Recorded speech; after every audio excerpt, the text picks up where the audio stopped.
right, what's going on, chat? Good morning. So we got day 2 of Baltimore coming up soon. I don't know. I feel like day 2 they usually jump into the round a little bit quicker. Like they don't have as much of a pre-show. I feel like they don't jump in. Maybe they even jump into it immediately, to be honest. They definitely jump into it quicker, I feel like. Like day 1 they have like a 45 minute pre-show, stuff like that.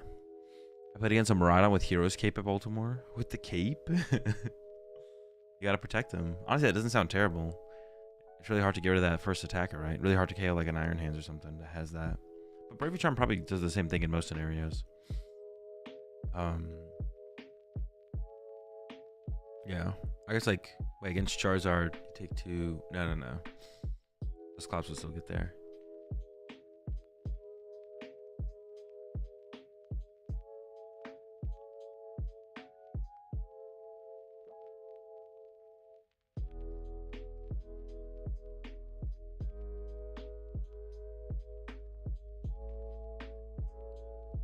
Hey everyone, I'm on my way back from Baltimore. Unfortunately, the overall regional experience was really poor. Wrong opening time, side events, nightmares, and abysmal prize well, plenty of space though. Overall, had a fun trip. This was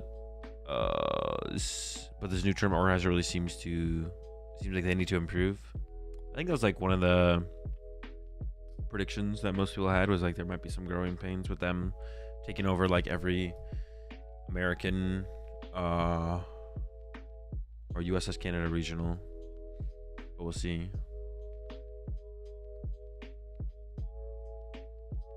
Anyone have the pairing link? Just go to Pokedata, Braden.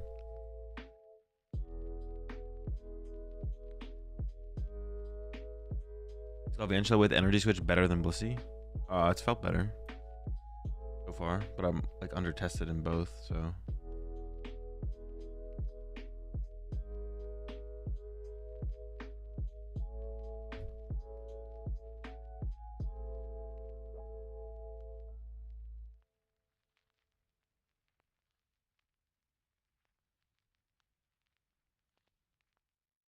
The cup is today. Made my first ever top cut and got second place in the cup. Super hyped. Congratulations, Atomic. Keep it up. Keep grinding.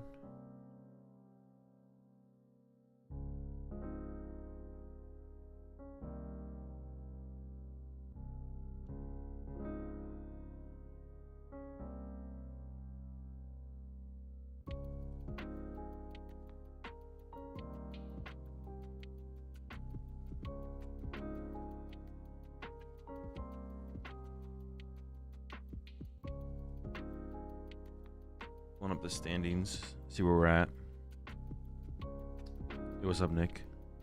What do you think about Stellar Coral Zoroark?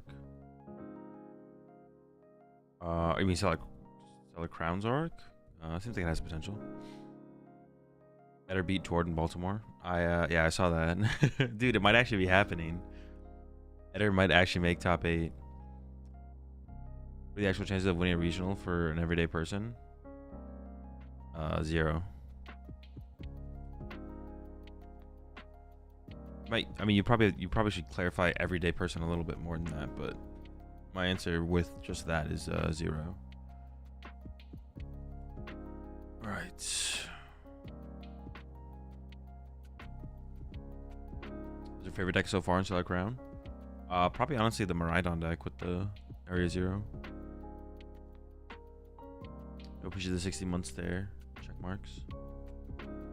Just 8 months there, Nick.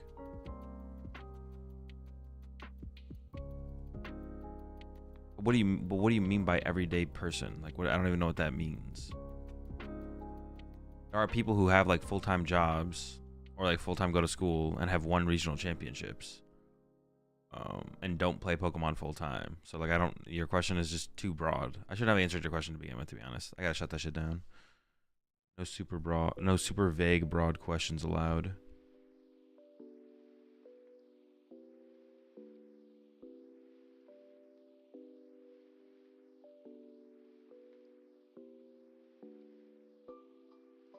Probably just means the average player.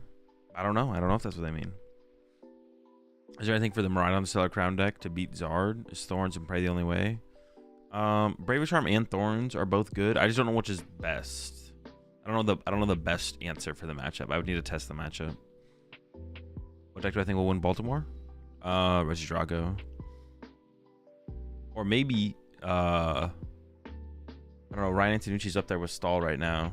And the meta's looking okay for it. If he dodges Lugia, I could see Ryan winning with Stall.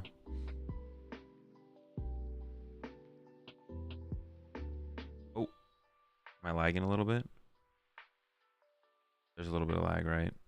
Or am I trolling?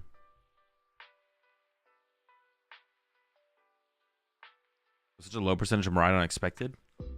I think I was like probably expected to be a little bit higher, to be honest.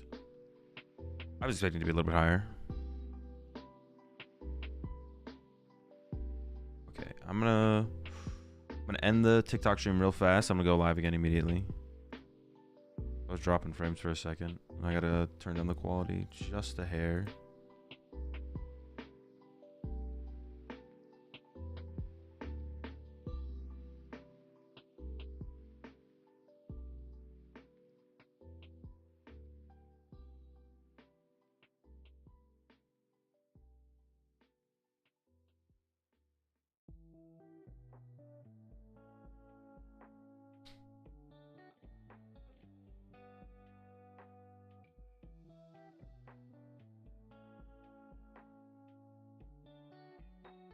Dude, go away, Echo. All right, now it should be all good.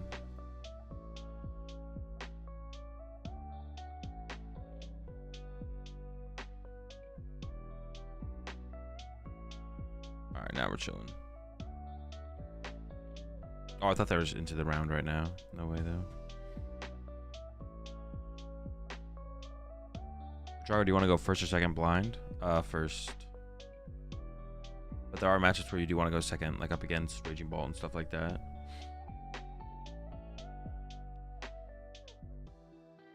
You think Snorlax Stall is still a good deck in the meta? I don't know. I don't know enough about this format.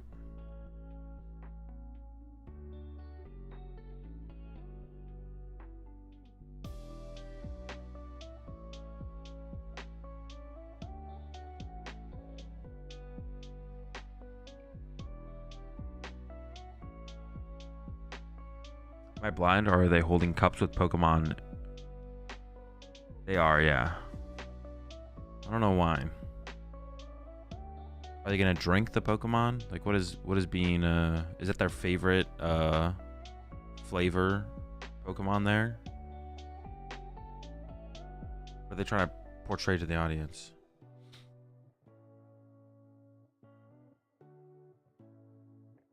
How do I take my coffee? I don't drink coffee. PETA has entered the chat. Voodoo is definitely a better flavor than Bidoof. I don't know. When we say flavor, though, like, what is it? It's just like if you licked the Pokemon, is that what the coffee would taste like? Like, where's this flavor coming from? Or is there some kind of like adding of the Pokemon as an ingredient to the coffee being done here?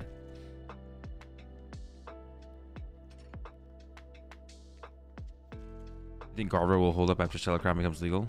I don't know.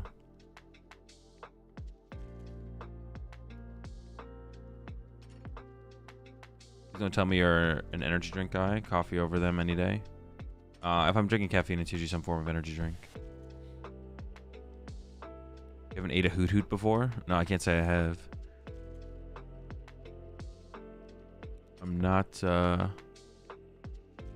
familiar.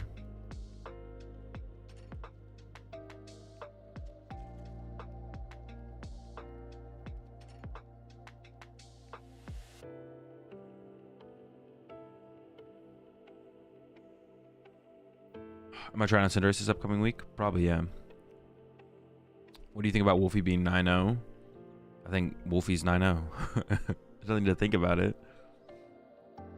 It's cool to see, though. Wolfie's still dominating. Let's see if he can close this one out. Another 9-0 start. Because he started 9-0 at Worlds, or 8-0 at Worlds, or whatever, right? Saw 2 with the broken chairs at Baltimore. Rip. Dude, what? Oh, all right. People were tweeting about the chairs at Baltimore, but all the tweets that the chairs were just really worn down. Like, that's all I got out of people's tweets. Am I missing something about the chairs?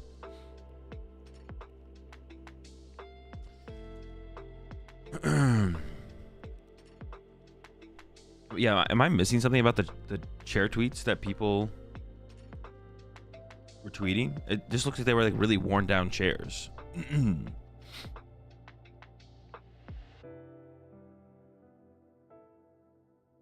normally don't complain about chairs, but they were bad, so I thought we'd be able to break through them.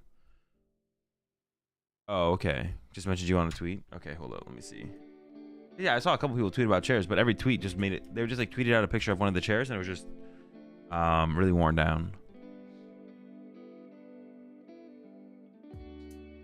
Why didn't you go to the regionals? You have to talk in double caps if you want me to answer your question. You have to like caps harder. Oh, there's like a little chair graveyard. All right, that's reasonable. Yeah, they got like a little chair graveyard going on over there. That's funny.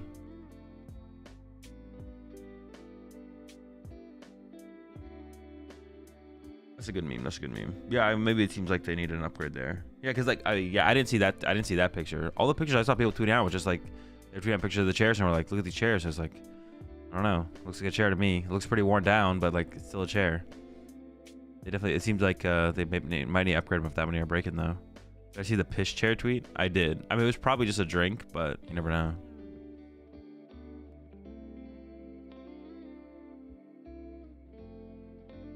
Why is there so much dead time between matches? Because they're setting up the next round.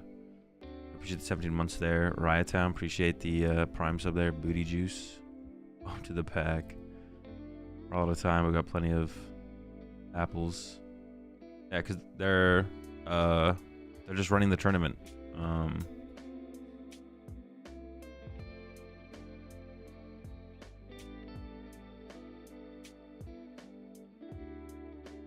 Apparently in between round times were so bad because everyone was trying to decide gentlemen's.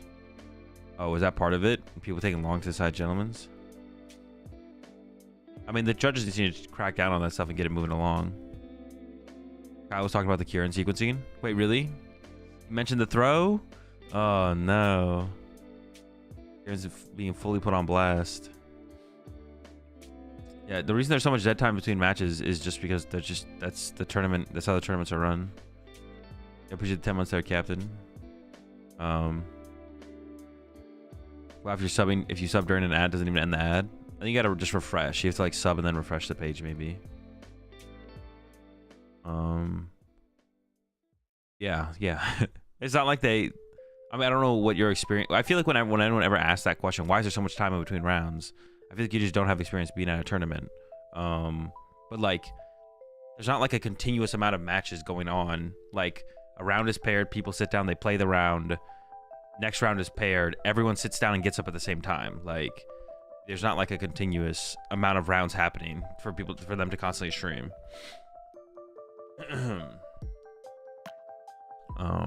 But yeah, there's nothing like there's no like crazy. I don't think there's anything crazy going on at the event. It sounds like it was just like probably not the best ran event. But we got a new tournament organizer for this season.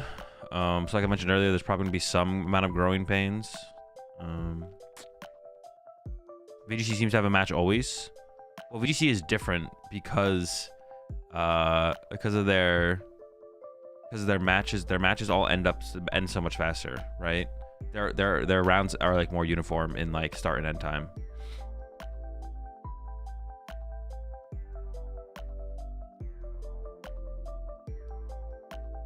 Yeah, VGC rounds are just quicker.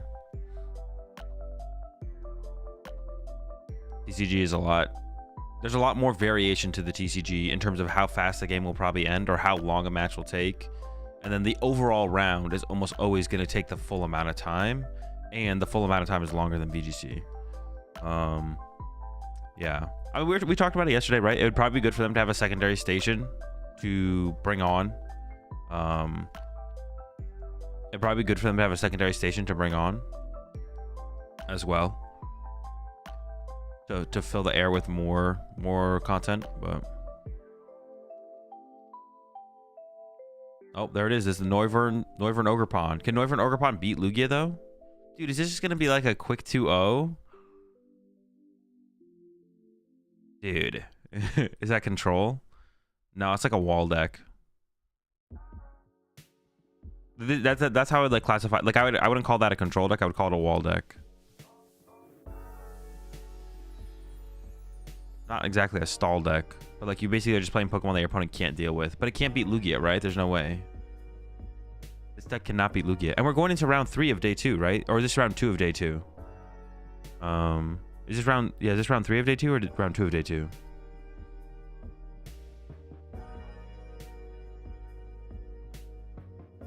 Is it round 3? How many rounds in day 2 are there? There's just 4 rounds, right? So we only get to see 2 rounds now of day 2. Maybe they'll stream the asymmetrical cut outside of top cut if it happens though. So we're gonna watch, we're only gonna see 5 rounds total. Lucky. Yeah, I'm curious if this Ogerpon deck can beat Lugia. I would assume it cannot beat Lugia, but we'll see, I guess. It's gonna be a quick one, maybe. And Lugia's going first. Okay, I thought we had the other side going first there. What's up, AzulGG?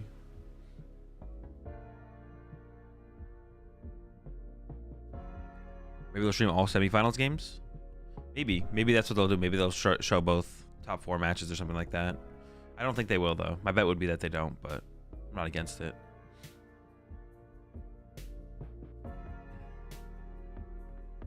The same crappy dice. Oh, I didn't even really know. Oh, I guess I didn't like make that connection, gamer, but like I was like, yeah, I did make the note that I wasn't able to tell what some of the flips were and stuff.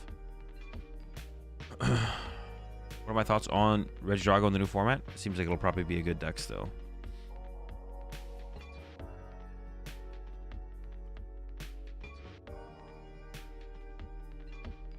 Mancy said they would stream more top cut matches when I tweeted. Okay. I didn't think they would, but I'm down for them to. So they showed the day 2 conversion rates for... They showed the conversion rates for day 2 yet? No. Why don't they just run white with black dots? I mean, that's what they should do. That's what they should do. Crunchy Saltines. They should get some custom dice made that just like are a little bit bigger. Not big dice, but like bigger than a normal D6. Something like that. Oh, I guess. Oh, yeah. Because I guess they just need like a good size flipping die, right? Because we do have the stream overlay. The stream overlay is supposed to tell us how much damage is on what, right? That's supposed to be the indicator. The new stream overlay is supposed to be the thing. We're supposed to use the stream overlay. We should. That's what we need to do. But knowing if it flipped heads or tails would be nice. They should get a better flipping die at the very least. Is this a new format with Paul yet? I have, yeah. Seems okay. We're gonna get the Flutter main. Interesting. Are we obsessed with Flut here? Oh, I guess a question would be, do they even play Chinchino? I guess could be a question. If they don't play Chinchino, they don't have a way to one-hit. Oh no, but you can just attack Noivern with Lugia. Why are we just clogging our bench up with a bunch of BS? What is going on here? Why do we have Flutter main and Iron Bundle on our bench here? We could have just like Carmined them away. I'm a little bit confused. Do we need Flutter main? Maybe it's okay, but we want to get Archeop set up as well, right? Plays Rock Chestplate, so Lugia only does 90. But still, you still win the trade, right?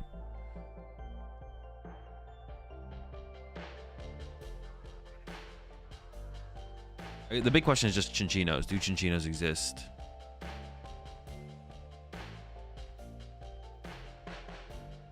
Okay, so we saw Carmine to get rid of... I don't even think any Archeops is the discard problem. We got rid of Lugia, V-Star, and a Jack. I feel like this... We should have just chilled. I feel like this is kind of like a more chill matchup where you can like kind of take your time.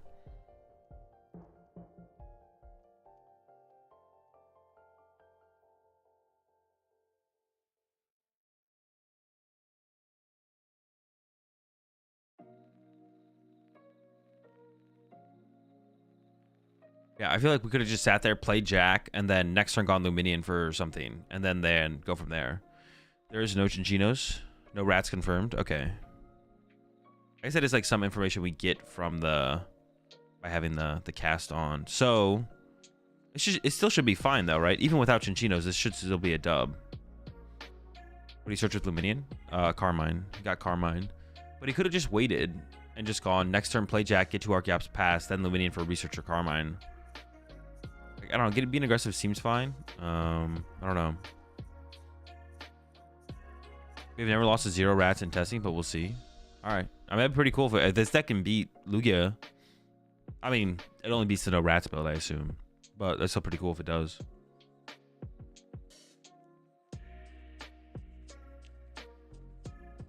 The ace spec in there is a scoop up cyclone as well. Does he get around Cornerstone? Punch it with Lugia V. Oh, I guess your only way to punch it is Lugia V. That's pretty bad, yeah.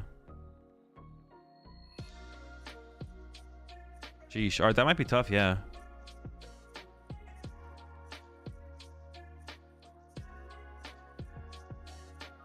Fluttermane is a weird push then. I just don't know why we had grabbed Fluttermane so aggressively, or the Iron Bundle so aggressively. Wasn't the Iron Bundle? Maybe the Iron Bundle was in hand. Maybe getting in play does make sense.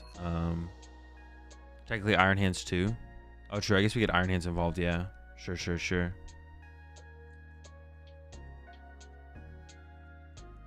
How do you keep track of the sign-up date to regionals? I want to sign up my kid to go to Sacramento regionals. Just go follow RK9 on Twitter.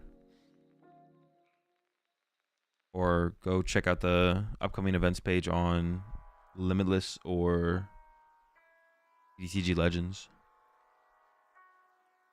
All right, the pawn is out. There is the Turbo Energize in hand, I believe. Double Turbo for the Ogre Pawn as well. I guess you don't need a Turbo Energize to the Ogre Pawn, but you could. I don't see a Fighting Energy in hand. Oh, maybe there is one at the back of the hand. And then there's a Rock Chestplate as well. Oh, it's going to be a retreat to pawn angle.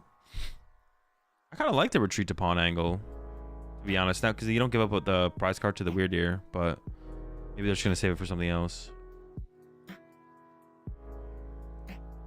I guess maybe you can just chain... Oh, I don't know. Maybe you can just chain Fighting Ogre Pawns. Deck is Nolan playing. The sauce. Dude, the overloading of the bench is just so bad here from Joseph. I guess you can attack with Fluttermane this turn. Like, you can use Iron Bundle, force up the Ogre Pawn, and then attack with Fluttermane into the Ogre Pawn for 90. I don't even know if you want to KO the Noibat here, to be honest. I don't think you really care. We'll see. There's Serena. Gets rid of the chops to draw a couple. And there is no rats for Joseph, right?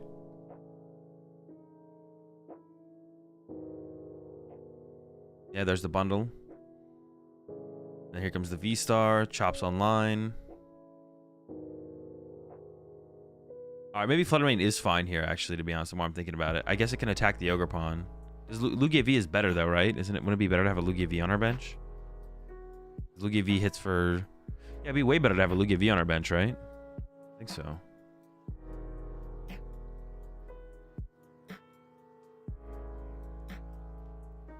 Fluttermane gets one-hitted here by the... One hit by the pawn. Trying to think about how this matchup goes. What if you just, like, looped Luminions in this matchup? I guess you couldn't infinitely draw into Luminion, though. You send up Luminion, they punch it. You shuffle it back into the deck, send up an Luminion. You can't do it forever, though.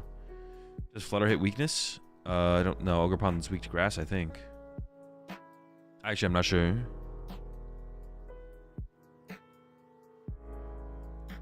Take a turn to get Luminion off the bench. Nah, that's too slow. You don't want to give him time to set up multiple Ogre Pawns. Alright. The Flut's ready to go. Can only hit for 90, though. And you need to get knocked out so you can actually create bench space for your Lugia Vs. There we go. Here's a punch. 90. 20 to the Noibat. You see the Fighting Energy is already in hand, though. Why didn't we attach the Rock Chestplate last turn as well? That was actually interesting. I don't know why that didn't get attached. That's fighting. I assume just attacking with Ogre Pawns over and over again is like the play. We're trying to soften up for Lugia V so we can hit twice with Lugia V. Lugia V already 2 hits the active here, currently. Like, we haven't seen the Rock Chestplate yet. Oh, we're going into a Turbo Energize here, so we just want to set up more squad. Interesting. I don't hate it. It has the Fighting Energy in hand, so it could have gone Rock Chestplate, Fighting Energy active. and then knocked out the Fluttermane. I guess that's the reason to have not attached it, because it was like, all right, you're gonna push it up with the bundle, but I want to be able to just retreat back into and turbo energize next turn. Interesting. Why wouldn't we just like turbo energize last turn then, though? I guess because we knew that Ogerpon would get pushed into the active anyways. Maybe. I think he maybe doesn't mind leaving Flutter because there's no bench space or something else to get set up anyways. Oh, yeah, but the Flutter is the threat here. The Fluttermane is the threat. Fluttermane will eventually beat you. And is like doing as much as Lugia. Or at this point is like effectively doing as much as Lugia.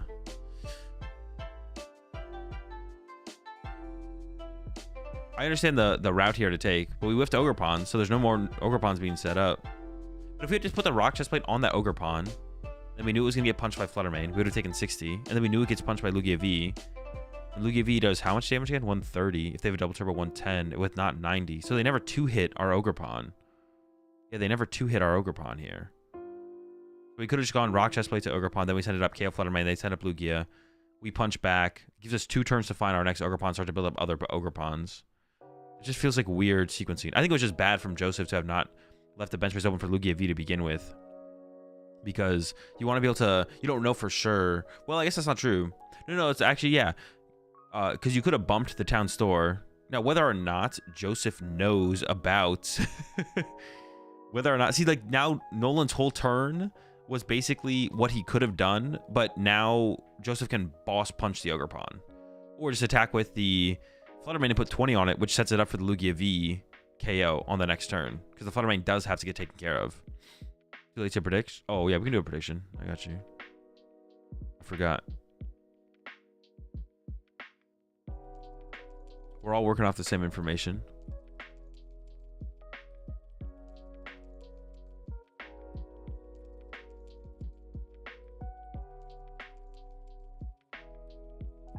Yeah, I'm not sure about... I don't know. This has been a little bit of an interesting game so far.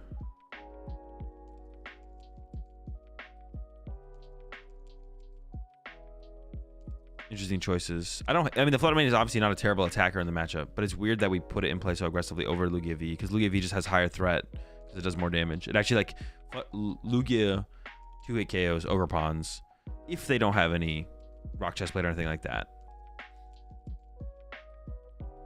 Oh, is Joseph just going to send the Luminian back to the deck here? I kind of like that here. Using the active for Joseph. Fluttermane. Just take our turn to send Luminian back, get the KO. But the 20 damage spread on the Ogerpon is super valuable.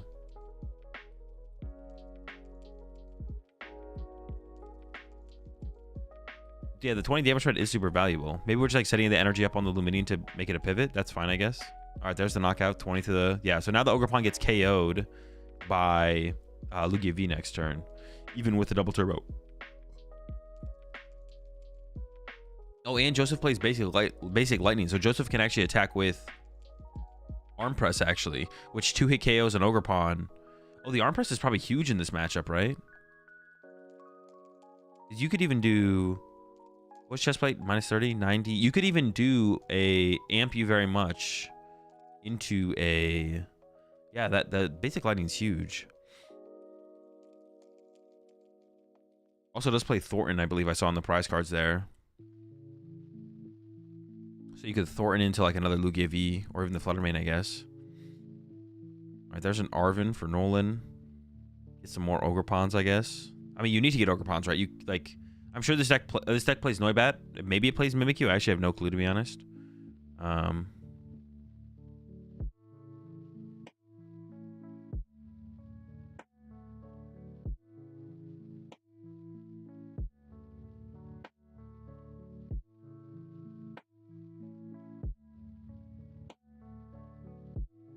Is there no more Ogerpons in the deck? It's just corner bats. Got an Ultra Ball instead of a Nest Ball? I mean, did we prize a lot of Nest Balls? Rid of the bat and the mist. This has to get another pawn here, right? Okay, second pawn. We're chilling, we're chilling.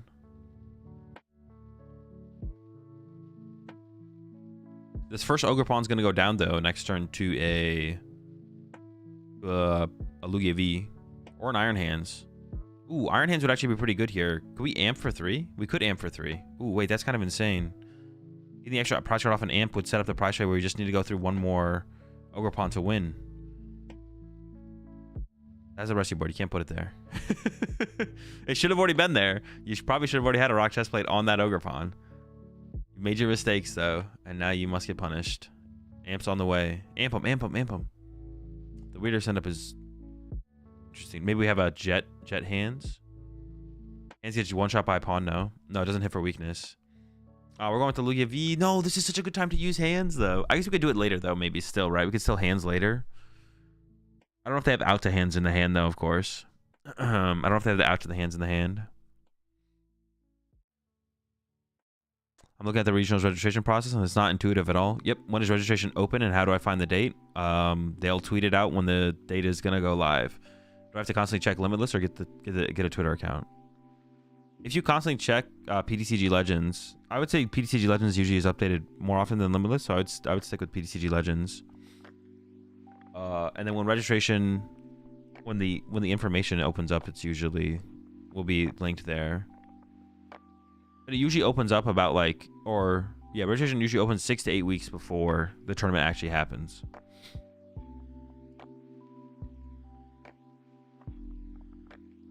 Did someone explain the deck on the left's game plan? It's a wall deck. So basically you play Pokemon that are hard to be knocked out in the format, and you attack with them. Ogre Pawn, there's a lot of decks that struggle to KO Ogre Pawn. So you play, I don't know, 2 or 3, 4 Ogre Pawn. And they also play Noivern, which auto wins matchups like Raging Bolt, Ancient Box, stuff like that. You just play these cards that auto win matchups. And then you attack with them, and then your opponent, it's hard for decks in the format to deal with those attackers specifically. Not every deck, but some decks. And that's it. That's the deck. There's a double turbo. So we are getting the hit in here. And this does 2-hit KO the Lugia. And the Lugia does not 2-hit KO the Ogre Pawn. So it has to be like a 3-hit sequence here from Joseph.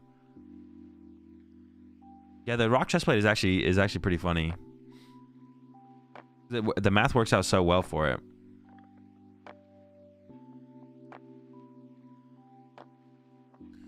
So Joseph can still use Iron Hands here at some point. So you can go hit with Lugia V, hit with Lugia V, like get another Lugia V. In fact, there might be a Lugia V there might be the Thornton in the hand. So you could Thornton the Luminian into a Lugia V. And then you can Iron Hands to knock it out. Dragon Laser too. Yeah, and the Dragon Laser, yeah. Stops Lugia V, or makes the Lugia V and the Dragon Laser a 3-hit. It's pretty cool. That is pretty cool. This is gonna be a close one, I feel like, though. As long as Joseph realizes that Iron Hands is like the line to take here, then I feel like Joseph should walk away with this dub. We'll see. It depends. Like, I guess we need to find another way to. Oh no, I guess you don't know. You could just attack with Iron Hands next turn, right? But Nolan does also play Scoop Up Cyclone. So actually, this Ogre Pawn could get reset next turn. Ooh, the Scoop Cyclone is actually going to be sick on this next turn. Because we survive for a turn here. Nolan will survive for a turn. We'll hit. Knock out the Lugia. Joseph can't win. Oh, hold up. No, Joseph can't win this turn. You could knock out the active with Iron Hands with Arm Press, but you can't win. Wait, do we have Thornton in hand? Why wouldn't we Thornton the Lugia into the Luminian into a Lugia V here? I'm so confused. Oh, are we gonna Thornton the active instead? I guess that's fine. We should have that double turbo hanging out on our Luminian. That's gonna get wasted now.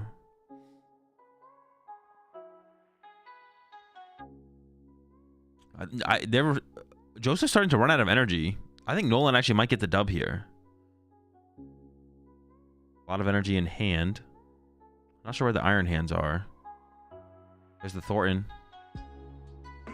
Oh, no. Don't do that. That dies. Put a Lugia V in there.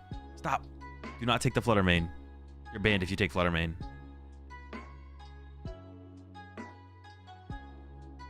But it just dies instantly. Why would you want your guy to die? Or do we not have enough energy? All right, maybe Joseph's thought process here is I attack with Flutter.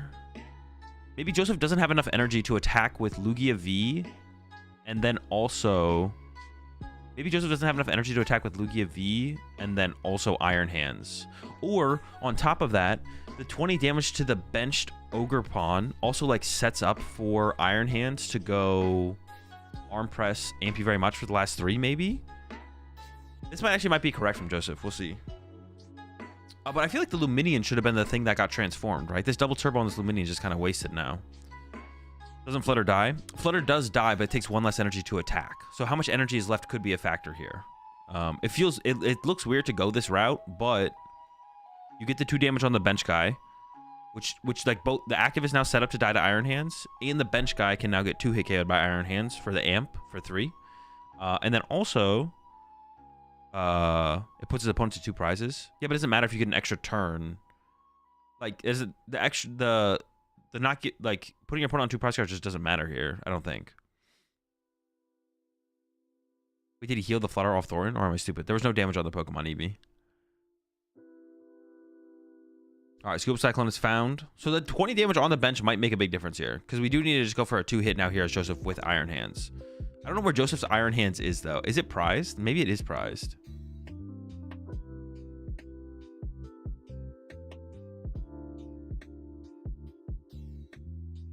All right, we got the reset. Did Flutter not die? It just got Thorin back into play. I didn't see hands in deck. Yeah, I didn't see it in deck either, but I didn't think it was prized either. What is Nolan's deck? It is an anti-meta deck. Yozul, do you think cards should be bigger, or are they fine in size? They're fine in size. Can't Cornerstone Ogerpon just one-shot the Iron Hands? No, Iron Hands isn't weak to... No, Iron Hands is weak to fighting. Cornerstone Ogerpon doesn't apply weakness on its attack. I think it was prized. Oh, maybe it is prized. Maybe the Iron Hands is prized. I could be tripping. All right, well, the Flutter Mane is going to... But doesn't that make more sense to not use Flutter Mane if your Iron Hands is prized? Because you need your attackers to survive longer, right? Now would be the time to attack with Iron Hands if Joseph has it. All right, there's another Lugia V being put down, though. See, if we had 1 more turn of an extra attacker, if we had just turned the Luminion into a Lugia V, then we could get through this next Ogerpon. But I guess we still need to use hands. If there's no hands, we can't win here as Joseph, I don't think. As long as Nolan can set up another Ogerpon, we can't win here. We can't win this game here as Joseph. I don't think. That's because we're running out of energy, though, at this point as Joseph. Which goes back to, like, that first Flutter Mane that Joseph decided to use. Like... The problem with using Flutter Mane isn't that it gets 1-hit KO'd almost. It's just that you lose 3 energy. Like, if you... if you attack with Flutter Mane... Like, if you 2-hit a 2-prizer, that's 2 prizes. If you 1-hit 2 1-prizers, that's also 2 prizes. So it's still 2 attacks for 2 prize cards.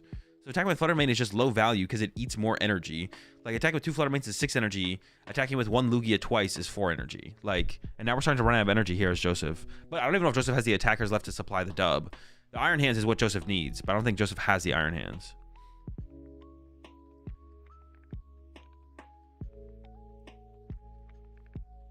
And you could argue this even goes back further to when Joseph... No, I guess it kind of worked out fine for Joseph overall. Yeah, it kind of worked out fine in the end.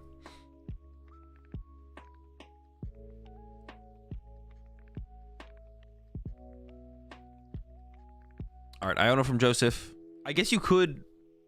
You can't even 2-hit this, though. You lose the 2-hit trade, right? Wait, actually, how much are we doing with Lugia? We're doing... If we can do 110... We'll do 100. Oh, the 20 damage from Flutter Mane could actually matter here, though. The 20 damage from Flutter Mane could be a big difference, actually. If we have no double turbo, right? Oh, wait, we put the energy on the Luminion. I was thinking, like, with the Iono here, actually, you could just attack twice with Lugia, and you just win the game. But then Joseph decided to put the energy on the Luminion. I didn't even see when the energy made its way to the Luminion. I was going the shuffle in route. I feel like maybe we're out of energy. Maybe we need to do this so we can attack. So we're doing 110, minus 30, 80, 80, 80 is not enough. So Joseph needs to attack with a non-double turboed Lugia V for 2 turns to KO this thing. But if Nolan can set up a third Ogerpon, Nolan will just win. Because Joseph doesn't have access to the Iron Hands. Or maybe doesn't even have enough energy to attack with a Lugia into an Iron Hands, to be honest. All right, another Iono. Iono back from Nolan. Nolan just wants to find Ogerpon energy, but he's only getting 2 cards here, so it's going to be pretty unlikely.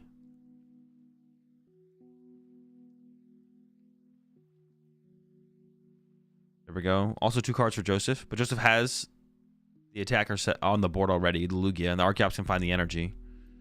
Doesn't need to move, doesn't need to get it to the active, I guess, but... Yeah, does Joseph have enough energy to retreat and attack? And also, it has to be without a double turbo. That's the problem here for Joseph, is you can't use a double turbo energy. Otherwise, you don't do enough damage. Wait, right? Minus 30, 80, 160. Yeah.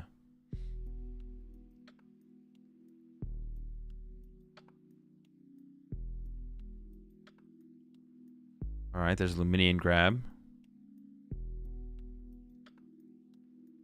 Going back in. There was a boss in it. I assume it's just going to be to grab a research or something. We might need to find a jet to jet up to the active here.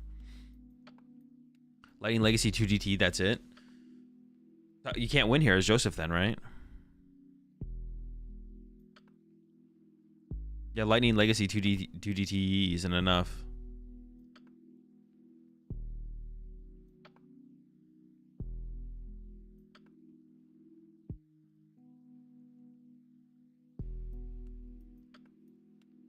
Is this the Luminian loop?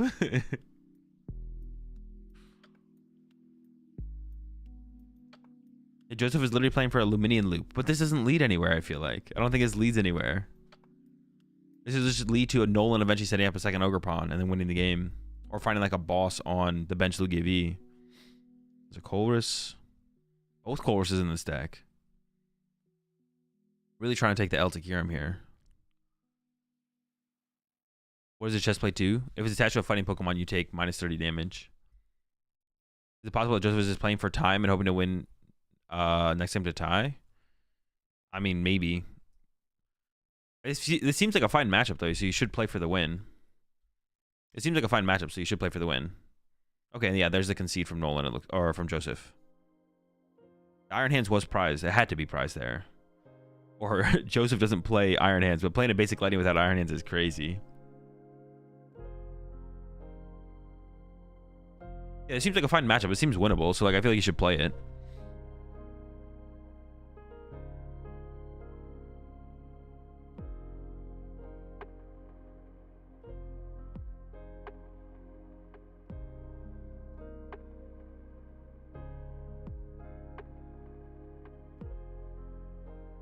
This concede is a bit late if you know you don't have enough energy and the Iron Hands is prized.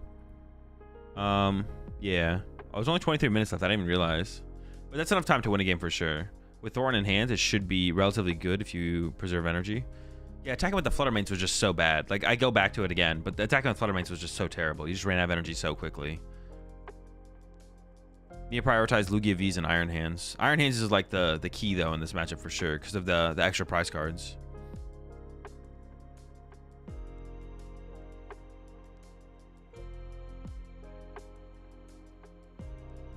I think he made it so that he can only win with time left. So that only he can win with time left. I mean, time won't be a factor here, I don't think, like for a win.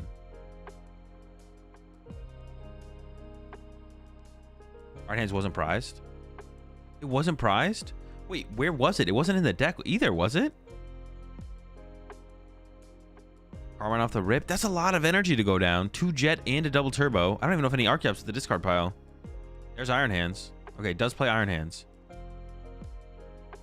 Confirmed. If Joseph, does Joseph not realize that Ogerpon's attack doesn't apply weakness? I could see that being the reason that Joseph like never went for Iron Hands.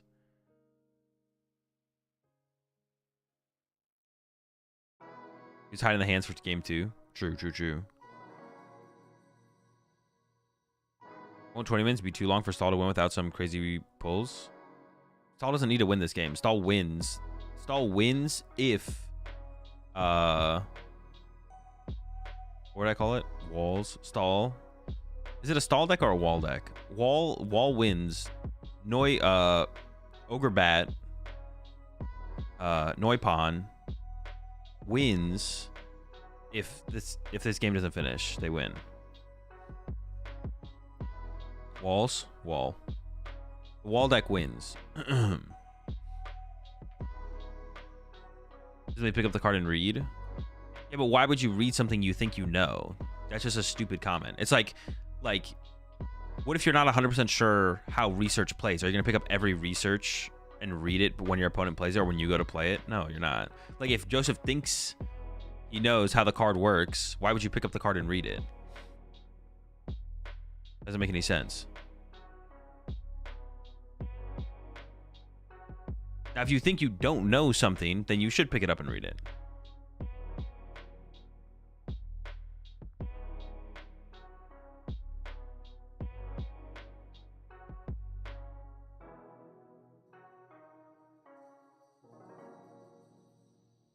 All right, the pawns are online. Is there going to be we need at least an energy attachment. We don't necessarily need a turbo energize, but just attaching something would be nice.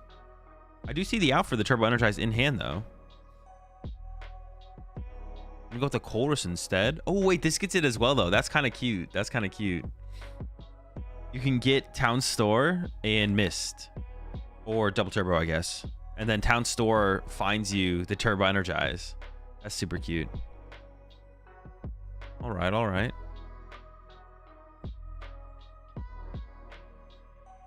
I assume that's going to be the play here. Energize was prized here. Oh, I got to pay attention more to the prize cards. Still, is there only one?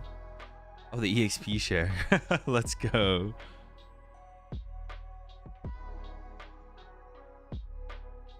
Oh, well. I guess attach... probably just still attached to the active, right? Because the active Lugia has to evolve. I don't know. Maybe attach to the bench.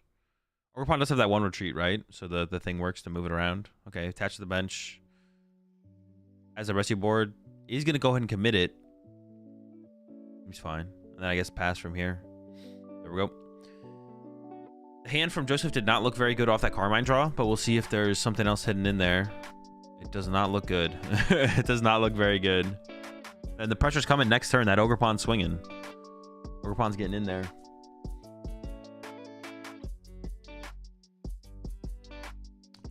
If Lugia has Rat, it would be an auto win. I mean, you can still KO the Rats before they get to get their value. But yeah, like an aggressive draw from a Lugia player with Rats seems pretty tough. An aggressive, yeah, that seems pretty tough to beat as this, as the wall deck.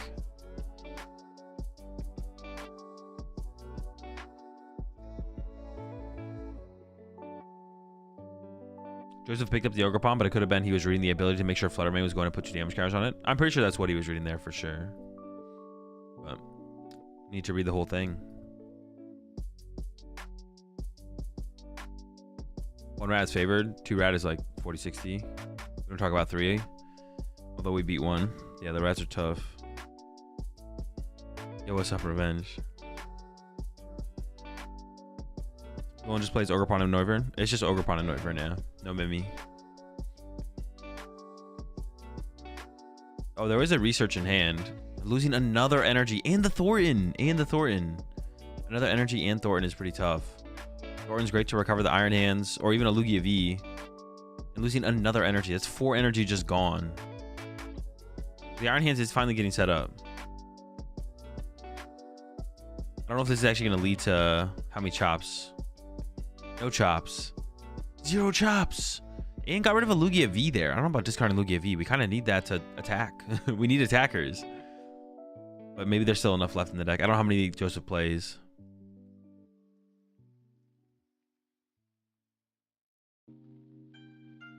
Second Lugia. All right, there we go. There's the Read the Wind.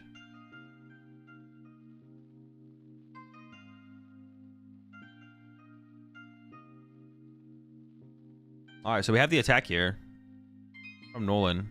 I'm sure you'd like to boss punch the hands if you could this turn. Because boss seems, or that seems like the bigger threat, but you could also chill this turn, couldn't you? Couldn't you just chill and turbo energize for? Oh, you can't turbo energize. There's no turbo energize, so we have to start. We probably just need to start attacking here.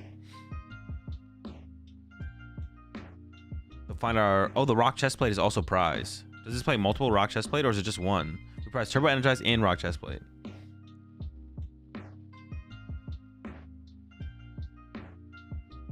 Because rock chestplate still seems pretty good on the benched Ogrepon. I assume there's 2 because it seems so good for so many matchups. That's ball for another pawn. And no tools grab. Oh, I guess that maybe is all the tools.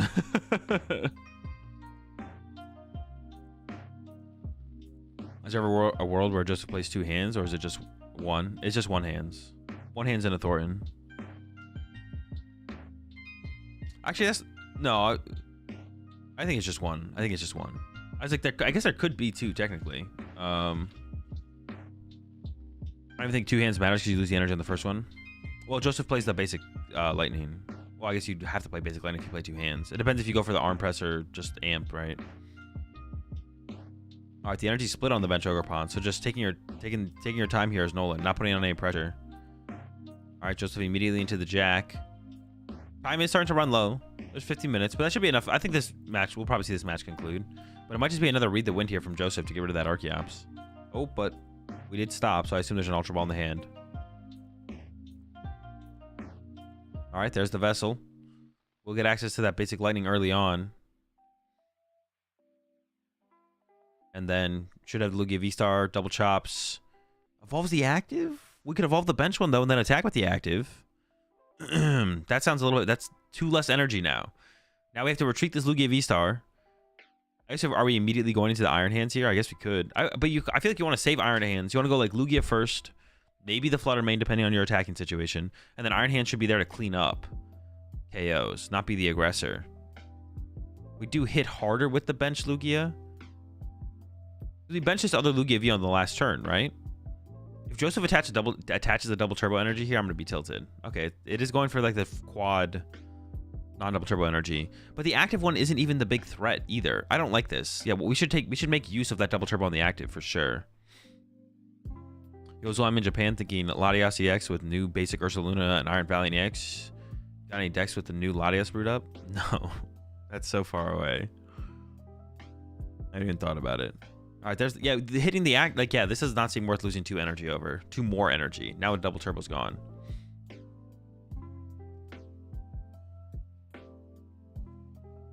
That's a penny. Oh, but then we don't have an attack. But the Arven also, there's no Vessel in the deck, so the Arven can't even find anything. Well, unless there's 2 Vessel in the list. Oh, this, I mean, yeah, Nolan just can't respond. Unless there's another Vessel in the deck. Unless I'm not thinking about it. I guess you could scoop up Cyclone. That would suck. You could scoop up Cyclone, one of your Ogerpon with energy. To then... Oh, there's a Lotto. Okay. There's Lotto. If the Lotto whiffs, that'd be pretty tragic. Yeah, Nolan prized all the tool cards. Also prized the Vessel. If this Lotto whiffs, that could be it. Like, Nolan just might sit here and draw pass for the next couple turns. This Lotto's big. You could have taken Scoop Up Cyclone and picked up one of the bench 2 Ogre, but that's like so low value. You need to save the Scoop Up Cyclone for later to reset an Ogerpon, I feel like. Here we go. A whiff here would be huge. Aw, double turbo is found. We're chilling. We can attack with the pawn. I think he was debating just penning to get the attack off. Oh, wait, yeah. Why would you ever Scoop Up Cyclone when you could just penny? It's the same thing, right? I didn't see it for the penny, but I saw it for the Scubo Cyclone. I was thinking about pennying the active Ogerpon, not one of the bench ones. All right, we got the punch. The punch is big. Over to Joseph. Down a lot of energy, but Joseph can punch back. Just hit for the 110.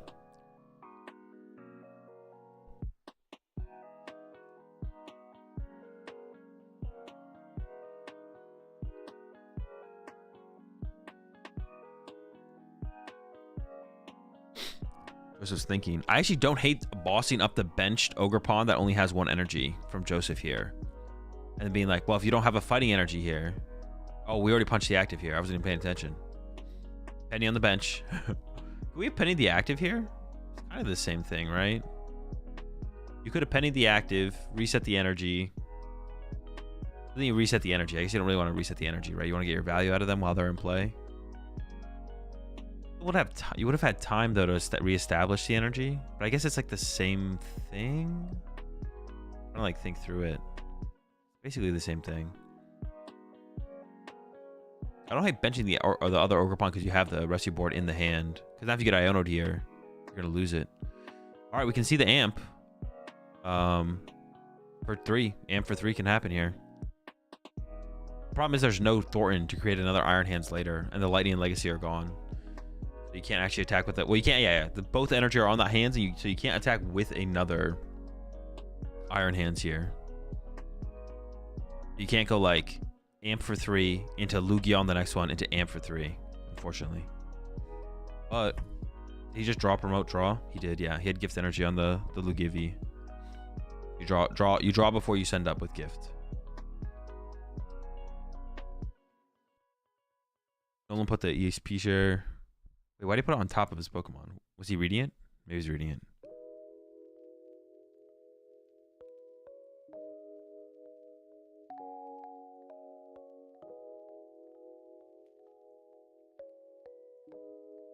Jamie Tower would have been great for this matchup. Another matchup to include Jamie Tower for Lugia. The list gets bigger. Our Flutter is benched, which in this situation, I think the Flutter main is fine because we're running out of attackers here. We're running out of options. So in this situation, I actually think the Flutter is a fine bench from Joseph. All right, the Rock Chestplate has been found. We need to find some energy for this next Ogre Pawn, though, here. Or Nolan. Did I say Joseph or Nolan? Nolan. Nolan needs to find energy for this next Ogre Pawn. No energy. Uh-oh. If this next Ogre Pawn goes down and we haven't found energy yet, we could be in trouble. Counter Catcher was found. We're not using that, though. We want to get through this Iron Hands. This Iron Hands is the big threat. The thing is, Nolan's current hand doesn't have energy and can't find energy next turn because the vessel is still prized. Uh-oh. Uh-oh. Goes with the Resi board immediately instead of even considering the other card, whatever the other card was. All right, there's the punch over to Joseph. You could just punch with Arm Press here from Joseph and then go into Flutter Mane next turn. Oh, we have another Lugia V to work with. Oh, and he's going to go this route. Going to go to try and use Iron Hands twice. This is actually... Oh, this is it. Joseph is cooking. We get the hit off. And then the Amp can come through on the next turn. You hit for 210. Amp for 100 next turn. Gets the KO. We see another Chops happen. I assume we've already attached. We jetted up, so... No, you just jetted. Joseph, you just used jet. Wait, am I tripping? I'm not tripping, right? Wait. He literally just used jet energy, right? Got a bank on no penny. Well, even if the penny happens here, though, there's not another attacker set up. Oh, and there's the Iono as well. But, bro, the gift's got to go to the bottom. That's all right. This is easy fix. The gift energy just goes to the bottom of the deck. This is an easy fix. This is an easy fix.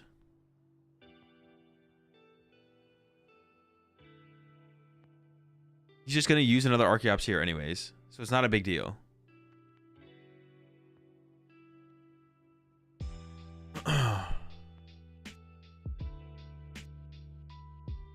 All right, cool.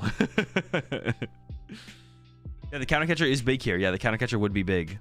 So because you can just go KO. Well, the thing is, though, Nolan just can't just KO Iron Hands, though. He's got to KO the Iron Hands and set up another Ogre Pawn at the same time, though. Otherwise, this Ogre Pawn goes down, and then you're in trouble still. All right, we got the gift. We're good. I think we could have put a double turbo. I think we had a double turbo left in the deck. We could have put that there instead, but...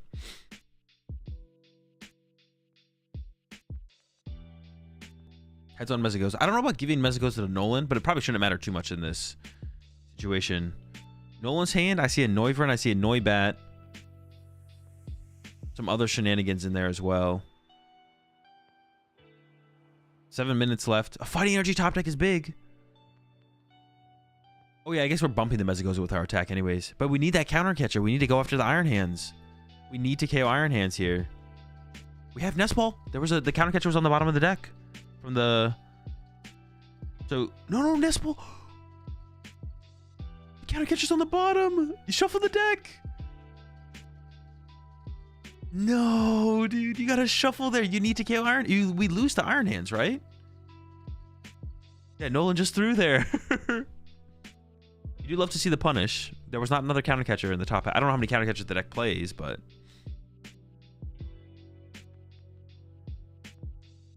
That's been the biggest. Those have been the big miss sequences we've seen so far in this tournament. Has people been miss sequencing around Iono?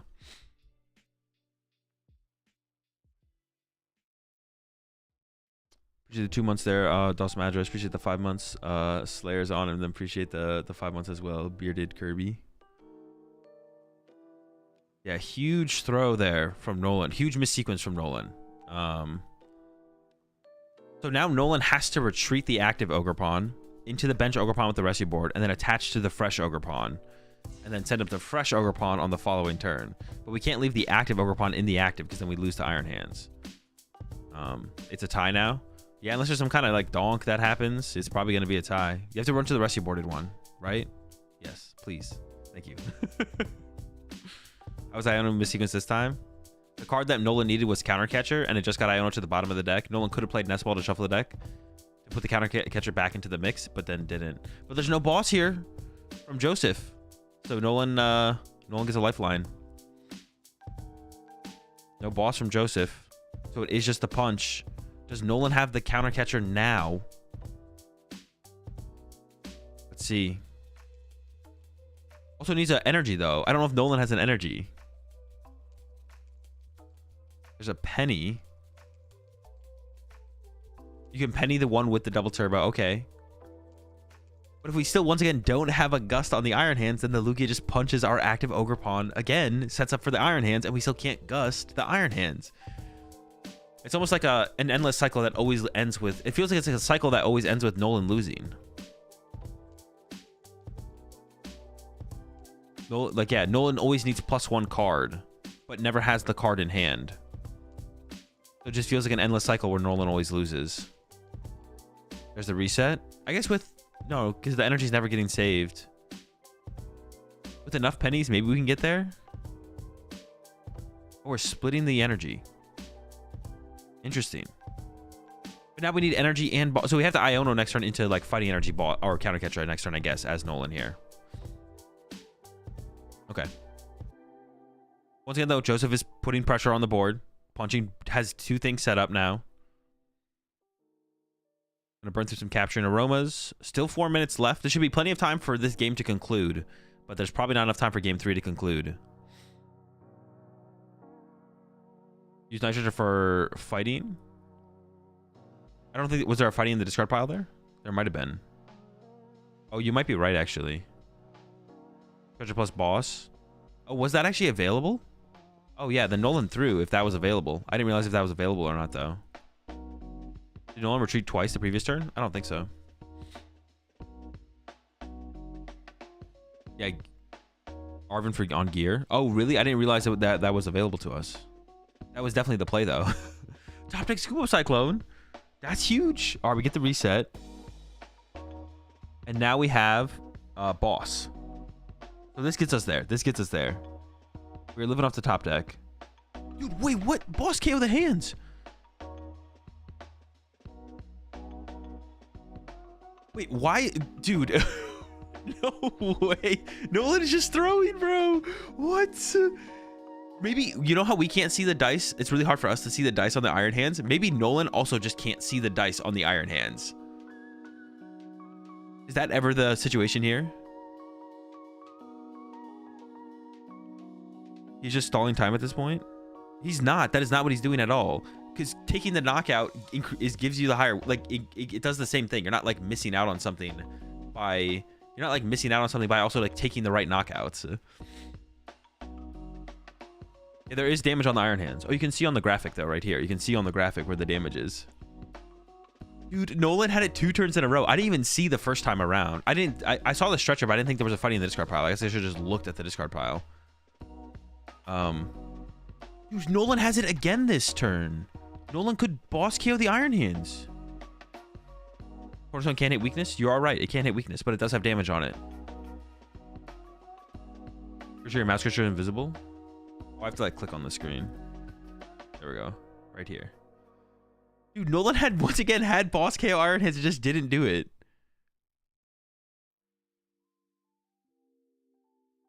No boss still from Joseph.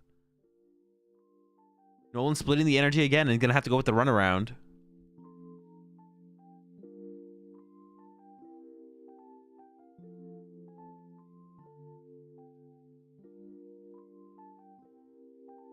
Dude. All right, there we go. Top deck from Joseph.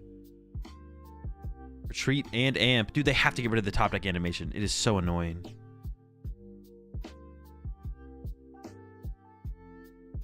Wait, amp wins, right? Am I trolling? Are they trolling? I just wanted to do a quick check. They can go through the motions. Amp. Yeah, Nolan just... Nolan was in the tank. Nolan was just throwing... I genuinely think it must have been the dice. I don't think so. I was just kind of trolling Cyrus, because like Nolan, when you're sitting at the table, you look across the board, you see they're like little like hills on the Pokemon. You know what I'm saying? They're like bumps on the Pokemon. And he's not looking at it top down like us. I can ask him. Please ask him. I want to know. I think he just threw. I think he just did not see that was that big of a deal. Maybe he didn't realize. This happens on stream. Has happened on stream to me before. Because of where the prize card are positioned on stream, you're less aware of them. Also, for the tempo of the game, maybe Nolan maybe just didn't realize that Joseph had 3 prize cards left. But why would you avoid attacking so much? It doesn't make any sense. Yeah.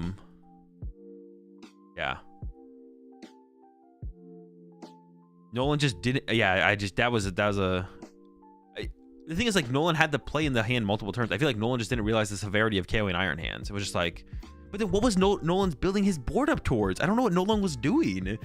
I don't know what he was building his board up towards. I don't even know.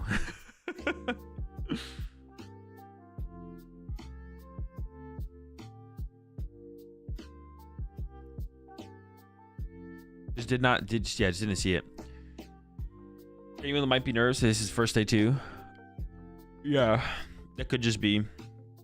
Definitely could have got walked away with the dub. Nolan definitely could have walked away with the dub for sure. In that game, it still would have been close-ish. I think there was enough damage stuff on the board. But yeah. All right, capturing Aroma from Joseph.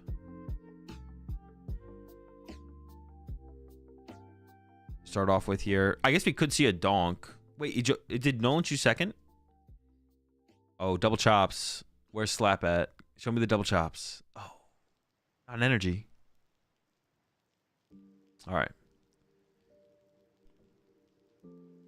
1002 is still pretty great for top cut. Yeah, they do need to pick up a... Nolan does need to pick up a tie or a win. I think Nolan can ID the next one into a cut if their opponent agrees. Yeah, 33 should be cut. 33 is cut. Guaranteed, I'm pretty sure.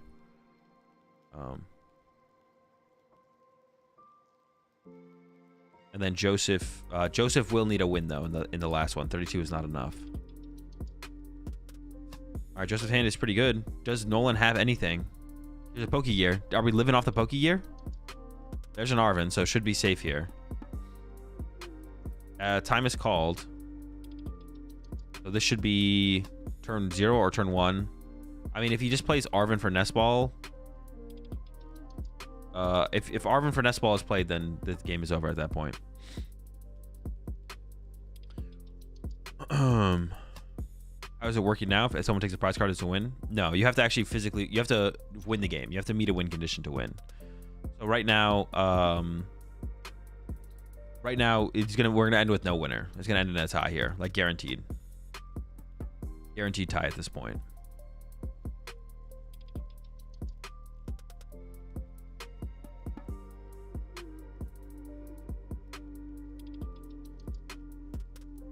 You evolve Melon into Zard on your second turn after treeing for the Melon? I don't think so, no. Yeah, all right, there's the concede. Pack it up. And yeah, we ended in a tie on this one. Unless they had like a gentleman's agreement, but like you couldn't decide the board state based on that situation. So I doubt they had a gentleman's agreement. We'll see.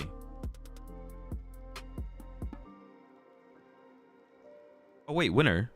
Oh, Nolan just gave him the dub. Oh, okay. All right. All right. I mean, no. Oh, that's maybe they had a gentleman's. I don't even know. That actually is really, really bad for Nolan, because the tie for Nolan is actually good, is actually beneficial, because you can tie again and then you make cut. But they maybe had a gentleman's agreement. They maybe had a gentleman's agreement. For the sake of the prediction, it is a tie. For the prediction, it is a tie. In the Twitch chat. Gentlemen's agreements do not affect the Twitch chat gamba. I don't know what the thing would have been where. What would the gentleman's agreement ever be where Nolan would concede though? It couldn't be based on anything. Maybe it's based on, maybe they did a gentleman's agreement based on prize cards, and like Joseph just showed him he had Lugia V-Star, so he draw the first prize card, and then Nolan's never drawn a prize card. If it is based on prize cards, then Joseph would have won on prize cards. So they could have a gentleman's based on prize cards for sure. He just circled wrongly. Oh wait, did they correct it and make it a tie?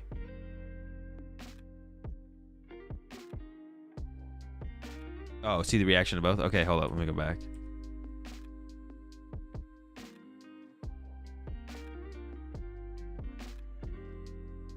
Oh, was it an incorrect circle? Oh, yeah, it was an incorrect circle. It is a tie. It is a tie. Okay, it is a tie.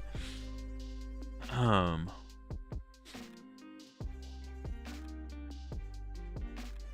because that makes no sense. Like, there's nothing like set up on the no prize cards drawn, no game state established. Loss or tie, Joseph needs another win. Yeah, loss or tie, Joseph needs another win. For Nolan, a tie can lead to a tie or a win for Nolan to make cut.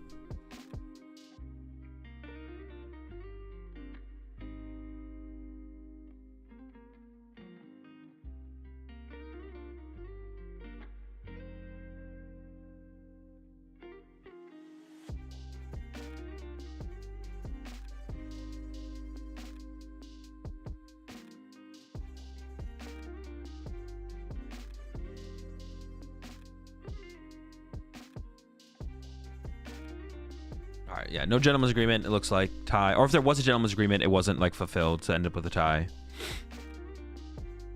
Ending with a tie in the end. How do you correct a missed mark slip? You cross out the other thing, and then you circle the correct thing, and then you make sure a judge is aware of what the correct thing is. Yeah, they make sure a judge is aware of what the correct thing is, so that way you just get like the third party involved to like verify. Like, we messed up. We circled this. It should have been this. Voted Eder 10-2, put him on stream. Yo, I'm ready, bro. That's hype. That's sick. Dude, this could be the tournament. We were talking about it yesterday. It'd be really sick if Eder made it to the finals of this regional championship, or a regional championship. May as well have it be the first one of the season.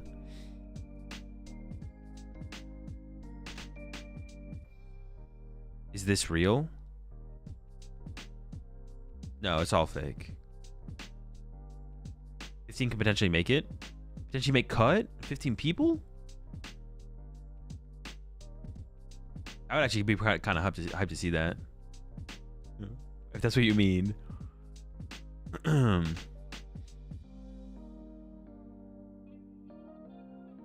Getting almost top 16 cut. And I'm loading up the Poke data right now. Dude, I do not remember Poke data taking so long to load. When you do a gentleman's agreement, Azul, what are you allowed to say on stage with judges listening and don't say? You can say anything. You can say, hey, do you want to make a gentleman's agreement based on prize cards, based on board state? Gentlemen's agreements are allowed to be made. They're just not enforced. They're just not enforced by tournament staff. All right, let's take a look at this. Or just meta breakdown. Nothing too crazy. Oh, Lugia shot way up. Dude, I told y'all Lugia was a good play. Actually, I didn't tell y'all. In my Metafy group, I put Lugia as the only tier S deck I had was Regidrago, and then in tier A, I put Iron Thorns and Lugia. I actually think Iron Thorns was a way better play than the percentage it was played at. Dude, why are people making their deck choice based around Ancient Box? What the heck?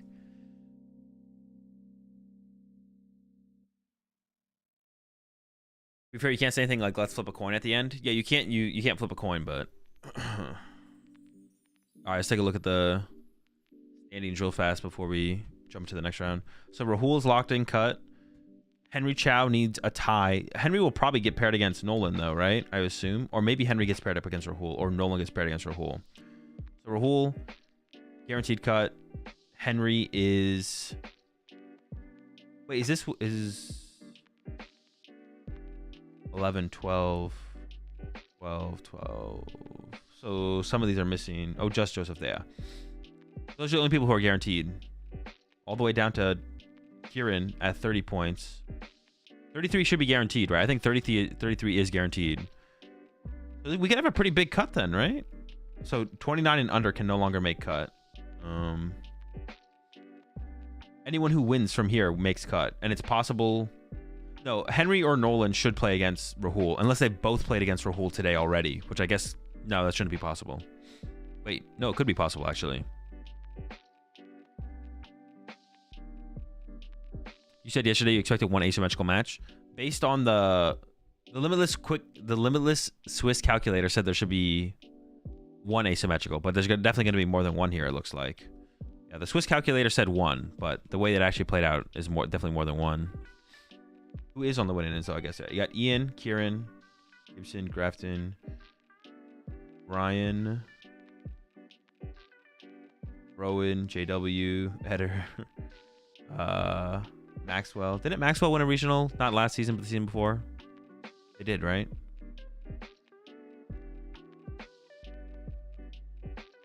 And then Rahul's the only person locked into cut.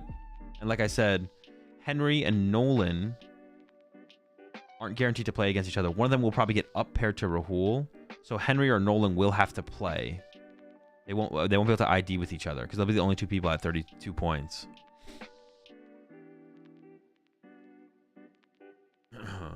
Why cheer for Eder? Because I want Eder to make the finals. I want Eder to make finals.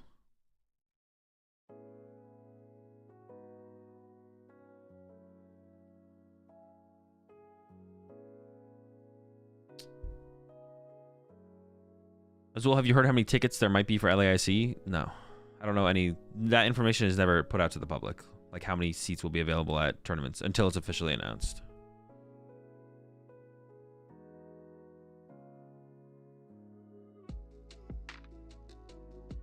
What website is this? This is pokedata.ovh.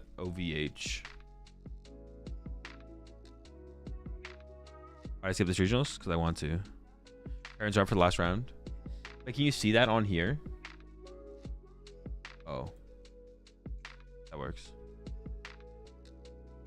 Yeah, so Rahul hit Nolan. And I don't know, does Rahul want Nolan and cut? I wonder what Rahul's playing. I think the 31 match points might just ID. Wait, ID, but that's not guaranteed top 8 though. 32 points gets you what, top 16? That's it though. Does Rahul play? How many rats does Rahul play though? I don't know if Rahul wants... No, I know Rahul is playing Lugia. What did I say? Did I ask what he was playing? Yeah, Rahul's on Lugia. How many rats does he play? That would determine whether or not he wants Nolan and cut. If Rahul is playing like a 2-2 rat, Rahul has one rat, then he probably doesn't want him in cut, right? Like Rahul probably wants to try and beat him. So there's no rats or no Ogre Pawn allowed.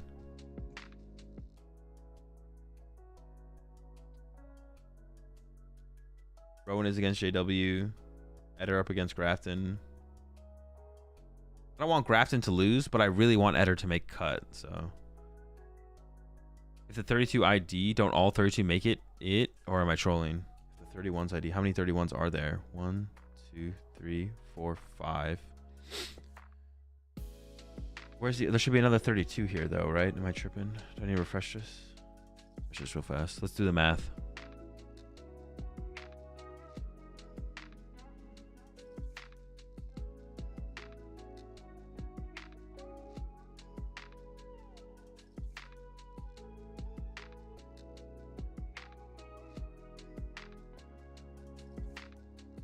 What is Eder playing? No clue. I have no clue.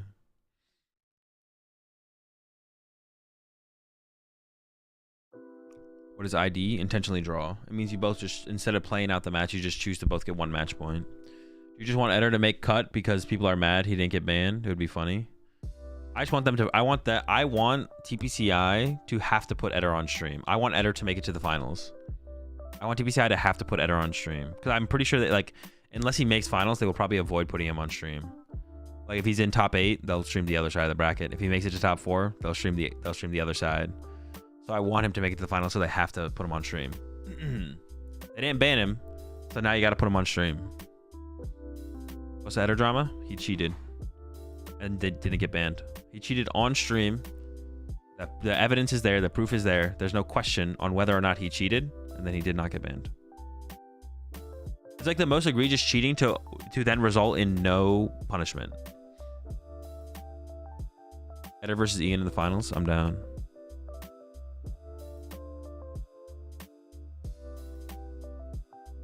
Danny, last response was a bit brutal. I was asking, since you are a very competitive person, this is just the first US regional. I guess creating content has higher returns. I just didn't want to go. That last response was pretty brutal. Wait, what did you ask me? You just asked me why I didn't go. I just said I didn't want to go.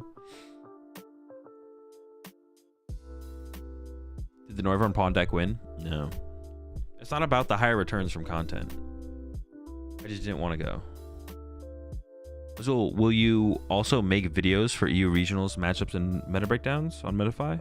For EU regional matchups? I mean, EU matchups aren't, or EU regionals aren't, matchups aren't any different. The matchup videos I make on my Metafy group are matchups for deck lists I post on the Metafy group. I will do a meta breakdown around non-American events as well. Like, I plan to do a meta breakdown before Dortmund. Yes. The matchup videos I put out, though, are specifically for the deck list that I post on the Metafy group, though, not just like across the board. So will you farm the Australian regionals? I don't know. Going to Australia is like a big undertaking. I don't know. It's like far. Okay. EU is way different. They always play UV Max. True. All right. So, it's still not updated here, but we can, like, Joseph is at 31, and then Nolan's at 32. Let's say they ID 1, 2, and then they ID 3, 4, 5, 6, 7. Ooh, one's left out though. 7. 1, 2, 3, 4, 5, 6, 7, 8, 9, 10, 11, 12, 13. 13. Jesus. 13. The bigger half wins. 6, 7, 8, 9, 10. No. 32 points doesn't make cut. No. 32 points does not make cut. Yeah, I don't know what math you were doing. I don't know what math you were doing, but there's no way. Because if all the 30 matches finish, which I assume they're all going to make gentlemen's. I don't know, people are pretty stupid about this stuff sometimes, though. I assume they're all going to make gentlemen's. 1, 2, 3, 4, 5, 6, 7, 8, 9, 10, 11, 12, 13. So we say it's 7. We say 7. That takes away one of the 31s. And then 8. Okay. If all the 31s ID, and then Henry loses the match, it is possible for 32s to make cut, but it would be such a weird scenario. It's a lot simpler if you just open the pairings. No, because it doesn't have the things. It doesn't have the point. Oh, no, it does have the points. What the heck? I thought it didn't have the points over here.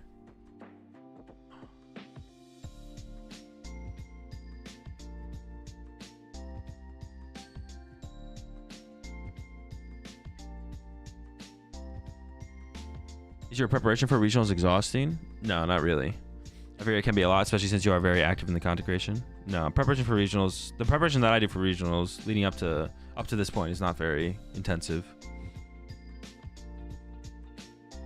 Okay, we can do it here now. All right. If Rahul beats Nolan, that's 132. So it'll be 1. Let's say Henry loses to Maxwell Johnson. So it's 1, 2, and then ID, and then 3, 4, 5, 6, 7, 8. No. So yeah, the 32s that never, even in the perfect world where Rahul beats Nolan, which creates a 32, and then Henry loses to Maxwell Johnson, which leaves Henry at 32, there would still be 1, skip, 2, 3, 4, 5, 6, 7. Oh wait, no. 1, maybe I'm miscounted. 1. So if Rahul beats Nolan and Henry loses to Maxwell, that'd be 1, 2. Oh no, 1, 2, 3, 4, 5, 6, 7, 8. Okay, no. Then it'd be a clean cut at 33. So you can't, yeah, 32 can't make cut. 32 cannot make cut. Oh, unless all the all right, 32 can make cut if all the 31s ID, and then if all the 31s ID, Rahul beats Nolan, and then Henry loses to Maxwell, and then one or two of the 30 versus 30s tie and don't resolve their match. But you would never take that risk as the 31s, right? The 31s never risk it an ID, hoping that two 30ers tie, right? Everyone plays it out, right? Everyone should play it out. Unless all the 30s ID. Well, if all the 30s ID, then none of them make cut, so they're not going to do that. If all the 30s ID and go to 31, they don't make cut, so they're not going to do that. If Henry wins, 32 makes it, isn't it? Oh, wait, I guess that's the better outcome, right? Henry beats Maxwell. No, you're right. Yeah. Henry beats Maxwell because that creates a 31. So then we're looking at 1. Let's say they even ID'd at the top half. So it's 1, 2. ID. 3, 4, 5, 6, 7, 8. No, it's still 8. Henry. Wait, did you say beats Maxwell? Henry beats Maxwell. So then Rahul's in, Henry's in. That's 1, 2. No, it's the same outcome. It's the same outcome. Wait for Tort to get in? No. It should be impossible. The scenario for 32s to make cut would be insane. It would be absurd. It's not going to happen. It can't happen. Oh, they're showing us where the... Oh, I'll show this to you guys. You guys can't see it. Oh, shoot. Hang on. I'll go back. Have they already showed this? I haven't seen this before. They're showing where the timeline for the unannounced regionals. Have they showed this yet? I haven't seen this yet. Is this new? So 1, 2, 3, 4, 5, 6, 7, 8, 9. So 9 regions. We're having 9 regionals. They did for Worlds. We've seen this before. I've never seen this before. They did yesterday. Oh, they haven't shown it before this weekend though, right? So there is 9 regionals. There is 9 US regionals. 1, 2, 3, 4, 5, 6, 7, 8, 9. 3 unannounced. But it's cool that they're showing us like roughly when they're going to be, which is nice. I don't really know that much past that. I guess it's not, but it's kind of nice. Like 4 rounds of day 2? Yeah, 4 round day 2. It would be nice if they added the regions. That's all America, Professor. Those are all American. The ones coming up are all American. Oh, unless you're saying... Well, they're only showing these because it's a North American regional, so they're showing the rest of the North American schedule. Or I say North America, US and Canada. I'm just North America. 5-2 can't make top 8. No, 5-2 can make top 8. You just have to win all 4. If you're 7-2, excuse me. 7-2 can make top 8. 33 match points makes cut. 33 match points makes cut. You appreciate the Prime subs there. Floggle and Stanizek. Welcome both to the pack. We're all at the desks, but we got plenty of milk. Do we know Rahul Reddy is playing? Lugia. I'm hoping they come back to Texas. If there's not a Texas one on the schedule already, there probably will be for sure. I'm hoping for Eder versus Rob finals. I'm down for it. I'm down. How many people are going to be in the ASIM cut? Can we tell yet? No, we don't know for sure because there'll be potentially some draws, and we don't know if like we don't know like the outcome of the Henry game versus the Henry versus Maxwell. I guess that one doesn't matter. No, it does actually. No, it doesn't matter actually. A tie or a win on either side puts one person in cut. Rahul versus Nolan would also change things as well. If Rahul beats Nolan, Nolan won't make cut. But if Rahul, because like Rahul is playing against Nolan right here. If Rahul beats Nolan, Rahul makes cut, Nolan doesn't. If they tie or Nolan wins, they both make cut. So we can't know for sure what the asymmetrical cut will be. We know what Ian Robb is playing? Probably Drago. What happens if Eder versus Ian is in the finals? It gets streamed? Yeah, they would stream it. They would stream it. Nolan said they agreed to ID. Okay. Yeah, so Nolan and Rahul are in cut. Not streaming last match? No, they will. We're just not there yet. Are we waiting, or are we having a stream match? They will have a stream match. We're just waiting for them. They'll come around to it. Should tournaments be open deck list? No.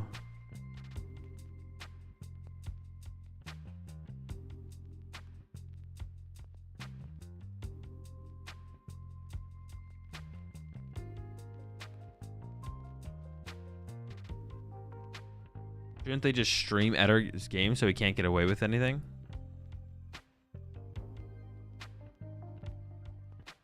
I mean, then that's assumed that then you're saying that you think Eder's gotten away with something like the rest of the tournament to begin with. So at that point, you should just ban him. Yeah, Yeah, if you're saying that, then you're saying Eder's been getting away with stuff the rest of the tournament. So at that point, it sounds like you should just ban him if that's what you think. So weird to put Eder and Ian in the same category. It really ticks me off. I mean, they have to, though.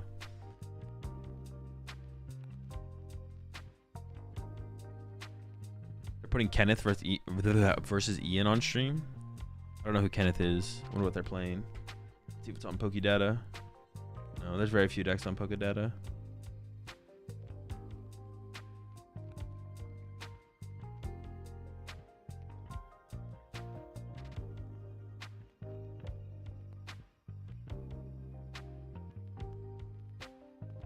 Putting Eder on stream didn't stop him from cheating the first time. True. Yo, low-key JW versus Rowan would have been a banger. Maybe. It is. Hopefully, they're taking the matchups into account, deciding what they're gonna put on stream. Yeah, hopefully they're taking that into account. What's actually being played.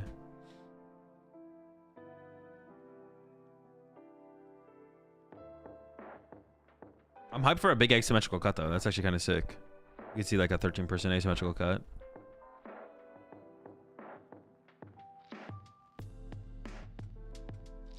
How can Rule be consistently good with such a volatile deck? Because the deck isn't as volatile as people think it is. You're just brainwashed by people saying Lugia is inconsistent. Lugia is not that inconsistent. Did Ian ever apologize for his Worlds incident? I don't think he like made like a public statement on Twitter or anything, no.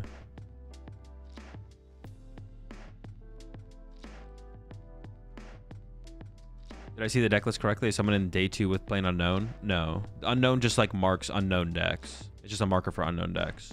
It's not actually an unknown deck.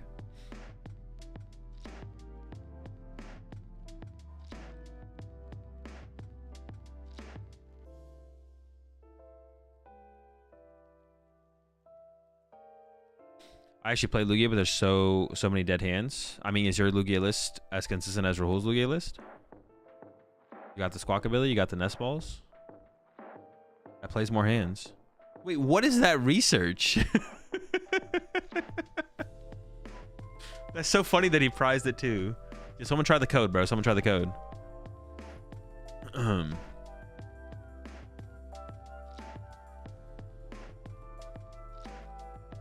the love of God, Ian, do not do anything with your hands. Imagine if Ian just had like handcuffs on or something like that. He was like prepared.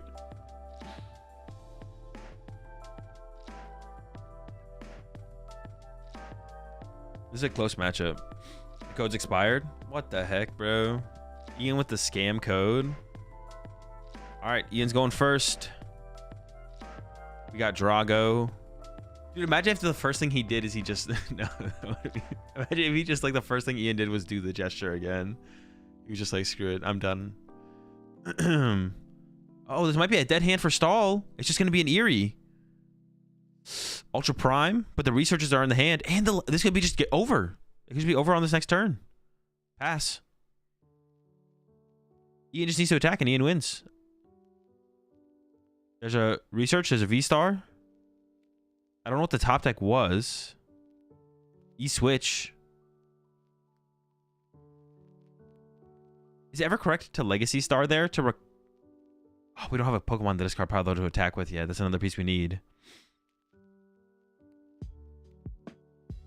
So we need a Pokemon, we need a Fire, and we need an E-Switch. E-Switch is in the discard pile, and an Ultra Ball is as well. There's a Vessel in hand. That's the Fire. Ian is so close here to just winning. Wait. Vessel. Wait, no, Ian has game. Wait.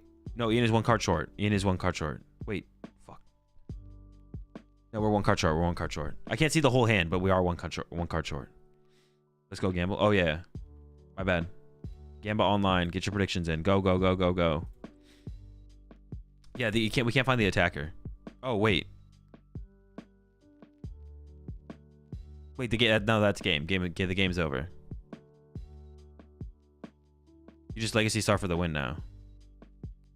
Or E-Switch and yeah, okay. That'll do it.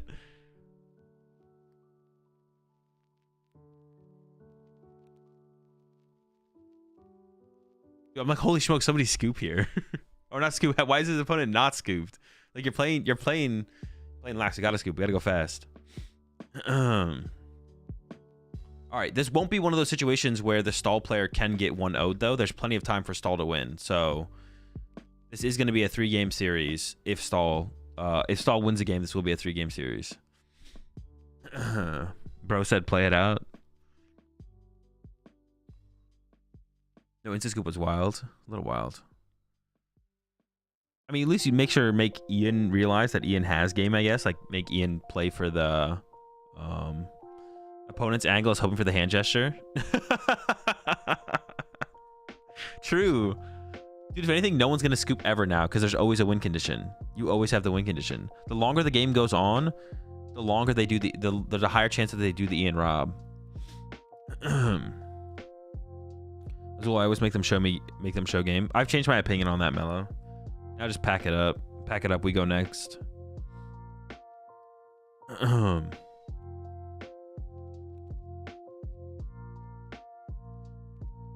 Yeah, but I guess you always have that win condition. The longer the game goes on, you always have the win condition, especially against Ian. Like, he's proven that he's done it in the past. So like, so Kenneth chose second here. Actually, interesting. Ian chose first in game 1. I assume they both know what each other is playing. Interesting that Kenneth chose second. I feel like going first in this matchup makes the most sense. Why would you give Drago just like another turn? Like, I don't know. It doesn't really make. I feel like going second makes sense. Maybe, or going first makes sense. Excuse me. Yeah. He's itching for it. Just got to give him the chance. Yeah. I feel like you go first in this matchup. Because I don't think the Drago player is like getting that big of an edge on you by getting off their first supporter. So having like another turn of potential Rotom draw seems pretty good. I'm not sure though. I guess you could see it being close.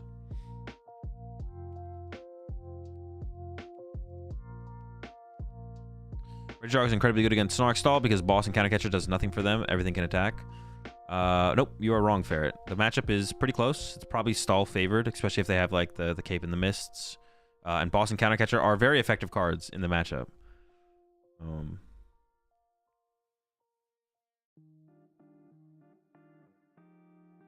Imagine Kenneth wins the match and does the gesture. How many rounds today? 4. This is the last round. 2 V-Star prize? I mean, you only need one of them. You only need one. You only need one, so.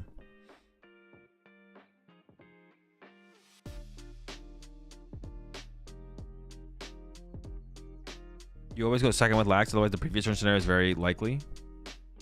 Going second in that situation wouldn't change anything. Going first or going second doesn't change anything. Like, Kenneth got 2 turns to play the game. This is matchup specific. It's not like we're up against Raging Bolt.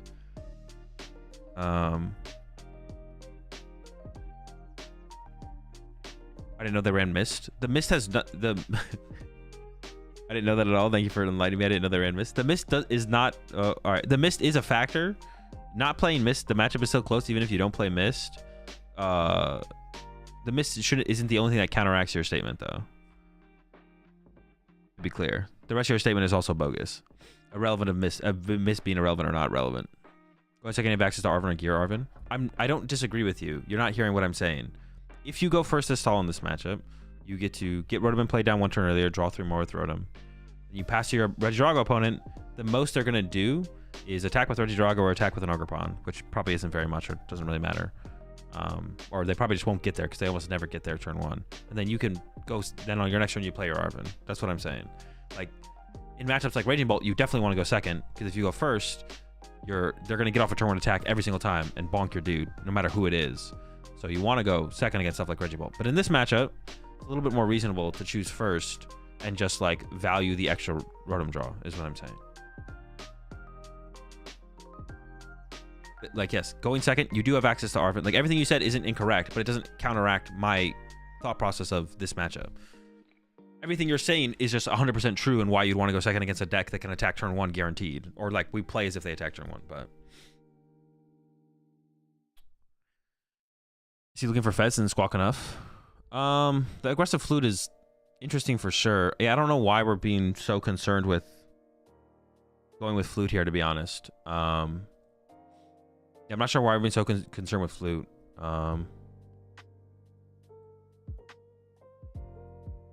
There's a Rody draw. We didn't put the cape on the Rotom, which is interesting. The Rotom could just get boss KO'd now.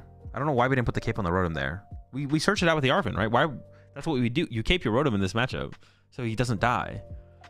They can't want to KO it. They can never want to KO your Rotom if you don't cape it. If you cape it. Also, you could get Iona, then have to go find your cape again, which is annoying.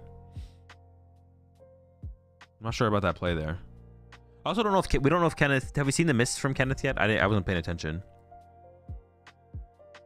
Ian plays tower. Okay, so Ian also has the tower.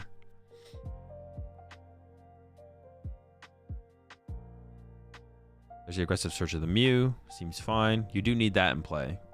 Oh, that's the reason to go for the flute, I guess, is like you could lock your opponent out of Mew. But they'd have to have 4 Pokemon on the top of their deck. I don't even know. Because, yeah, if they don't have Mew, they actually can't get through Mimikyu. So they need Mew. Mew is something you need. So that's, I guess it's a reason to be more aggressive with flute on Kenneth's side. Because you get locked out of Mew, you just lose. There's a grass. So we could just see a 110 hit here, I guess.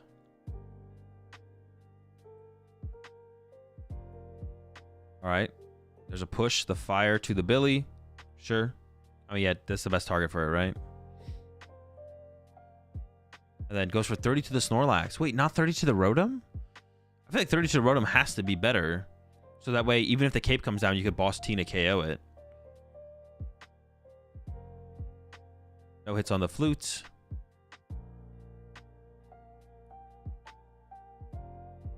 Has Eerie or Misfortune Sisters. There might be an Arvin in the back of the hand as well. I can't actually 100%... Or a Pokegear, excuse me. So that could become an Arvin.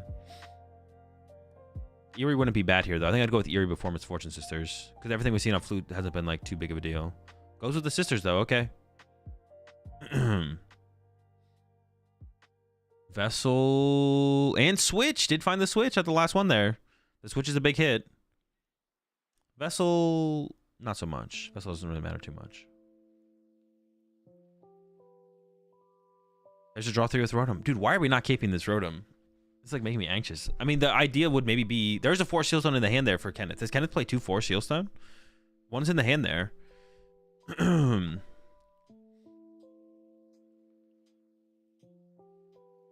Alright, Ian would like to KO the Rotom this turn, but if you just attack for turn, that's also fine. Has the fire, so the active Snorlax is going down. Oh, you could KO both Snorlaxes here, actually. Ultra Ball's always a super odd. You could, yeah, you could KOing both Snorlax here would actually be huge. If you have boss KO double Snorlax, that's pretty big. Fail on the Ultra Ball, so not gonna get the V-Star yet. Doesn't need it as well. You don't need the V-Star yet. Jamming Tower into play, shuts off the fan, and then there's draw 3 from Mew. Find a boss. There's a boss. We definitely go boss here, KO double Lax, right? Maybe that's the reason that Ian went with that 30 damage on the Lax there. I was saying, like, I think we should go to the Rotom, so if the cape gets put on the Rotom, so that we can KO with Tina on the following turn. But this worked out pretty well here. Can't really complain about this. Now the Rotom is trapped in the active for the turn. This is like the big thing about, yeah, you never want to end up in the situation of stall where they knock out your active and you have to push Rotom. Because moving Rotom is so annoying. Because if you have no other Pokemon in play and you push the Rotom, that means your Penny's probably not going to put you into... You probably don't have Pokemon to combo with Penny, so you have to go find Switch Cart or Hard Retreat with, like, a Mist Energy if you play the Mist. Shutting out Fan is big. Shutting the Fan is nice as well. This is another thing Kenneth has to find here, is a way to bump this Jamming Tower. This is looking pretty good for Ian, to be honest. Like, Ian still hasn't used Legacy Star. Ton of E-Switch left. Did lose the Switch. Still has Prime. We're seeing the Arvin come out here. I mean, what do you even get? You need Nest Ball. You can put the cape on the active, but it doesn't matter because of the Jamming Tower. I guess you could Nest Ball for Pidgeot. There's a Force Seal Stone in hand, right? And then Force Seal Stone for Artisan. And then Artisan for Snorlax or Mimikyu. Probably Mimikyu. No, this is a bad sequence. We should do the Force Seal Stone combo here. Yeah, get Pidgeot with oh no, this is the sequence here. No, never mind. This is the sequence. I'm trolling. I thought we could... No, this is not the sequence here. Can't force. Oh, we can't force because of the freaking Jamming Tower. All right, never mind. This is the sequence here. This just sucks. This is what we have to do, but this feels terrible. Oh, wait. We can put the Force Seal Stone on the Rotom. Oh, but then the Rotom is stuck. We're not moving. Oh, we have the Switch Card. Oh, we can go Force Seal Stone to Rotom. Oh, no, but then we don't have room for the cape. Dude, I'm tripping. Countercatcher's the other Drago. don't know how I feel about that. I feel like we should maybe bring up the Squawk ability, right? Squawk ability does do 20 damage, but are we scared of 20 damage? All right, I guess this is fine then actually from Kenneth. I actually like this sequence. I think it's fine. Next turn we can Nest Ball for... We need to get the Artist on it. We need to bump the Jamming Tower. But next turn we can go Nest Ball for Pidgeot, Force Shield. No, we can't do that. Dude, fuck. Dude, I keep overthinking it. All right. We can't play Force Shield Stone. We can't play Force Shield Stone. We can't use it because there's Jamming Tower. We need to draw into the Artisan. It's a good thing I didn't go to Baltimore this weekend, Azul. Can't have a rat king get caught lacking like this. Nolan confirmed he just tunnel visioned and forgot to play around double amp line because it's usually too hard to pull off. Oh, okay, okay. Yeah, that seems like that's like the reasonable explanation there. All right, there we go. Prime Iono from Ian. Yeah, Ian is cooking in this one and still has Legacy Star. We still have Legacy Star here. There's the Gudra knockout. 2 prize cards remaining. No Rotomon in play. Cape wouldn't have been very beneficial, I guess, if we had put it down because the Jamming Tower was found. Heavy Ball coming out for Kenneth. I mean, I guess we can just Countercatcher Squawk from here, though, right? Countercatcher Squawk. Oh, maybe that is enough, though. Ian has... Well, Ian can go Legacy Star to get Switch plus Prime back. And the question on Kenneth's side would be, can Kenneth find a Eerie to then remove the Switch from Ian's hand? If you don't bench another Pokemon, then Prime isn't an out. But you have to bench a Pokemon here because otherwise Ian just goes for the Switch and KOs your active. So we have to go... You have to bench a Pokemon here. Oh, no, but if Ian plays Canceling Cologne, then that's one more out as well. Huh. It's going to be tough here still for Kenneth. Although I feel like some of the Drago players did cut Canceling Cologne. We'll see, though. He doesn't have Counter Catcher? He got one off the Arvin. Bring up Squawk, right? It's always bring up Squawk. Dude, why do you want to give Ian an E... What? Why are you giving Ian an E-Switch knockout? This is trolling. This is absolutely trolling. He doesn't run Canceling? Okay. This is a... Like... Force Ian to have to use Legacy to get Prime and Switch. Now Ian can get a knockout without using Legacy Star. Just goes attach E-Switch or E-Switch, E-Switch, evolve knockout. Or not even evolve. You could do the 130-30 and that puts on enough pressure. Dude. That's an insane throw from Kenneth. You gotta bring up Squawk ability there, my dude. Oh my gosh. And Legacy Star is still active. That's game, right? With Legacy Star still around, how do you ever... You gotta get Mimikyu in the active. We gotta get Mimikyu. Was that an Artisan? Artisan for Mimi. All right, there is still a possibility here. Boom. Artisan for Mimi. Henny, the Snorlax. We got this. We got this. We got this. Is he trying to play around Thornton? No, he's not trying to play around Thornton. It's just a misplay. No one plays Thornton. You should assume Red Dragos don't have Thornton. He still loses to Tower Mew EX. Yes. Oh shoot. I guess we eventually just get there with Tower Mew EX, right? Can we ever make it? I guess you could like get rid of enough E-switches that maybe there's not an out.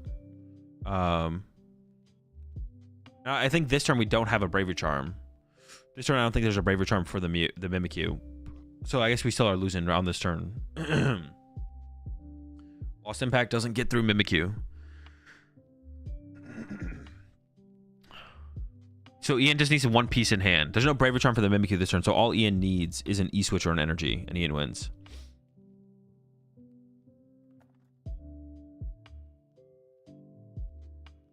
Jamming Tower's pretty clutch.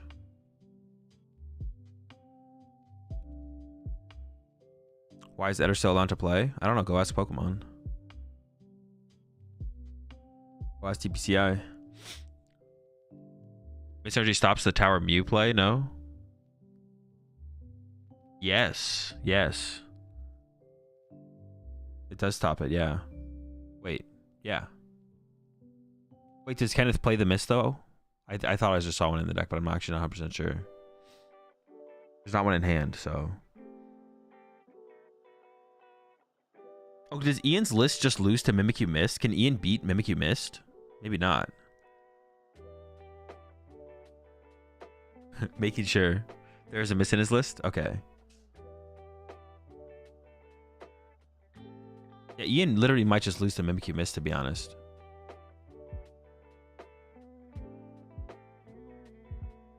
Can Regidrago use Tina V-Star's V-Star power as his attack if it hasn't used V-Star? No, because you don't have 10 things in your Lost Zone. There's a research. There's a piece. True energy for turns. That should be game. There should be 2 E-switches in the discard pile. Yeah, I don't know if Ian can beat Mimikyu Mist, to be honest. I'm actually not sure. Ian might just fold to Mimikyu Mist.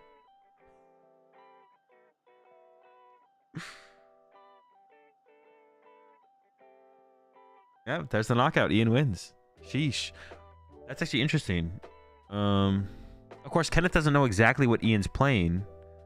But I feel like if Ian doesn't play the Canceling Clone and you don't play Temple of Sinnoh, then you do just lose to Mimikyu Mist. You just literally can't beat it. Interesting.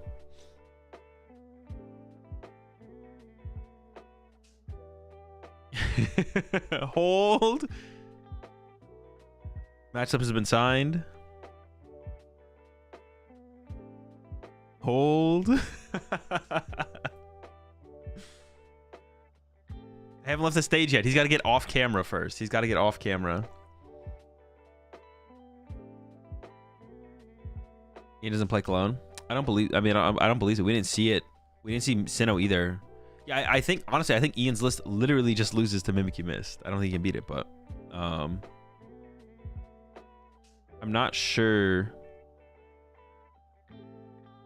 Like, obviously, Kenneth doesn't know that. That's the big thing. Kenneth doesn't know that. And I don't know if Kenneth could have aggressively found Mimikyu Mist at some point, but maybe could have and just like thrown that out there and literally just won the game.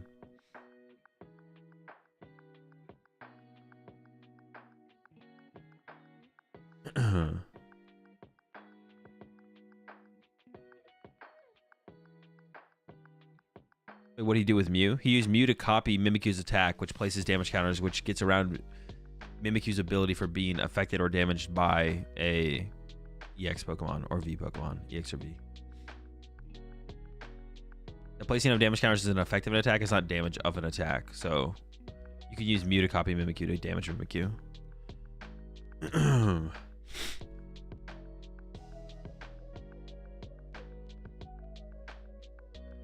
But still, you play around him having it, and in the process, you just lose. Maybe you have to go for it. Well, not true. Like, if you know they have Canceling Clone, you don't want to all in on a Mimikyu Mist.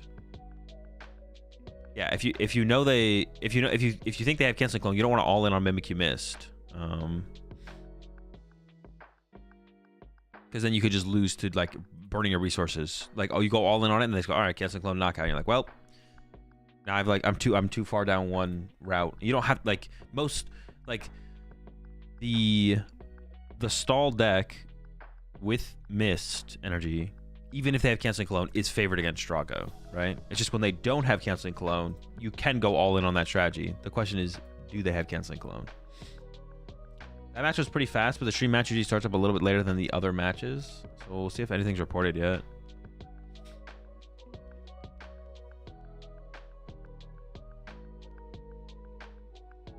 I think that's their point, because you can't go all in. It doesn't really work. Since you're playing around the Cologne, you might miss your chance to Mimi Mist. Oh, maybe, yeah. True. Look at the standings. I am. On what's it called? Why does every wall Pokemon have an attack that beats itself? To make it easier to beat, so they're not just broken.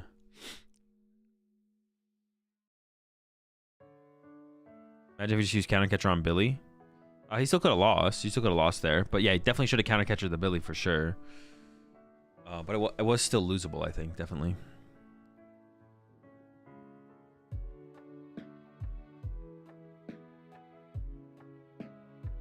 Because you could have... Ian would have just had to use the ability sooner to go get Prime or Switch or something, and then...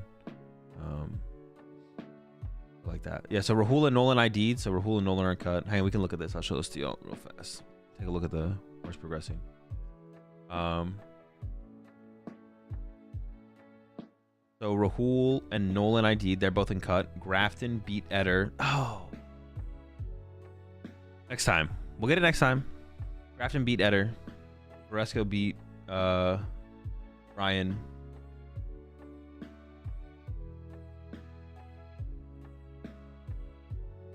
And then these 3 matches are still concluding.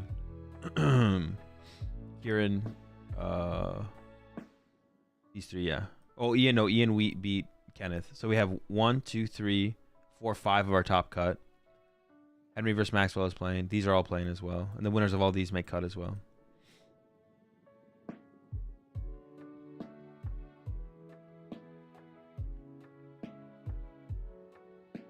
An item on bottom of my deck. Like, you'll say there, I should probably, if I didn't get the win, I was just going to go V-Star for Prompt Catcher switch, Iono, keep Prompt Catcher on bottom. Okay, that's perfect. And to approach the matchup from that way, that level of resource management just comes with how familiar you've been with Regidrago V-Star. And heading into this tournament, I want to ask you for the deck pick, right?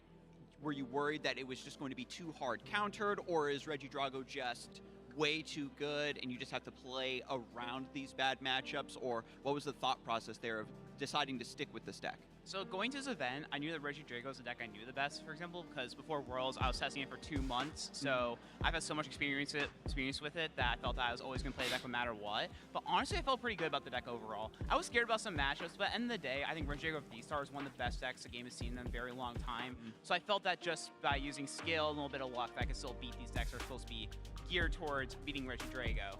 Yeah, and before we actually came into the lounge for the interview, you were telling me that you haven't really hit a lot of your coin flips, and your opponents have been the ones deciding whether they're going first or second. Has that put you at a massive disadvantage, or? I don't know really. It's been weird. So today, I played 13 rounds of our tournament. I've won 1 coin flip, so it's been a little weird. I think that luckily a lot of those came against the faster decks. So I'm choosing first blind anyways, which I know there's a lot of debate about it. Some other players like Andrew Hedrick think you're supposed to blind second. So I noticed some conversations between very good players about it, but still, I was going to choose that first. It wasn't as bad, but overall, it had a lot of matches where you need to go first to have that advantage. But I was able to, a little bit of luck, handle this. And choosing to go second is a kind of way to mitigate Raging Bolt, if I'm correct. Yes. Yeah, all the faster decks to quote 2-2-2, which is all these fast decks are really trying to get that quick knockout on these 2-prize Pokemon. So going second really allows you to draw a lot of cards and put Cleffa into active. Ah, I see. And so already it's great to see, right, that Regidrago players are already adapting to these bad matchups, things that have really risen to prominence. And in the final turns of that game we just saw on stream, you were double checking the Mimikyu, triple checking the Mimikyu, just to make sure that the Mew EX Ghost Eye has gone through. It was so funny because backstage we were all like, oh man, because I've personally done that play before when I had been practicing Regidrago against Snorlax. And so that's the first time that board state has kind of happened for you? In a tournament, yes. I haven't really faced Snorlax yet in this format, so that was the first time we actually had to do a tournament and be like, okay, how do I set this up? How do I make sure that the play goes through? Because that's very important in that matchup, because I have no other way to get through Mimikyu except for Radiant Charizard, which you don't really want to use. I did beat a Pidgeot control yesterday, starting Radiant Charizard and attacking with it. Okay. But that's not really the game plan you want to go for. So I really just want to make sure that Mew worked. I know you had Miss Energy maybe. I still have access to Temple Sinnoh, so I thought I was going to be fine. Like, even if I had to pass a turn. But yeah, I really was just double checking, making sure that I had it, because I had so many options there that I didn't want to actually burn my V-Star and realize I messed up. Yeah, I loved the patience and just the restraint to keep that Regidrago as a V and just use Dragon Laser. That way you're also playing around potential cornerstone stance. It was just a masterclass, I think, especially if you want to still get the last few tournament points for yourself, maybe some League Cup wins on Regidrago before the format really shifts out for Stellar Crown. Like, this is the player you got to be paying attention to, folks. Are there any other maybe pointers about Regidrago that you maybe want to share that you've discovered recently preparing for this tournament, or just in general as you become more experienced with the deck? I think the biggest thing is really prioritizing Cleffa. And your V-Star is a last resort. You never want to be using your V-Star ability except for when you have to use it. And you saw on stream there, I was very hesitant to use my V-Star until the last moment, because just attacking Regidrago V can sometimes also be fine. It's more of a control thing, but in general, like, you really don't want to use your V-Star until you have to, just because of how hard it is to come back when the wrong 7 cards get discarded. That is so true. And that was something that we were able to kind of touch on. I believe it was at the top of the show yesterday. The more experienced you become as a Regidrago player, the more and more situations you find yourself in being able to save that V-Star power for the coup de grace rather than using it for a setup like, oh, I need an energy switch in these top 7 cards or else I lose. And, you know, that's me all day. But I guess I'll ask my usual question, of course. Any special shout-outs you want to give while I got you in the lounge? So shout out to my family, shout out to my girlfriend, shout out to Zayaland again for helping me test and creating this deck list Friday night, which with you know, all these interesting choices, I guess, in the deck. My list is a little greedy, so you know, shout out to them helping me out making it. And yeah, also check out, of course, the Shuffle Squad, my team, and you know where to find me. Absolutely, well said. And again, thank you so much for sharing so much wisdom about this deck that people know is strong, but I don't think they really grasp it in that level to understand what makes it strong, and you definitely demonstrated it for us here on stream. We're going to kick things back over to the casting desk, but don't go anywhere because we've still got way more rounds of Swiss before we head into top 8, so don't go anywhere.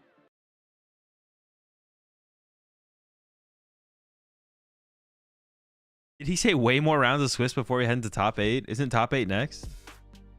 I'm pretty sure that was the last round of Swiss.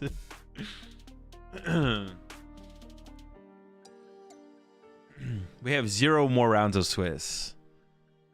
What the fuck? Skarsgård out here literally lying on air? I don't know how I feel about that.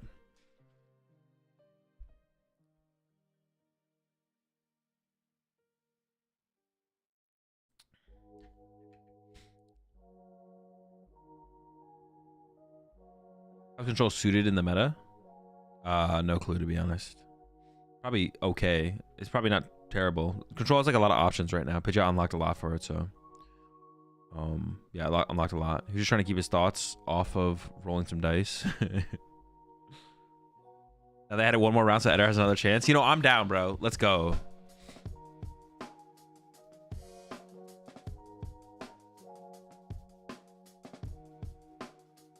Pokedata shows there's 15 rounds. Well, Pokedata is wrong. El Pokedata.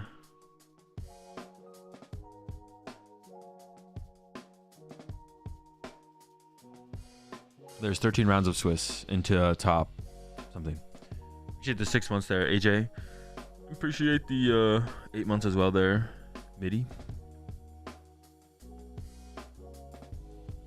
How is Eder? Because Eder is allowed to play in Pokemon TCG tournaments. Anyone who is not banned from the Pokemon TCG can play in Pokemon TCG tournaments.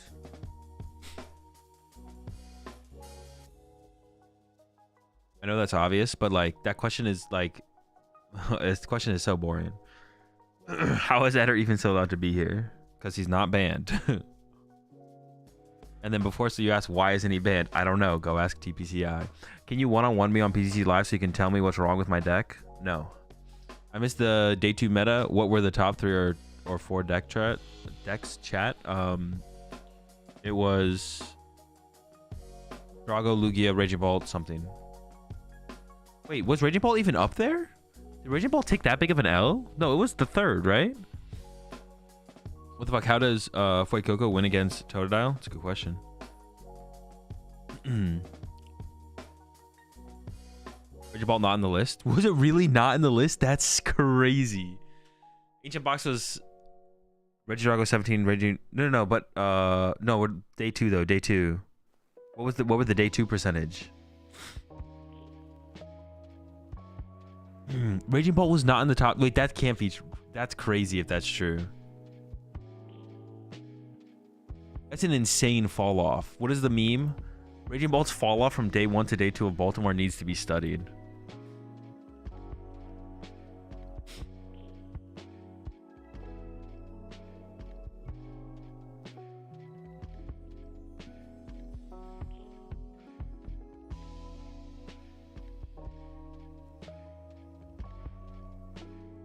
And let's go back and see it. Where did they show it after game 1 or before game 1? It was after game 1 that they showed it, right? I think that's what they usually do. Is they use it as like something to talk about, some like filler. Or am I trolling? That's still all game 1.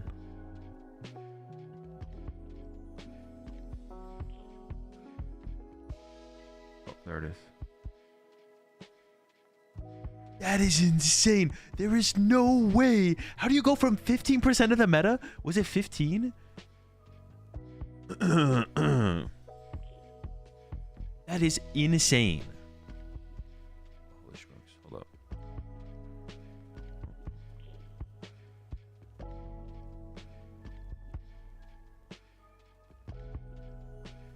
That is absolutely crazy. I need to make a meme out of this real fast, though. This is important. This meme is important.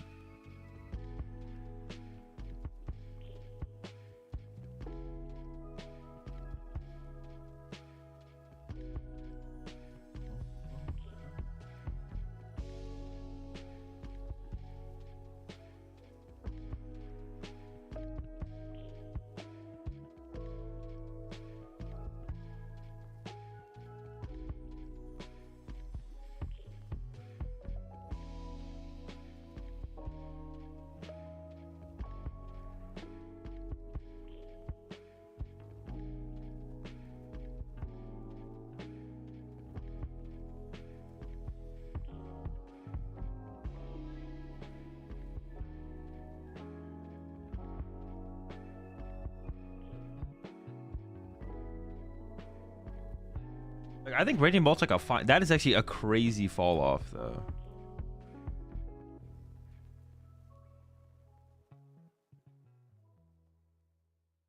I think Raging Bolt's like a fine deck. Like, what? That is an insane. That's just crazy. Dude, how do you go from 50% of the meta to less than 7 in day 2? Holy shit. Charizards must have been eating them.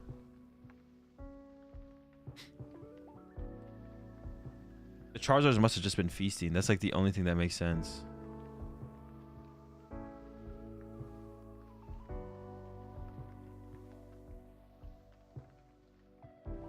Crazy, crazy, crazy, crazy. Should be the better players gonna pick Bolt. The better players never pick Bolt, but that's still a wild stat. That's definitely a wild stat. Yeah, the better players never pick Bolt, or like most of them don't. Well, yeah, it's always like a percentage based. Yeah, the better players never pick decks like Bolt. That's still a crazy. It's just that's insane. It has a bad Lugia and Ancient Box matchup. This is true. It does have a bad Lugia, but Lugia was only 6% of the meta. Lugia was literally 6% of the meta. Lugia was 6%, and then Ancient Box was 9. But yeah, that's part of it. And then Charizard was up there too. It is unfavored to Charizard. Yeah, maybe Raging Bolt's matchups are just all bad. Maybe Raging Bolt's matchups are all just bad. I didn't even really think about that hard, but yeah, maybe it's worse than I thought. Unfavored against Ancient Box. Ancient Box being 10% of the meta is also criminal. That deck sucks. I can't believe that many people played that deck. It is a deck that better players choose not to play, but still, that deck is like criminally bad. You're bad against Raging Bolts or Ancient Box. We go back to the meta, right? Your Drago matchup is favored. You're unfavored against Lugia, unfavored against Charizard, unfavored against Ancient Box. Snorlax is close. Unknown, who knows? Although a lot of the unknown decks are like the Noivern decks, right? Which should be favored against it as well. What decks are good against Ancient Box? Pick a deck.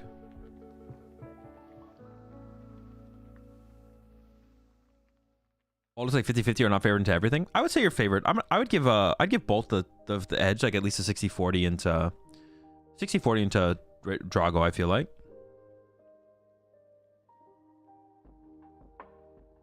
The Wall Ogrepon Canadian deck would also be rough for Bolts. Yeah, it would be, yeah. The Noivern stuff.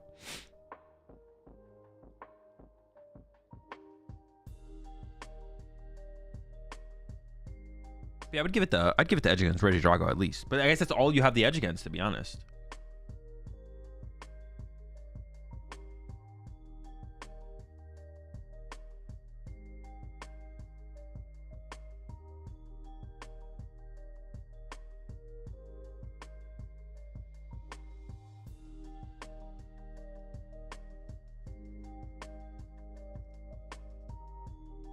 That's still a lot though. Like no matter how, like that's still a lot. That's the thing though. Like the more interesting thing behind that stat though is like. The more interesting thing behind that stat is like. Raging Bolt must have been just like a truly bad play at this tournament. Okay, explain the hype behind Ancient Box Azul. Why is it popping up so much? All the decks that are favored against Regidrago, most of them lose to Ancient Box, and then that's it. The really fast aggressive decks are good against Drago, not as good as people think they are for most of them, and then Ancient Box is favored against all of them. Ancient Box is favored against all of them, and then that's where Charizard comes in. Charizard is also favored against them and Ancient Box. That's where like the switch up kind of comes around. That's basically it. But Ancient Box, the thing about Ancient Box that people don't understand, it's not like a good deck that the meta is now good for it. Ancient Box is just a bad deck. Like, that's why I don't think enough people understand. It's not a good deck. Like, and I don't know the best way to explain that, but like, there's certain like, and it is like a little bit meta and format based, but Ancient Box has never been a good deck. It never has been a good deck. It can't be a good deck. The deck just can't be good. The power level of the deck for the way the Pokemon TCG is played right now over the last 2 years and probably in the future for a year or two, the deck isn't powerful. The power level of the deck is just low. So the meta has to be really, really good, but it's not like truly terrible, right? Either it's not like truly terrible, but it's like the meta needs to be really, really line up really, really well for it to actually be good. Like the meta has to line up super well. And this meta for this tournament seemed like okay. It was like okay for Ancient Box, but it's never a good play. It's never like, oh, this is the best play. Ancient Box will never be the best play at a tournament ever, I don't think. It never has been, and I don't think it ever will be, because the deck is just not a good deck.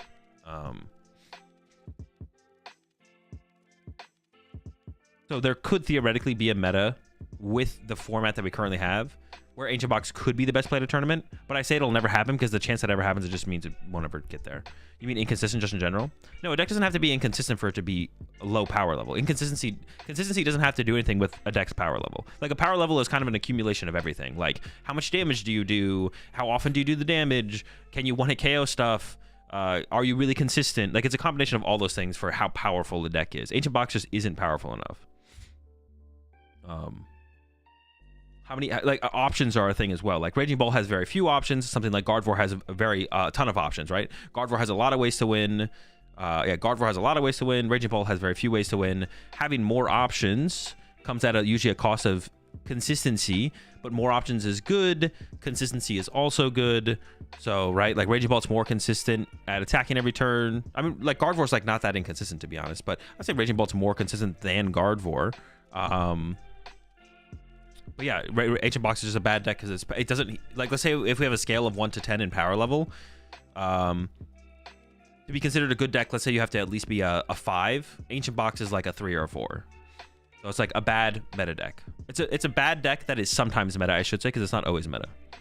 I'm not sure I agree with you that the deck is bad. I agree probably won't ever be the best deck to play, but the general feeling is single prize decks are good against Bolt. If a deck can't ever reasonably be the best deck to play in a meta, in a format at a major tournament, that the cards are legal and standard, that the archetype is legal and standard, then it's not a good deck. You have to be, if the deck can't reasonably win a major tournament, not in every meta at major tournaments, but at least a couple, then the deck is just not a good deck. But would you prefer United Wings over Ancient Box, or would you consider good single prize decks, or what would you consider a good single prize deck at the moment? United Wings is terrible. Like Ancient Box is like, Ancient Box is way better than United Wings. I don't know why you're comparing United Wings to Ancient Box. There are no good single prize decks at the moment, as far as I can tell. Unless you count like Gardevoir like a single prize decks. Yeah, United Wings is like just a terrible, it's not a, there's a reason it can't ever be, it's never even sometimes a meta deck, because it's just a terrible deck. Ancient Box is a bad sometimes meta deck. It's like a fringe meta deck, because sometimes it's meta, sometimes it's not. Ancient Box wasn't really meta at Worlds, and now it's meta going into Baltimore. So it fluctuates in and out, and that kind of tells you the power level of the deck. That should tell you a little bit about the power level of the deck as well. Decks that are truly good decks don't really ever leave the meta. Lugia never leaves the meta. Charizard never leaves the meta. I would say Gardevoir is truly a good deck. It has kind of left the meta at this point. Regidrago's not going to leave the meta. Those are truly just like good decks, right? Decks like Iron Thorns are a little bit different. Iron Thorns is a bad deck, but it's more, Iron Thorns has a higher chance to be the best play for a tournament than Ancient Box. And we saw it for Worlds. It did win Worlds. I don't know if it was the best play at Worlds, but it was a fine play for Worlds. Lost Zone. I mean, Lost Box is just terrible right now, though. There's no good one prize decks. They don't exist. Unless you count Gardevoir. Gardevoir would be something you could maybe count, but it's always semantics. You're banned, Soda. So it's all semantics. It's not semantics. It's just it's a way to understand. I know you're just trolling me, Soda, but I will answer your question. It's a way to have a better understanding, a deeper understanding of the game. It's like adding more layers to the understanding of the Pokemon TCG. Like, we could look at all the meta decks and be like, oh, they're all good decks. They're all meta decks. And sometimes it's better to play one over the other. Or we can go further than that and be like, actually, no, Ancient Box is sometimes a meta deck in the Pokemon TCG, but it actually probably should never be a meta deck in the Pokemon TCG. But the way the ecosystem of the Pokemon TCG works with the community, sometimes a deck like Ancient Box becomes popular enough where it becomes meta relevant that you want to take it into account into what you tech and what you play, even though the deck is actually never truly good enough to ever win a tournament. All of a sudden, you do have to all of a sudden respect it because for some reason the community warrants it to be good enough to actually play it for whatever reason. Now, obviously, that matters for decks like Ancient Box because they're better than something like United Wings. United Wings is truly terrible, and no one wants to sit there and lose all day, so no one's going to play United Wings. Ancient Box, you can actually win games with, and it does have some good matchups against some actual meta decks, not just fringe meta decks like itself. So if the meta shifts enough to the point where enough of those decks are popular enough, it's like, oh, Ancient Box doesn't feel terrible to play, and I'm beating up on these decks that are becoming more popular right now, so I'm going to play Ancient Box. But it's never truly a good deck. I do agree with you, United Wings isn't good. I don't fully agree with Ancient Box, but I was using another popular single prize deck at the moment.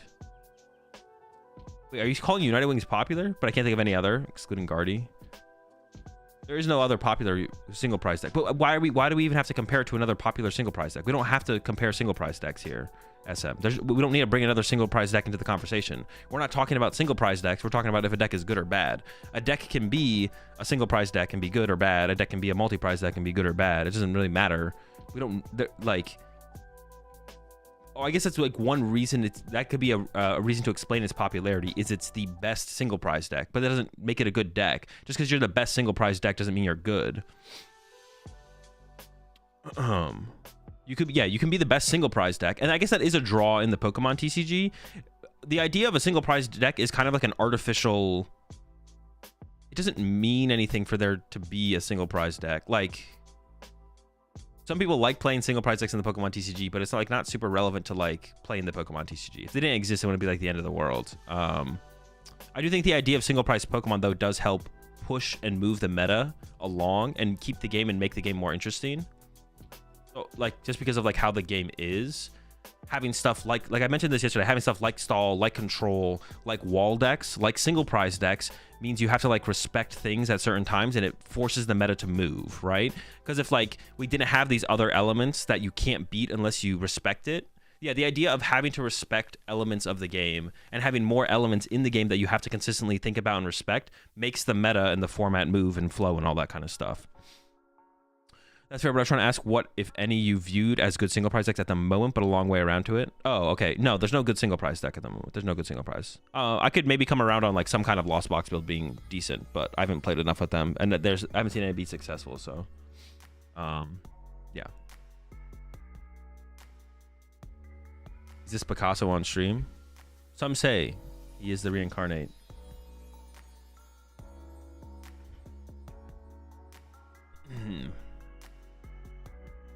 But yeah, I think it's fair. Now, you can disagree with me that Ancient Box shouldn't be labeled a bad deck, but I think it's fair to call decks that even become 10% of the meta at major tournaments bad decks. Like, we shouldn't just chalk it up to, oh, I don't know, it's 10% of the meta at a major tournament. How can the deck be bad? I don't know, because a bunch of bozos think they can win with a terrible deck. Like, I don't know what you want me to tell you. Now, if you want to like just play Ancient Box and go 0-3, I don't have a problem with that. But that will be the result for half the Ancient Box players. You're not winning tournaments with that deck. What is the worst deck that won a regional last season? I don't know. I have to look at them. Here's the hater, Azul. Listen, I just don't want people wasting their time thinking they can win or do well with bad decks. Put the bad deck down. If we're trying to win or do well, let's pick up a good deck.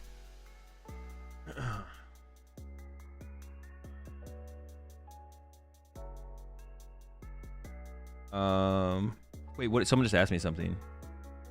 Oh, what is the worst deck?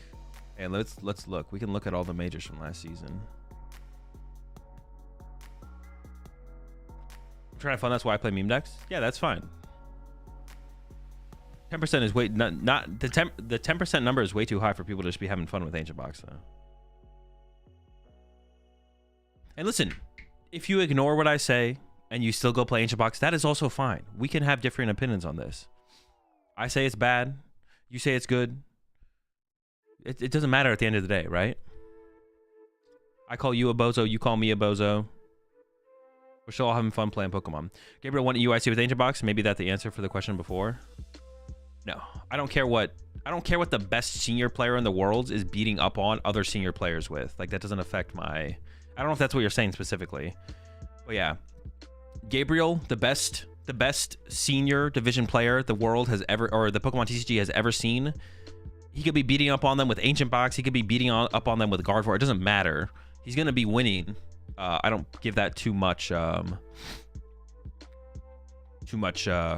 credit.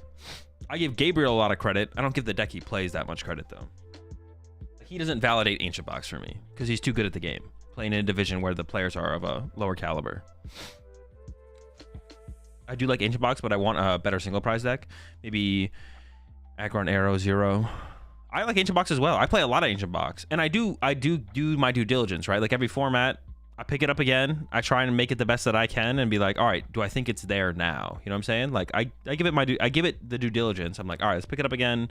But my conclusion every single format is nope. Ancient Box is still mid. Bad deck. Put it down.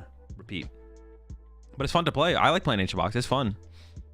I'm not trying to win with it though. I'm not trying to win with it. Like, I'm trying to win games when I play it, but I'm not trying to like bring it to a major tournament to try and win a major tournament with it. That's what I mean. That's why it's like a surprise to me when it's like 10% of the meta. I'm like, there's just no, this just feels bad. Like, this feels weird to me that it's 10% of the meta. What's your opinion on Raging Bolt? It didn't end up being a great play for Baltimore, I guess, overall, to be honest. Is Top Cut next? Should be, yeah. It should be next.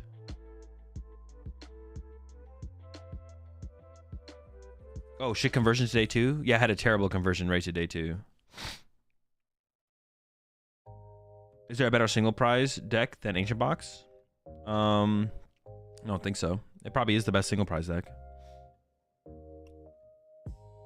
There's a little meta manipulation so we can play lax. Chill.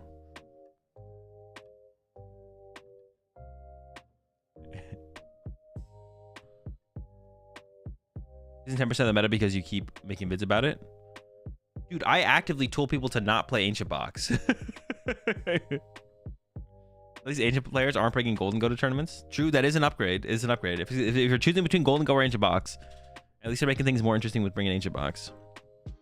Yeah, I actively told people to not play Ancient. Like, I actually said, I actively, even though like I was playing with it, making videos about it, talking about it. If someone asked me about the deck, I was like, no, the deck's mid. The deck is mid. I would not recommend it if you have options. Whenever someone talked to me about it, whenever someone asked me about it, I'm like, nope, it's mid. Would you say Ancient Box is worse now than Lost Cena was last season? No, Lost Cena was decent last season. It came around eventually.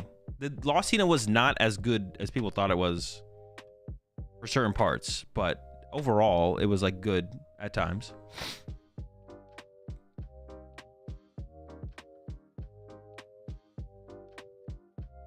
Deck I'd recommend for beginners, Raging Bolt probably. The 10% is your YouTube watcher and not stream watcher. Possibly. Maybe. What do you mean? But the YouTube watchers, now we have YouTube chat on here too. You think Regidrago is the best pick for this tourney? I don't know about the best pick, but it's what I would have played with like limited, like not overly thinking or prepping for the tournament. I would have just gone with Regidrago. I think Lugia was a pretty good play as well. But I would have like played Regidrago. The best play for the tournament though, let me think about that. No, I mean, I just haven't thought about it enough. I took that personally. I low-key think Lugia was the best play. It might have been. It might have been. I also think I mentioned this. Maybe I'm overestimating how many bad matchups it had at the tournament. I think Iron Thorns was actually a pretty good play for this tournament. You did have bad matchups in the standout was the Ancient Box matchup. That was 10% of the meta. But yeah, your Drago matchup is slightly favored. Your Lugia matchup is good. Your Charizard matchup is favorable as well. Like, even if only slightly. You're not really playing Pokemon. It's not a very fun deck to play. But I was surprised to see Iron Thorns only be 1% of the meta, or 1.5. But I think people were scared of Ancient Box is why like people didn't play it, I guess. But also maybe, I mean, the general public I don't think really likes playing Iron Thorns. It's not a very fun deck to play. Thorns is strictly worse matchup roulette than Cornervern, to be fair. That's possible, but if you predict Lugia to be successful, you'd probably be rather playing Thorns, right? Thorns fall was kind of crazy. I mean, it really is. It was just the Ancient Box hype, though. It's like that's what made people like not want to play Thorns, I think.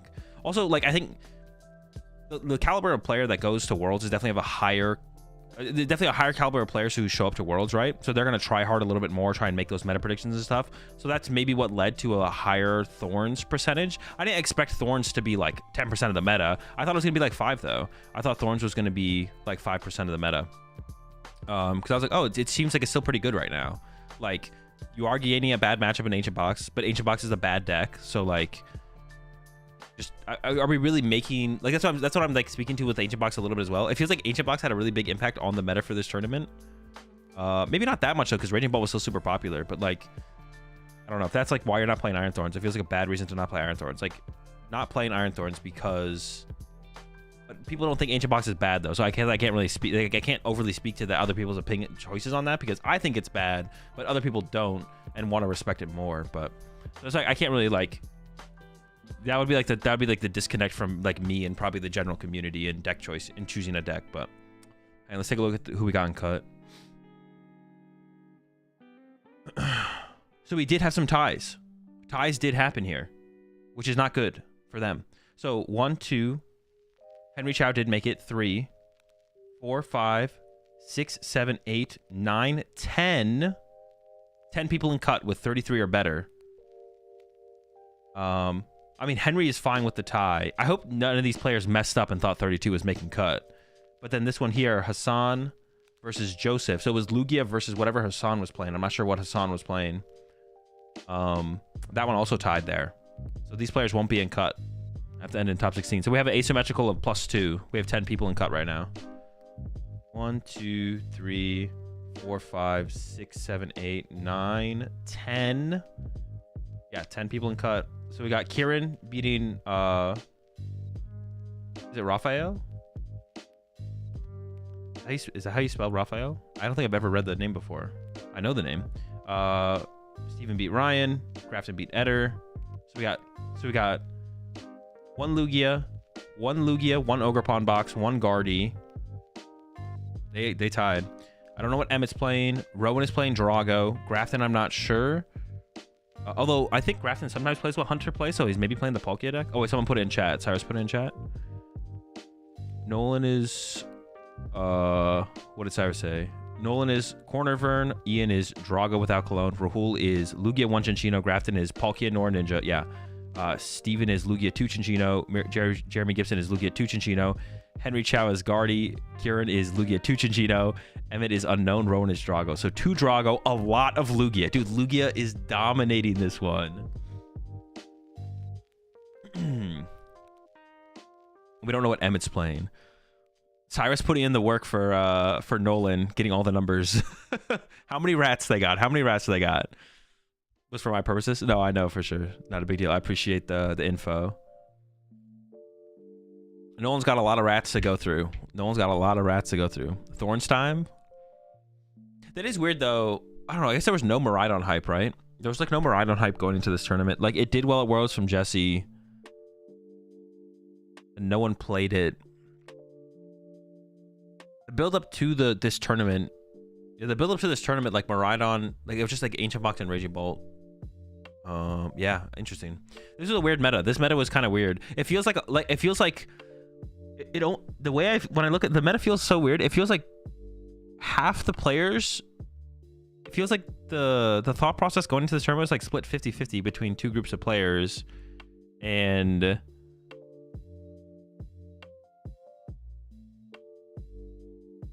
it's like half the players were prepping for a different meta. Like if 50% of the players were predicting one meta and 50% of the players were predicting another meta. Jeremy's on control, not Lugia. Oh, okay. So control. Oh, it's cool to see control up there. It feels like half the people were like, oh no, I gotta respect Ancient Box. I can't play a deck that loses to Ancient Box. And the other half were like, I don't care about Ancient Box. Well, not half, but like, how are so many people playing decks that not playing decks that lose to Ancient Box to avoid Ancient Box, and then the other half are, and then there's like 15% Raging Bolt. It's like, I'm okay with losing to Ancient Box. Like, what is that? It's like some people cared about Ancient Box and some people didn't, I guess. But I guess that's what I was saying, right? You shouldn't care about Ancient Box. But honestly, Raging Bolt just seems like it was a terrible play in this tournament. It was just a bad play. It didn't seem like that bad of a play leading up to the tournament. But yeah, bad Ancient Box, bad Charizard, bad Lugia. Favored against Drago, but it's like a 60-40. It's not like overly favored. Yeah, Raging Bolt was just a bad play. It was a really bad play, actually. What am I drinking? Just flavored caffeine powder.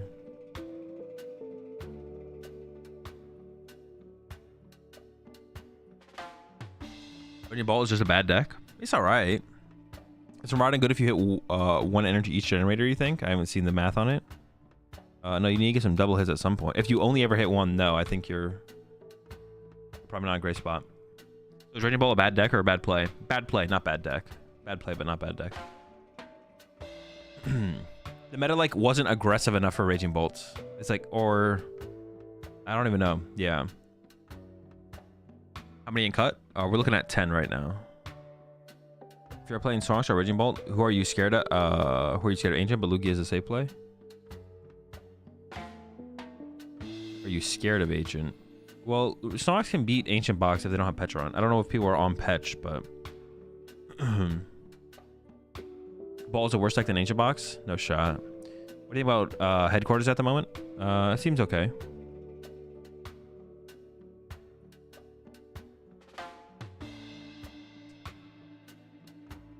The tournament be Guardian's Redemption? It depends if Henry teched for Lugia or not, probably. Yeah, it depends if Henry teched at all for Lugia or not.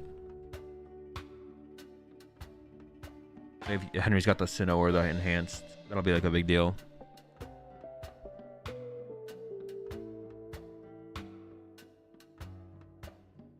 How did my squad do? Ryan lost a win in with Stall. But yeah.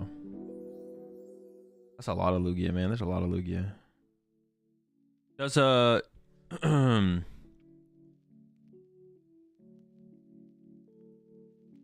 what was I gonna say?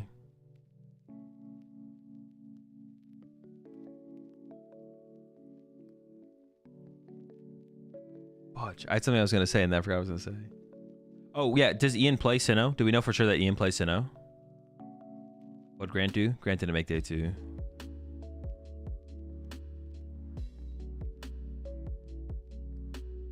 Played Drago. How many rounds are being played with the new system? 9 day 1, 4 day 2. He said in the interview he did. Okay. By the way, Azul, I played Gravity Gemstone Guardy today, and the deck absolutely slaps. Trap him in the active.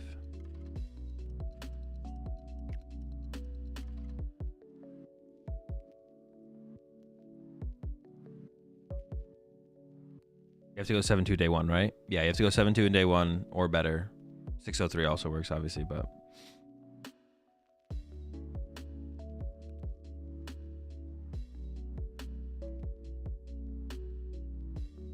So Ian had an answer to Mimi missed. Yeah, apparently, yeah. Has the Sinnoh. Had the Sinnoh.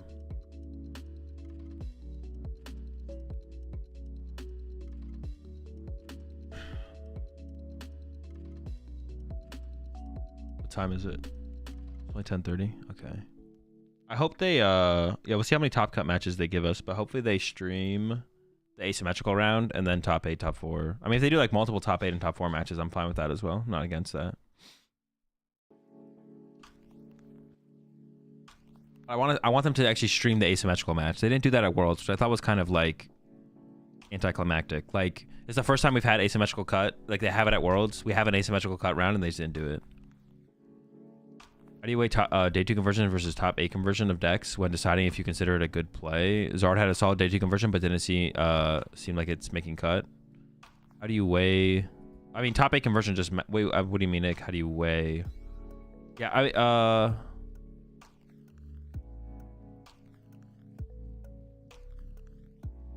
I would say like decks that have a good day 2 conversion but don't have a good top 8 conversion were.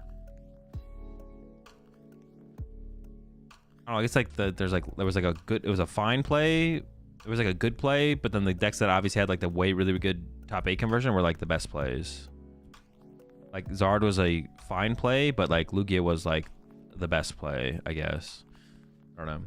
But you can't just like run it back again because then people would change what they played, obviously. But they stream 2 top 8 matches, which is the same as 1 top 16, 1 top 8. Yeah, but it's still like cooler to see the asymmetrical match, I feel like. Yeah, it's still just like cooler to see the asymmetrical match, I feel like.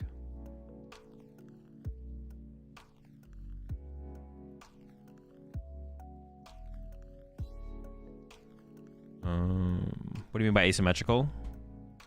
Anyone who has the same record as someone in top 8 plays a play-in round versus players in top 8, depending on how many people have that same record.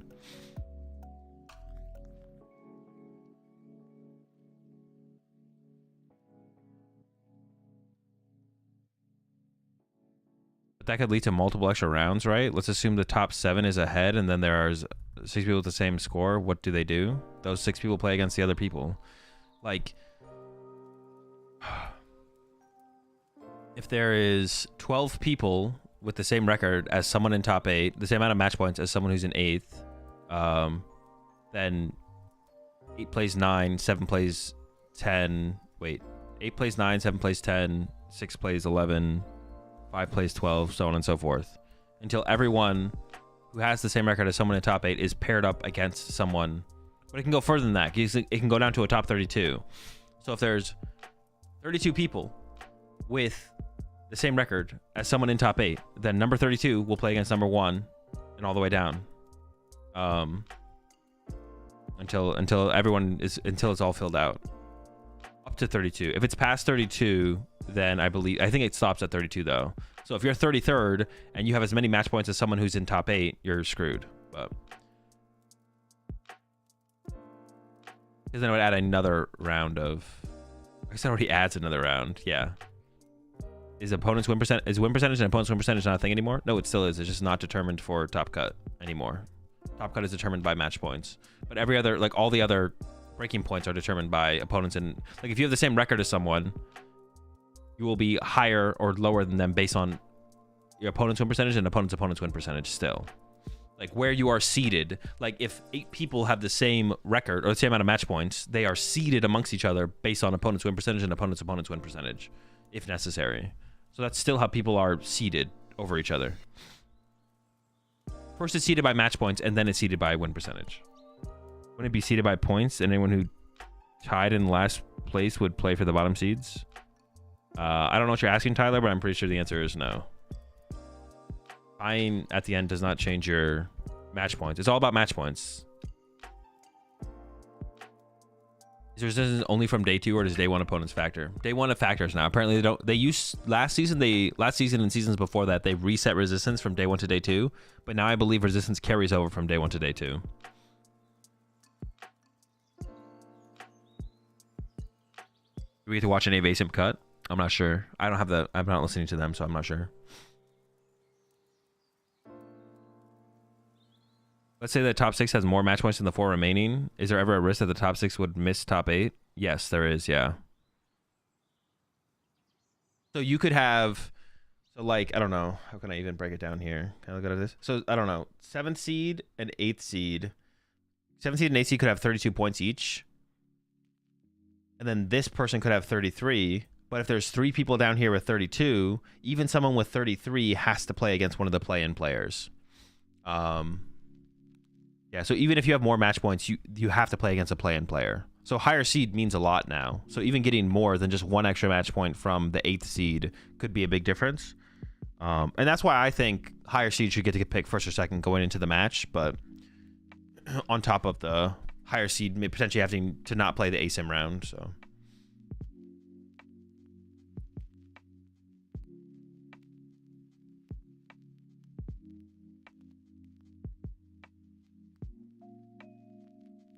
You play someone on day 2 pre-cut who you played on day 1? Yes. Wait, I'm actually not sure about that anymore. Because resistance doesn't reset. Can you maybe you can't actually. It was so much less complicated before match points. I mean, it's really not that complicated now, once you just know what it is. So in the ASIM round, it's not only people with the exact same score. No, it's just everyone who has the exact same amount of match points as 8th seed or someone in the top 8 seeds plays for asymmetrical. Is there another round before top 8 cut now? No, we're going to top 8. Edgardi's probably making top 8. Yeah, it's looking pretty good for it.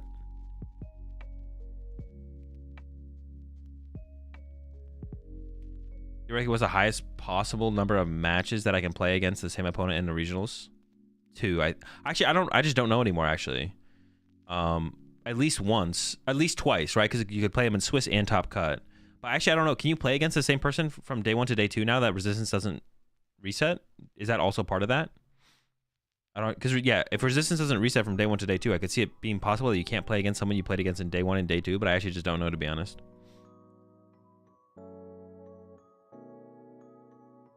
I'm unsure.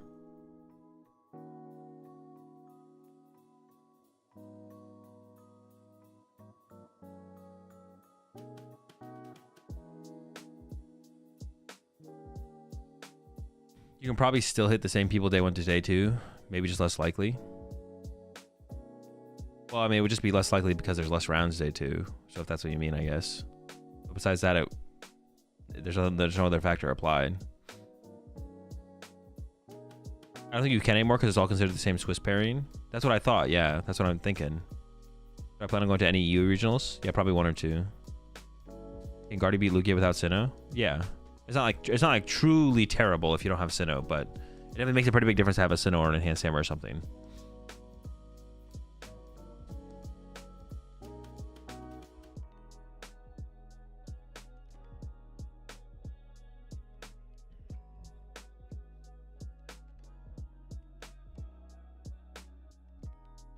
If we have 7 people locked in and 16 tied for 8th, does that mean that we have a top 16 and then another top 8? Yep, exactly, Vicky.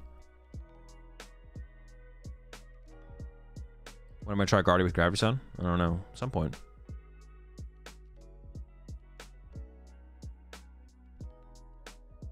It's only the people with the same amount of match points as the people who didn't hit top that play. So for example, someone goes XO, they won't have to play the ASIM cut. No. If there is 16 people with the same amount of match points as someone in top 8, they all play. All 16 will play. 16th seed will play first seed.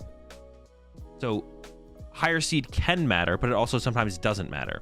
If there's 15 people, if there's 15 people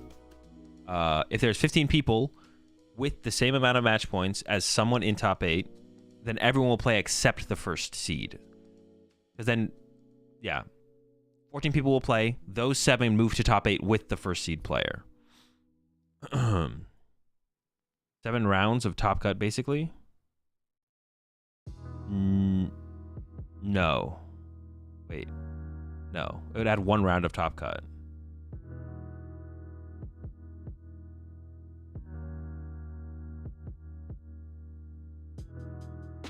It's like the 8th place gets a mini Swiss to see who gets the placement. No, that depends on how many people are outside of it. If there's 2 people, if 9th seed and 10th seed have the same amount of match points as 8th seed, 8 will play 9 and 7 will play 10. There's 3 people, 6 will play 11. If there's 4 people, 5 will play 12. If there's 5 people, 4 will play 13. So on and so forth until we get to 32 players potentially. And at 32, it cuts off. They're just not streaming ASIM. Oh, really? Dude, that's so cringe. Why not? So we're just going into top 8 on the other side of the bracket. So I guess they're going to show us 2 top 8 matches, I guess, then.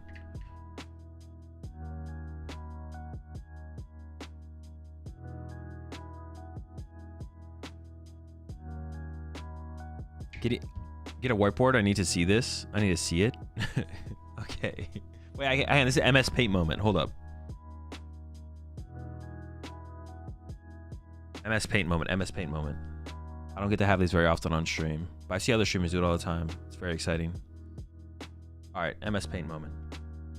So how do I make lines with this shit? All right, so we have our 8 seeds.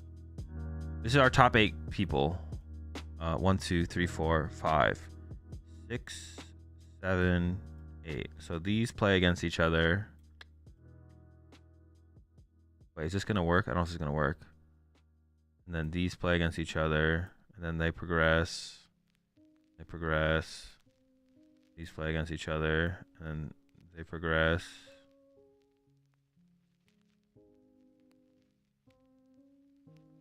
They progress, and then these play against each other. And then they progress. Oop. They progress, right? So 1, 2, 3, 4, 5, 6, 7, 8. So they all play against each other and they progress to the top 4, right? Now let's say all of these people, 1, 2, 3, 4, 5, 6, 7, 8. Let's say the top. Wait, can I even like do it like this? Isn't it top seed versus bottom seed? Shut up. So there's 8 people here and they go to 4. And let's say the match points for the top 2 people is like player 1 here has 35 match points and this has 34, and then this person has 33, and then 33, and then 33, and then 33, and then 33, and then 33. Okay, right? 1, 2, 3, 4, 5, 6, 7, 8. So we got 8 people. These are the match points they have. If you are top 12, you do not play ASIM to go to top 8. Dude, I'm gonna ban you. You're wrong. Stop saying you don't know what you're talking about. If you are 12-0, you do not play ASIM to go to top 8. No, you might play ASIM to go to top 8 even if you are 12. I'm banning you. You're banned. You're banned. You're banned. Talking in all caps and just being wrong, you got to be banned. You have to be banned. All right. Let me explain the thing, and then you're allowed to have an opinion. So let's say, so these are the 8 seeds. So now we have 9th seed, 10th seed, 11th seed, 12th seed, right? So here we go. I'm going to write them out here. 33. 33. 33. Okay. So these players all have... I should have like done this with numbers instead, to be honest. So these players, 1, 2, 3, 4. 1, 2, 3, 4. They all have the same amount of match points as number 8 here, right? So because of that... And let me like mark them as well as to what seed they are. This is seed 1. 1, 2, 3, 4, 5, 6, 7, 8. And then now we go to 9. This is how I should have done it actually. 9. Oh. Can't have 2 9s. 11. And I'll clarify this as well because someone brought it up. Now, you see 3 through 8 have all the same amount of match points. They are still seeded by opponents' win percentage and opponents' win percentage. So they're seeded by opponents' win percentage and opponents' win percentage, right? So depending on how good your opponents did, you'll have a higher seed, right? So seed number 3 and seed number 8 have the same amount of match points, but based on how well their opponents did, you'll have the higher seed or lower seed, right? Okay. And now we have, so that's our top 8. 1, 2, 3, 4, 5, 8. Stops at 33 match points. But now we have 8 or 9, 10, 11, 12. All have 33 match points. The way asymmetrical cut works is every person who has the exact same amount of match points as someone in top 8 extends the top cut. So now top cut goes down to top 12. So how do we seed 9 through 10 9 through 12 into top 8. We do it through they get to play against some of these players up here, right? So 9 plays against 8, so these will play against each other, and then 10 plays against 7, 11 plays against 6, and 12 will play against 5. And it goes down as far. All right, they're showing on stream. It goes down as far as it needs to, right? So Rahul has a bye here because he's first seed. Grafton plays and needs to play against Varesco. Rowan has a bye. Henry has a bye to top 8. Emmett effectively has a bye. Ian and Jeremy need to play here to play in. Nolan and Kieran also have effectively a bye. So there's 2 play-in matches. There's 2 play-in matches. Grafton versus Steven and Ian versus Jeremy.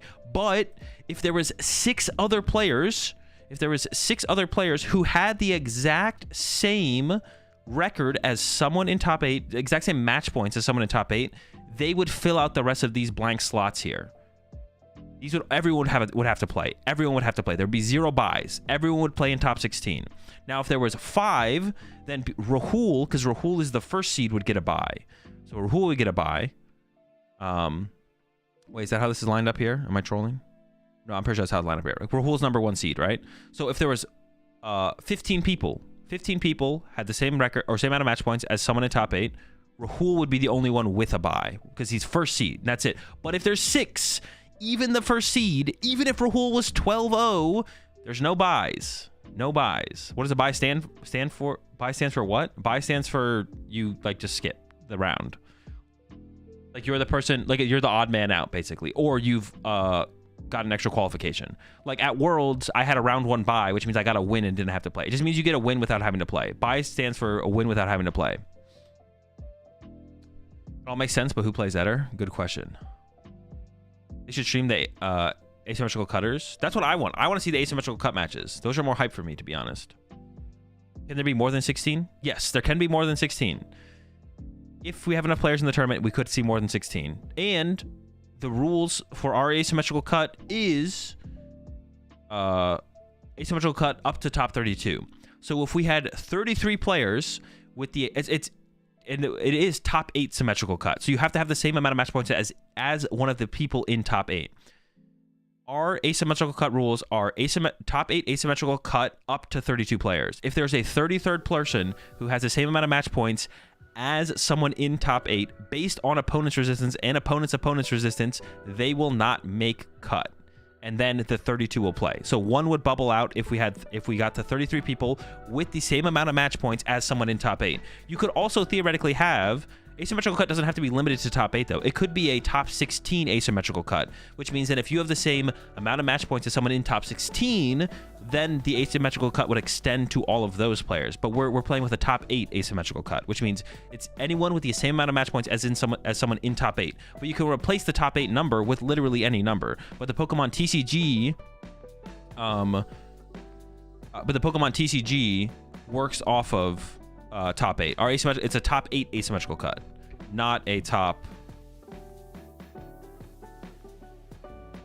16 asymmetrical cut. It's also not a top 32 asymmetrical cut. It's a top 8 asymmetrical cut. But you could theoretically put any number there, and then you'd work off of anyone having as many match points as someone in that cut. The only thing that annoys me, I don't mind you guys asking questions, of course, about this. I'm not going to cap with you. I'm kind of loving this if they stream 2 win and ins and then do top cut. That's what, well, I don't know if they should stream both win and ins, but one of them would be cool. The only thing that annoys me is the people who are confidently wrong about asymmetrical cut in chat. Listen, if you're going to be confident about something, you got to be right. You got to be right. You can't be confidently wrong. If you're confidently wrong, you get banned.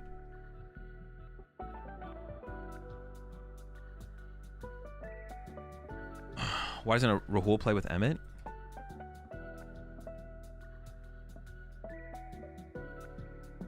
Because they both have buys. They both have higher seed. They're both higher seeds. They both have, yeah, only the people, you have to go back and watch what we were just talking about. What if 7 people get by to top 8 and like more 6 people get the same points than the last person in top 8? I don't know what you're asking, Gabe. Go back and watch you just rewind the Yeah, I have no idea what you're asking. You have to re-ask your question.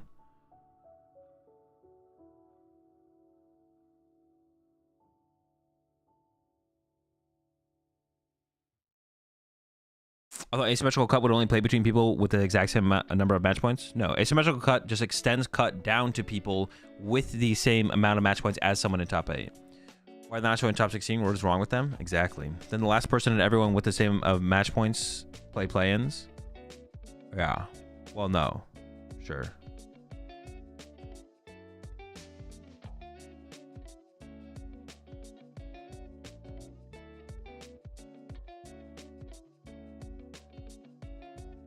Wait, why is it top 16? Is that new? It's asymmetrical cut. So I thought I understood this, but I thought the fix was to get all the 33s, in this case, whittled down. I thought if you had 34 points, you were in top 8. What you said makes sense too. No, that is not how it works. Asymmetrical cut, no. Yeah, it just extends cut to everyone with the... But it doesn't... You're not safe if you have... If 8th seed has 33 match points and you're 7th seed with 34 match points, you're not safe. You're not safe.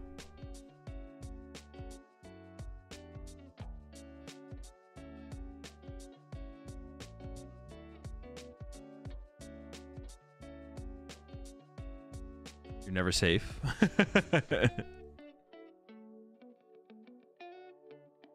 Is there potential for a Grand Tree Archeops deck? Probably not. Maybe though. I think folks are struggling to understand that people who have more than the 8th seed points still might need to play for their top 8 seed. Yeah, okay, yeah. Having... How can I show that? Is there a scenario where there's more than 16 people? Yes, it cuts off at 32. It's top 8 symmetrical cut that cuts off at 32. That caps at 32. It's crazy how many people don't understand a simple ladder chart. So you can bubble out the asymmetrical cut. Yes, if you have more than if there's more than 32 players with the same amount of match points as someone in top 8, yes, there could be a bubble. That's the only thing that creates a bubble. Was Henry Child's Gardevoir played on stream? I don't believe so, no. Do you think asymmetrical cuts will become more common with bigger tournaments? Every major tournament in the Pokemon TCG moving forward this season has asymmetrical cut. So they will be maximum common.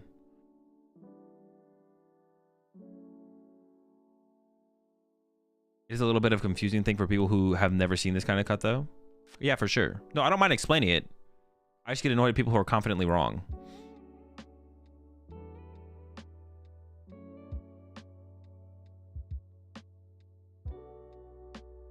I think NBA play-in, I think people thought it would be something like that. NBA play-in is effectively asymmetrical cut based on how many teams play in, though, isn't it? Oh, not quite, though, right? Because isn't it like the top 8 seeds? No. Isn't the NBA play-in effectively asymmetrical cut? I'd have to look at a bracket. Or is it...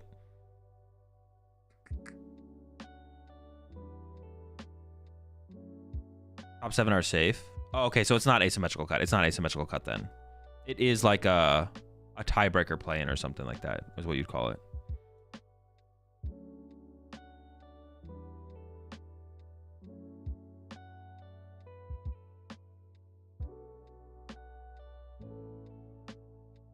I mean, that's true, Jake, but then if there's a 10th seed, then you, like, theoretically, someone with more match points could play against someone with less. Asymmetrical cut isn't real. They just have a little wizard on the site to decide who gets in top 8 via magical orb.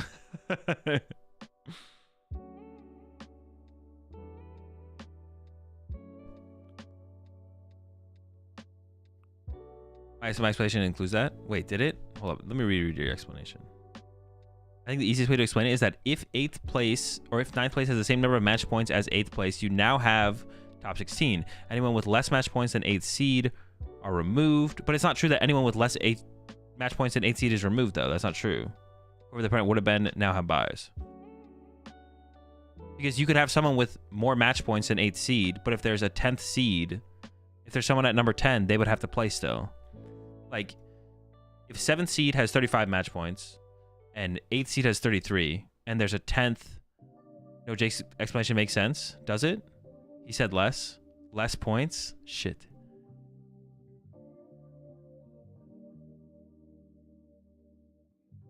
Anyone with less points in 8th seed... Anyone with less than the points in 8th seed are now removed. Oh, okay. No, that actually, you're right. That does make sense. Okay, I see what you're saying. I took it a different way. I don't know how I took it, but you're right. Jake's right once again.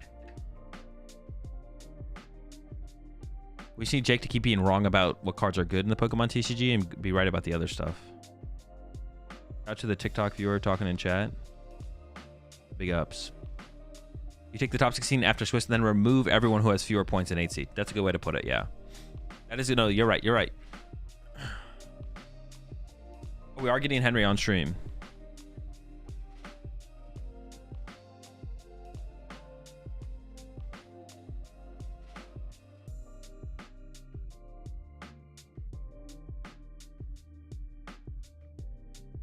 There's got to be like someone who like there's got to be like someone has to have a YouTube video out there like that explains asymmetrical cut.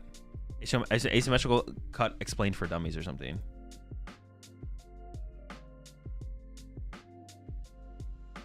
Is that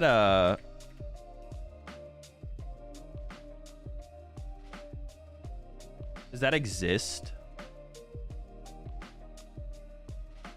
Do those books even exist anymore? Does anyone remember those books for dummies? Dude, I looked up asymmetrical cut on YouTube and it's just haircuts.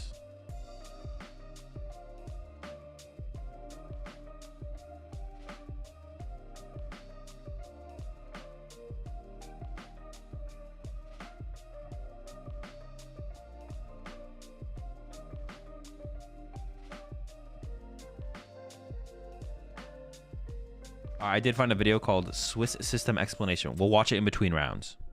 We'll try to do some edumacationing.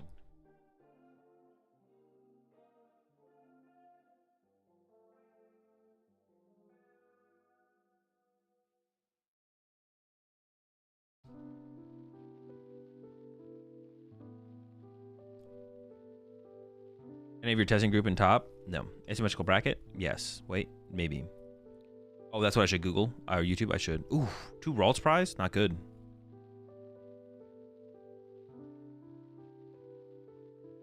Can we have an asymmetrical cut that results in a top 32 bracket? Yes, but no further than top 32 bracket because TPCI said that we cut it off at top 32. The bracket gets cut off at top 32. But theoretically, you could have a top 8 asymmetrical cut that goes infinite based on just how many players have the exact same amount of match points as someone in top 8. So theoretically, you could have like a top 128 asymmetrical top 8 bracket, theoretically.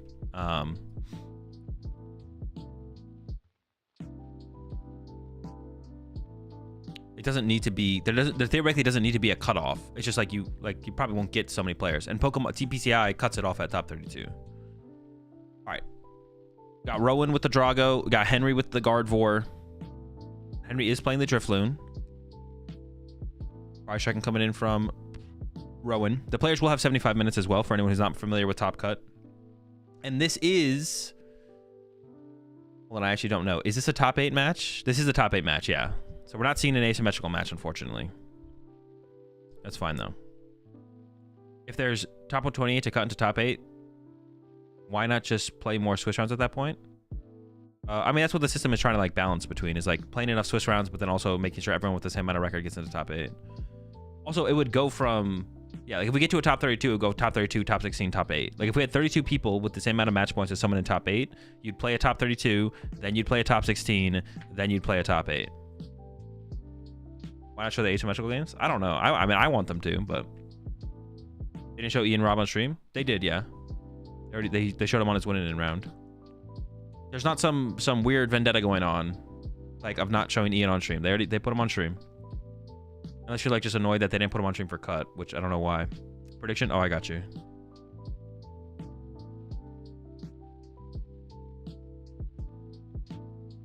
Pokemon's not trying to box out Ian. They don't have a problem with Ian.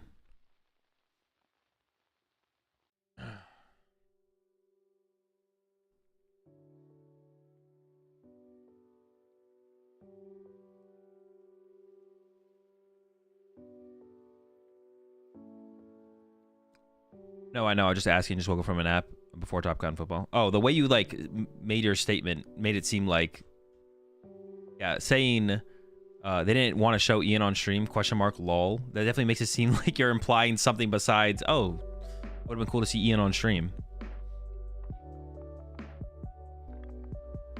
Azul's ready to argue. I'm ready. Yeah, anything with question mark lol definitely implies something. There's something going on there.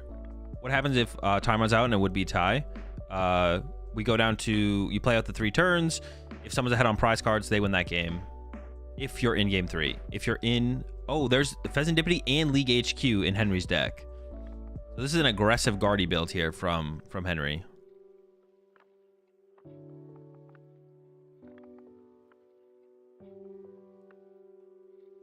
All right, Dragapult already set up. Regidrago's been found. Rowan's looking to have a pretty good turn 1 so far. Also has that Squawk ability to work with as well. Did Rowan bench Squawk ability? Did Rowan Nestball for Squawk ability before using Ogre Pawn there? That's curious. Another pawn down, and then yeah, there we go. Billy for 6. Doesn't need too much more this turn, to be honest. If Rowan passed from here, that'd probably be fine. Henry's hand does not look very good, to be honest. And it might just be a pass here from Rowan. Has 1 more Ogre Pawn to use and has the grass energy for it. Has Hawlucha. Oof, that hand's pretty good. Has Hawlucha and the V-Star in hand already. All right, Nestball coming in from Henry. We're going to see some prize check in here as well. I'm curious if Henry plays Greninja. My guess is going to be Henry does not play. Oh, nope, there's the Greninja. I take it back. I think we will have to see Henry get Greninja here and use concealed cards. We'll see, though.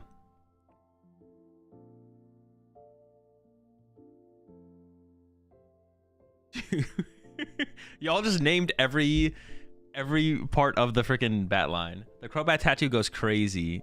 Rowan's Golbat tat is awesome. That Zubat tattoo is cool. Which one is it, chat? Which bat? That Zubat egg tattoo is wild. Wait, what egg? Was there an egg? That Swoopat tattoo is cool.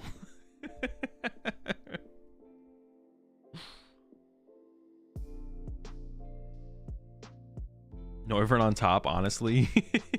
I thought it was Woobat. No shot.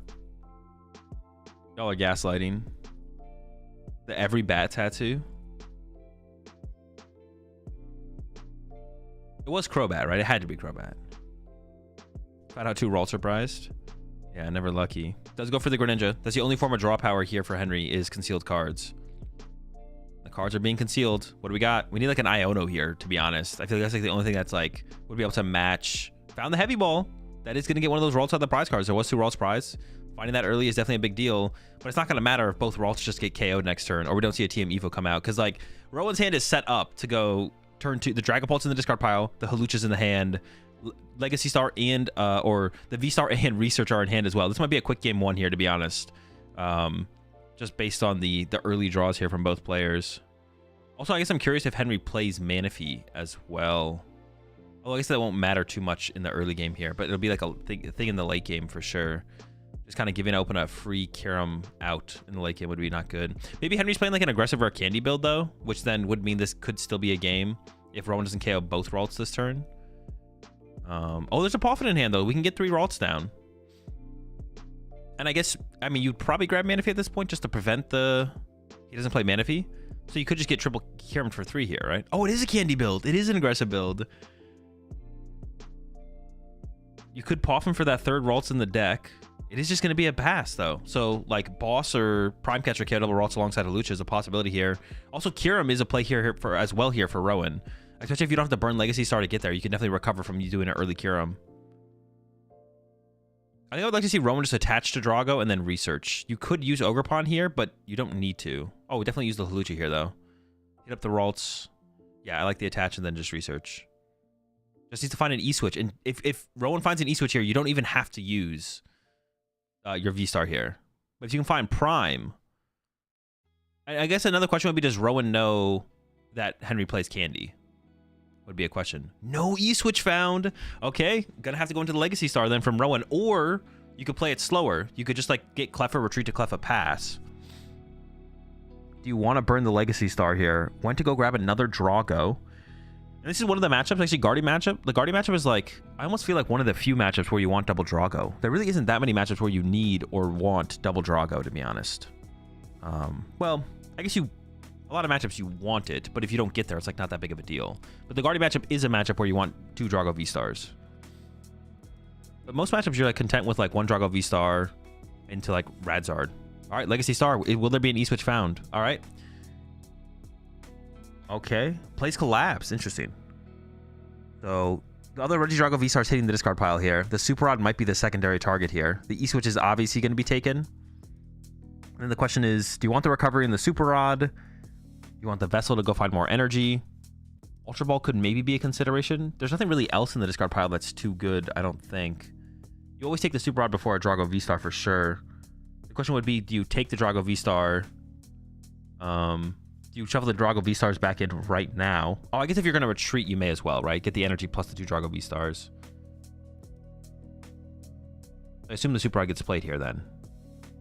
It only gets back 1 energy. You only need 1 more Drago V-Star. Oh, the Pheasantippity's in there actually as well. So you could go Dippity Drago V-Star energy with the Super Rod. We're going to take the dip. Or second V-Star. I kind of like the Dippity grab, personally. Alright, second Drago V-Star. Instead. The Collapse is interesting in there. I guess it allows you to remove some liabilities, like get rid of Squawk, but your bench is chock full of liabilities at all points as Drago, it feels like. I guess the higher value of the Collapse would be like if you can play it and then it gets bumped, you get access to +1 bench space. Yep, there we go. Ralts goes down, Drifloon goes down, but even though Henry whiffed the TM Evo in the first turn, Henry does play Rare Candy. We do see the Greninja push up here. So we can see Henry attack this turn. And honestly, I mean, Henry plays Drifloon. We could see a crazy turn here for Henry, from Henry, where Henry goes Candy Guardy. It was interesting to not bench that other Ralts on the last turn. Maybe Henry was playing around the Kyurem play, though. It was like, okay, I can still beat you even if you Kyurem me next turn, but if you kill 3 of my Ralts, my recovery is so much less. I don't want to lose 3 Ralts to Kyurem. So I'm going to hold this Ralts in the deck, so that way after you Kyurem or Dragapult me, I have some recovery, right? I have some recovery from there. So that's probably the reason for not benching that third. That's probably the reason for not benching the third Ralts there from Henry. It was like, I just want to be able to recover from a potential Kyurem play. Because yeah, if you put all 3 down and then you get Kyurem, then you're like, all right, Poffin, I get a little bit of recovery here. The draw there from Henry is terrible. No energy. Hold up, we got Dippity still though. Hold on. Need some energy. Okay, it's not good. Dude, Henry is so animated, bro. It's so funny. We're just looking for... We just want to use concealed cards. All we want to do is concealed cards here. All right, so it's not a good hand there. It is a 9-card hand from Henry, but apparently not a very good 9-card hand. It does have a counter catcher. The Legacy Star's been burned, which is big. That was definitely something Henry liked to see there, is the Legacy Star had to be used from Rowan to actually set up last turn. So counter catcher Drago off the bench, it could stick. It could stick. Rowan only has 4 cards in hand to begin the turn. You could buy a turn here by bringing up that Drago off the bench. Does Henry want to save it for the future, though, is like the question I think Henry's probably debating here. He's going to go with the counter catcher, bring up the Drago, try and stall it in the active. Didn't even get an energy for the TM Evo. I mean, it's not that big of a deal because you can just evolve that Ralts into a Curlia next turn. There's a pass over to Rowan. Let's see if Rowan can move this Drago out of the active this turn. Oh, there's a research. The Mew goes down too, though. I don't know what the recovery looks like for Rowan, but Pheasantipity is gone and Mew is now gone as well here for Rowan. So late game draw power on board might be limited. I see 1 E-Switch in the hand there for Rowan, but only 1. So we might not see an attack here from Rowan this turn, which would be big to give Henry that turn. We could hit a second E-Switch here off this Ogre Pawn. That's what Rowan's trying to find here. Fire energy is not it. Okay. So Pheasantipity and Mew gone. The onboard draw support is missing. Now Rowan maybe does play more Super Rods or Night Treacher or something, but 1 Super Rod's already gone for sure. See the Ultra Ball here to go to grab the Guja. So yeah, Rowan is whiffing this turn. Not going to be able to get off an attack. Didn't find the Switch, the Prime Catcher, E-Switch. I guess we don't know for sure that Rowan plays Switch, but pretty much everyone plays a Switch, so... yeah, pretty much everyone plays Switch in the deck, so I would assume Rowan also plays that Switch. He's thinking about using it here. He's going to go with it. So we're not quite there. We are committing more resources to this Drago now. So if Henry can get the 1k on the active. But this is still a scary board that Henry is facing down here. The double Drago already set up. Ready to go. Or almost set up. Almost set up. Close enough. It is going to be a whiff here, though. Counter catcher doing exactly what Henry wanted. Henry has the Bravery Charm in hand. Henry can maybe get a one-hit KO on this Regidrago this turn with Drifloon and just like start to take out these big threats. Does have 2 Dragos to get through, but you know, got to start somewhere. Now have that Kirlia draw power activated. Also, it does play Research. I see a Research in the hand there for Henry. There's the energy. And the Vessel. It was so close. Henry was so close to the cards to be able to like use concealed cards last turn. Now we're going to see some more draw power coming from the concealed cards. Start to move the energy into the discard pile. Wait, what is the A-Spec? Is that Legacy energy? I can't tell. It looked like Legacy. I can't tell what it is, though. Is he not playing Monkey? No, there's Monkey Dory in there. Oh, is that Secret Box? Yo, the Secret Box, though? No way. What do you even find with that? Is it just like an extended out to like your tool cards? All right, Secret Box is a little wild. I don't know how I feel about that. Was it a Secret Box? I'm not sure it was. 2 Research in the hand. Heavy on the Research. Let's play the Rare Candy like I mentioned as well. Oh, I guess you can Arven for Secret Box for a tool. No, that doesn't quite get you like any closer to the candy combo, does it? Maybe it wasn't Secret Box. Secret Box seems a little awkward, seems weird in there, but I guess it functions like a Luminion, kind of. Was it actually a Secret Box? I think it is. That looks like a Secret Box. You could get League HQ. Yeah, it does help you find League HQ, I guess. Looks like Aroma. Hyper Aroma. Oh, is it Aroma? Okay. It might be Hyper Aroma. Yeah, Secret Box doesn't really make a ton of sense, to be honest. Like, we'll eventually draw into the HQ. But yeah, it looks like Henry was teching for the Ancient Box match. Or, yeah, Ancient Box matchup with the League HQ. All right, there's Screamtail. I'm curious to see what Henry goes after here. Are you just going to go KO the Squawkabilly? Or are we going to punch the active Drago? Looks like it is going to be the Squawkabilly KO. I mean, I guess you could just try and maximize damage here onto the active. But I would assume that the Billy's going down in this situation. Just get 2 prize cards. It feels tough to like win the prize trade from here, though, as Henry. I don't know. The Bravery Charm onto the Dippity to protect it. Yeah, just going for the prize cards here. I don't know. I feel like we have to. I feel like if we don't deal with these threats, though, how do we win? But yeah, if we don't deal with these threats, I don't know how we're winning. Let's see what Henry puts together, though. All right, Ultra Ball coming in from Rowan. Does that leave Rowan with a 0-card hand? No, there was a supporter in Rowan's hand, I believe. I think not being able to see the hand is honestly kind of annoying now. Like how much harder it is to see the hand because of the overlay. Should be pretty easy for Rowan to get a knockout this turn, or be able to attack, I should say. Should be pretty easy to be able to attack. I think you'd ideally want to like maybe Prime Catcher, KO Kirlia, KO Screamtail here though, as Rowan. I guess Rowan could whiff here, to be honest. It's pretty unlikely. You need a switch, a grass, an E-switch, the Prime Catcher. There's so many outs.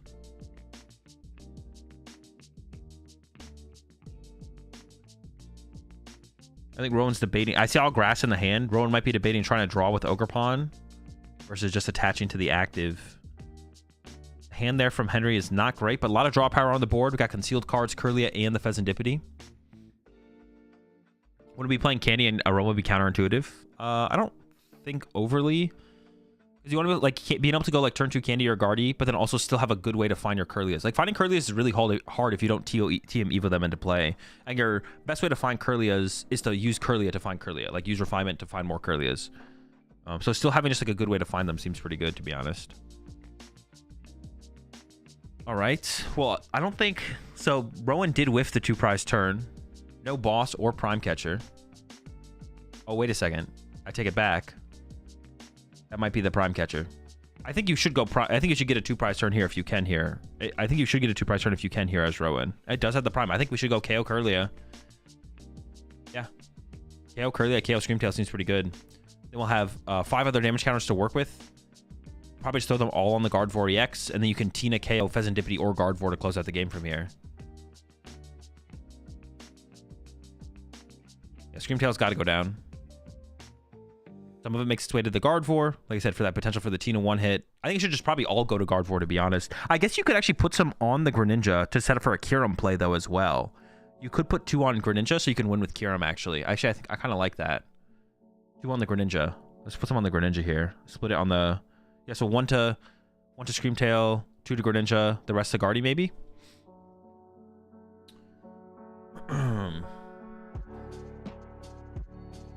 Or maybe, is that 3 on Greninja? Does 3 ever make a difference? Is 3 better than 2 for any reason? I don't know if that actually makes a difference there. 90 HP left? What are we doing 90 with? We don't got anything that does 90, I don't think. All right, Henry's got the draw power, though. We still have some draw power. We got the Dippity, we got the concealed cards. No great options in the hand here for Henry. Iono is probably the biggest card that Henry needs to find here. Found Super Rod that can get back the Drifloon or the Screamtail for an option. And I think you're probably looking for Drifloon one-hit KO the active here. I would imagine wants to be the play here from Henry. Drifloon one-hit KO the active, and then hope Rowan doesn't have... but you lose to the Kyurem then. You lose to Kyurem if that... So you have to get... Oh boy. So you need to get Drifloon, KO the active, plus... Monkey Dory move 30 off the Greninja somewhere. Yeah. And then you play around Kyurem, and you force Rowan to have a boss. Oh, there was a Dark Energy in the discard pile, though, from Henry, and Henry didn't shuffle it back in. John Greninja dies to Fez attack. I don't think Rowan has access to Fez attack anymore. I guess you'd... No, yeah, I don't think that would ever happen. There's 3. There's Poffin. That's all the draw power exhausted for Henry. No hand disruption. So if there's a boss in the hand here for Rowan, Rowan's got it. Yeah, what is even the play now at this point? If you put Dory down, he just Kyurem's that instead. Oh, shoot. Yeah, you're right. Never mind. Also, the Bravery Charm is on the Pheasant Dippity, so I don't even know... Is there 2 Bravery Charm here for Henry? Yeah, that is fair. Monkey Dory also only has... Dory only has 110 HP. Good call, good call.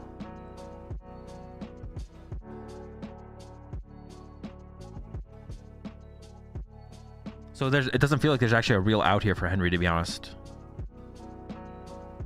You have Counter Catcher. There has to be some form of like trapping the Ogerpon off the bench, right? Bring up the Ogerpon with no energy and then snipe or something like that, I would imagine is the play. We're running into the Drifloon here, though. This play just loses to Kyurem. And Kyurem's in the discard pile, right? Yeah, Kyurem is in the discard pile.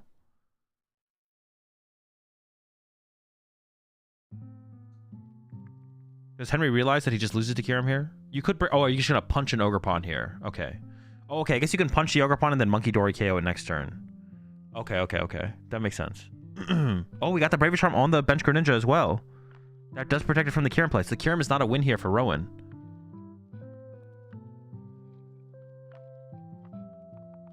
Okay, this makes sense. 180 active.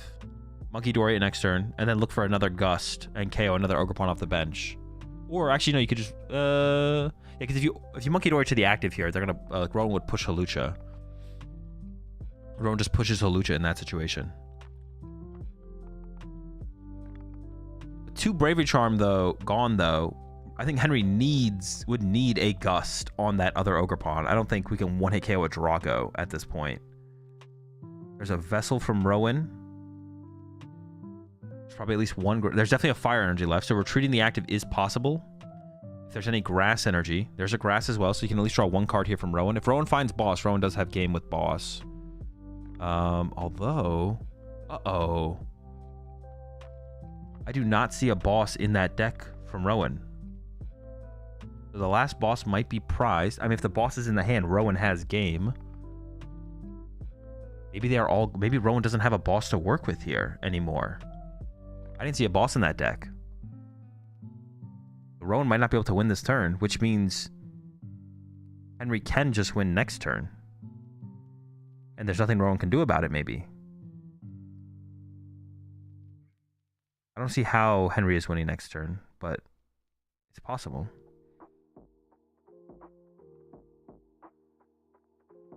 Yeah, if there was a Boss in the deck here, Rowan for sure would have extended to try and find it. Thinking about going with the Goodra Punch. I think that makes sense, probably, right? Is there any play Rowan could do here that doesn't take a knockout, actually? You have to Goodra here? No. You don't have to Goodra because there's 2 Bravery Charm in play on Henry's side. So I doubt Henry plays a 3rd Bravery Charm. There's Iron Bundle. Oh, Rowan plays Iron Bundle. That is prize. There's no Boss prize. How many bosses Rowan played? Did they really both make their way to the discard pile? Or does Rowan only play 1 boss? Yeah, with 2 Braver Charm in play, I don't think you have to. I don't think your Regidrago can be 1-hit KO'd, to be honest. I don't think it's possible. So I don't think you had to use Goodra there. There were 2 in Rowan's discard. Okay, there were. Like, I wonder if Rowan could have gone with like some weird, like, just don't give the Pheasantipity draw to Henry. I wonder if that was possible from Rowan. Could Rowan have gone with some weird like Kyurem play or something? I don't know. Some weird don't draw prize cards play. But if there's no gusts left for Rowan, then maybe not. He hasn't seen the A-Spec. There's Super Rod, Klefki. Oh, there's a 3rd Bravery Charm? Never mind, never mind. Wait. Oh, so the Goodra does matter. 3 Bravery Charm. Holy smokes. Wait, can Drifloon 1-hit KO the active or no? Is that not possible? Henry's also already played 2 counter catchers, so a 3rd counter catcher, I guess, is possible. A 3rd counter catcher is possible. That'd be another piece Henry needs to get around here. It is a secret box. That is a secret box. All right. Monkey Dory is found. We have the Stretcher for the Dark Energy. There's also a Super Rod in hand as well. Yeah, I don't see a line where Henry can win here. Because how much HP does the thing have? He has Screamtails. Oh, wait. Screamtail with Bravery. Does Screamtail with Bravery KO Bench Drago? How much damage can you get on there? Drifloon plus Dory hits for 360. But we need to use the Dory to KO that Ogerpon like we just did there. We got Palpat Iono. Yeah, we can't Screamtail the Terras. So we'd have to... And we can't Screamtail 1-hit KO the bench guy either.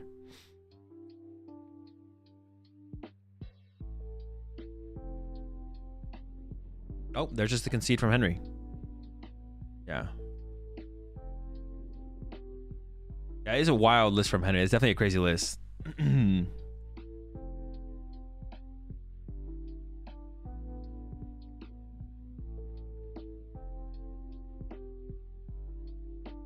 Needs to boss something to win. Yeah, needed another Gust there. Is he playing 1 Dory? I mean, you got to be cutting something for all this stuff. He didn't show the 3rd charm. He didn't show the 3rd charm, so I don't know if Rowan will know about the 3rd charm going into game 2.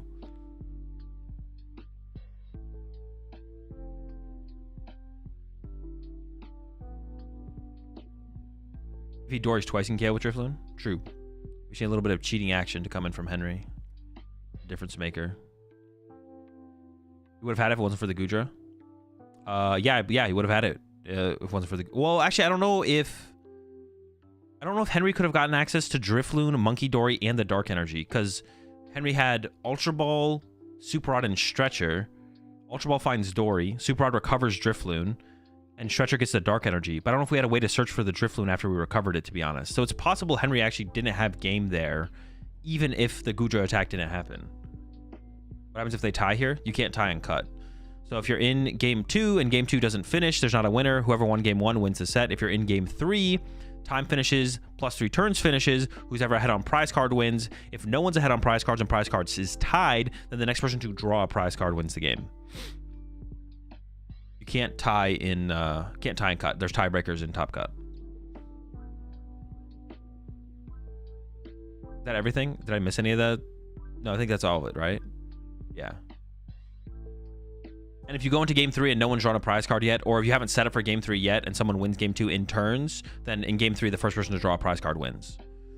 All right, so Henry, it looks like chose first. I guess that makes sense in the Drago matchup, right? And also playing a pretty aggressive build with the Candy Guard 4 option. I assume if you're playing the secret box, you got to be playing like another stadium besides HQ, right? Like playing Artisan makes a ton of sense. Oh, there's the Klefki. Slow down the Drago side. Prize cards here. Kyurem. Honestly, the 3 draw supporters for Rowan being prized is probably the roughest thing. But besides that, like the Kyurem, not having the Kyurem option is annoying. And then on Henry's side, they're fine. Like Screamtail is probably the worst prize card, just not having that as an option early on. Yeah. How much win probability both lists if Guardy goes first? Maybe still 45-55 Drago. I'd give Drago still a 60-40 in this matchup for sure. Maybe even more. I think Drago just bodies Guardy. At least 60-40. No Fez can be rough if Iono lands. I mean, we're gonna draw the Fez before the first Iono would hit.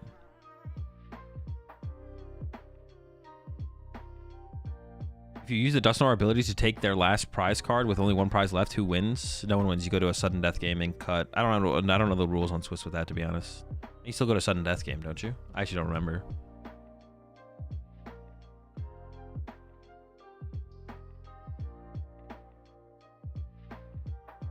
What are the other top 8 decks? A lot of Lugia, a Control, some other stuff. All right, Klefki is pushed. No draw power for Rowan from Squawkabilly or Ogerpon, and I think Rowan's hand is living off of Squawkabilly and Ogerpon. Does have Prime Catcher though, so you could Prime Catcher up a Ralts to get out of this. Actually, Rowan's hand almost has turn 1 knockout Ralts in it. It's just a Grass Energy short. It has E-Switch, Nest Ball, double Grass, so you could just prime up a Ralts. Goes for the Nest Ball first. I think I would like to have seen. Oh, we're gonna. Oh no, I thought we were gonna go for the Clefat first, but I think I would like to have seen the Prime Catcher happen before the Nest Ball. I guess unless you're going Squawkabilly, I guess. No, I would still like to see the Prime Catcher happen before the Nest Ball if you're gonna go Squawkabilly. This turn should always start with Prime Catcher Ralts, right? Even if we go for Squawkabilly. We need to. Yeah, see, but now we have to put Squawkabilly in our active. Oh, I guess that's not that big of a deal. We play for the Motivate angle, right? Actually, okay, so I take it back. I'm wrong. We actually want to play for Motivate instead of play for Ogerpon. There still would be an argument to play Prime first, so you could draw 1 card with Ogerpon before you take a basic out of your deck, right? So increase your odds of finding basic Pokemon. But then you lose in energy because you have to retreat the Ogerpon as opposed to keep the energy on the Ogerpon. So I guess it does probably make sense to play it this way from Rowan. It makes sense because we are going to go for the Motivate angle instead. I was kind of stressing to try and get the draw with Ogerpon off first, but it's probably not that big of a deal to get the draw with Ogerpon first. And we're going to play so heavily for the Motivate anyways. We would probably rather get a turn 1 knockout with Ogerpon than use Motivate. I don't know, but the question would be, like, we're just, like, losing 1 energy to an Ogerpon. Like, if we prime first and use Ogerpon first, we could draw into Squawkabilly, then we can Nest Ball for something else.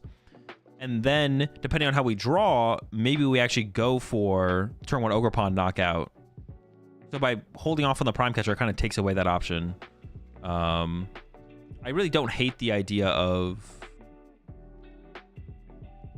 And then if we still go in... If we Prime Catcher first, then use Ogerpon, retreating the energy off the Ogerpon to then Motivate with Squawkabilly doesn't seem like at a huge detriment to, like, our... Losing that 1 energy off the Ogerpon doesn't seem like that big of a deal, to be honest. Especially if we're motivating this turn as well. So keeping that option open, I kind of like the idea of that, but...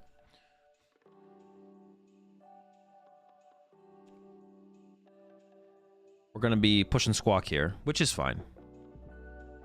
I guess you could still theoretically pull off the attack with Ogerpon. I think it's just more difficult now. There we go. Rolls to the active. And I assume we're going to use Ogerpon first here. Yep. See if we get anything else to work with. I'm curious what that card is. And then we will see... E-switch to the active. Okay. Walkabilly. Okay. Yeah, makes sense. And then we'll motivate a Grass and a Fire. We'll also try and find an energy attachment for turn. Oh, I guess this opens it up the play to go work out like this as well, though, where now we can attach for turn 2 with a Drago instead, which I guess is better. Yeah, I guess just like playing down the heavier motivate route here from Rowan probably just makes more sense, to be honest. I was kind of like stuck in the idea of trying to get off a turn 1 attack with Ogerpon or keeping that option open, but this is like sets up so much cleaner for turn 2. And I think if we're just concerned ourselves with that, that'll be fine. It's like unlikely we pull off the Ogerpon play anyways. So just get the Motivate cooking and kind of go from there. All right, we don't know what the rest of the hand is for Rowan. I guess didn't play a supporter, though. So we know, yeah, Rowan didn't play a supporter. Doesn't mean the hand doesn't have a supporter. Because if you just have, like, V-Star plus some other stuff, then you might just chill on it. Especially with a V-Star in the discard pile as of right now. Let's see what Henry can put together. I'm also curious what the other recovery cards are from Rowan, because we just saw 1 Super Odd last game. We didn't see anything else, I don't think. Oh my gosh. Well, that's not a great start from Henry. If we're stretching an energy to use concealed cards, I think that's a good sign. We did find Arvin, though. So TM Evo is an option. I assume that's the route we'll probably see Henry take here. Oh, I saw a Collapse Stadium in there. So Henry also plays Collapse alongside the HQ. I don't see an Artisan.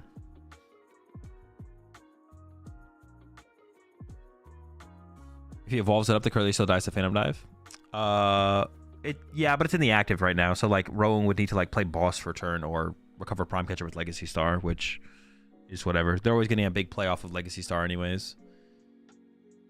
Oh wait, is the TM Evo prized? Henry probably only plays one TM Evo.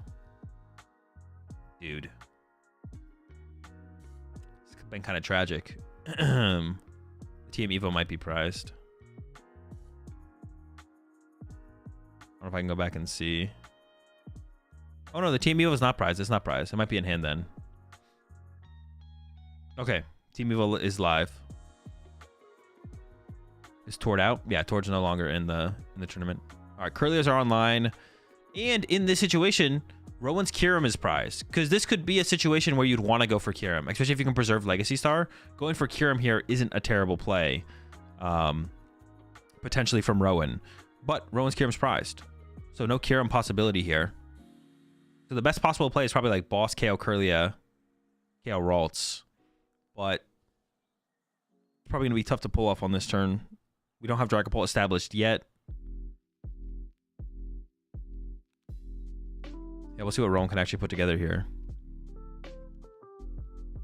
This would be like a reasonable Kyurem play. All right, there we go. Starting with the pawn.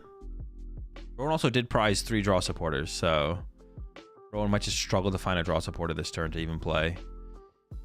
I guess you could always just attack with Regidrago and knock out the active. Put 30 on one of the Curlias maybe. Or on the Klefki for later as well. Yep. That might just be the play here. There's a boss, so we do get a Curlia knockout, which is nice. Mentioned another Ogerpon to play around Iono. It's the KO there. I assume the 30 should just go to the Ralts. You could put it on Curlia to make it more likely to KO a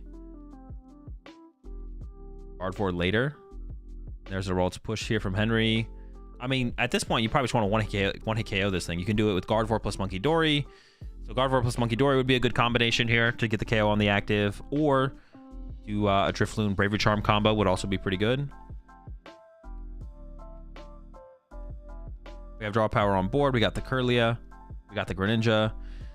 We could get Pheasantipity at some point in this turn from Henry, but you probably don't want to get Pheasantipity. Yeah, you probably don't want to get the Pheasantipity here or put it in play if you can avoid it. It also eats up your bench space out. Now you don't have room for Monkey Dory if you do bench that. So the best attacker here is probably just Guard EX plus Dory if possible from Henry. But if you have to settle for the Drifloon knockout, I don't think you're too mad about that if you can pull that off.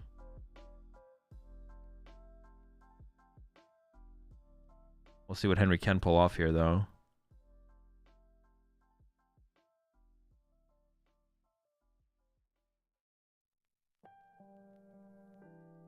I see Dory, I see Arven, I see Super Rod. I would have to imagine that if we're not playing Iono, I assume this Arven leads to a combination of cards that does KO the active here. Otherwise, I feel like we should have done some Iono play to try and KO the active. Removing the only Regidrago from play is pretty good. Is there enough energy in the discard pile for the Drifloon to take the knockout? That's what I'm unsure about right now. I assume there is for the route that we're taking here now as Henry, that we can go Drifloon KO active here. Gives up a Super Rod in the Dory, finds the Guardy.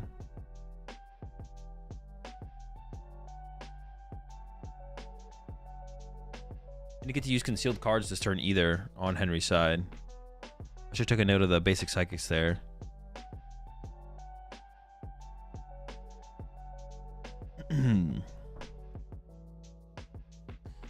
Question, I thought we'd see more Neutralization Zone and Guardy, but is it not the case? No, no one really plays Neutralization Zone and Guardy. No, Neutralization Zone is just kind of just like a bad card. It's too easy to counter, and like too situational overall.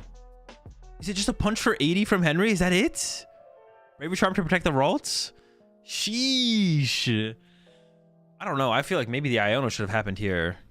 Nest Ball top deck from Rowan. That could lead to Mew, which could lead to some card draw from the restart. But this free turn here for Rowan is huge for how slow of a start this is. See what this Nest Ball can find. Eyeing up the Iron Bundle? That'd be interesting. You get to KO the Drifloon off the bench, build up more damage, and play on something else. I assume Henry would probably just push Greninja or Gardevoir, though, to absorb that hit.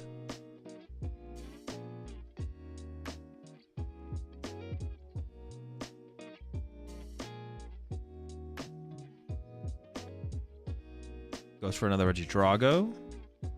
Interesting. I believe does have a Fire Energy in hand, so can attach that to the Drago. So going for the Mew wouldn't have led to, maybe wouldn't lead to any drawing of cards. You could have attached like the Fire to the Squawkabilly just to like leave it there and E-switch it off later to a Drago. It's just the attack for the knockout though, that's it. Build up 30 more on the Curly, or on the Ralts. All right, so we'll finally see Henry take down one of these Dragos here, I'm sure.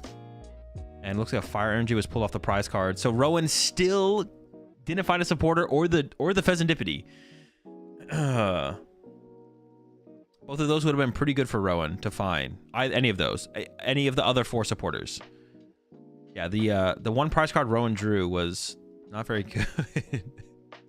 Any of the other 4 would have been pretty good. Because we're assuming the Drago gets KO'd here, which means Pheasantipity would have been online. And you can't go wrong with a draw supporter when you want to draw cards as well. Now the question is for Henry is just like, how do you want to take this KO? Only Ionos in the hand for draw supporters. And only 2 Psychic in the discard pile as well. Actually, it might have to be an Iono from Henry here. I'm not sure what was pal padded there. Was it Turo? It was maybe Turo. If Ralts gets evolved to Curly, it gets knocked out. Oh shoot, I didn't even realize that. You're right. So you need to like find Candy Guardy or Monkey Dory before the evolution.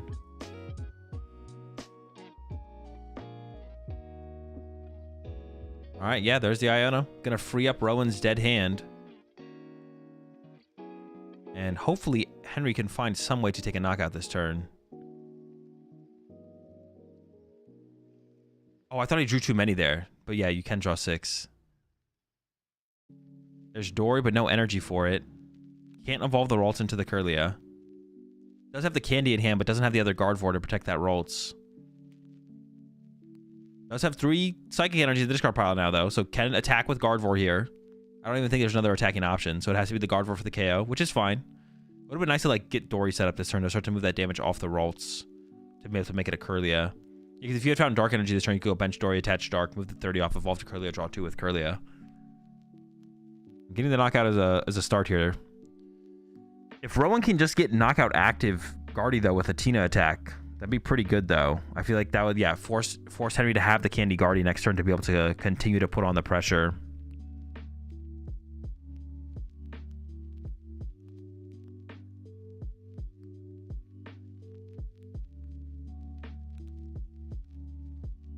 See what Rowan can do, starting with a Vessel. Prioritizing double grass. So it looks like very reliant on the draw power from Ogerpon here. Otherwise, you probably would have searched out a Fire. It looks like we're hoping to get something off these pawns here. Is the play here from Rowan. Why wouldn't Henry play Pawn from hand? I don't know. There might not be anything in the deck worth grabbing. Or maybe just doesn't want to put more liabilities in play.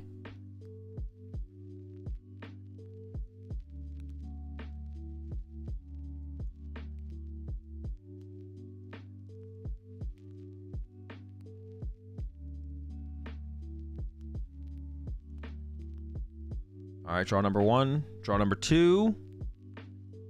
How good is it? That's a Mew and a Drago. Fire. Evolve. Oh, it's looking pretty good. Now we draw 1 or 2 or 3 here with Mew. I think it's just 2. I'm sure Rowan would like to find like a research to continue digging without having to use Legacy Star quite yet, but it might have to be a Legacy Star here. It is. Rowan has to use Legacy Star. Here we go. Needs to like hit a research here to recover probably. I guess double E-switch. We also need like discard like Tina. If you discard Tina and get double E-switch, there's E-switch research. E-switch research seems pretty good to me. I'm not sure what the rest of the hand here is for Rowan. Still no dragons in the discard pile though. I guess would be E-switch research is what's gonna get taken here though. Yep, there we go. E-switch research, E-switch active, play the research, look for another E-switch, plus you need to find a dragon Pokemon to put into the discard pile and a way to put it in the discard pile. 2 Vessel got discarded off that as well, but there's still a decent amount of Ultra Balls left in the deck. So definitely not impossible for Rowan to actually pull off an attack with the Drago here. I almost don't like that E-switch. I almost like it going off of the other Ogre Pawn there. So that way Ogre Pawn can be a potential attacker. I feel like leaving 2 energy on Ogre Pawn isn't like at a huge detriment if you have a Drago with 2 energy as well. All right, there's a Vessel on a Giratina. And no energy found. We've still only seen 1 recovery card from Rowan as well.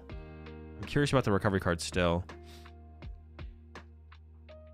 There's the E-switch. Okay. Rowan got there. We got the Tina knockout. You do have to lost on energy off the active, which doesn't feel great. I saw fire energy in hand, so maybe you lost on the fire. Also, for the current situation as well, Rowan's Drago on the bench is definitely a liability to be trapped in the active with that 3 retreat cost and so many resources burned at this point. I think it's like that's Rowan's 3rd E-switch. Prime Catcher's gone. We haven't seen the switch from Rowan, so I don't even know if Rowan plays the switch. It's possible Rowan doesn't even play the switch, which means if that Drago off the bench gets put to the active, it might get stuck there for like multiple turns while Rowan has to dig to try and set it up or move it out of the active. So even though Henry's only form of energy acceleration in the Gardevoir and only attacker is going to go down here, Henry could trap the Drago on the bench into the active for a couple turns, possibly. You discard switch off research of V-Star. Oh, was it? Okay, okay. Oh, that means, yeah, so does play the switch, but the switch could be, I mean, the switch is gone. Prime Catcher's gone, switch is gone, 3 E-switch are gone. Yeah, counter catcher on the bench Drago V here is super good for Henry. That'll definitely buy 1 turn at least. That'll definitely at least buy a single turn. And currently in the deck, I don't think there's enough energy in the deck for Rowan to attack with the Drago V. So he needs to find a recovery card to recover some of the energy to eventually be able to attack with the Drago V as well.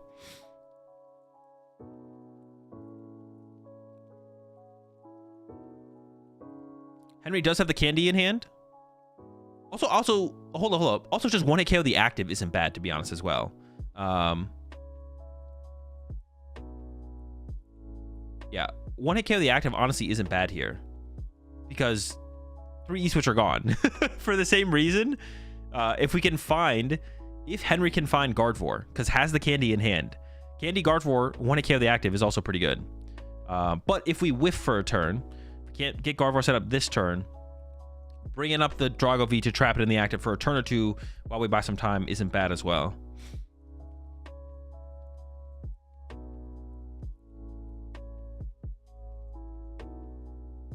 All right, what do we got? Ultra Ball and candy. 2 candy.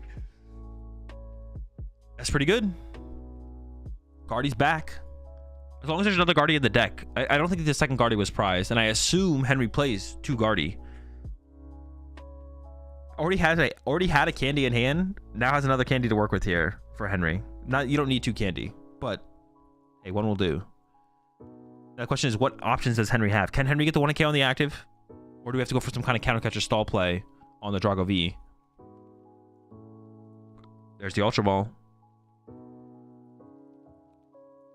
Braver Charm and Secret Box are in the deck. So multiple ways to get the 1-hit KO here with the Drifloon as well, potentially.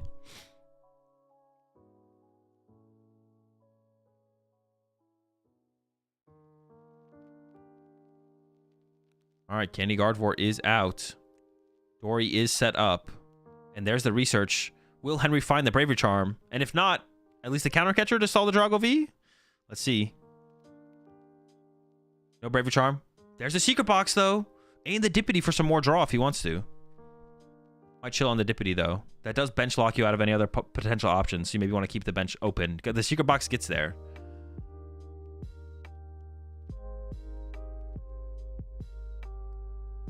Goes with Heavy Ball first here. Dreamtail was prized.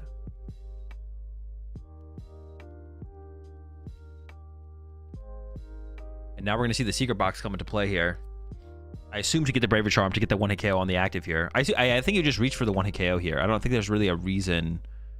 Bringing up the bench, the Pokemon off the... Yeah, like there's Rowan's down 3 E-switch. Like Rowan can't do anything. Okay, hold up. If Henry takes a knockout this turn, a 2-prize knockout, Rowan can go Radzard KO Gardevoir EX. That's the only thing to be worried about, I guess. So Henry could go Trap Drago V, KO Squawkabilly off the bench, or even Mew and take away the draw power instead. I guess there is an argument for that. And then next turn win the game by KOing the Drago in the active. So do you leave the attacker set up, I mean, with switch triple E switch prime catcher gone, bringing up Drago V off the bench should trap it in the active. Like, it should get stuck here. But I don't know if I've seen Henry pick up Rowan's discard pile. So I don't know if Henry is aware of the resources remaining. Has Henry picked up the discard pile yet? I don't know if Henry is aware of the resources remaining here for Rowan. Radzard and Rod in the discard. We've only seen the one. We don't know. There could be more recovery, though, right? Okay, so maybe we're not even scared of the Radzard play, to be honest. Both plays seem pretty safe. Turo boss, double Iono left. I mean, you could take the Vessel just to thin out the hand in case of an Iono. Eyes up the Turo. Goes for the Iono instead. Chooses not to take an item, which is weird. I don't know why you wouldn't grab the counter catcher there. Just to have. It's not in the deck, so if you get Iono'd, you don't draw into it. League HQ makes Radzard tough. Oh, true. The League HQ actually is like a save here against Radzard. So then Rowan would need Stadium Bump, Radzard, Fire, and there's no way Rowan's getting all that. This should basically seal game. I feel like this is probably gonna seal up game for Henry here. I think Henry's gonna walk away with the dub here. Just go for the knock on the active. Can KO anything off the bench next turn. League HQ. Yeah, because the only win here for Rowan would be Radzard, Fire, KO. So now it would have to be... You could still get there as Rowan, though. You have one E-Switch left. So you could go Ogerpon, Grass, Radzard, Fire, E-Switch Energy over, Boss, KO the Guardy. Or get the Collapse, the Stadium Bump. But it's looking pretty good here for Henry now, for sure. Would have to be a pretty absurd turn from Rowan with, like, no access to Pheasantipity. Because you can't bench Pheasantipity and Radzard at this point. It also has to recover the Radzard to begin with. Did he not monkey? I don't think he did monkey, but did he have a Dark Energy on the monkey? Yeah, he probably just forgot. Jamming plus Ogerpon kill on a basic. I don't think Rowan plays the Jamming Tower. Definitely plays Collapse. That's the only stadium we've seen from Rowan so far. Yeah, I think he definitely forgot the Monkey Dory, I think. I don't see any damage on Rowan's side of the field. Definitely a little bit of a mishap.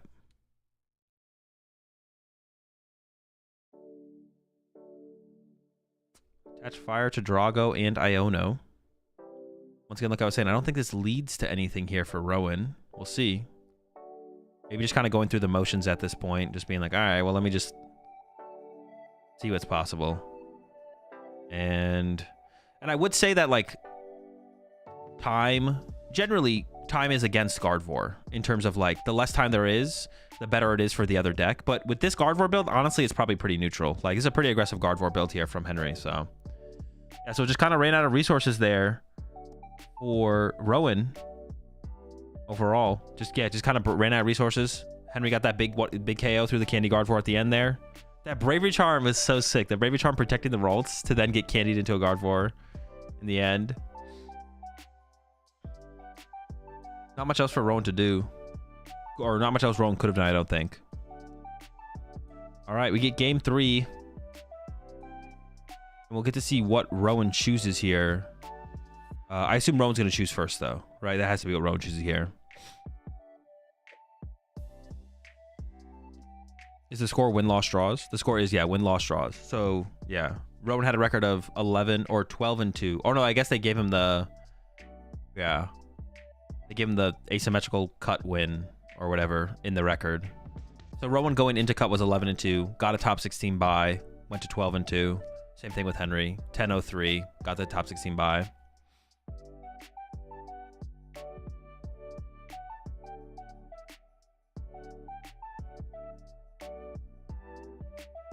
I guess they add that to the record. Is this top 8 or asymmetrical cut? Top 8. It says in the bottom, in the bottom middle.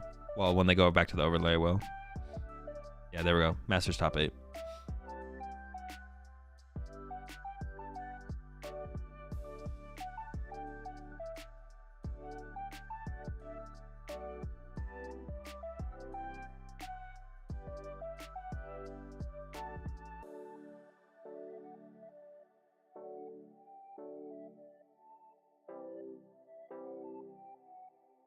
All right, one mulligan. And the best starter here for Henry is the Clef Key as well. If Henry can find the Clef Key. Fluttermane's not bad as well, depending on the starter here from Rowan. All right, Henry forgot to put his prize cards on top of the... What does asymmetrical cut mean? Just another round? Another round for some people. If asymmetrical cut happens, it's another round for some people. Rolled start, fire active pass. Slow start here for Rowan. I see the Arvin already. And a Vessel here from Henry. No threat of a turn 2 Regidrago here from Rowan is huge. So Henry can safely TM Evo, as long as it's not prized. TM Evo, what's prized? Dippity, Candy, Counter, Boss. The Boss being prized could be a big one. But if Heavy Ball gets played from Henry to find the Dippity or the Ralts, it'll shuffle the prize cards around, which could get it out of those last 2 spots. Don't get baiting into explaining asymmetrical cut. I actually find a video to link people. I don't know if we saw Rowan's prize cards already. But yeah, Henry's aren't like the end of the world. Especially with how slow of a start Rowan has. Rowan has no turn 2 threat of the Dragapult or even Kyurem or anything like that. So Team Evo's in the deck, which means we will see Team Evo for double Kirlia here from Henry.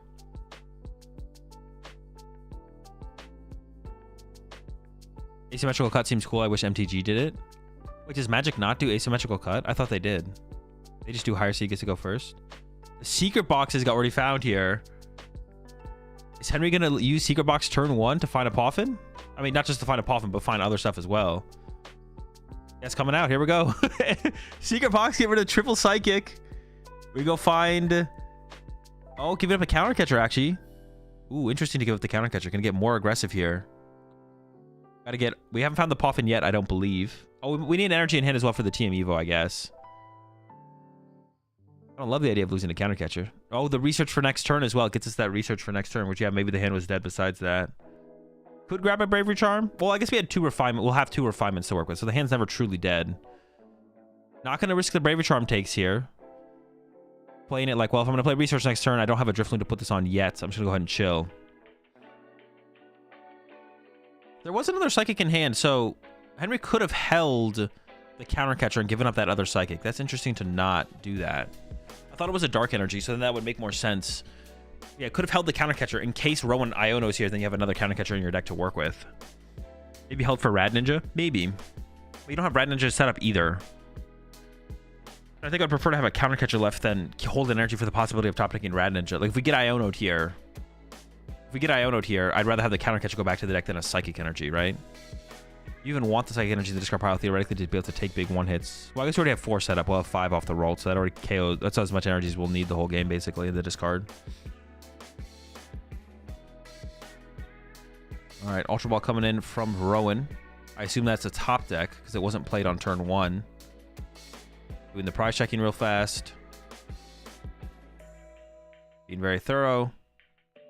And I assume the take here has probably got to be a Drago V. I guess it could be Cleffa. I could see you going for Cleffa here. And drawing cards, if your hand is that bad, that could be the outcome here.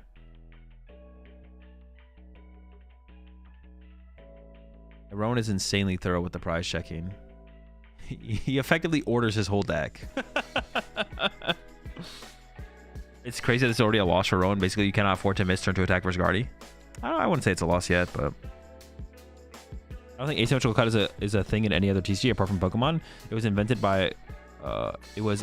by few online PTCGO tournaments back then during pandemic. At the very least, it was never done in Yu-Gi-Oh or any Bushy Road or Bandai games. Asymmetrical cut was not invented by online Pokemon tournaments. It's invented by chess. It's just part of the Swiss system, I'm pretty sure. Asymmetrical cut isn't like a new thing, right? Isn't it part of the... Am I trolling? Maybe I am trolling. Is it not part of... when I Google asymmetrical cut, all I'm seeing are Pokemon related pages. I've never heard of it in any other game. Oh, am I trolling? I thought it was like part of something else. I don't think it is part of chess. Invented in TCG, I mean. Does asymmetrical cut actually come from the Pokemon TCG? Never heard of it in any other game, to be honest. Really? I thought... Oh, interesting. I thought it came from somewhere else, and Pokemon was adopting it from somewhere else. Asymmetrical's first appearance was Worlds in London. No, it's for... Actually, it did... They used it at the Anaheim Open in, like, 2015, 2016 Worlds. That's where it first was used in the Pokemon TCG. Asymmetrical cut was already a thing at Anaheim Open. Yeah, it was first done at Anaheim Open in 2017. That's what it is, 2017. That was the first time we ever did it, but...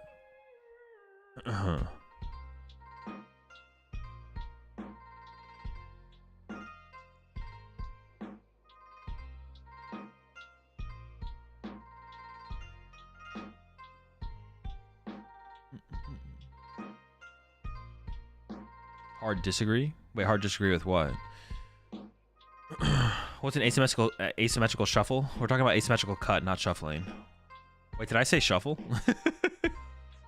I always assume I'm the one who misspoke when something weird is said in chat. Yeah, I googled this one. It isn't a thing, buddy. Really? Interesting. I just assume it came from somewhere else. Maybe it hasn't been done in non-TCG or esports tournaments, but definitely not done in other TCGs as far as I know. Oh, man. RGG was in reply to someone else saying that we should be able to check prize cards before starting. Oh. All right. Henry's doing some cooking now. The Dragos have been established, but Henry has the option to be the aggressor here now, which usually doesn't happen in this matchup.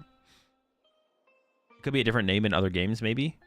Maybe. Well, just the idea. I just assumed the idea was being done somewhere else, but... Yeah, I just assumed the idea was being done somewhere else, but maybe it's not being done anywhere else. I didn't know Pokemon was the first to do something. I feel like usually the Pokemon TCG is usually not the first to do something, I feel like. Not that it's a bad thing. Hey, I think asymmetrical cut is cool. I just thought it came from somewhere else.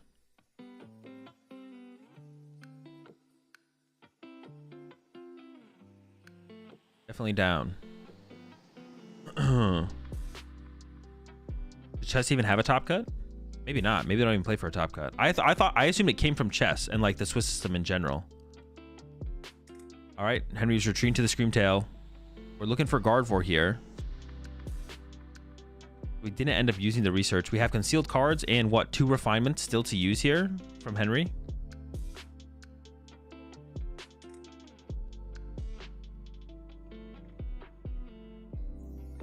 NFL with the wild card does asymmetrical cut. Well, that's different. That's still different though, isn't it? We went over this with the NBA earlier. I'm pretty sure the NBA is different too. All right, the Guardian's been found. And an energy for the Greninja. We are seeing so many cards. Holy smokes. I mean, you just KO the Drago with the fire, right? You make Rowan work as hard as possible next turn. It feels unfortunate to have played the Iono here as Henry, but yeah, you just knock it out. Knock out the Drago. Chess never has head cut. Interesting. Who do you generally think is favored in this matchup? Drago.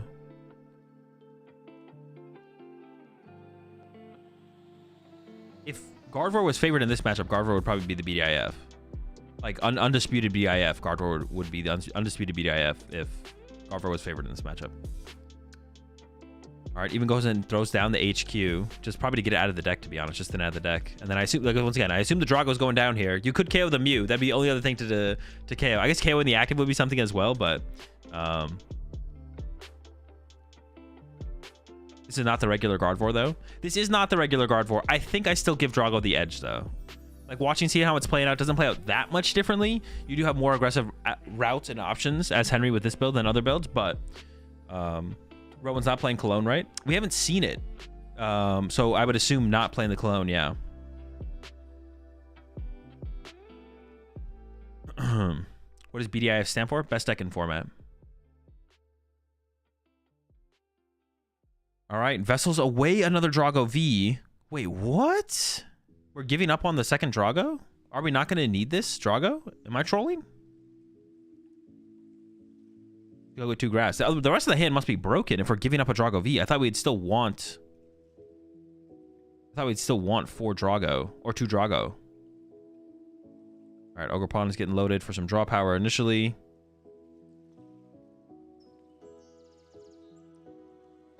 All right, the hand is still very much live here from Rowan. Ultra Ball, Vessel. I think double Super Rods in the hand as well. Is it Tri-Frosting time? Could be. Yeah, you could KO double Curlia plus the active, right? That'd be a pretty decent turn. It'd be a pretty big commitment. You lose a lot of resources to get there. But we do need some big play here from Rowan coming up to get back into KO the active. And just drawing one prize card this turn is not enough, that's for sure. So we need some kind of Dragapult play, like KO Curlia, KO Screamtail, or we do need some kind of bigger play, like a. Do need some kind of bigger play, like the Frost possibly.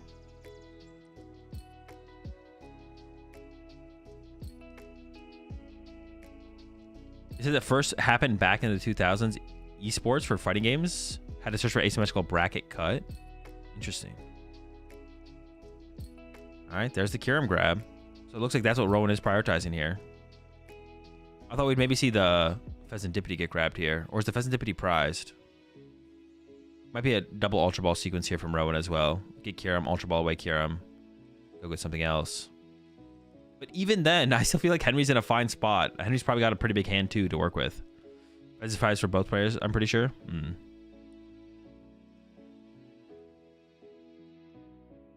Why is the discard pile so spread out? Just so you can like see as much of it as possible. So you just like the information is just all there to like look down. You don't have to pick up your discard pile to look through it all the time. That's why players do that. All right, not going to take the Kyurem. Still has another Ultra Ball in hand though, so could like grab Kyurem, then Ultra Ball away Kyurem and something else. I'm still confused as to why Rowan vesseled away the Drago though. Are we not trying to use 2 Drago for the rest of this game here as Rowan? It feels off to me. Do they have the Stadium Bump? You don't need the Stadium Bump here. Because Drago V-Star's evolution. HQ only works with basic Pokemon. So if we're attacking with Drago, it doesn't matter. Alright, we're Super Rodding back.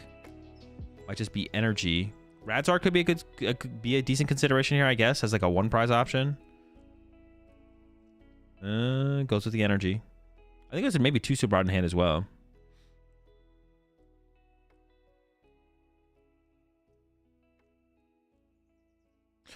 KO2 Curly put 110 on Guardian, then boss Guardy KO with Pult and Knockout Scream. We still have 1 prize card left. And you'd be getting 1 hit KO by a Drifloon next turn, theoretically. Actually, wait, is there ever a play where you bring up the Gardevoir and trap it in the active and don't KO the Screamtail? Does that ever work? Wait, isn't that what you just said? No. But you basically, right? Yeah, could we ever like bring up the Gardevoir EX and then go Kyurem, knockout Curlia at 110 active and then leave all the energy trapped on the Screamtail? All right, here's the V-Star power. Okay, that's not too bad. We can grab the Iono or a Research as a draw supporter and an E-Switch. We didn't really lose that much at all. He's going to go Iono E-Switch here. Turo saves. You have to hope they don't have the Turo, I guess, right? You would assume he'd have a Turo, right? No. Why would you? You don't have to, like, you know they play Turo, but it doesn't mean they have it. You can't play around everything. If Henry always has everything, you always lose here. Rowan cannot win this game if Henry has everything. So you have to, like, play around. You have to play around them missing something. Oh. Well. We did not get an E-Switch. We need at least an E-Switch there. Wait, do we need more than an E-Switch? Do we need a Fire Energy as well?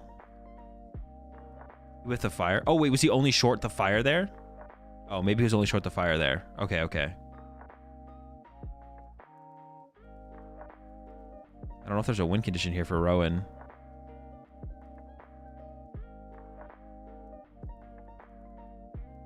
Super Rod. I mean, the Screamtail doesn't KO the Drago, but the Screamtail at least KOs the Mew here. Oh, wait, there were still 2 more Fire in the discard pile, though, so it's not that big of a surprise that we couldn't find a Fire. There was only 1 Fire in the deck. Oh, I guess, like, you could have got a Vessel, though, as well. That would have got you an out. Yeah, he did put the Radzard back in over the second Fire. That's true. Yeah, probably should have prioritized the Fire now, and if we're looking for Radzard later, just go for a Super Rod. Well, Screamtail can just KO the active, right? At the very least. We're at least KOing the active here, I guess. I was going to say KO the Mew. Well, actually, do you ever KO the Mew over the active here? Because the Mew's draw power, the active is like, has an energy on it to retreat, but it's not that much draw power at this point. So much energy has been burned. Yeah, maybe you do just KO the Mew here, because that is draw power. Isn't it better to take Fire instead of Iono? No, because you need more stuff to... You need more than just to attack this turn, Dave. And also, he's only getting 1 prize knockout this turn, and he needs a 2 prize knockout this turn, or a bigger... I guess Rowan could have got the the Kyurem play. Could have done the Kyurem play instead, which would have been fine, I guess. But you need more stuff for the next turn. So you could just take the fire energy, but then you don't progress through your deck anymore to have more resources for next turn. So you're not building on your future turns. So taking Iono there is probably correct. You also disrupt Henry's hand as well. And Henry had a pretty big hand, but if you can disrupt Henry's hand and then Kyurem KO double Kirlia, you need like... You can't... Yeah, just attacking this turn is not enough here for Rowan. Because even if you do guarantee the Kyurem play, you are then leaving Henry with a huge hand, and then you need to do stuff next turn. So if you can Iono this turn plus Iono next turn, or Iono this turn plus research next turn, you're seeing that so many more cards. In the fire can get 3 prizes, and he did have Mew to dig, plus get 3 prizes as resources. Yeah, but then you're also, once again, you're not disrupting Henry's hand, and you're not progressing a whole draw supporter's worth of value.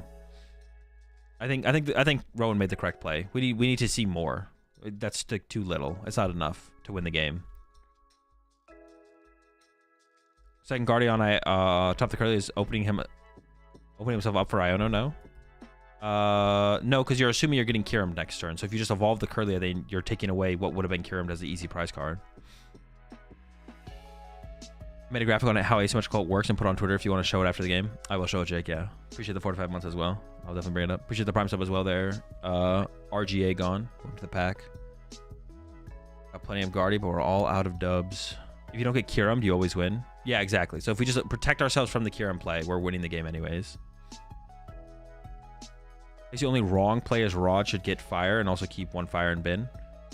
I agree, Dave. Yeah, I think that should have been changed. Especially because we have a Rod left and we could get Radzard later if we need it. So I agree. I think recovering the double fire there was probably the correct play from Rowan instead of the Radzard plus a fire. All right. 2 prize cards left for Henry. 6 left for Rowan. Minimal liabilities on the board here for Henry as well. 2 Guardy EX setup. Yeah, minimal liabilities on the board here. I can't even think of a combination of a play here for Rowan. Well, hold on. We could do some shenanigans here as Rowan. Hold up, but there's still some cooking to be done. You could... There's 1 Psychic in the discard pile. We know Turo exists. Could we ever bring up a Gardevoir EX and punch it and trap it? Can we ever trap a Gardevoir EX here? Can we, like, hit it with Tina, do 280, and then maybe it can't retreat? We're trying all the fires wrong as well because it removes superior energies as outs. Specifically Firegrass. I think Rowan only plays... I don't think Rowan plays superior or stretcher. I think it's just double Rod. Usually if you play 2 Rod, that's all you play, I feel like, when I see people's lists. It looks like Rowan is just playing double Rod. It's just a concede! I don't know, was that ever a play there from Rowan? I mean, obviously it doesn't guaranteed win. But if you bring up the Guardy EX and then can't Guardy self-KO, right? Guardy can't self-KO. No, you can't self-KO with the ability. Showed boss in hand. Oh, did he show boss in hand? I wasn't paying attention. You should always try. Yeah. Why is asymmetrical cut controversial? Isn't just an extra round for some players if match points get weird? Asymmetrical cut isn't controversial. People just don't understand what it is. I haven't seen anyone say that asymmetrical cut shouldn't exist, personally. I don't think it's controversial. People just don't understand what the heck it is.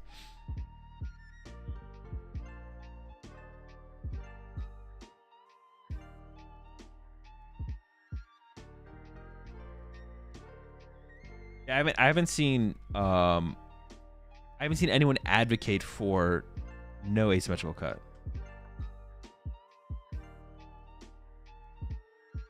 Okay, but we have a Jake Gearhart tweet we can look at that shows us asymmetrical cut.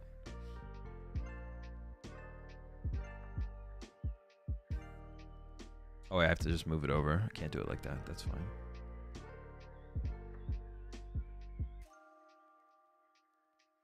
Gosh darn it. Right there. Perfect. Okay. So, this is how asymmetrical cut works. So asymmetrical cut in the PokemonTCG caps out at 32 players. So the way that Jake is representing it here is just imagine you take everyone who has the same amount of match points as someone in top 8 and you put them in a top 32 bracket, like first seed down. So this is just everyone with the same amount of match points as someone in top 8 put into a top 32 bracket. And And you'll just see how it breaks down here. So because there's not enough players to fill out the first round, everyone gets a bye in the first round, right? Everyone got a first round bye in the top 32 bracket. So we all move on to top 16. And then that's where we have more than 8 players. So some players play against each other in top 8, but the higher seeds don't. Not higher seeds just simply based on match points. Higher seeds just based on a higher seed. So you could have the same amount of match points as the first seed, but might have to play in top 16. You could be the first seed with 35 match points, and you could be the third seed with 35 match points, but you might still have to play in top 8, even if you have as many match points as the first seed. Based on your opponent's resistance and your opponent's resistance, you might still have to play in top 8. And then some people play in top 16 here, or in top 16, excuse me. But the players who have the higher seeds, like Henry here, right? See Henry right here? No one had to play in top 32, and was seed number 4, so didn't have to play in top 16. So progressed right to top 8, just like Rowan. Rowan, 5th seed. The lower seeds, though, we have to go all the way down, actually. 6th seed also buyed, but 7th seed had to play, right? Ian had to play. Oh, wait, no. Yeah, Ian had to play Jeremy in top 16 because they're the lower, because Ian was one of the lower seeds. Seed 7, seed number 10, and seed number 9 over here both had the same amount of match points as someone in top 8. So they get to play in the they get to progress past just day 2 here. So now Steven has to play against Grafton, 9 seed versus 8 seed, and then 10th seed plays against 7th seed. Now, if there was an 11th seed, if seed 11 had the same amount of match points as someone in top 8, the 11th seed would have played against Kieran. Kieran would have had to play in top 16. And then if there was the 12th seed, if the 12th seed had the same amount of match points as someone in top 8, then Rowan would have had to play in top 16, and so on and so forth. 13th, 14th, 15th, 16th.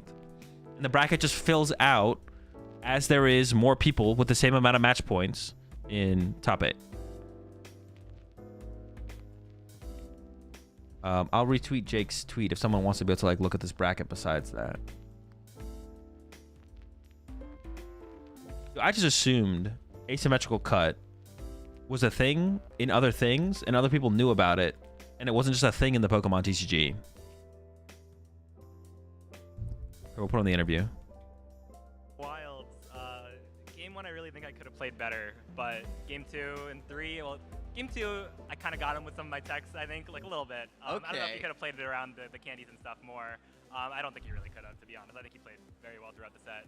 And then game 3, he just kind of bricked. So I had a pretty good hand for capitalizing on that with the Screamtail play. Yeah, the Screamtails and the Drifloon, I think, are always the really heavy hitters for the Drago matchup. I remember when I was practicing the deck, I hated to see the Gardevoir matchup, but was it because of its good matchup into Drago that you wanted to bring Gardevoir, or, what was the decision there? Because we keep saying it's a deck that a lot of people are really doubting right now. Yeah, no, it's been receiving a lot of hate, so... Like at NEIC, I was playing, funnily enough, this no Drifloon, 2 Monkey Dory builds. And when the format was slower, that deck was really, really broken. And then I went to Worlds and I brought sort of a similar build. I threw in 1 Drifloon, 1 Charm, but I hit 3 Regidragos. I got absolutely ran over, and it just wasn't really working out. So I kind of came around thinking I kind of need to adapt the deck a little bit. So I was like, let's cut all the fluff. Bravery Charms, Drifloon, Screamtail. Let's just race them. And that's the idea.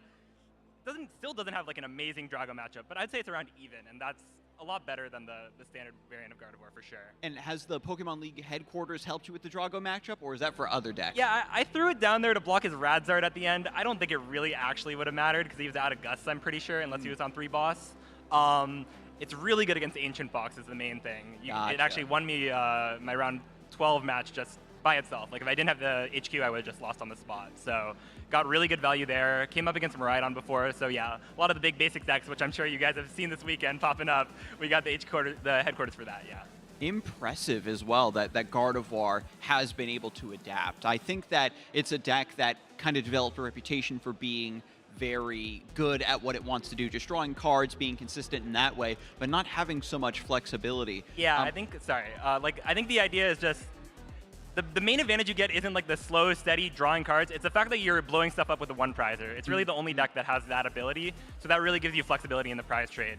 Okay. That's why I like it a lot right now, yeah. And when you were kind of shopping up this deck, wanting to put in the league headquarters, going for this aggressive style, what did that come directly from you, or were there other Gardevoir players that you were maybe talking to, trying to arrive at this conclusion to help the list? Funny, like before Worlds, I had tried, so I call it sort of the beat stick Gardevoir because I'm just one-shotting stuff. And I had thought about this before Worlds, played a few games with it. I'm like, this is not good enough. Like, let's just run with what I'm comfortable with. But then after, you know, Worlds didn't go so well, I'm like, nah, we really gotta innovate the list. So I hit up my friend Aban, and I was like, hey, you want to try playing against this bad deck?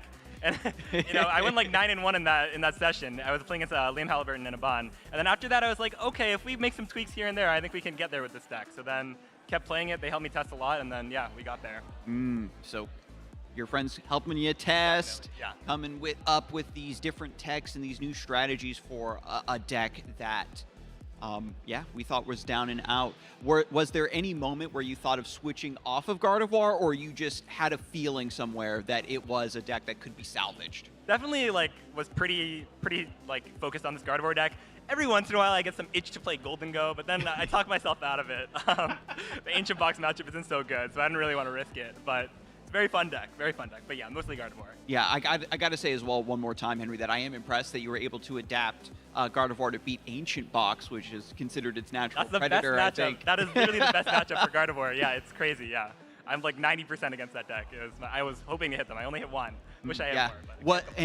But with Ancient Box not being too prominent at this tournament, I think especially based on all the hype leading into it, were there any other surprises that caught you off guard for this Baltimore Regional? I mean, personally, I was surprised by the Regidrago deck only being at 17%. I thought it was really well positioned, still arguably more so than World. So I was surprised that the popularity dipped a little bit. And then it was made up by a lot of Raging Wolf. I expected some. I didn't expect 15%. That caught me off guard. And then, yeah, the Mooney X decks have really been running around more than I expected. Still hitting Iron Thorns, which surprised me. Oh, yeah. Yeah, and then I'm sure I don't know if you guys have streamed that Noivern Cornerstone deck. I think we did manage to get it on stream once. I mean, that deck blows my mind, but I think my deck beats it, so I'm hoping to hit it. Okay, we'll see. Any final thoughts or shout-outs I can get from you before I let you go? Shout out to everyone who helped me test. Shout out to the ladder. I play a ton on the ladder, so all my opponents on ladder. I know I made a Twitter post about this recently.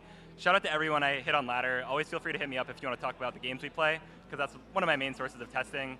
And yeah, shout out to my friends, family, everyone from Long Island. Yeah. Oh, very well said, and congratulations once again, Henry. We're going to kick things over to the casting desk and get ever closer to our top 4 and finals, so stay tuned. Henry Chow is eating up the competition. Ladder enjoyer. Oh, a lot of people have been like a lot of people are getting a lot of their stuff done from just like playing ladder. Thing is, you can play games so efficiently and at all times as well. If you're in farm the wall deck, unlucky, never walling. Who else like gave mad props to the ladder? It was Raz, right? So why do you bother with a team? Just stream the day before a tourney. True. The complete lack of clarity on what matches they are showing and when is so ridiculous. It'd be nice if they cut over to the bracket a little bit more. I don't disagree there, Bisco. They'll probably cut over here too soon. I just want to check one thing. Give me 1 second.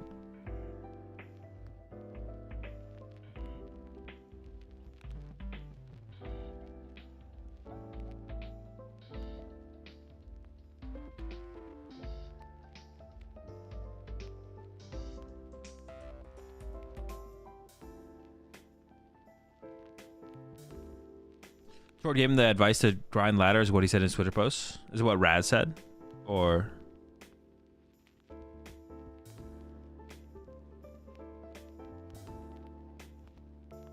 yeah, playing games of Pokemon is just good.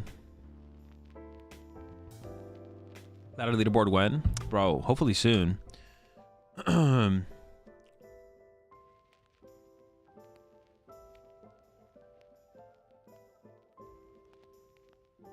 Hopefully soon. Should we update them on the other matches? No, I'll talk about Foy Coco more. Yeah, why are we not getting an immediate bracket? Maybe that's what we're about to go to here.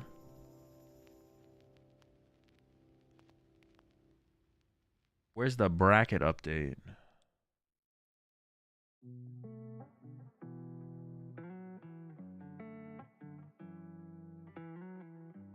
They showed some bracket for like 5 seconds. It might have been incorrect. Oh wait, when? Like literally during this segment? You're trolling? Oh, no. That bracket is the stupid, it's not stupid. It's the caster bracket thing. It's not a real bracket. That's the, what do they do? Like the voting thing where you like, pick a card, like they did the ace specs or whatever.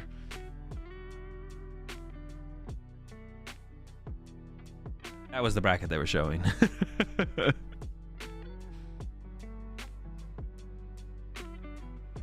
What do you think of Rowan's prize checking method? Any prize checking method you recommend? Not overly, just kind of whatever you want to do, but coming up with some kind of prize checking method is good for sure. No, it's stupid. No, it's stupid. No, it's stupid. Be real. I mean, it's not for me. I don't know who it's for though. Like, does anyone actually care? I guess is like a fair question. Does anyone care to have like the caster bracket thing? Not stupid, just pointless. It's for the kids. Do the kids care? I don't even know if the kids care. Also, I would say, yeah, I don't even know if I don't know if the kids care. Also, there's more, the people who are watching these tournaments, there's a lot more not kids. The people who play at these tournaments and care about these tournaments are not, the kids are a very low percentage, I feel like, of people who are actually watching these tournaments, to be honest. Like 10% or less, I would say, are actual kids. The demographic of the competitive Pokemon TCG is very much 18 plus. It's aimed to them for sure. Screw them. Or show me more bracket. The kids are watching iShow Speed. Exactly. Is the next match with Rahul? We don't know what the next match is. Is this a segment to eat production time? Am I going to LISE? Maybe. Has your revenue doubled with all these views from YouTube in addition to Twitch? I don't know. I don't track it.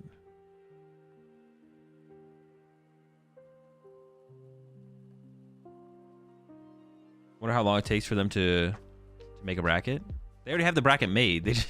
The bracket's made. They already have the updated bracket for sure. They're updating it as the things come in. It's not hard for them to update. Should we give for prediction up for when are they showing the updated brackets? That should be a decent bracket. Or a decent prediction. Decent bracket. More Masters top 8 up next. So they are showing another top 8 round. They're going to show one of the asymmetrical rounds. Yeah, this is a good time for me to go take a break as well, though, to be honest. I'll be right back.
Did I turn the music back on? Oh, I did. Okay.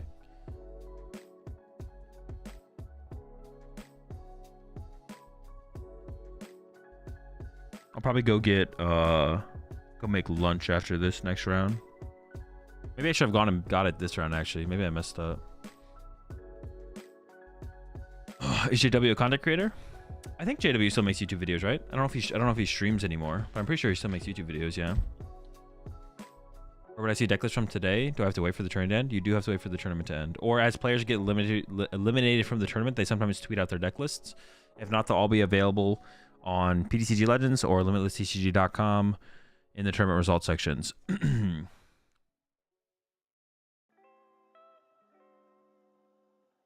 I watch with YouTube Premium. Do you still get revenue during streams? I honestly have no idea, but don't worry about it. You simply being here and watching is all the support I need.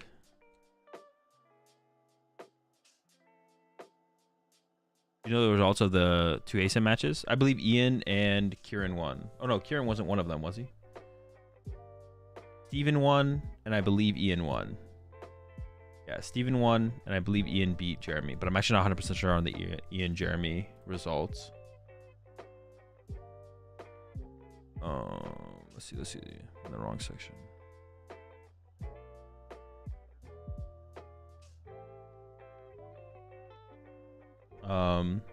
Yes, it says Steven won. Steven beat Grafton, and then this one down here, Ian versus Jeremy, is not reported on RK9 yet, but I think it maybe is resolved. I'm actually not 100% sure. Ian beat Jeremy. Okay.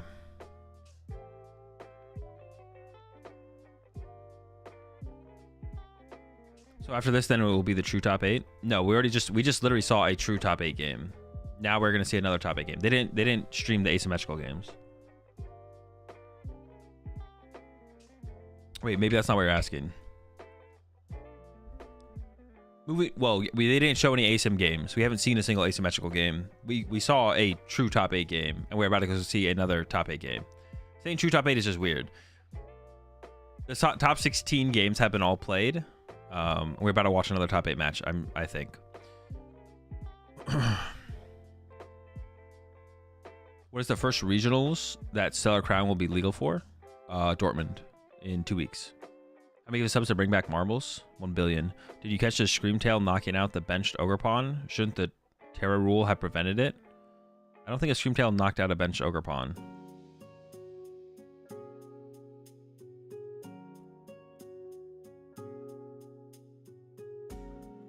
No, answer. I thought they were streaming the asymmetrical matches. Yeah, no asymmetrical matches have been streamed. And they won't be streamed. They're done. But we are going to get another top 8 match, apparently, here in a soon. Ogre was benched after a punch with loaded Drifloon KO'd by a monkey next turn. Yeah, there's no broken board states.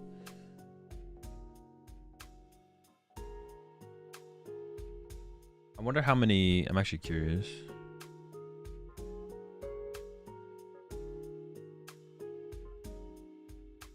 Wait, they're streaming this on Twitch at the same time, right? I believe they are.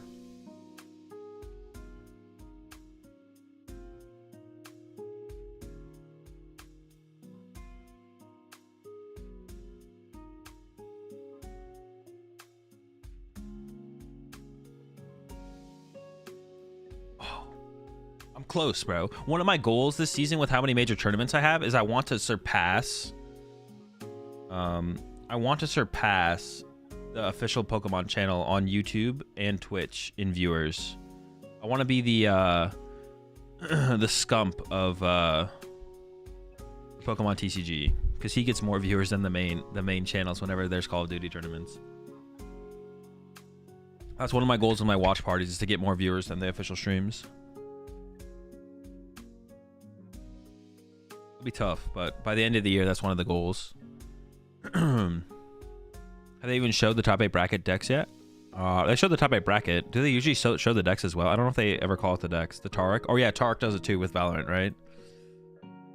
He always gets more viewers. How many viewers do they have on YouTube right now?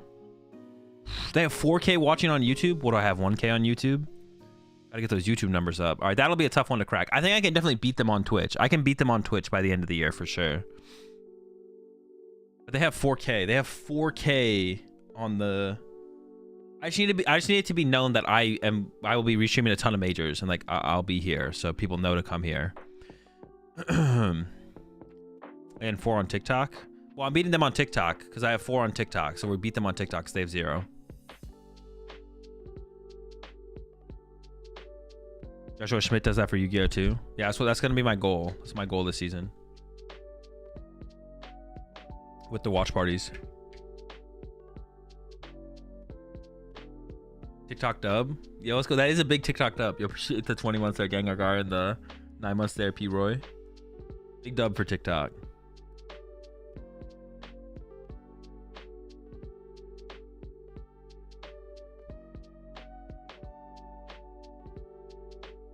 Rahul is on stream. They didn't get that focus correct on this camera though. Actually, these player cams. Oh no, this one is in focus. Never mind. The other one just out of focus. Should we open the stream on multiple platforms? No, you don't need to do anything like that.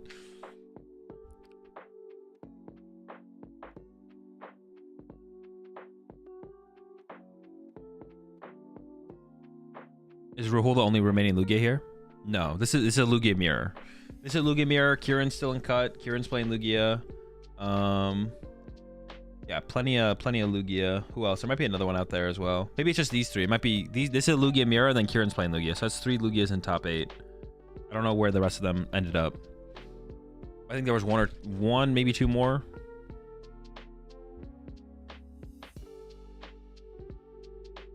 But there's another Drago in the top cut. Guardian winning against doesn't seem unlikely.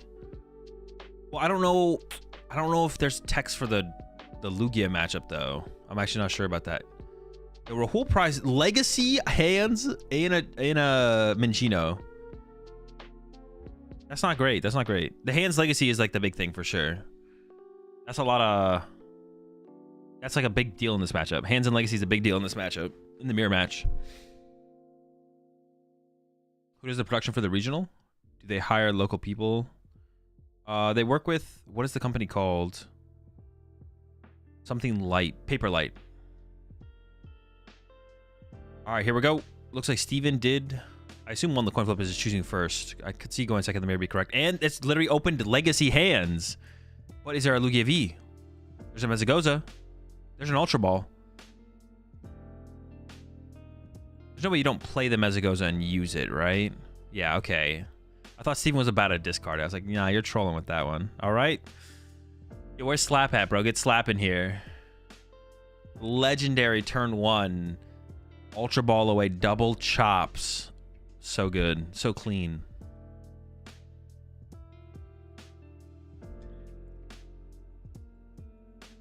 Brusco's still around. Yeah, he doesn't, as far as I know, he doesn't play at a ton of tournaments, but he goes to like the ones that are like closer to him.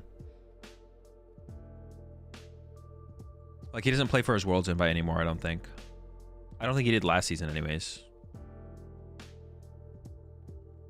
Lugia always has it. Bro, you guys have to decide how you feel. Dude. Oh, I hate chat. You guys are so anecdotal. You guys will go from Lugia always has it to Lugia is a brick fest. I just can't. I can't. Lugia's terrible. It always bricks. Lugia, they always have it, bro. They always have double arc drops. You know Lugia's going to have it, bro. They always got it like that. It just be that way sometimes. Bro, they never have it. Classic Lugia, bro. Another dead hand. And then Billy on top of that. Fresh 6 coming in. This is a pretty clean start.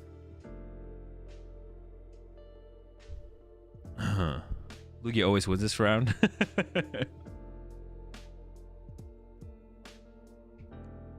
All right, fresh 6. The Billy is a liability at this point, but it's going to be a pass from here, maybe. There's a Jack in the hand as well for the Lugia V-Star next turn. Sheesh. All right. And the hands and what's it called is prize for Rahul. This might be a pretty lopsided game 1. We'll see how the follow-up games go. Although mirror matches in general feel pretty lopsided pretty often. What do you think about the Stellar Crown format?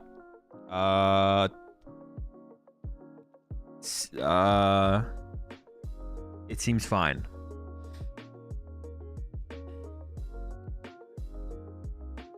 That is my thoughts right now. No, my real answer should be, what do I think about the Telegram format? I don't know. I haven't played enough in the format yet. That should be my real answer.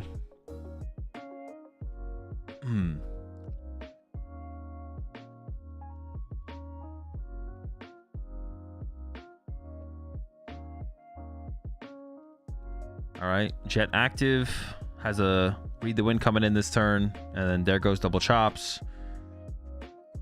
Another chops in the hand here. There's a nest ball from Rahul, but Rahul has nothing to get with this nest ball. You would probably grab Minccino, but it's prized. So I think we're gonna see just a read the wind. Maybe you still play the nest ball. What would you even get? There's nothing to get though, right? Wait, hold on. Does Rahul have a way to KO this Iron Hands? We have Weird Ear or Ursaluna, right? So to KO this Iron Hands, Rahul needs to go Weird Ear or Ursaluna. Oh wait, is that a Minccino actually? Is that the Chinchino or the Minccino? That's the Chinchino, right? So Rahul is still playing the 1/1 Chinchino here.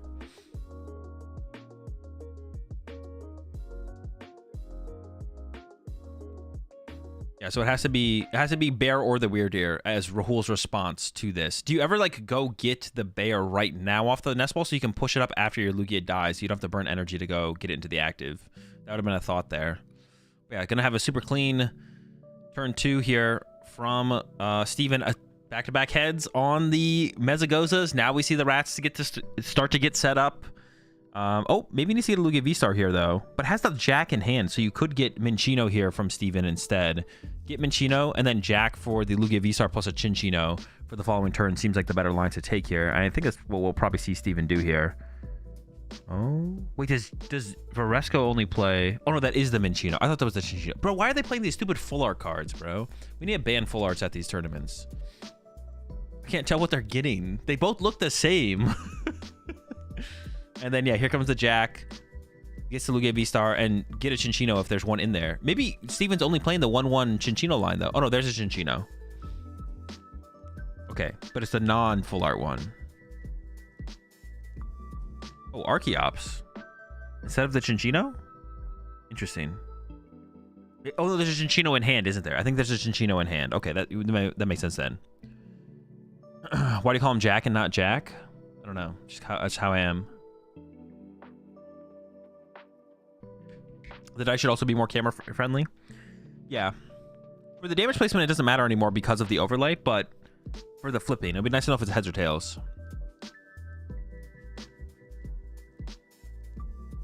Okay, so... Oh, you have to not get a double turbo here, right? It has to be a non-double turbo grab off this. So gift missed. Second one coming down. Probably just another miss would be the grab here, I would assume. For a second, I thought we could put a double turbo on it. Don't burn a jet. Don't you have second... Dude, you have second mist right there. What are we doing? What are we saving that mist energy for? Do we not want to keep jets for some reason? Jets are broken, right? I don't see a reason to not burn the other mist there. I think it's a mistake. No energy attachment for turn from hand.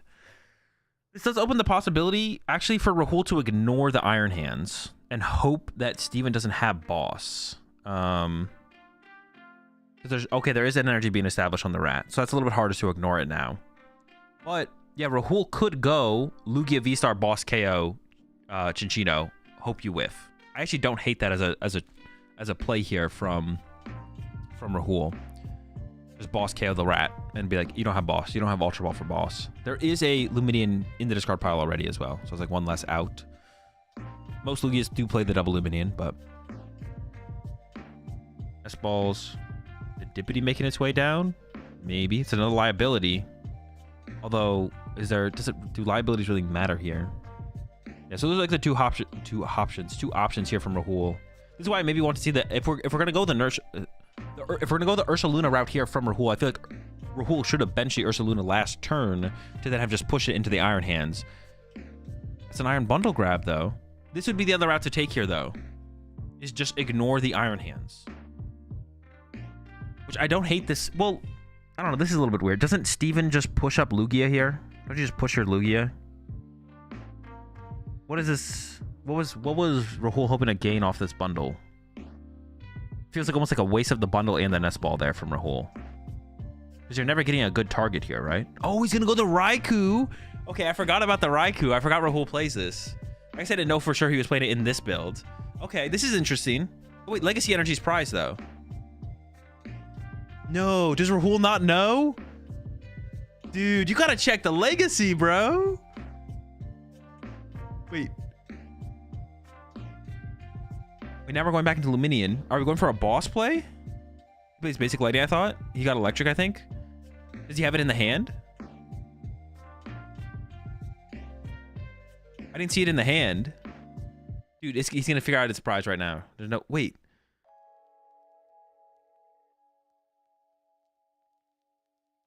Dude, I don't know what's going on. He had Earthen Vessel? Oh, okay. If he's got the Vessel. But pushing up Raikou into the active is not even that good here. You're like giving your opponent... Like now, Steven can just go, okay, cool. Chinchino knockout, 2 more prize cards. Boss KO Archeops with hands, 2 more prize cards. Like, it's just over, right? I feel like you needed to make a play this turn from Rahul, which stopped Steven from being able to get a 2 prize knockout. Like, or just hopefully not get a knockout at all. Because if you attack with... All right, Dippity's in play now. Energies are loaded.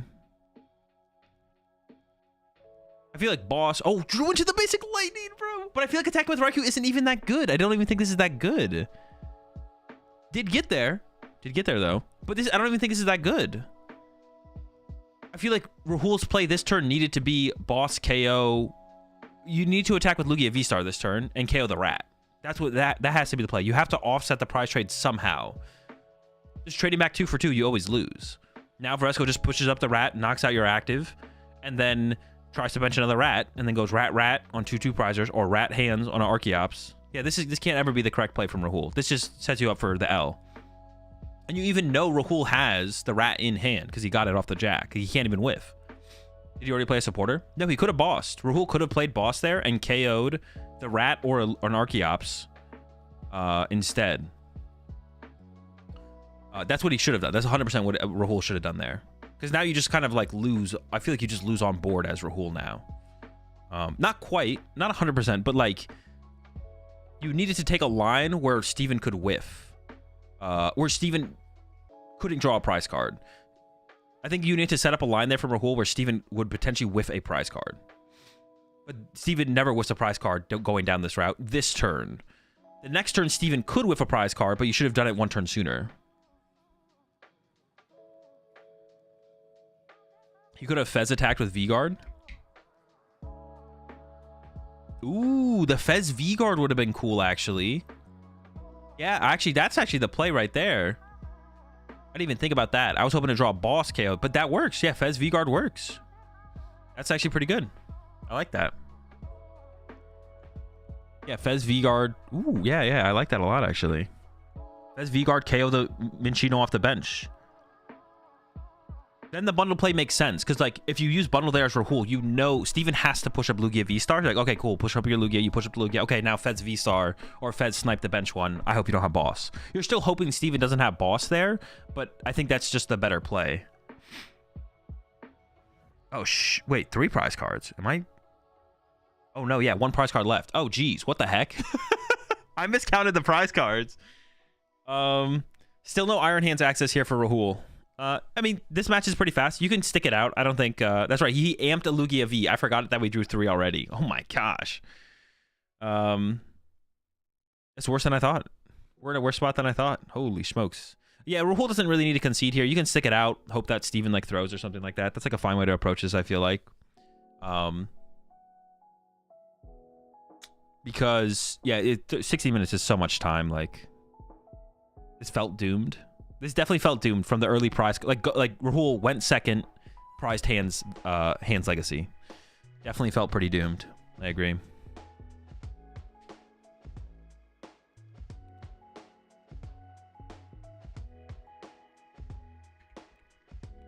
This one feels like a formality at this point. But there was a better play to have been made there from Rahul for sure. Rahul definitely needed to like play in a way that forced Steven to have boss. You need to force Steven's boss there. And if he has it, all right, whatever, you lose. We go next, right? Instead, you kind of just like fed him prize cards. Like, it was even worse than I thought, to be honest. Because in my head, I thought Steven had 4 prize cards left. So it was like, okay, you go 2 prizer, then you maybe use Legacy, and then Steven still needs to take 2 more knockouts. But it was worse than I thought, because Steven took 3 prize cards, Then feeding Steven a 2-prizer after a 3-prizer means Steven has 1 prize card left. So Legacy can't even save you at that point. So yeah, a little bit worse than I thought. Well, we'll see if Rahul can bring it back here in game 3 or game 2, excuse me. Take us to a game 3. Man, the the Lugia mirror. I haven't seen a. I feel like I haven't played a Lugia mirror in this format with like the way people are playing the list now. Hands is just like king, right? Like it's all about hands. Yeah, I don't think I played I mean, I probably have played one Lugia mirror since Hands Legacy has been a thing, right? I have to have at least played one.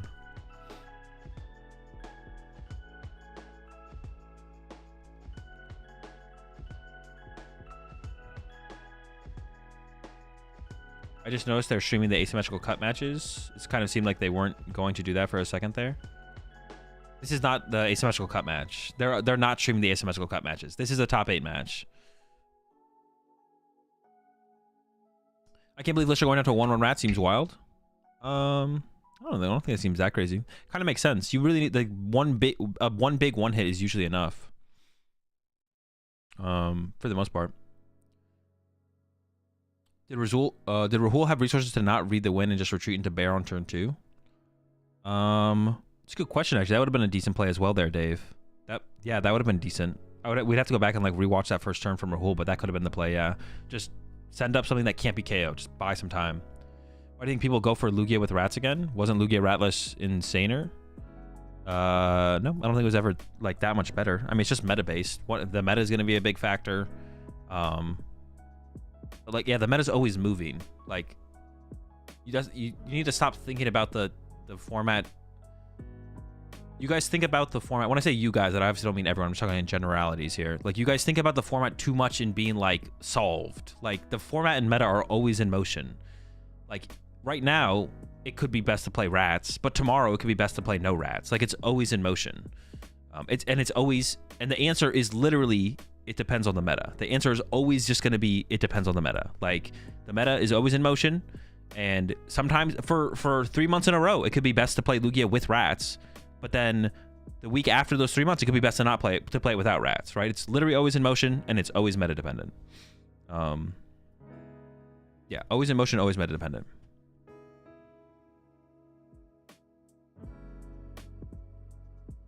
But the reason specifically, I guess, for this meta, I don't know, being able to take a big one hit is just good. Being able to take a big one hit with a 1-prizer, even though you have Legacy Energy, which can turn Weird Ear into a 1-prizer, is good. But everyone plays Weird Ear alongside their rats anyways.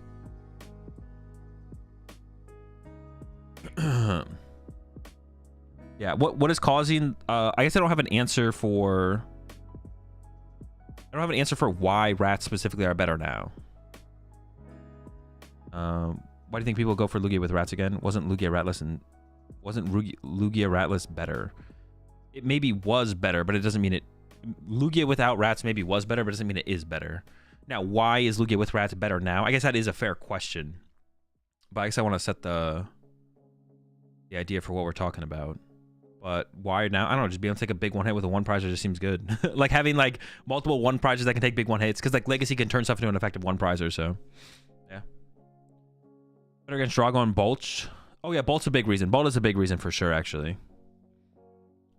Drago is reasonable. Drago doesn't matter as much, but Bolt's definitely the biggest reason. I think Lugia is literally favored against Drago with or without rats. Being a little bit more consistent, like Lugia just chasing pawns is like not unreasonable, stuff like that. All right, Steven got the squawk ability, get rid of double chops. There's no Lugia V in the hand, but there is a Mezagoza and a Jack. Maybe you just start with Mezagoza, see if it gets a heads, and you can put Lugia V on the bench if you get there.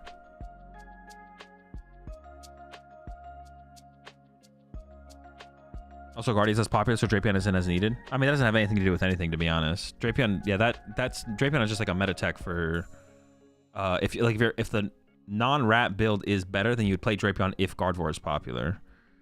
But that's not like Gardevoir's not a catalyst to play the rat build or non-rat build, I don't think.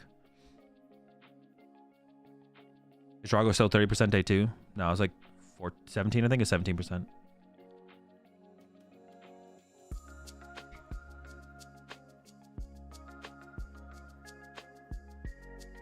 Rats are good versus Charizard too, right? The rats are good against Charizard, yeah. If Charizard's popular, you definitely want rats. And Charizard's pretty popular right now, so you probably want rats. It's pretty hard. You can beat Charizard without rats, but it's a lot harder. Weirdeer has to go kind of crazy. Rats make it easier.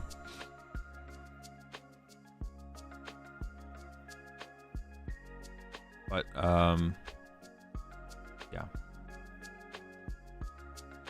Did they show the percentage of Mooney X that got day 2? I don't think they did, no. All right, Rahul can take the initiative here. I don't know how many... I don't think there's any chops in Rahul's discard pile. I could be wrong about that, though. Just goes into the Iono. Jet up Lugia, Iono. Steven has 2 chops in the discard pile. Whereas Rahul, I think, is lacking chops. There's an Ultra Ball. 0 chop. No chop, no chop. And Rahul, or Steven's hand is pretty good. Ultra Ball, Nest Ball, Aroma, like outs to everything. Just Pokemon outs. That's all you needed here. Ultra Ball comes in from Rahul. Is it just going to be to grab a chop to read the wind? Second Lugia V. Dude, is that still 0 chops in the discard pile? Is it really 0 chops in the discard pile right now for Rahul? The lack of chopping it up is crazy.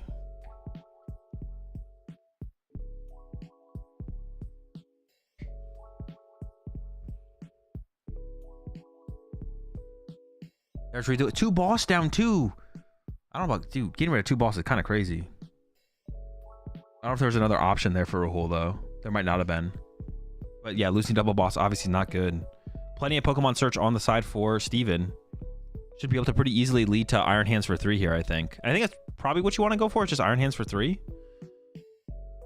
Definitely should be able to play some of these Aroma to thin some cards out of the deck. Is there a reason to not Iron Hands for 3, I guess, is the better question. I guess it does bench lock you out of the Chinchino.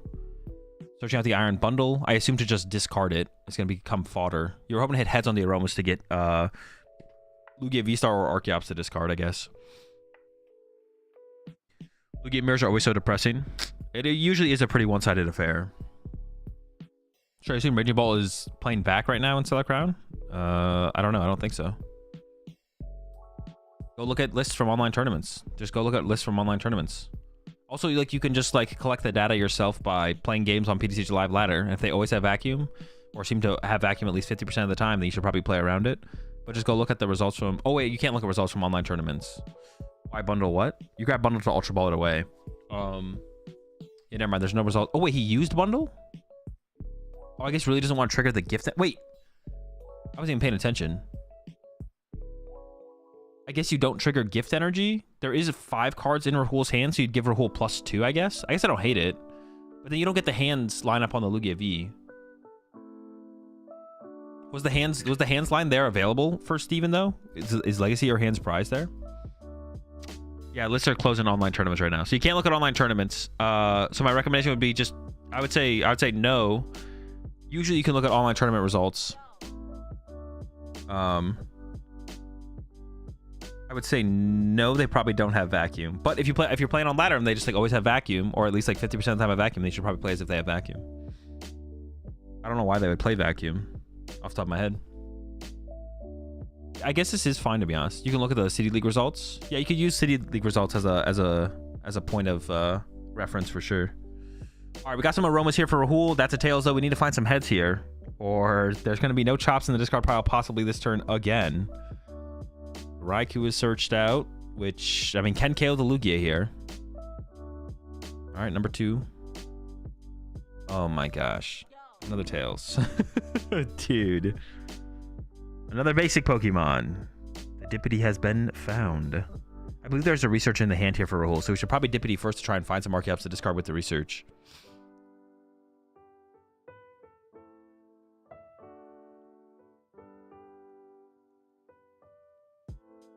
All right, draw 3. Hopefully not all energy. Ursaluna, Nest Ball, no chops. I mean, you can't bench any of the Pokemon. Jesus. 1 chops. 1 Ultra Ball.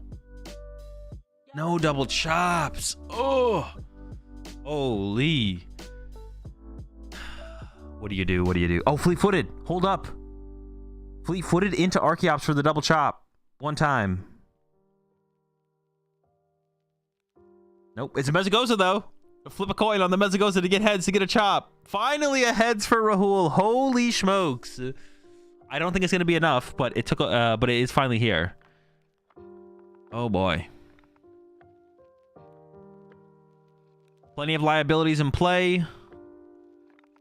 Legacy still available here for Steven. I guess if Steven can't get a 2-prize knockout this turn, there is a possibility.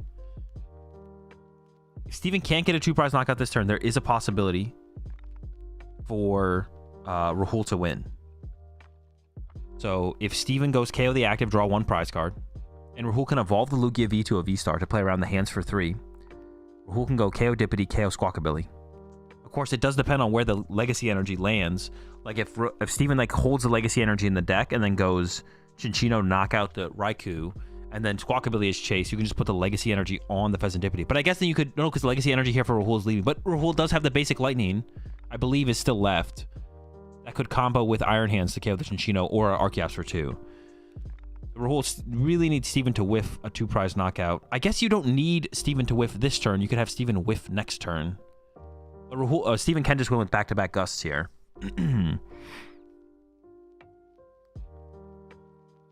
Let's see what happens. The rat is being pushed. You could force Rahul to have to find basic Lightning with Iron Hands. I don't see a boss in hand there for Steven. Yeah, I don't see a boss. Does have Dippity for 3, though. Can draw with Dippity first here. So we could use some chops, load up the active, Dippity for 3. There's also a research in this hand, which is not great. Dippity first before the chops? I don't know about that. Could have thinned out the draw 3 energy one time. No, got the Luminion. All right, that's boss. But do we have a rat? I see a rat in their hand, but I think it's a baby rat, not a big rat.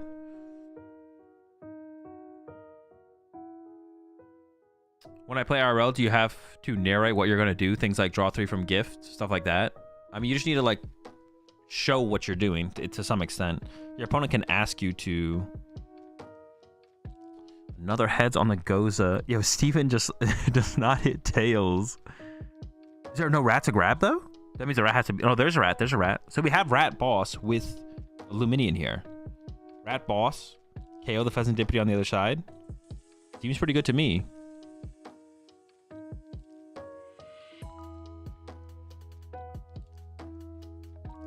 Yeah, there's Luminion for boss. There's not a follow-up boss in the hand, but if there's a follow-up Luminion... Actually, if there's a follow-up Luminion... You can't do a follow-up Luminion, though, because you don't have bench space for an attacker and a Luminion. All right, there's the boss. I assume Dippity will be targeted here. But yeah, I assume. This hand also can't draw into another boss either. One boss. Only one boss in the deck as well as like a follow-up. There's a double turbo and a legacy, I think. Oh, shoot. There's like not a good amount of energy left here for Steven. Hold up, hold up. But Rahul can't afford to KO the Chinchino this turn. Yeah, Rahul can't KO Chinchino this turn. 1, 2. They have to search out a double turbo and attach from hand. And then Rahul has to ignore the Chinchino, go Gust KO. So Rahul on his turn can go Boss KO Pheasantipity with Raikou.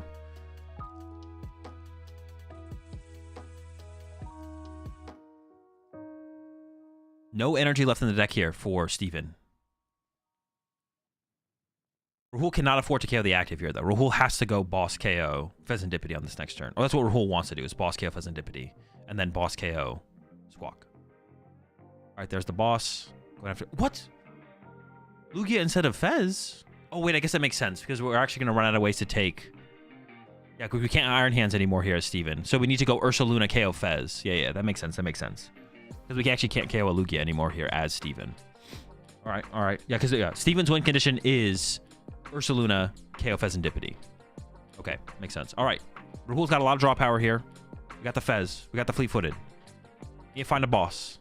Got the Metsugoza. Another Tails for... We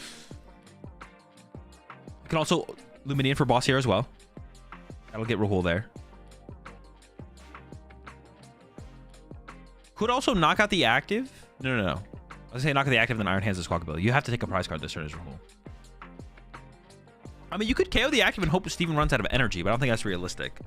I think we got to play more aggressively here. Although Iron Hands is being benched. Oh, I get... Well, no. Iron Hands KO active doesn't... Oh, Iron Hands KO active is actually interesting. Well, you can't do it with a double turbo, though. Maybe we're just setting this up. Rahul has to have boss in hand here, right? Or has to hope to get it here. Maybe Rahul doesn't have an out. It's weird to, like, bench a Pokemon when Luminion's an option. But maybe we have boss in hand already. I can't really tell. Doesn't look like it. Fleet-footed. But now we can't Luminion. Although I don't see a Luminion. Maybe we're out of Luminion. Iron Hands doesn't KO the active here, though, because of the double turbo. But even if it could, you wouldn't want to, because then you just lose to Ursaluna. Wait, there's Luminion in the hand. Where are Rahul's bosses?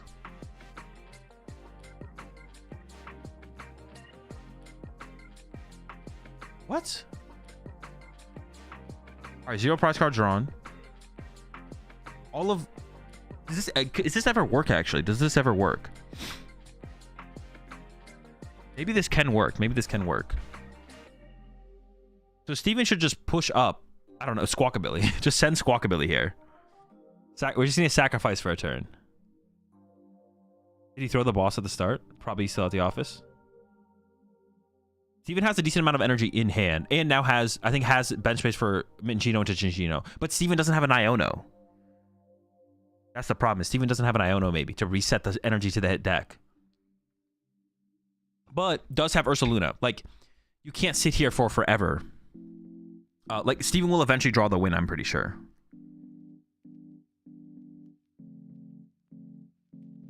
You could just go bench, Minchino, attach. Eventually, you'll be able to go evolve to Chinchino, Jet, 1-hit KO something. So, it can't be like a deck out scenario, I don't think. Unless Steven doesn't have access to Minchino, Chinchino, which I guess is possible. It might just be just Chinchino in hand. But eventually, Weird Ear will take over as well. So you can just like build up energy.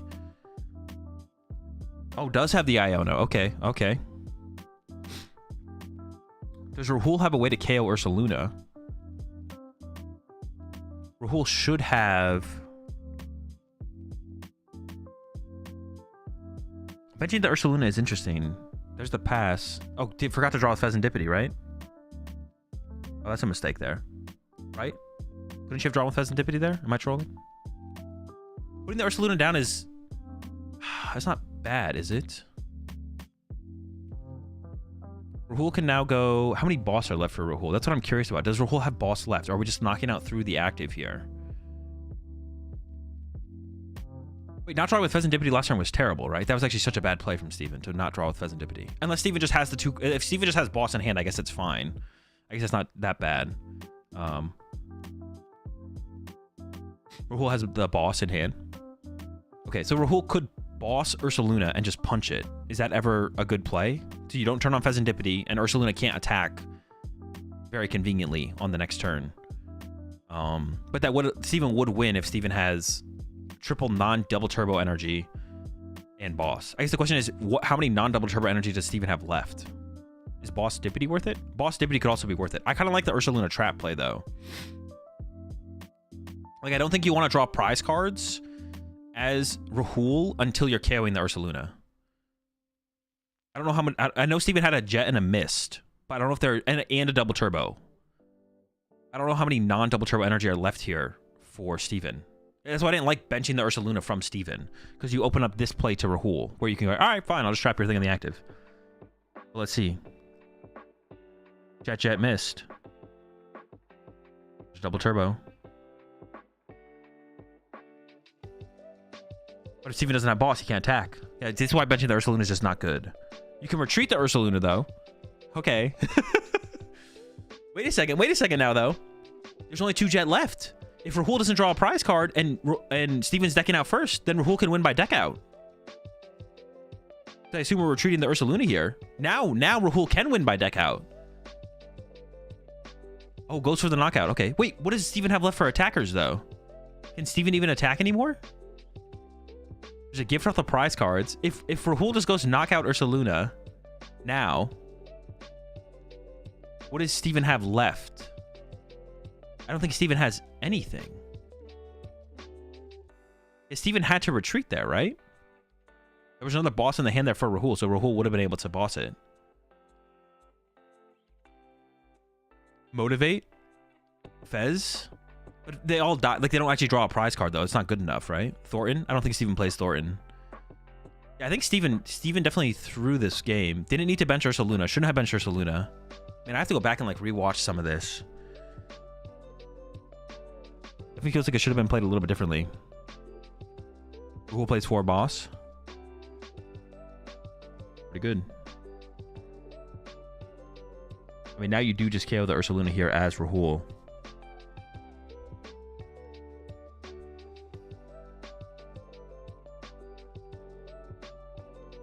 Yeah, I don't think Steven can do enough damage anymore to win this game.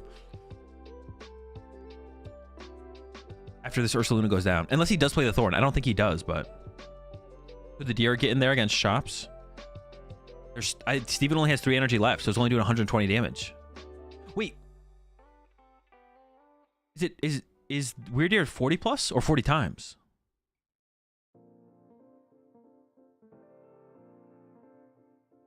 Yeah, is it 40 plus or 40 times? I actually don't know. Chops push. Rahul does have game next turn, pretty much no matter what, I feel like. 40 times? There's a concede. Yeah, I think there's definitely some mistakes there on Steven's side. Definitely could have played that. Definitely need to play it slower. Yeah, definitely need to play it slower. That was definitely a mistake there. Yeah, just benching the Ursaluna. All Steven needs to do is go play Iona, draw 3 with Fez, pass, and then eventually create a threat on board to get that last prize card. Because yeah, Steven just had 1 prize card left that whole time, right?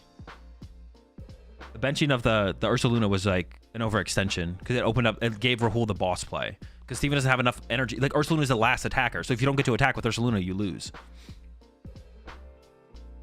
Also, if Steven had just used Pheasantipity, Steven might have drawn into a boss. Like, Steven just didn't use Pheasantipity. Played Iono, didn't Pheasantipity. But if there's a boss there, then Steven does win with the Ursaluna, even if it's on bench. He also couldn't bench a rat after he benched the bear. I don't know if he had the rat available Fawcett. I think Steven prized the Minccino at the end there, so I don't think the rat was available. Or I gotta pay better attention to the prize cards, to be honest. I gotta, like, maybe I should, like, write them down.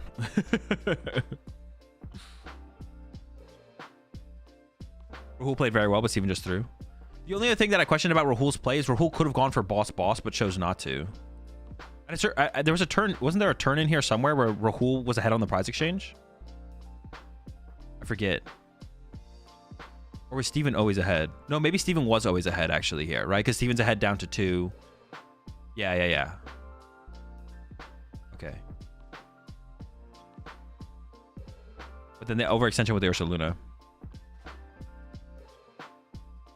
I want to see a look at Steven's prize cards at the beginning of that game. I'm actually curious, was there a Minccino prize? That's the beginning of the match. Oh, there we go. There was a Minccino prize, but it was prized earlier in the game. I don't think a Minccino or Cinccino got discarded. I think Steven had the ability, instead of benching Ursaluna, just bench a rat and pass, and eventually the rat threatens the win. There was a mistake there from Steven. Alright. We do have Steven going first again here, which is pretty good. You want to go first. Iron Hands is prized, though. Iron Bundle is also prized, but that's less consequential. Iron Hands is prized, though. Hands is a big deal. But it isn't the first 2 prize cards, so Steven could just look for, like, Lugia V, KO Lugia V, and then Hands can come into play later. If Rahul didn't remove Minccino, Steven had a chance to double boss a win.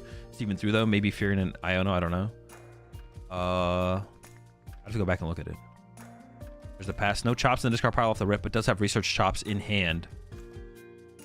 Rahul with a gift. Here comes a little minion. You need to find second Lugia V here, ideally. He's going for a research. I'm not sure what else is in the hand here for Rahul, what we're going to be losing. Definitely some stuff. Some stuff is getting lost. Did they already show Rahul's prize cards? Why didn't you join? Why didn't I go to the regional? I just didn't want to.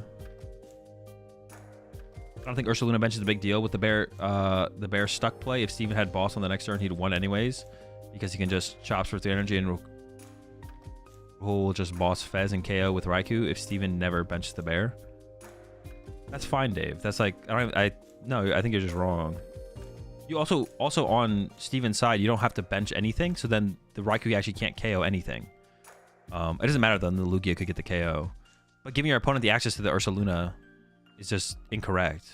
You should just play Iono, draw 3, and then have access to, and then look for your own boss bear after that. Like one of the few ways for Rahul to just like lock you out of the game was boss bear. The biggest thing that Steven forgot there was to use Fezandipity. That was the biggest thing that he forgot to do.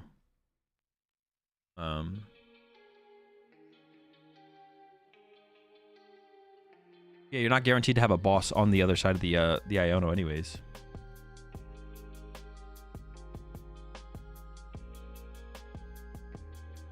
Maybe he didn't draw 3 thinking about the deck out. That was not a reason to not draw 3. All right, read the win coming in from Rahul here.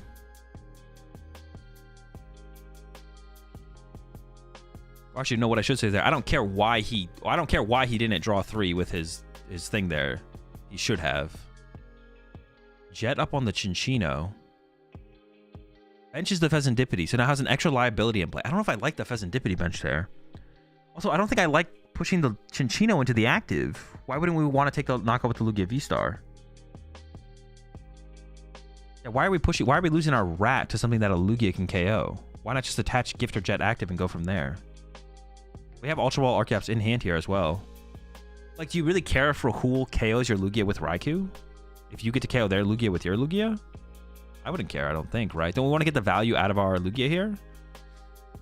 Because now Rahul can KO our Chinchino with Iron Hands. But I guess you could have another Chinchino. Sure. Royals discard the bear. Could be problematic in the late game. Oh, did he really discard the bear? Attacking with Lugia here then would have been... Or attacking with Iron Hands would have been good from Steven if there's no bear possibility. But Steven did prize the Iron Hands, so it's not possible. Actually, you probably always just attack here with Iron Hands for the 3 prize cards if you can. Always Tempest Dive the Lugia and save the Chinchino for the V-Star. Yeah, that's the way it feels. But Steven does play 2 rats, so you can go rat, I guess. And I guess there is the Luminion on the bench here from Rahul, so that means your Lugia can still KO that later.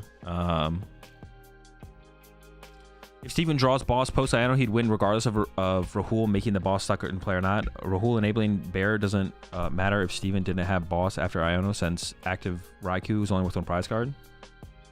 I know, Dave, but I'm still just saying there's no reason to give that play over to Rahul of Trap Bear. Oh wait, maybe I see what you're saying. Trap Bear.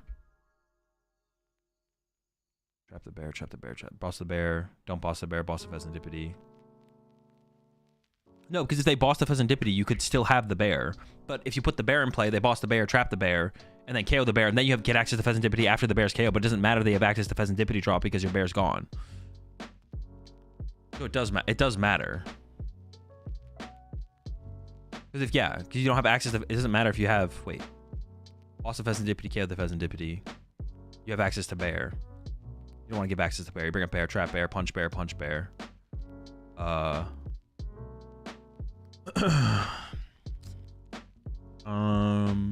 Punch bear. But you still have access to bear. Even if they bring up the bear and punch it and KO it, even when you're drawing with Fez doesn't matter. But if you don't bench the bear and they KO your Fez, you could still have your bear. Right? So if they take a knockout, you could still have bear. But when they take a knockout, your bear's not there anymore. By the time they take the knockout, by the time they take the knockout, the bear's gone. Boss KO Fez is safe because Steven's win con is still boss anyways. No, but if you KO the bear, you can't Fez into the bear anymore. It just doesn't matter. You should just never put the bear in play. You just save your bear. Keep your bear safe as possible by leaving it in the deck. And then Pokemon search it out later. Go Iono, draw 2, Fezandipity, draw 3, keep bear in the deck. They KO Fez. Now your bear, you can just go get your bear. I have to go back and watch it. Maybe I am wrong.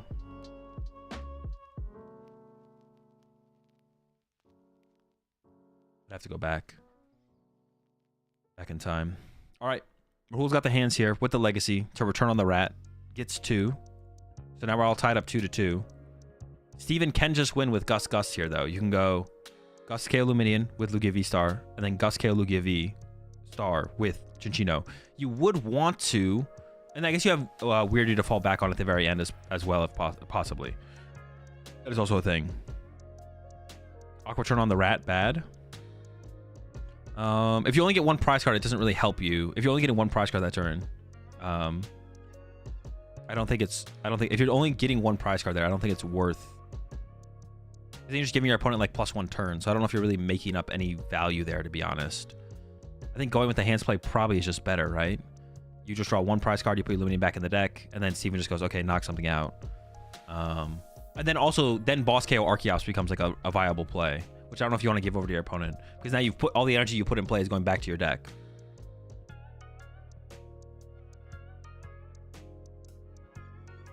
What if Rahul just Ionos and sets up for Fez KO? Maybe Steven didn't have a way to get the bear from the bottom of the deck.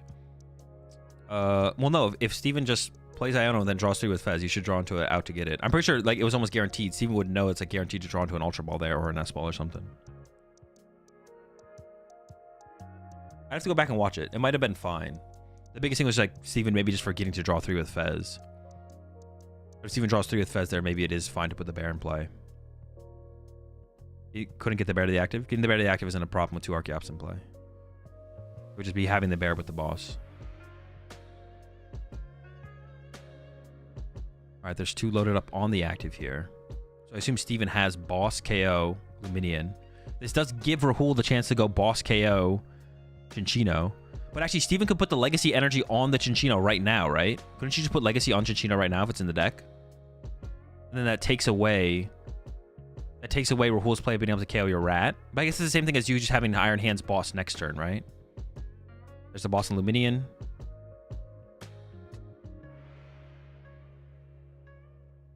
Going down to 2 prize cards here. And now Steven wins with Boss KO Lugia V-Star or Boss KO Archeops with Iron Hands. And Rahul basically has to have boss. You basically have to go for boss rat here as Rahul. Or is there like some cheesy play that Rahul could do instead? There's a gift on the active. Rahul could go Lugia, Boss KO, Pheasantipity.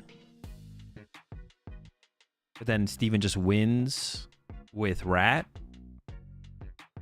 And has a pretty big hand. I'm trying to think if there's like anything Rahul can do here. Like that like seems reasonable. But I'm pretty sure all the plays here from Rahul suck. I mean, theoretically, I guess you'd want to minimize your opponent's draw power as much as possible. But also, like, if you boss KO Pheasantipity and leave all this energy in play, then you also lose to Weird Ear as well. You just lose to Weird Ear. I know, I guess Rahul could take a 1 prize knockout because then you could go hands for 3. So Rahul could go Lugia KO or Minchino here.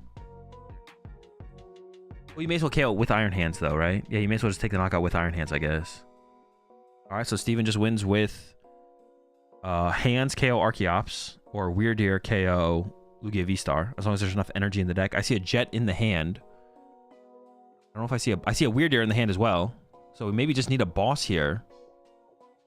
I do not see a boss. Oh, Iron Bundle's pretty good here. There's a Lugia V-Star push. That means the Weird Ear gets the dub. Double chops for the load up, and then Jet in the hand as well. As long as there's enough energy in the deck. I see 4. Only 1 double turbo though. Someone run the math. 1, 2, 3, 4. Oh. 1, 2, 3, 4, 5, 6, 7, 8. Yeah, that's enough.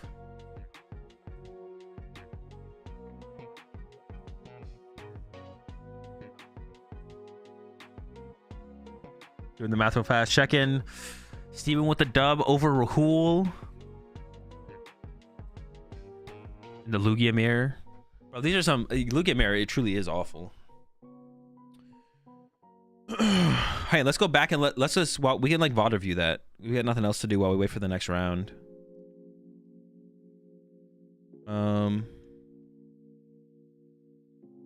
It was this match, right? Let's just go back and VOD review this while we wait. Rahul never lucky. I know, bro. He's gotten really the last 2 events, right? Like he literally had a asymmetrical play in. He had asymmetrical play in into top 8. Still has not been able to walk away with the dub in any of these though. Rahul has a lot of top 8s. Rahul has a lot of top 8s.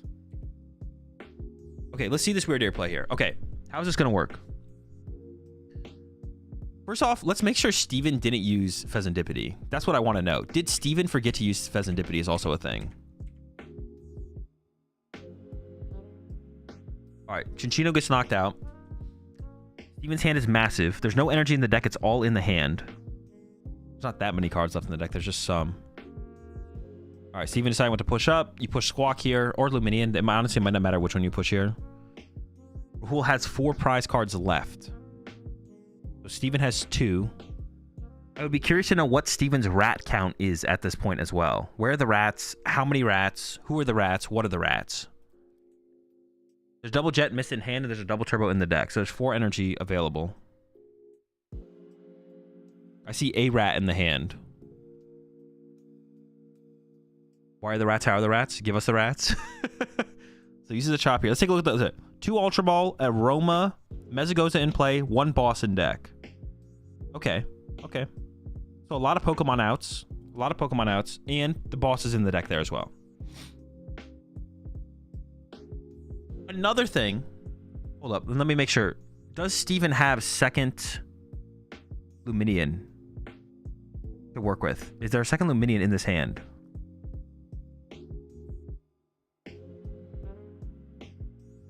So I'm actually curious about that as well. I think he goes through the hand here. We can actually see it. There's a second Luminion in the hand? Oof, I don't know. I couldn't see it. Is there a second Luminion in that hand? I can't tell. It doesn't look like it. I don't think I see a Luminion there. Okay. No Luminion here. It doesn't look like a second Luminion. Oh, wait, what is that? That's a full art Luminion, right? Right there. What the fuck is that? Remember when you use it to be able to see their hands? Used to be able to see their hands? That's got to be a full art Luminion, right? What the fuck else would that be? Okay. So there's a Luminion in the deck, which means 2 Pokemon search cards. That's weird here, right? No. Which means two Ultra Balls wins the game here for Steven, or Mezagoza Ultra Ball, or Aroma Tails Mezagoza, or Aroma Tails Ultra Ball, or draw into Luminion, plus find a way to get the thing. Okay, so we do this, we shuffle up, and then we just play Iono here. Bench Ursaluna, play Iono. So this is the big part here is that Steven forgets to use Pheasantipity. Draw 2. There was like, what, 10 card deck left, 3 Pokemon cards. There's a fish out in the deck. So Iono to 2, and then Fez for 3. And we're digging for the boss, Ultra Balls, Aroma. On this board state, ooh, actually, let me think about this a little bit longer, actually. Let's just assume the rats aren't possible here.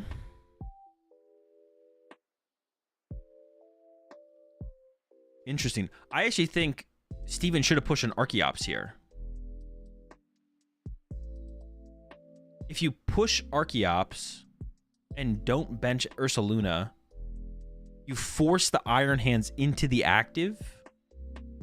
No. You force a boss still on 2 Prizer, right? We push Archeops, don't bench Ursaluna. The goal is still KO Pheasantipity, right? The goal from Rahul is still boss KO Pheasantipity. Pheasantipity gets KO'd, then you go Ursaluna knockout.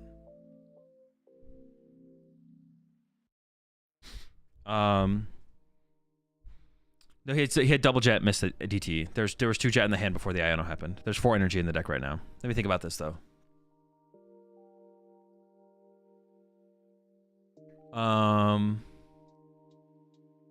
If he didn't bench anything, Raikou was doing 20.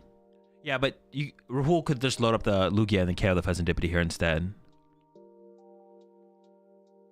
Rahul can also take 1 prize in hand fish. You can't do that though, right, Dave? Because you give him access to a second Pheasantipity. So that can't happen, right? We're assuming you win as Steven if that happens.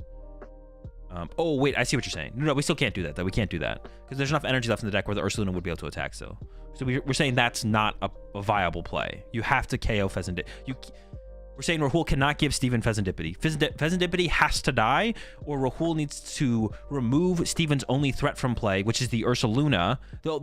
Steven's last remaining threat is Ursaluna, so that needs to be removed, or Rahul has to KO Pheasantipity. One of the two has to happen. One of the two has to happen. So Steven benches the Ursaluna, draws 2. And then, okay, so the reason this is a misplay, actually, I'm saying if Steven pushes Chops, then Rahul is forced to KO Chops. Rahul's not forced to KO Chops. You still boss KO Pheasantipity, right? Pushing Chops is always correct. I think pushing Chops is correct, but you're not forced to KO Chops. You can just go KO the Pheasantipity, right? You still just go boss KO Pheasantipity. That's still the play on Rahul's side. Despite Ursaluna not existing on the board, the play is always boss KO Pheasantipity. The reason benching Ursaluna is a misplay from Steven is because Steven has a second Luminion left, which means Steven wants access to 2 bench spaces. To maximize Steven's odds of winning this game, you want access to 2 bench spaces to be able to go Ursaluna, Luminion for boss. So what Steven, the reason to not bench the Ursaluna, now you could, yeah, so you should, what Steven should do here is play Iono, put the cards on the bottom of the deck, draw 2, and then either Mezagoza or Pheasantipity, and then Mezagoza to go get Ursaluna, put it in hand, and pass. And you probably Mezagoza for Ursaluna or Luminion, depending on what you draw off the Pheasantipity, maybe. And then Rahul has to KO Pheasantipity, or you lose. If you KO the active, you KO anything else, you're almost definitely losing. So Rahul will go boss KO Pheasantipity, and then Steven goes, and now I have the option of Ursaluna and Luminion to go get my boss. So we should always leave the Ursaluna in the deck. The Ursaluna should always stay in the deck here. Should always stay in the deck here. Because then, this allows Rahul to be like, okay, cool, boss your Ursaluna, kill your Ursaluna before I do anything else. Yeah, kill your Ursaluna before I do anything else. And now you don't have access, now you can't, now on this next turn, you have to have boss in hand. You can't Luminion for boss. And yeah, Steven forgets to use Pheasantipity here. But see, now this makes it, so Rahul goes boss the Ursaluna, and now there's no bench space for Luminion. So now we can't Luminion with to get our boss. And Rahul goes, all right, punch you. If you have boss, I lose. And Steven doesn't have boss. But if we don't bench the Ursaluna, we draw 3 with Fez. We have a 5-card hand. Mezagoza would leave play because Rahul would go Lugia KO Pheasantipity. Then Steven could be like, all right, cool. Now I can go Ursaluna Luminion to win the game instead. Overall. And we know we have 2 Ultra Ball and Aroma in the deck left. Plus 1 Mezagoza use, plus a boss, plus a Luminion. So when we go Iono to 2, plus draw 3 off of the Luminion, or just draw 3 off of the Pheasantipity, we're drawing like a lot of good cards. Actually, Steven misplayed even further back here. On this Archeops use, he should have thinned out the double turbo energy and put it on an Archeops.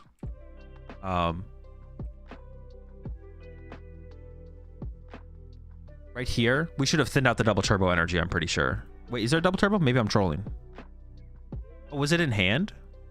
Oh, shoot. Is it Jet missed double turbo in hand? Okay, maybe it is that.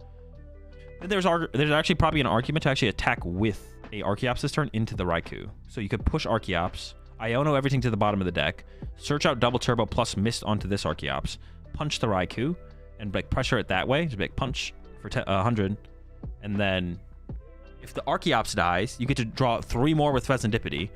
If the Pheasantipity dies, you have a pivot in the Archeops. The other Archeops can accelerate energy to your Ursaluna.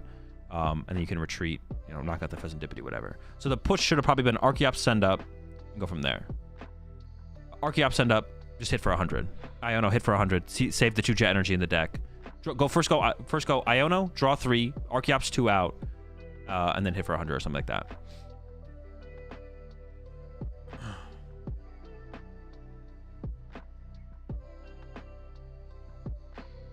Yeah. But yeah, the Ursaluna should never be benched because it takes away our option of Luminion for boss. That's why Ursaluna should never be benched, because it takes away the option of Luminion for boss. Rahul side now, bossing Bear is incorrect and bossing Fez is correct. Steven will win if he already had boss in his 2 cards.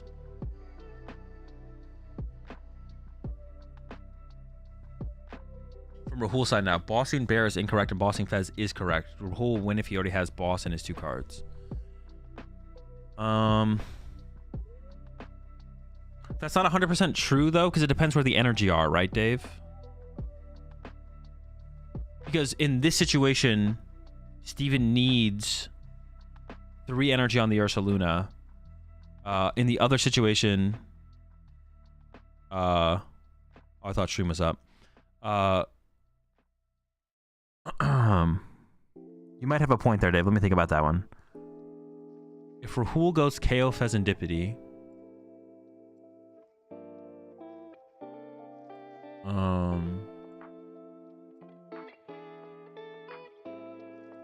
Bro, Steven would have 5 cards if Fez was good, so probably wins, so having Bear in play is good. No, because you can't use Luminion. Luminion is your main out to boss's orders. Yeah, Luminion is your main out to boss's orders. Oh, no, you're still wrong, Dave. You're still wrong. You're still wrong. Because then it allows Steven to play Luminion. We have to stop Luminion. Steven needs access to Luminion, and Rahul has to stop Luminion access. So that's why bossing the Bear is correct. We have to limit the outs to boss. If we take a knockout, that opens up Ultra Ball and Luminion to be an out to boss. We have to stop Luminion. Steven needs to enable Luminion as much as possible, and Rahul needs to limit Luminion access as much as possible. That's like the goal on both sides here. So we can't KO Pheasantipity here, because then we give a bench space up. And Steven needs to not bench Ursaluna to have access to 2 bench spaces when something dies for the possibility of Ursaluna Luminion. But if you bench Ursaluna, Ursaluna dies first, and we never get to use Luminion to find our boss's orders. So the correct play there on both sides, the correct play was Steven does not bench Ursaluna, plays Iono, draws 3 with Pheasantipity, maybe should have pushed up Archeops, load up 2 energy on Archeops, attack with Archeops. And then on Rahul's side, the Archeops play is a little bit awkward though, because you don't really want to... The one thing with the Archeops play, but nothing would die. So something has to die. If Rahul can't sit here forever. If Rahul sits here forever, Steven eventually wins. Steven eventually draws into Bear boss energy and wins the game. You can't sit here forever as Rahul. You'll lose eventually. I have to imagine Steven was afraid of Iono, KO Fez, and getting stuck without draw. I don't know what you mean, Bisco. You can't Iono and KO Fez in the same turn. If Steven attacks with Archeops, does he have enough energy to close out the game? I believe so, yeah. He'd have 2 jets left, so he would have to get a jet on a bear. So that would be the one thing, is if... The one thing about if Steven had pushed Archeops and put the miss and the double turbo on the Archeops at the end of the turn and attacked with it, and then Rahul just goes knockout Archeops, Steven would need to draw into an energy to put the jet up the bear, because otherwise the bear actually can't get to the active, and the bear theoretically is not in play at this point. So the bear wouldn't be in play. Active is Archeops with double turbo miss. So I think pushing Archeops is still incorrect because of that. So we probably pushing Squawkabilly I think is always correct still, because having access to double Archeops is best. Yeah, it's DTE 2 jet and a mist. Yeah, if he attacks with chops and he can't respond with bear, and then hands squawk wins. If he attacks with chop, he can't respond with bear. No, he can respond with bear if he attacks with chops. If any knockout happens, you can load up the bear, and if no knockout happens, you eventually win by attacking with Archeops over and over and over again.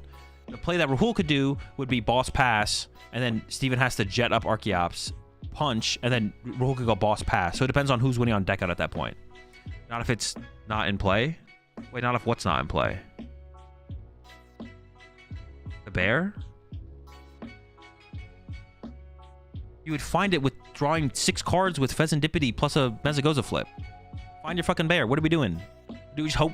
Are we just saying we never find anything ever? Actually, Steven is guaranteed to find Ultra Ball through 2 Fez draws here.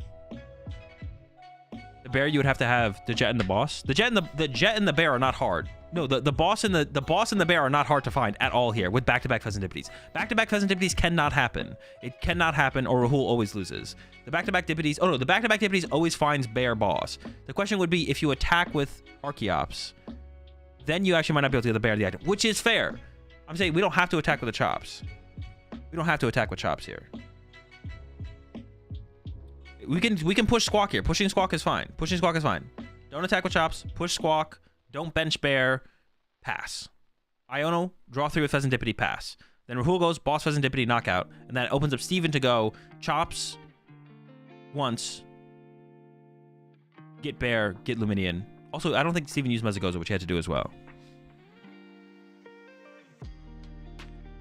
Fighting Bear is very easy. That's plenty of ball search. Getting actual boss is very hard. But getting ball search is extremely easy. But there's also a Luminion in the deck as well, right? There's also a Luminion in the deck. So if we had just drawn 3 with Fez, we might have drawn into the boss or the Luminion. And then all we need is Ultra Ball for Bear to win. So that's all we need at that point.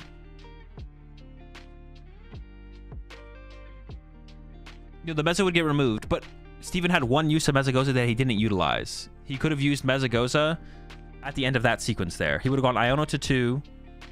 Iono to 2. What's it called for thing? Iono to 2. Serendipity for 3. Use Mezagoza. He didn't use Mezagoza on that end, at the end of that sequence there, which could have got Luminion or the Bear if the Bear was still in the deck, which it should be in the deck. So we have the possibility of Luminion Bear. And then we go from there. Now, if Steven drew into boss, and Ultra Ball, if Steven drew into boss off of the Serendipity draw and Ultra Ball, you could Ultra Ball for the Bear and then bench the Bear, or you could Mezagoza heads, get Bear, bench Bear. That would also be fine. That would be fine. If we Iono to 2, draw in, and then Serendipity and draw into boss, then we can bench the Bear if we get Ultra Ball or Mezagoza heads. Then benching Bear is fine. And then still, the play from Rahul is bring up your Bear, hope you don't have boss for a turn. Give me 1 turn. And then we have the boss, we win. Because all of energy is still in the deck. So that would be fine as well. But we have to check for the boss first. And then we could bench it if we have access to bench it. Benji Bear removes too many outs. Yeah, removing the Ultra Ball for Luminion or Luminion out is what we're trying to avoid here. We're trying to get access to Luminion on the turn we can use our attacker. We probably shouldn't attack with Archeops. Like I said, the only thing that would happen with the Archeops attack is if we attack with Archeops there and Archeops gets KO'd, we need to draw into a Jet Energy.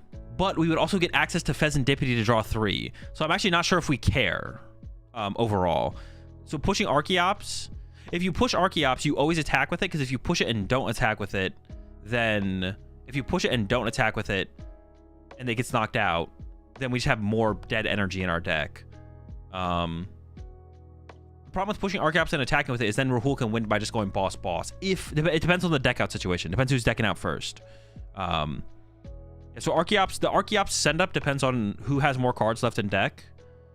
But if we win the deck out as Steven, we should attack with Archeops there, probably. Because even if Rahul KOs our Archeops and we have to go find a Jet Energy, being able to draw 3 more with Serendipity, I think is worth that trade-off.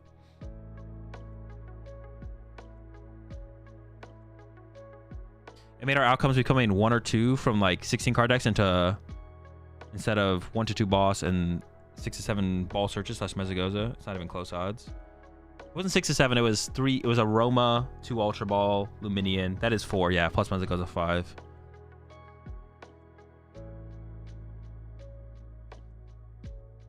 Looks like Ian Robb lost in top 8. Did he really?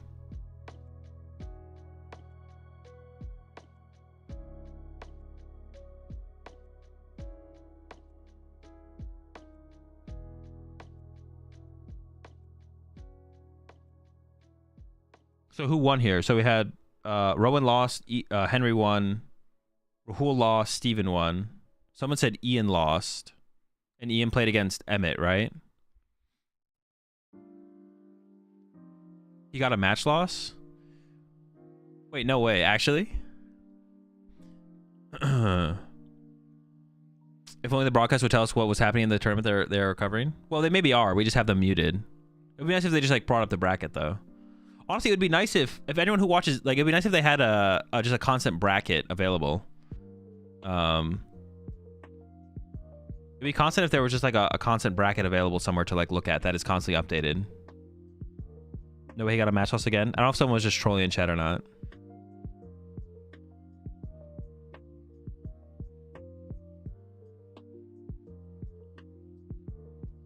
Who do we got though? Kieran versus... I don't know who this is. I've never seen this person. Is this Emmett then? They don't look familiar.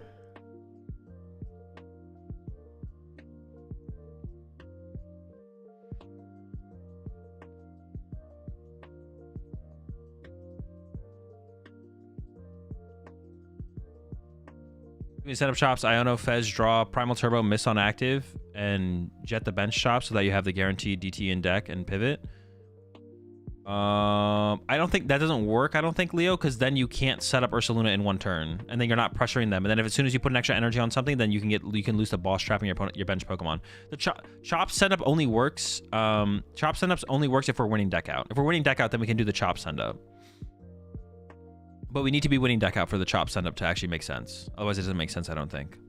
Crazy idea, Azul. What if day one had 2 heats, 1A, 1B, and they were offset by 30 minutes? You could have 2 stage tables set up and essentially jump from one table to the next as games finish.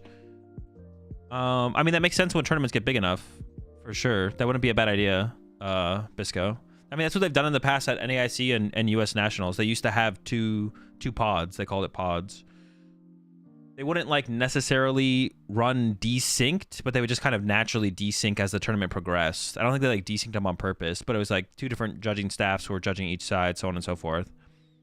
Yeah,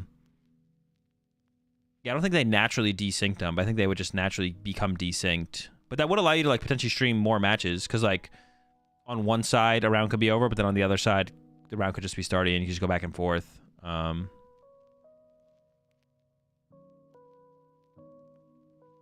Yeah, I mean, I think they will eventually have to pod tournaments at some point, just if they get big enough. It just makes more sense to make them run smoother, I would assume. It always felt like the potted tournaments did run a little bit smoother as well, so... But we'll see. We'll see what they end up doing.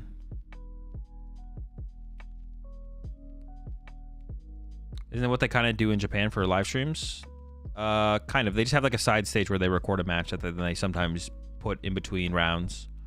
I mean, they should have like a side stage in general, I feel like, just to have more matches probably to show during the downtime. Especially in like really quick rounds. Like if a round is really, really quick. And having that kind of makes sense, I feel like, but...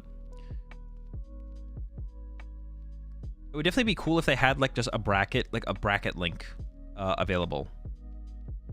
Because I feel like it's like if anyone's ever watched an esports tournament before, you know, you go to the chat, you put ! bracket, you get the bracket, you go check the bracket. It'd be nice to have that for Pokemon. ! Bracket, get the bracket. There's like a constant updated bracket on a link somewhere. Hands and Squawk prize for Kieran. I don't know how much the Squawk or the hands matters in this matchup. It probably could matter somewhat, but this really is just like, you want to just like rush them with Chinchinos, right? Rush them with the rats. They have it for VGC? Wait, really? See, why don't we have it for the TCG? There's like a constant bracket available somewhere to like look at. We need to get that in here for the TCG. Is this top 4? This is top 4, yes. Ian lost? I believe so, right? Because wasn't Ian up against Emmett? Yeah, I think Ian was up against Emmett. I could be wrong. I'm pretty sure I'm not wrong. Maybe I'm wrong, though.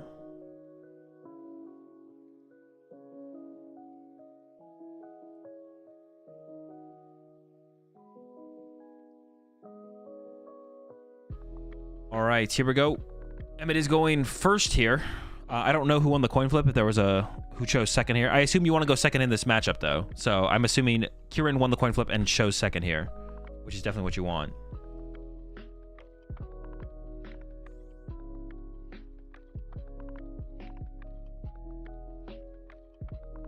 Comes a nest ball.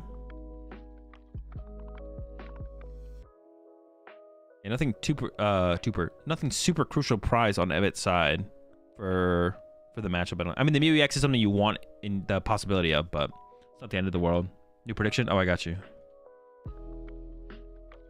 Did I even pay out for the last prediction? Oh wait, who won the last prediction? Steven won, right?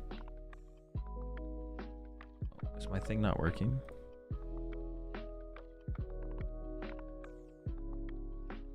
Player on the right, Steven won. Okay. I believe Ian lost, yeah. Stop before nest ball. If you have Night Stretcher in hand, it makes sense to stop first. It just kind of depends. That could be the only thing. Otherwise, probably nest ball first. But you also might, like, if your stop is good, then you might not want a nest ball. Yeah. Is it correct to go second as Lugia? It's matchup dependent. Everything's matchup dependent. This matchup, you want to go second. Never think about it as Yeah, there's no... The question, is it correct to go second as Lugia, should never be asked. It should always be like... I guess that you could ask that question, but it is always matchup dependent. You can ask that question, but like it is always matchup dependent. There is some decks that no matter the matchup you play against, you want to go second or first, but a matchup could come up eventually in the format or in the meta where you'd want to go first or second. It is correct for Lugia to go second in this matchup. The setting up is just important. You're assuming they're always getting the first turn one knockout, so you don't want to be you want to be like have that extra turn to like set up, or effectively like an extra turn to set up.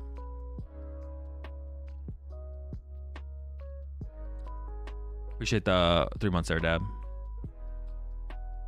Yeah, the way to think about it is it's not all about you, basically, is the way you want to think about it. For like whatever deck you're playing. Like it's not all about your deck. Your deck isn't the only thing that should concern you with going first or second. What your opponent's deck can do as well is also a big concern. Yeah, that's also a big concern.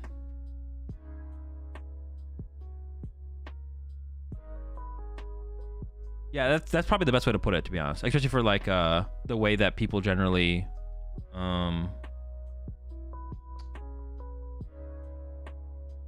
look at the game.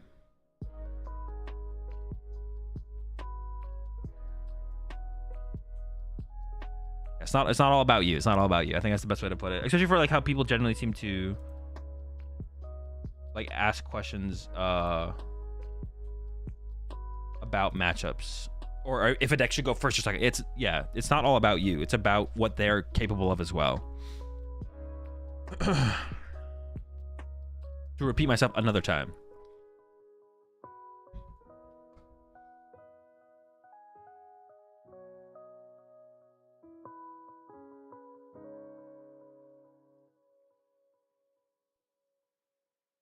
All right, well, we got 2 Lugia here from Kieran. There's an Ultra Ball as well. We do have to lose a Chinchino over this, though. That is one of our 1 prize attackers. It's going to be the Luminian for the research. I'm not sure what that last card in the hand here is for Kieran. What do they have towards the deck? I don't know. I haven't seen it. I probably still won't have any thoughts after I see it as well, though, to be honest. I think some people ask the question from the best of 1 going into blind POV. Well, I mean, then just ask that question. Like, ask the question. No, we're not setting up for Read the Wind. Wait, what? Am I trolling? Why would we not attach active? Why would we never want the possibility of... Oh, we're saving it for a big Lugia that can't die. Okay. That's fair. That's fair. That's fair. I was like so confused there for a second. But we want to protect our mist energy for Lugia V-Star, so Lugia V-Star can't be frenzy gouging. All right. But is that gonna... No, it could matter. It could matter. But for this setup, though, it doesn't feel as relevant, though. Because Emmett's going to be able to go moon into moon, possibly, without ever poisoning. So then Lugia V-Star is not going to be able to one-hit KO anything anyways. So if you're not going to one-hit KO as Lugia V-Star, does it really matter that you have the mist? Seems like it matters less so, right? Okay.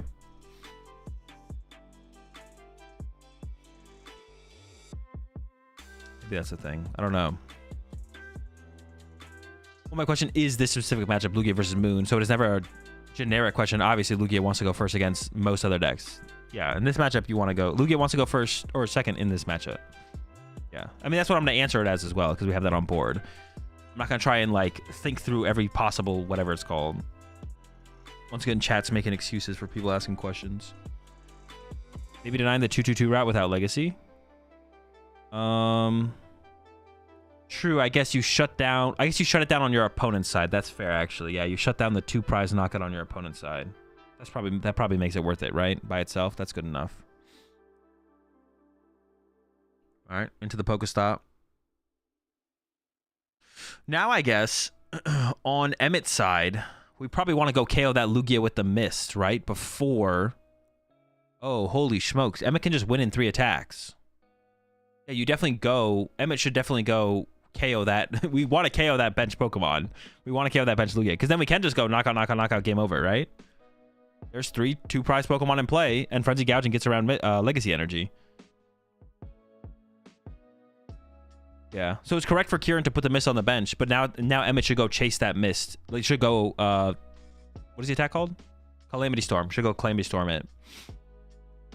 And I guess for a question for Kieran then is how many Mists do you play? Emmett plays an Enhanced Hammer too? Wait, really? Yeah, he's going to go for it. Goes for the catcher.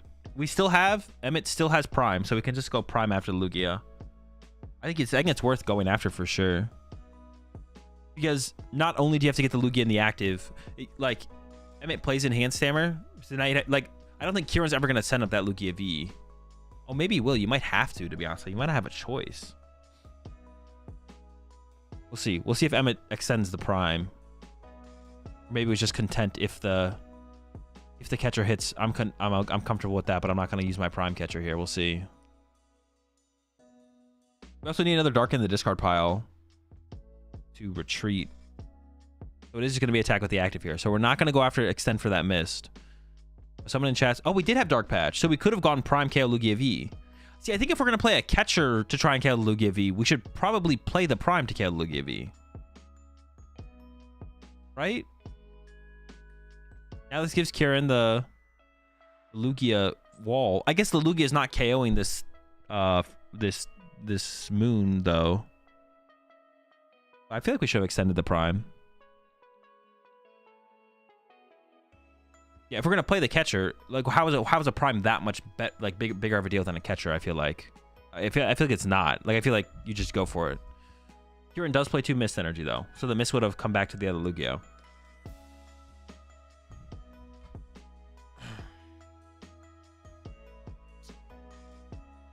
Chops are online, but Kieran's not taking a KO this turn, I don't think. I wonder if Kieran knows. Oh, we got the Ursaluna. Oh, and you can miss the Ursaluna. We got the miss for the Luna now. So, like someone in chat said, Kieran has, or Emmett has Enhanced Hammer. But now you need to get around the second Mist. So I feel like dealing with the Mist immediately would have been a little bit better.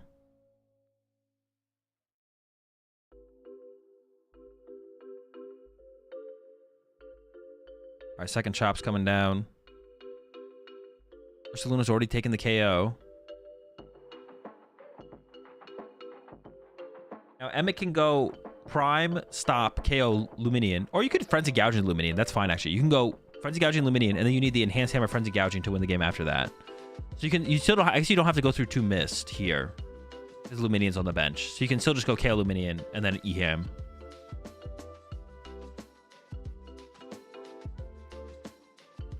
Oh yeah, the fish is still there. So yeah, if we do have the E-Hammer here, if Emmett plays the E-Hammer, then we can go KO fish and then E-Hammer. Or if you get the E-Hammer this turn, you may as well E-Hammer this turn as well, I guess. It depends on what the hand looks like for Emmett, though.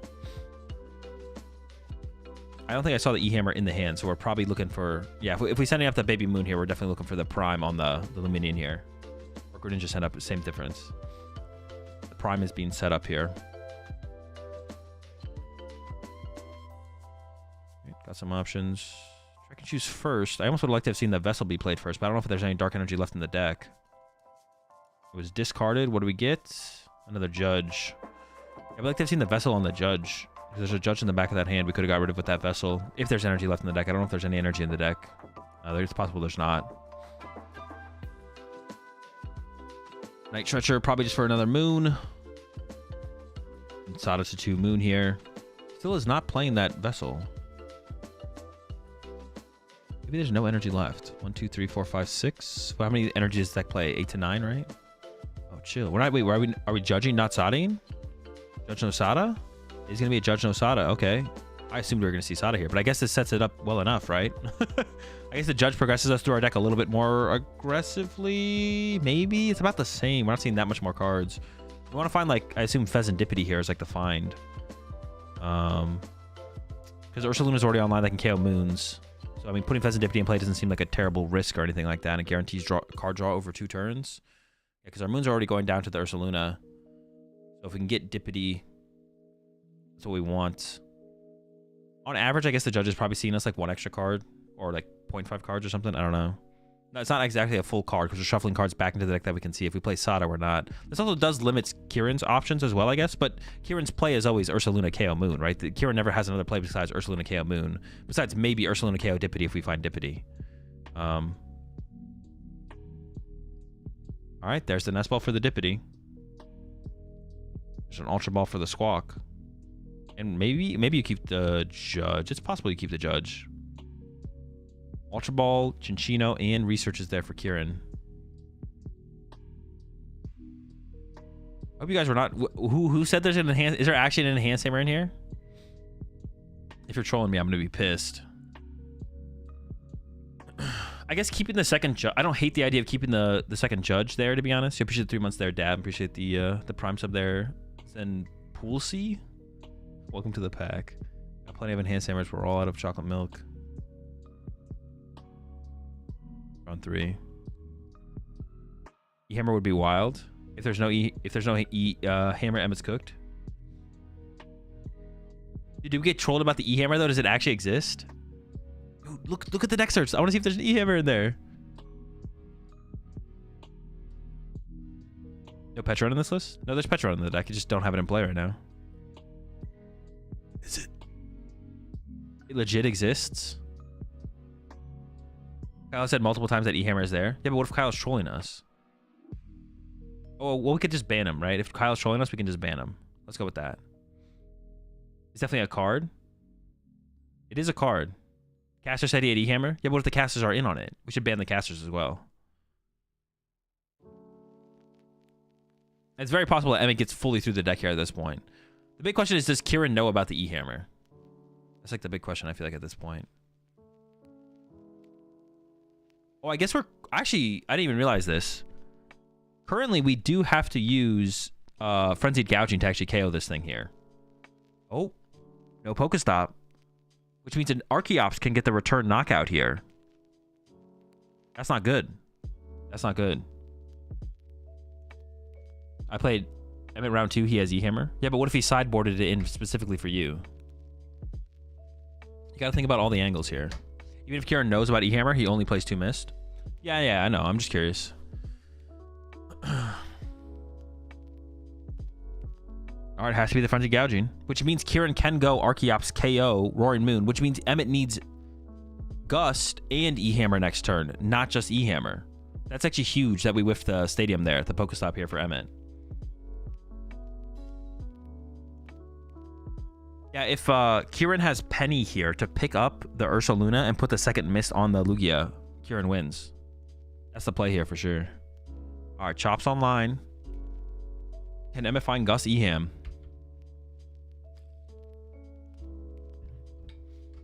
I was playing Bolt, waste of sideboard. Yeah, but what if you sideboarded a Mist Energy into your Bolt, so Roaring Moon can't KO it with Frenzied Gouging, and then it only does 220 with the Calamity Storm. He was prepping for your sideboard with his sideboard. You just misplayed and didn't sideboard a Mist in. Listen, he can't play for you. He can only properly tech for the matchup himself. Gotta think about these things. All right, there it is. Knockout down to 2. Kieran wins next turn with Boss. Can Emmett find Gust Eham? A lot of draw power on Emmett's side. A lot of Ultra Balls as well. We can thin out the deck pretty aggressively here. Catcher does it. Boss. We need the E-hammer, but then also... Ooh, the stop was 1 card short! Oh, no! The boss is in the hand, so it just comes... Can we find the E-ham?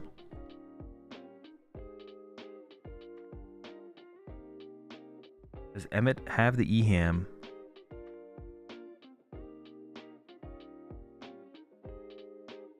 Thinning out the bundle. 2 Ultra Balls can thin out the hand to draw with Mew into the Dippity draw. Plus, we also have the Pokestop.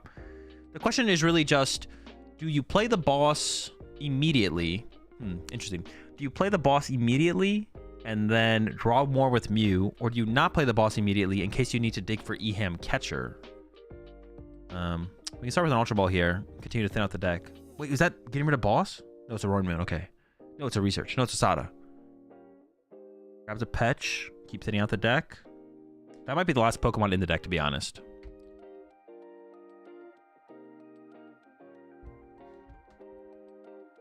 There's a bundle use. Doesn't really matter. Archeops push here from Kieran. The Mew makes its way into play. Or do you play the boss immediately, or do you hold out for the potential of having to Sada? Also, that energy... Concealed cards versus not concealed cards. You lose access to concealed cards here. This is actually maybe a mistake from Emmett. The Moon should have maybe been left on the bench so you could patch it up alongside a Dark Patch. I think Emmett actually misplayed that. The Moon should be on the bench here. We should have pushed up like Greninja so we could actually Dark Patch to the Roaring Moon. Because I think we always had bench space for the Pecharunt in this situation. We're going with the concealed cards, but now Dark Patches in and out. We need a Dark Energy. Oh boy. Oh, we have 2 Dark Energy in hand. What the fuck? Never mind. Now we have Pokemon Catcher. So if we get Pokemon Catcher heads here, then we can play Sada or something this turn. Goes with the Pokegear first. Then out the supporter if there's any to find. Was that the E-Hammer? Those are Ultra Balls, right? 6, 7. There's a catcher. Whiff. I don't even know if there's a supporter left, to be honest. There's a lot of cards still to be drawn here from Emmett. So I think we check the catcher heads, because then we can Ultra Ball away the boss. Attach active, check catcher heads. Well, check catcher heads first. Then we can Ultra Ball away the boss and, like, draw one more card. All right, catcher. It's a heads! The Luna is up. Alrighty, alrighty. Here comes the Ultra Ball. We can fail. We fail this. Petch. Draw 3 with Mew. Draw 3 with Dippity. I think it's almost guaranteed here for Emmett because there's a lot of Trekking Shoes left in the deck as well. There's a lot of Trekking Shoes left. Yeah, and we go. Or do we Ultra Ball with the Petch there? Whatever. We attach the Dark Energy. And then Mew for 3. Did work out here in the end. That we were able to thin out the hand fully. The only question was, like, should we have not sent up Moon so we had Dark Patches and out? Maybe it was just correct to send up the Moon here, though. Eham? No Eham yet. We can play Palpad here, though. We could put a Judge or Sada back in the deck. And then if we draw into it, that becomes plus cards. Actually, maybe shuffle back like 2 Sada, right? Or do you shuffle 2 Judge? What is it percent chance? Maybe you just shuffle 2 Judge back in the deck. Because you really want to draw into one as your supporter for turn. I guess it depends on if there's other supporters in the deck. I can choose first. I can't tell what it is, but we discarded it. Into another Pokestop. Oh boy. Oh, but I guess the thing is, well, hang on. Actually, this is bad sequencing, right? We should have hit the Pokestop first. Okay, there's the Eham. All right. Oh wait, we decked out. Never mind. We already got there. And then Frenzy Gouging for the win. All right. Game 1. Yeah, the Eham is huge. I didn't even think it would be that big of a deal in this matchup, but it's a pretty big deal. Because you can, it really comes down to how many 2 prizes Kieran has to put in play to play the game. For sure. But had to put too many in play. Yeah, I guess we're just decking out there anyway, so it doesn't really matter. If there was nothing else to thin out the deck with items, though, theoretically the best sequencing, the correct sequencing is use Pokestop, mill stuff, play Palpad, recover supporter, use Mew, use Dippity, use Trekking Shoes to draw supporter, play supporter, draw more cards, but we're decking out with just Fez into stop, so it didn't really matter, I guess. All right, Kieran will once again go second, I assume. It'd be interesting to see Kieran switch it up. Unless Emmett won the coin flip and chose first, but I think that'd also be a little bit weird as well. Because if you go first as Kieran, you're way more likely to have to use Luminian or use Squawkabilly, which ends up with the 3-2 prizes in play. But theoretically, Kieran could end up with a board state of like Lugia, Rats, and then you just win the matchup as Kieran. You definitely want to go second, read the win, Lugia, Rats is the plan.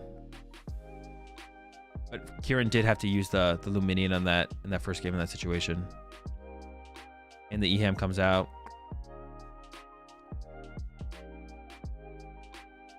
All right. Game 2. Kyle remains unbanned for another day.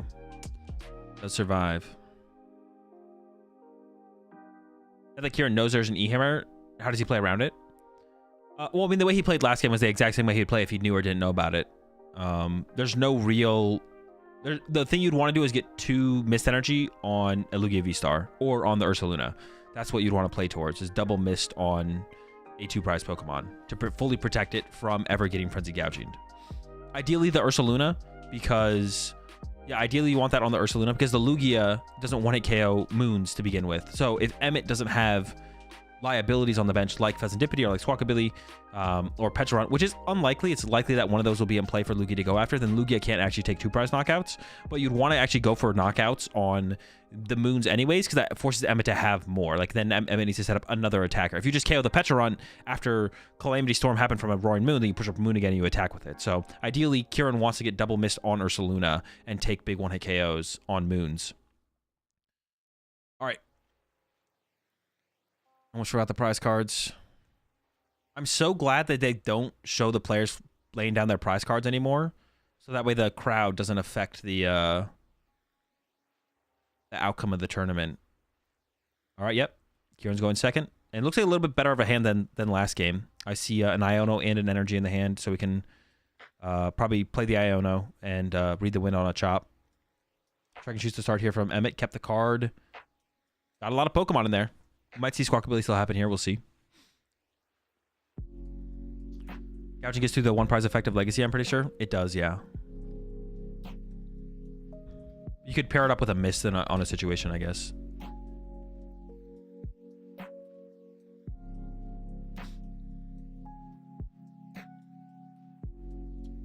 Sealed cards. I actually like it when the players leave their cards out like that, so you can like see the full sequence of their turn. Of what's happened so far. The hand here from Emmett, it doesn't seem like Emmett has to Squawkabilly, but I think you probably do end up Squawkabilly in here. We'll see. Yeah, he's lining up the Billy. Well, actually doing prize checking. We'll see how it ends up. How many mists does Kieran play? 2 mist. 2 mist for Kieran. So the goal for Kieran is to get double mist on a Ursaluna. That's the goal. Double mist on a Ursaluna. But double mist on Lugia V-Star is also fine if there's enough 2 prize liabilities on Emmett's field, which I think at the end of this turn, we're going to see Squawkabilly. I think we're going to see Squawkabilly, Pheasantipity, and Petron on Emmett's bench here. We'll see. Did they play Stellar Crown? No, this is Shroud Fable format. Who won the first semifinal? This is the first semifinal we're watching. I don't know if they're showing both semifinals, to be honest, on the stream or not.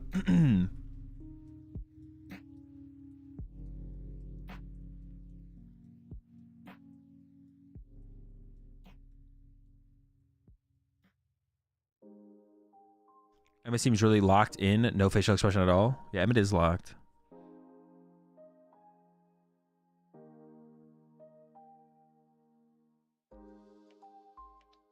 What was that? Nest for Petch? I thought we had a Petch in hand. Maybe we do, but we're going to discard the Petch out of hand, I guess. Baby Moon. Wait, why are we clogging our bench with Baby Moon? I'm kind of confused. I guess it could be useful later. Maybe we just want to have it around. Oh, we're not Billy in here then, right? We're not using Squawkabilly here. We're just kind of chilling. No Billy, just chilly.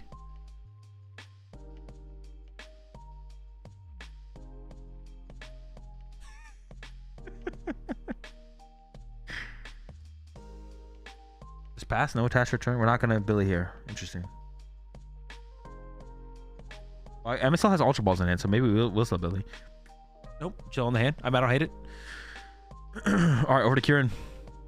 We got Double Turbo. We got Mesagoza. We have Iono. Yep, and immediately into the Iono here. Just needs to find another Lugia V and read the wind. Did give the stadium over to Emmett, but I think you need to prioritize your own side of the field here as Kieran. Like, they play 4 Pokestop. They can probably get there. Yeah, prioritize our side of the field here as Kieran. Oh, boy. No, yeah, we're good. We're good. We're good. That's a lot of Pokemon search.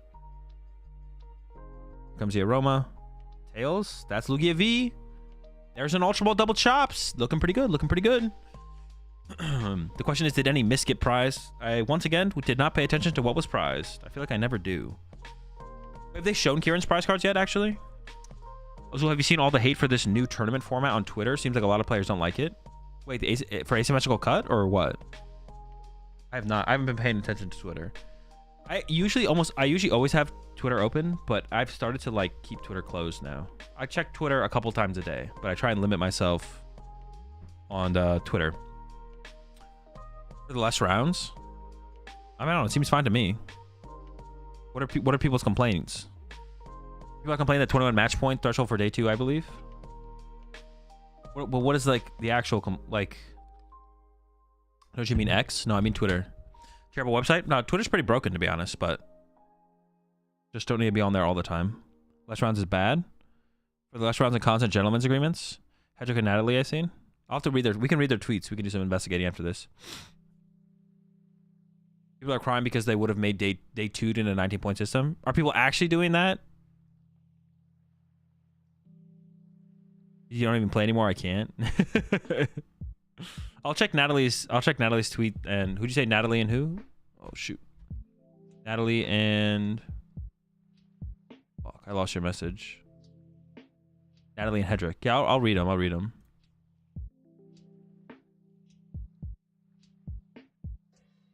Okay, so Kieran got the board state established. Double chops in the discard pile. The rat's online. Double lug. The mist are there. It's looking pretty good for Kieran off the rip here. We'll see how it goes.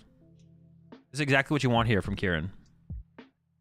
I've seen a tweet saying top cut and bubbling out of prize money is 1 game off. I mean, isn't it always 1 game off, though? If you add another round, aren't you just another round away? Maybe I'm wrong.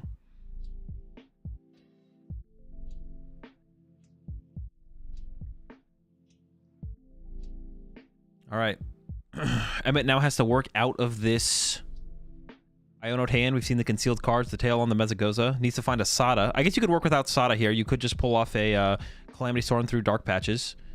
We see a Nest Ball coming in for the Pheasantipity, looks like. I don't know. I don't know why Emmett rushed this Baby Moon into play and then into the active. I don't understand that. Why are we so concerned about this Baby Moon being where it is? Why is this like I don't mind, we can like it might be good in the matchup. It might be good in the matchup. The Baby Moon might be good in the matchup, but like why are we so concerned with rushing it out there? I'm a little bit confused by why that's like such a big deal. Maybe I'm missing something. Now here is where last game it didn't really come up because Emmett was able to draw in a way where we never had to use Pecharunt, but now we're going to see the power of Pecharunt in this matchup, or the power of Pecharunt in this matchup for Kieran, the effect of that poison damage. Because on this next turn, Kieran is going to be able to go Lugia V-Star, KO the Roaring Moon with Double Mist. And this is where Kieran's really going to be able to take over. But yeah, not having to poison the moons ever, because basically you never had to the moons never had to become poisoned here from Emmett. So Kieran was never able to actually threaten Lugia V-Star KO Moon, but that's not going to be the reality in this game because the setup was not quite as clean. But here comes Double Mist from Kieran, and honestly, I think this almost like seals like this play happening here. Kieran having turn 2 double chops, Lugia Double Mist like seals this game almost. This is about as good as it gets for Kieran. Wait, did Emmett scoop? Wait, no, he forgot to draw his prize cards. I thought he like just scooped up his prize cards there, but he was getting his prize cards from the KO. He forgot to take his prize cards from the KO. I was like, I don't know if I would concede here, but it's a pretty bad situation. It gets pretty tough from here. So Emmett's out now needs to be when you attack with a moon moving forward, Emmett has to have it not be poisoned. So you either need to, you could go Baby Moon here. Well, you still need to draw prize cards. Shoot, this Lugia is so big, bro. You could go Baby Moon, KO Minccino into Roaring Moon, Gust KO Archeops. Like if you could ignore the Lugia, or Baby Moon punch Lugia this turn also seems fine. You need to basically attack with big moons without poisoning them. So we do need to get through this Lugia probably eventually. So Emmett could punch the big moon with the Baby Moon this turn. And then we need a Calamity Storm KO stuff from there without being able to get one-hit KO'd. So, but even if we KO the Minccino, like Ursaluna is still a threat. So that's why it's so hard from here for Emmett. Because yeah, even if we go KO Minccino or Archeops, the Ursaluna can always just come out and one-hit KO. Or Kieran can just have Boss from here as well and go Boss, Pecharunt, Boss, Pheasantipity. Yeah, I want to concede here if I was Emmett. We got 45 minutes left, plenty of time. But it's tough. Because if you punch with, yeah, it's tough. It's tough. It's so hard from here. It seems impossible. I'm pretty sure Kieran can like whiff a 2-prize knockout for like 1 turn and still win this game. So how often do I check Twitter? I don't know, a couple times a day. Usually once in the morning and then once in the evening. I check Twitter every morning in case I get any DMs, and then I check it at night for like the same reason. Could go Pecharunt for 300 at the end of the game by ignoring Lugia the whole game. Oh, okay, that's true. I forgot about Pech. Very true, very true. Yeah, we can use Pech as our closer to get the 1-hit KO on the Lugia.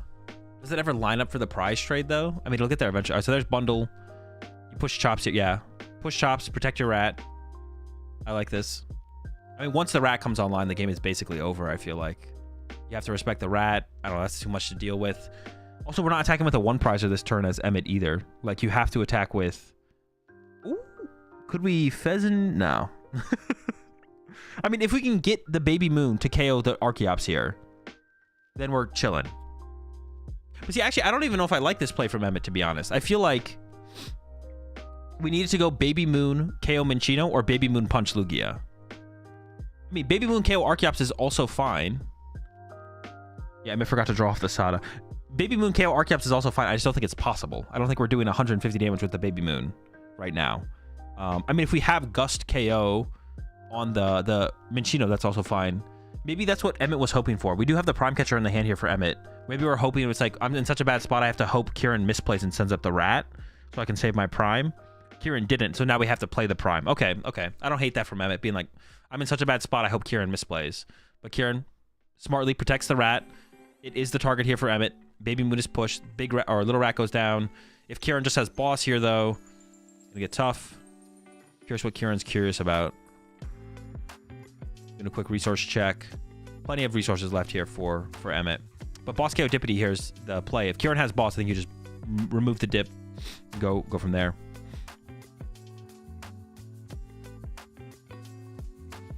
Legacy top deck. Ooh. I do not see a Boss. Now, Lugia V-Star KO the active still keeps Kieran on the prize trade, I believe. Does it? Actually, hold up. Well, you could attack with Archeops here, though, right? You could go Archeops knockout, but then once again, Kieran... Oh, man. If Kieran needs to take a 2-prize knockout this turn, right? Actually, the more I'm thinking about this, I forgot about Petron, but now that I'm factoring Petron into the prize trade... Yeah, now that I'm factoring Petron into the prize trade, this doesn't look that as bad for Emmett. The Petron can get the one-hit KO at the end. Huh. I guess you can make the Lugia worth 1 prize card, though, with Legacy, right? Oh, but you can E-ham the Legacy. I think we're going to get double gift down here, though, for Kieran, so we'll get access to more cards on the next turn. So Emmett's going to go Boss KO Archeops. This is actually really interesting. I was a little bit more convinced that this was going to be super one-sided from here, but I forgot about Petron. But now that I'm factoring Petron into the prize trade, because Kieran whiffed Gust this turn, Kieran has to go Lugia knockout active. I assume we're going to remove the Mezagoza. As long as Emmett takes a knockout this turn, which Emmett hopefully can, you just go Boss KO and Archeops. And you can even KO an Archeops with Frenzied Gouging to prevent the gift proc, right? Draw 1, and then Kieran draws 1 or 2 prize cards. Oh no, wait. How much does Petron do again? Is it 60 times? So if Kieran stays on even prize cards, if Kieran doesn't go down to 1 prize card, Kieran needs to go Boss KO Greninja, right? 60 per the prize taken. Okay. So no, Kieran can still play around this. So Emmett needs to Frenzied Gouging KO Archeops to prevent the gift proc. So Kieran can't find Boss KO Greninja into Boss KO 2 prizer. Okay. I don't know how many cards Kieran has in hand. You could Calamity Storm it if they're actually not drawing any off gift. If they Frenzied, can't Kieran use hands? You're not wrong. Nope, you're not wrong. That's true. We could get hands here. So do we yeah, I guess the question is, do we give Kieran more cards? What do we play around here? Do we Calamity Storm the Archeops to avoid hands knockout, or do we Frenzy Gouge it to avoid the draw? It depends how many cards are in Kieran's hand, I think. Depends how many cards are in Kieran's hand. We do have the stop, so Frenzy Gouging is, or Calamity Storm is available. We have the stadium for it, at least. E-Hammer Gift. But then you can't E-Hammer the Legacy. You need to be able to E-Hammer Lugia's Legacy. You have to save the E-Hammer for the Legacy energy. When hands then get Frenzied for game? No, if Kieran KOs the thing with hands, Kieran has 3 prize cards left. If you hands for on 2 prizer, you win. Hands for 3 is game, yeah. Yeah, you can't afford to E-Hammer Gift because you need to save the E-Hammer for the Legacy. If you E-Hammer Gift, then Kieran just goes Legacy to Lugia. I win, right? Yeah. If he KOs the Chops, how is he getting 4 on the hands? 4 on the hands in 1 turn? Does he have doubles left? Yeah, he has doubles left. So it would just be attached 1, excel 2. Getting the energy on the hands would be like the least of the problems. Unless Kieran has a terrible hand. Now, Kieran does have 5-card hand. So the question is, does Emmett play around hands, or does Emmett give Kieran 2 cards, is the question here now. And I assume if you're putting the Pokestop in play, you're going to use Calamity Storm, because you also don't want to give Kieran Pokestop to find Ultra Ball for Luminion for boss, right? Oh, no, but if you put Luminion in play, Kieran can't afford to put Luminion in play, though, I guess. All right. Frenzy doesn't trigger Legacy or Gift? Correct.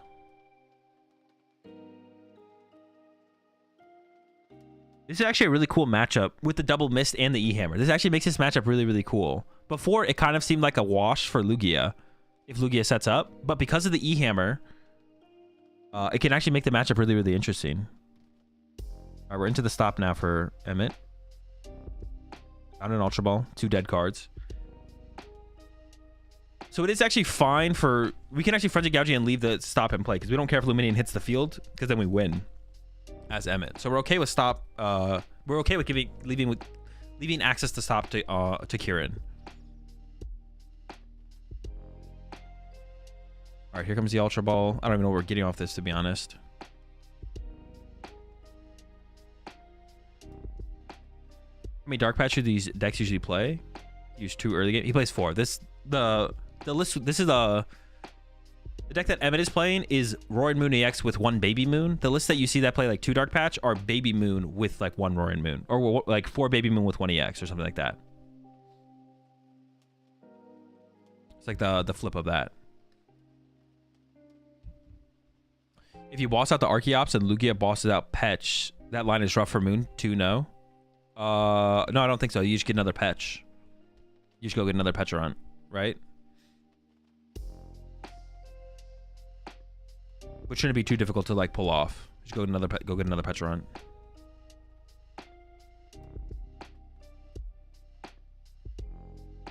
Yeah, either Night Stretcher might be gone, but yeah, you'd either Night Stretcher for it or you'd get second Petch. Like the deck does play 2 Pecharunt.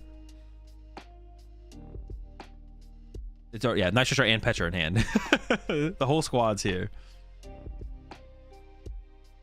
Stretcher for the Iron Bundle. Okay, so we don't even have to boss actually this turn. The bundle gets us there. The E-Ham's in hand as well. Yeah, I'm just curious to see what Emmett goes with between Calamity Storm and Frenzy Gouging. I think the Calamity Storm is probably correct though. After what Riley mentioned in chat, just like the hands play. The hands play is probably too scary. So Calamity Storm is probably the way we're going to see Emmett go. We'll see though. I will give Kieran plus 2 cards. I think Kieran has a 5-card hand.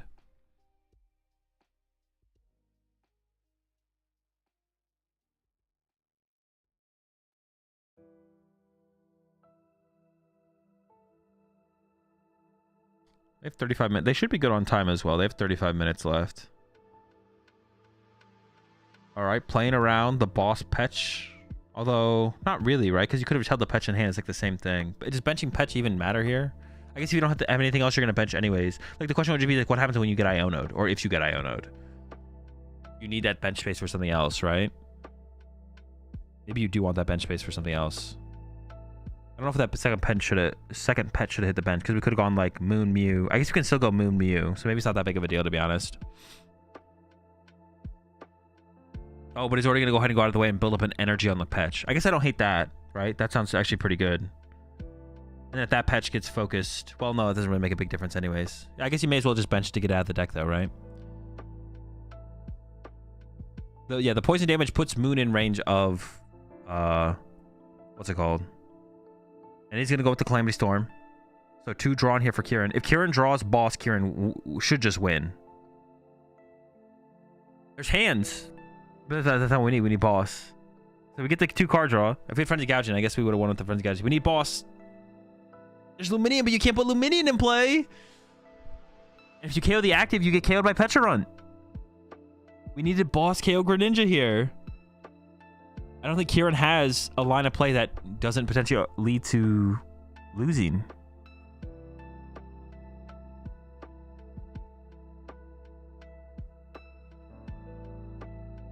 You could bench Luminion to get...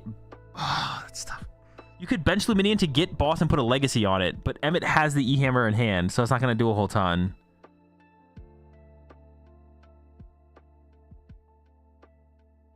Wait, could you? Oh, I got the play. No. What if you went Luminion for boss? You go Luminion for boss and then shuffle it back to the deck. And you hit the active for 100 and you threaten the hands KO on the active. And then if you threaten the hands KO on the active, and then if they go Gust KO Archeops, you play the boss and KO Greninja. Is that the play? You go Luminion, get boss. Luminion, get boss, and then you Luminion punch the active and send it back to the deck. And if they can't KO your active... Oh, what the fuck? Kieran plays 3 mist? Wait, we have another mist to work with. No, we still don't want to lose the EHAM. I think that's the play, right? But Kieran used Archeops without Luminion on the bench.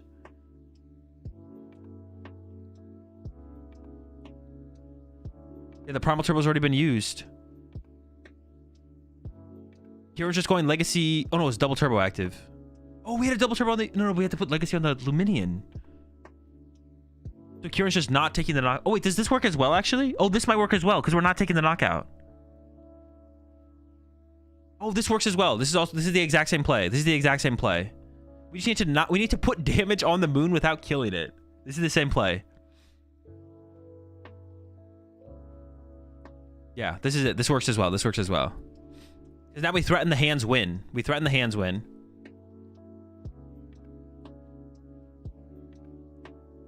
This works. This is actually probably better because... Is this better? It probably is better, right? Does it die to poison? No, it does not die to poison. That would have been fine, though, as well, if it died to poison. Is this better than doing the Luminion play, though? It is, right? Because we get to keep the Luminion in the hand.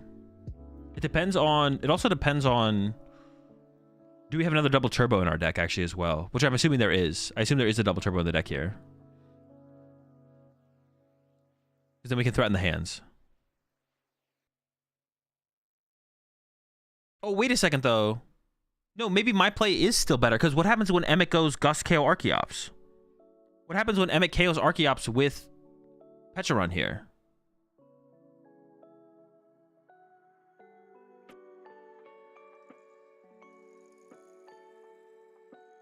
Yeah, Emmet goes retreat to Archeops, or retreat to Pecharon, Pecharon KO Archeops.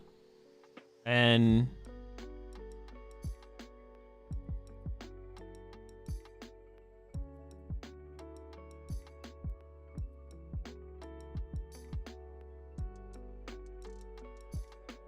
Retreat to Fez, attach, pass? How do we get Fez in the active here? Do we poison it?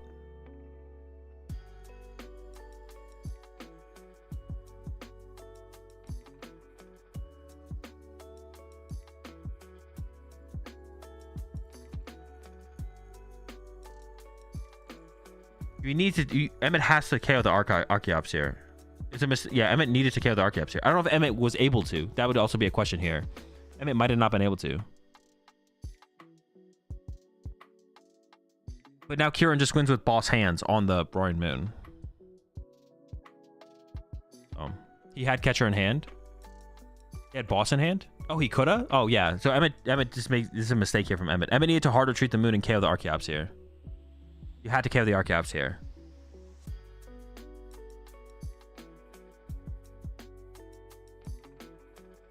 So remove the poison so we don't die going into Kieran's turn. But now we just die to hands, right? Oh, no, wait. We can still KO the Archeops here with the moon, right? That's fine. Is that fine? Kieran would knock it out. Go down to 1. Yeah, that is fine. Oh, we're just punching the active, though. That's not good enough. Now we just die to... We just lose the hands now. Yeah, it's not good enough. Chops needs to die here, otherwise the hands, we just lose the hands. Oh, shoot. Okay. I don't know, I thought Kieran immediately stopped. I was like, is there not a double turbo here? Alright. We're chilling. Oof. Okay, so I think my play was better, right? We should have done the Luminion play, where we go Luminion punch the active, put a boss in our hand, put Luminion back in the deck. And then if our Chops gets gusted, then we go, okay, cool, boss or Greninja knockout, go down to 2. And then we win with boss next turn. Because, yeah, the play that Kieran made, if we lose our Archeops, we can't win. If we lose our Archeops, do we just lose? How does Kieran ever win if we lose Archeops there? Then we go push. Then we need. Then Kieran needs to top deck boss. Yeah, Kieran needs to go top deck boss. So it's definitely a mistake. You can still do the boss in ninja play if you without Luminian, right? Yeah, but we don't have a boss. That's why we need to use Luminian that turn and then put it back in the deck so we can go get the boss, right? If he'd boss the chops KO, then the moon goes down and Patch gets the knockout on Lugia or anything. Yeah, I'm with you, but it's possible. Yeah, we have to. So we have to get boss off the top deck. We have to. Yeah, we just have to top deck boss. Yeah, we just have to top deck it. Interesting. Did they show off the day 2 chart? They did, yeah. In the top 8 decks, yeah, they showed them all off. Well, not the actual list, but our run we can't just knock out the Lugia and take 2 prizes because it has mist energy on it. Mist energy prevents effects of attacks, so you can't frenzy gouging it. I mean, you can use frenzy gouging, but you just hit yourself for 200. Did he just throw? Yeah, Kieran and Emmett threw. First, Kieran threw by not doing the Luminian, by not using Luminian to punch. And then get a boss into the hand, and then Emmett didn't punish the lack of the Luminian by not going Gust KO Archeops. No, a wee bit of throwing, a little bit of back and forth. Why the unknown V-Star deck was so popular? It's not an the unknown V-Star deck it's not a deck. It's just showing that there's no. It's just marking the deck as unknown. Like that was a percentage of unknown archetypes, basically. All right, yeah. Now we're finally getting to see Kieran go second in this matchup. So we get to see the other side of the matchup now, finally. But Kieran will be going first. Hand start is not bad, though. The hand start does force the Frenzy Gouging off the rip. Ultra Ball away double chops in the hand as well? Dude, chill. We have double Lugia. We have double Lugia V and Ultra Ball for V-Star. But then the rest of the hand is dead. Besides that, maybe. The hand start obviously not great. You want to like open Lugia V, bench Lugia V. Or like open a Chinchino or something like that is what we want, but. The hand on the other side there doesn't look great. Yeah, the hand for Emmett looks pretty poor, but it has a Pokestop and a top deck to get things going.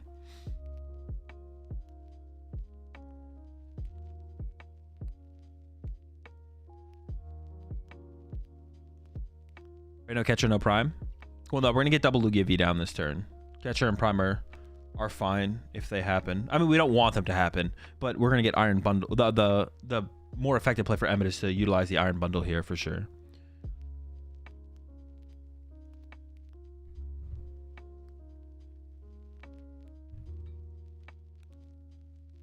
All right, we got the nest for Lugia V,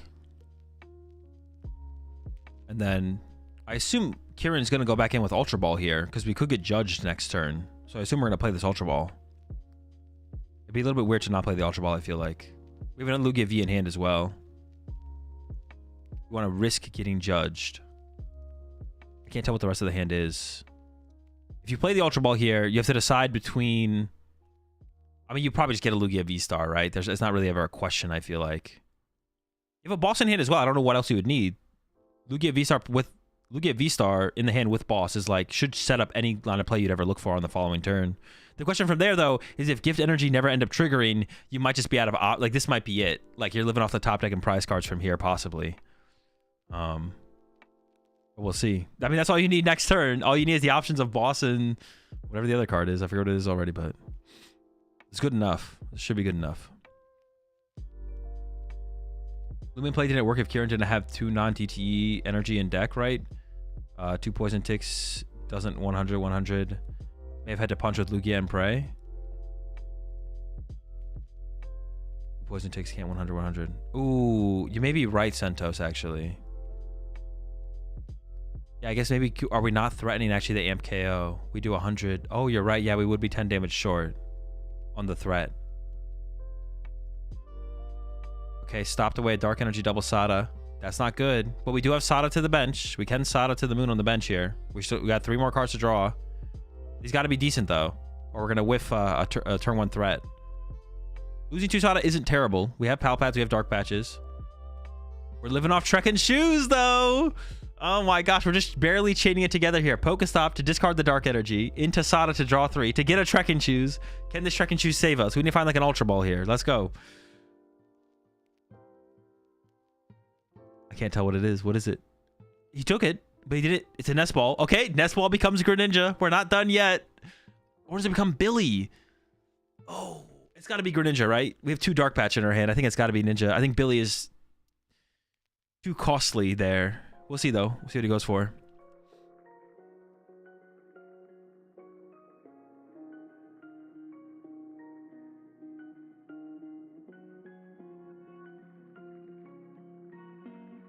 I still don't get why attached Legacy plus KO wasn't the play.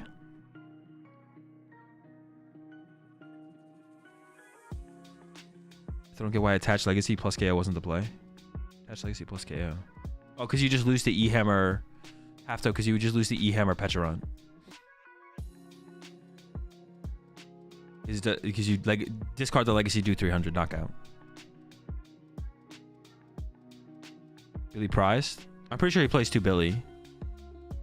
I don't even know if you want Billy here. Oh wait, did I miss a sequence there?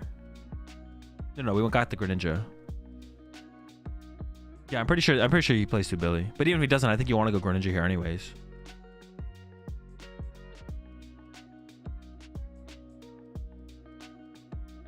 Did he Pokestop 3 Sada? No, he Pokestop 2 in a Dark Energy and then play the 3rd. So off this concealed cards, I mean honestly if we just get a KO this turn we'll be okay. Off the concealed cards, we just need to find an out to Pecharon, to be honest, and you get the knockout. So it's because we can go Dark Patch plus attach. There's another Dark Energy in hand. So we just need an out to Petch. Ideally, I think we'd want to KO the Lugia V off the bench, though, with the gift. Well, no, probably the one without the gift. I take it back. Don't listen to me. Unless you're going to Frenzy Gouging the gifted one. Well, Emmett stopped playing cards, so I feel like there's not an out to a Petch. Maybe, though?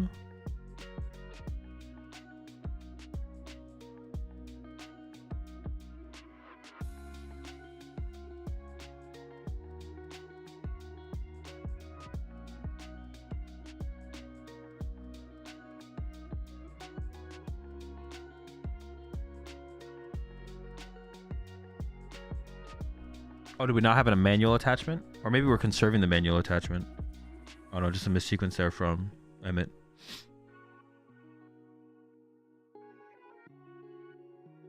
There's not even 2 Dark Patch to play, okay.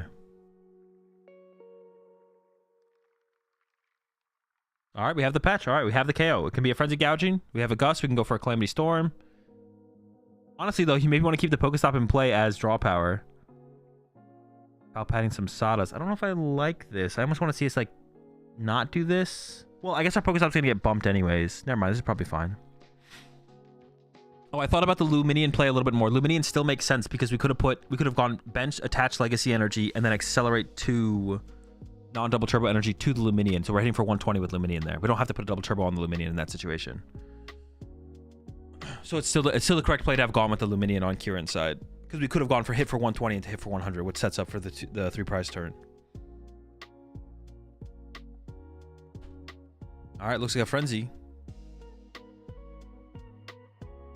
Alright, this is basically exactly where Kieran wants to be. Lugia KO the active with double mist. Get a prize card. Then we have boss for next turn. Bring up the Pecharon or the Pheasantipity. Another 2 prize cards. And then even if our bench Lugia gets chased here, that's fine. Only question would be, do we prize a lot of mist?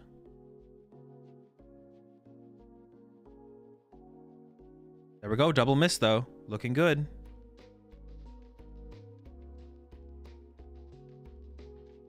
In that situation, if he had Luminion, he had only 1 chops available. Boss on it would sold too. No, because then you just go boss KO Greninja and you go down to 2, and then you just KO any 2 prizer and you in the game.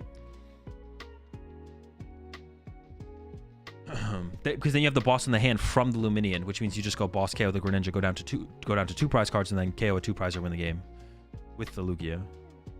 He had a double turbo in hand to then follow up and reset up the Lugia. Only 1 missed.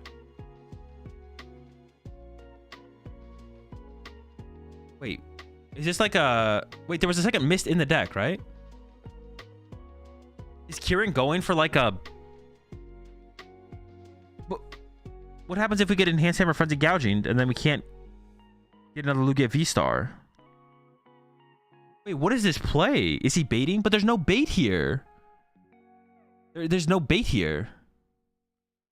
Because, like, if Emmett just goes Enhanced Hammer Frenzy Gouging and then Kieran can't find another Lugia V-Star, you just lose the Calamity Storm. Why does Kieran want to open? Because the hand that you would...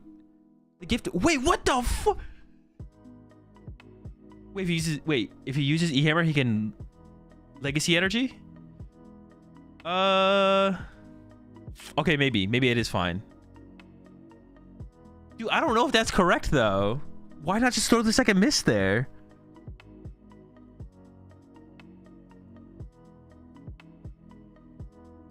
I feel like this is like giving an opportunity to Emmett that doesn't need to exist. Am I trolling?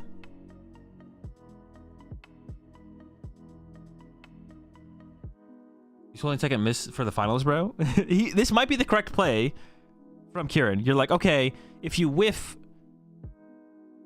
Okay, so Kieran's play here is, okay, if you E-Hammer my active on my bench Lugia, I'm gonna go Miss Legacy.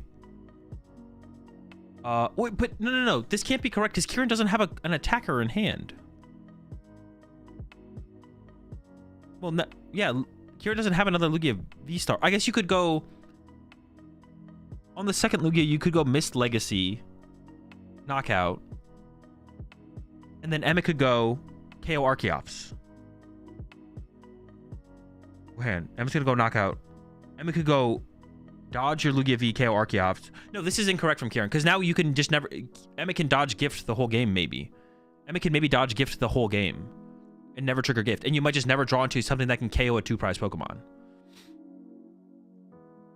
He'll draw it from Gift? No, Gift is never going to trigger here. Emmett can go E-Hammer the active, Frenzied Gouging. Gift doesn't trigger. Kieran goes push Lugia V, put down Mist and Legacy.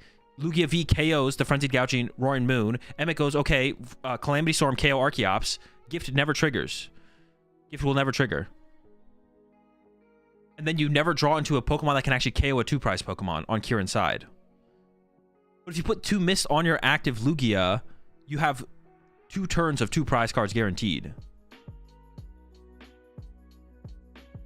If Frenzy Gouging just turns off Legacy, just E-Hammer Mist. Oh, it's even worse than I thought. Wait, no, because we have to E-Hammer the active. We don't have 2 E-Hammers. No, that's still fine. That line doesn't actually matter. Should he boss Fez last turn? No, he should KO the active like he did.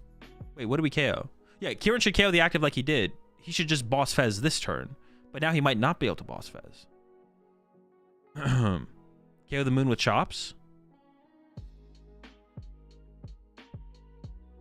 It doesn't matter. Like the Moon's dying doesn't affect the prize trade. The Moon's dying doesn't matter. The thing is that Kieran might never draw into a Pokemon that can 1-hit KO a 2-prize Pokemon at the end of the game.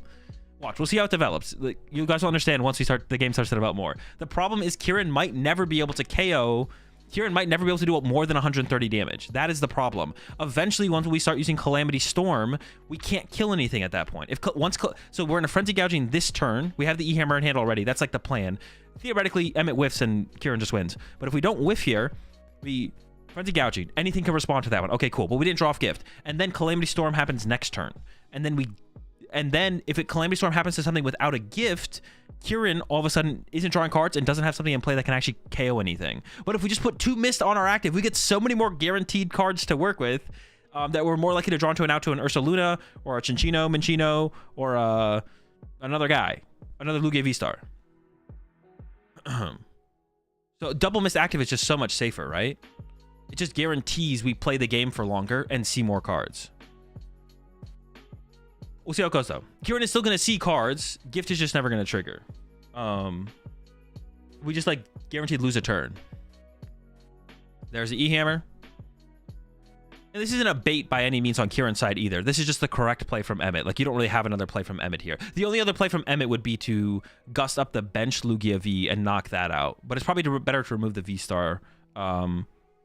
Anyways, and you don't want to trigger Gift. That's what I'm saying. Like, this allows Emmett to never trigger Gift energy now, which is the problem. on Kieran's side. All right, Nestball's top deck, so it probably doesn't matter because now we have Ursaluna. What would be the reason to not double miss on Lugia V-Star? Would be this right here, what Kieran's doing. Oh, now I get my legacy value. This is the reason. Is like, oh, but I think Kieran's thinking too much about the legacy value and not enough about how is the game actually going to play out from here.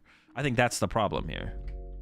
Also, Kieran here should attach a jet from the hand to the active and put a gift energy on a bench Archeops in case Iron Bundle is Emmett's out to dodge gift energy. You can't Iron Bundle. You get the if you Iron Bundle, you can always push up the Archeops with a gift here. So Kieran should attach a jet from hand to the active here, and then Archeops a gift onto an Archeops to play on Iron Bundle. Right, would legacy value matter if the V-Star can't be KO'd? No, that's what I'm saying. I think Kieran's overthinking it and is concerned with legacy value. I don't think it does matter. I think Kieran just misplayed. All right, but Kieran did do the play. Put those two there. I don't know if it should be a jet, but we want a gift on an Archeops. And now the play on Emmett's turn is bring up the Archeops without a gift and Calamity Storm knockout. Kieran will have 2 more prize cards. Oh no, the game is just over because Kieran drew Nestball. Because of the Nestball. Or we're going with the Archeops knockout. Sure, that's fine as well. It's the same difference, right? Archeops knocking out here is the same thing as the Lugia knocking out here. So 1 prizer with a gift energy. That's fine. Now Emmett has to go Calamity Storm KO the benched Archeops. And then I guess you could do it with a 1 prize Pokemon. You could, if you can, but you probably can't. So you have to go like, you want to go like Judge Catcher ideally. Judge Catcher, Calamity Storm. You probably do just lose. But I think Kieran put himself in a worse spot overall with this line of play. If Kieran just protects the big Lugia V-Star, I think you always get +1 turn to play the game no matter what. But this line of play, yeah, protecting the big Lugia V-Star always just makes more sense. Maybe it's just equal? No, it's not equal because you guaranteed get the boss KO, right? In this situation, Kieran had to draw an out. I guess the only other thing could be actually... This line of play, Kieran knows he's drawing 4 prize cards, so based on his prize cards, maybe he knows he always gets an out to Ursaluna. Which means this play is... But that makes like the plays equal, right? It almost like makes the plays equal, I feel like. Yeah, the only other thing would actually be like if Kieran... But that would be the same reason... The other play would be equal then, because you know you get access to 4 prize cards as well, but you get to keep a boss. So that's the thing, I guess. If Kieran knows he's guaranteed Ursaluna off his prize cards, then he gets to save the boss the whole time, which would make this play better. So if you know you prize like an Ultra Ball and 2 Nest Balls or something, or 2 Ultra Balls and a Nest Ball. We did get a Nest Ball off the prize cards, I think. What if Emmett goes knockout Lugia V without poison? Then you just go Ursaluna win. Ursaluna is the win condition. If you get Ursaluna, the game's over. If you have access to Ursaluna as Kieran, and you do, so... Yeah, Judge and Pray is the move now here from Emmett.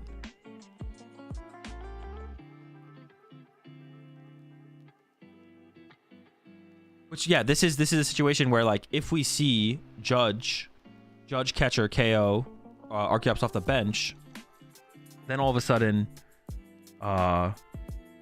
Kieran has to draw into an out. Or boss doesn't become an out for Kieran to win. That's what I was talking about. If we have if we go the other route where we have 2 miss on Lugia V-Star, Lugia V-Star is still in play on this turn, and then a boss becomes an out to win the game. But right now, boss isn't an out to win the game. Yeah, we need an attacker that KOs a 2-prizer at this point. And I guess because there's the Roaring Moon on the bench, Lugia V-Star wasn't even enough. It has to be Ursaluna. It has to be Ursaluna to win here. Does Emmett only have 2 prizes left?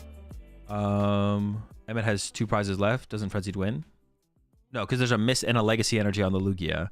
You can't if you Calamity Storm it, you can't Frenzy Gouging because of the miss, and if you Calamity Storm it, you get 1 prize card. Oh wait, we just vesseled the Judge? Maybe Emmett thinks like the current hand is worse than what Judge would give, which is fair. Kieran's been sitting on the hand and doing nothing. The correct play here from Emmett might be to assume Kieran's hand is worse than what Kieran would get off Judge. So I don't actually fault him too much for that line. Maybe he has 2nd Judge in hand as well, though. That's possible.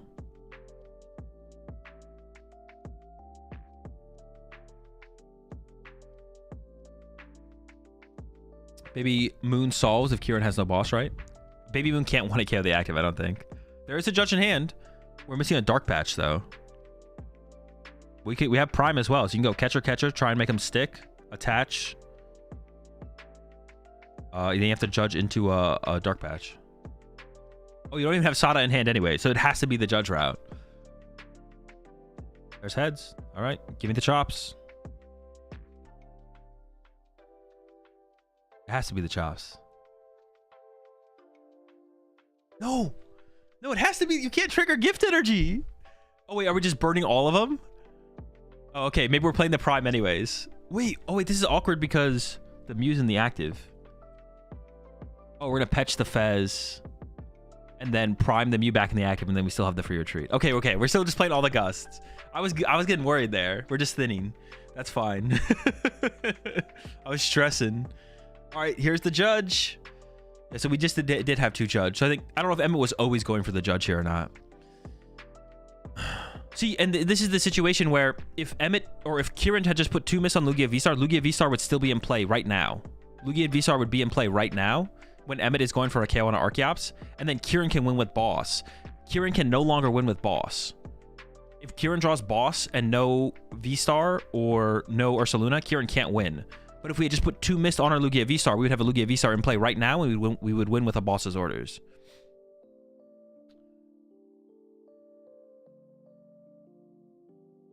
Let's see. The Pokestop will also get bumped. Well, also, Emmett needs to find a Dark Patch.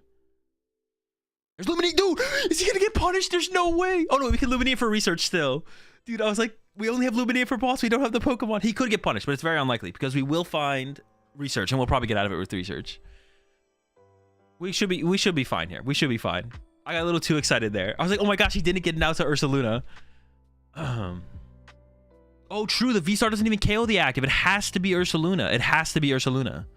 It's going to have the 230. True. That's right. I kind of already went over that, though, right? Yeah, V-Star's not enough because it's not going to get poisoned. You get too happy sometimes? I'm hyped, bro. It's intense. I want to see Kieran get punished. There could be also like another... There could be another piece I'm missing on Kieran's play, but I don't think I am. I don't think we're missing anything. I think Kieran just made the misplay of not putting double miss down. How much does Weird Ear do? Not sure. Oh, Weird Ear could get there possibly, right? Oh, but Ursaluna is Weird Ear at this point, so it doesn't really matter. Oh, but I guess you could accelerate the energy out of the deck first with Archeops, and then thin out the deck a little bit more. Particularly wants Canadians to lose. No, I just want people to get punished when they make a mistake. That's all I want. I want people to get punished if they make a mistake. That's all I want. All right, Mew for 3. Please give him the Dark Patch so we can see Kieran at least play out the next turn. God damn it. Oh. Well, now the game is just over for sure, right? Kieran has 2 turns to like put this together and can use Pokestop as well. They both made mistakes, to be honest. I don't think so. I don't think Emmett made any mistakes. Well, I can't think of a mistake that Emmett made. Maybe there was one, but I don't think so. I don't think Emmett made a mistake. Not that I can tell. You get Nitro to the Baby Moon? Yeah, but there's too much time on Kieran. Now Kieran has way too much time. Yeah, I think Kieran has too much time now. Also, it's like to hit the Pokestop. Oh, you probably don't want to hit the Pokestop because you'd mill the bear, right? You don't want to mill the bear. You probably just use... Yeah, you get like a... you get to thin so much energy out of the deck now, too, right? You can double Archeops, thin 1 billion energy out of the deck. Yeah. It's awkward now. You don't win right this turn as Kieran, but you get to thin a ton of energy out of the deck to build up towards that bear play. Actually, is there any energy left? There's some, yeah. You could hit the stop. I don't recommend hitting the stop, though, I don't think, though. You hit the stop and you mill you mill the Ursaluna and the Weird Ear. No, you said all the Canadians deserve punishments. That's not what I said. I just want to see players get punished for making mistakes. That's all I said.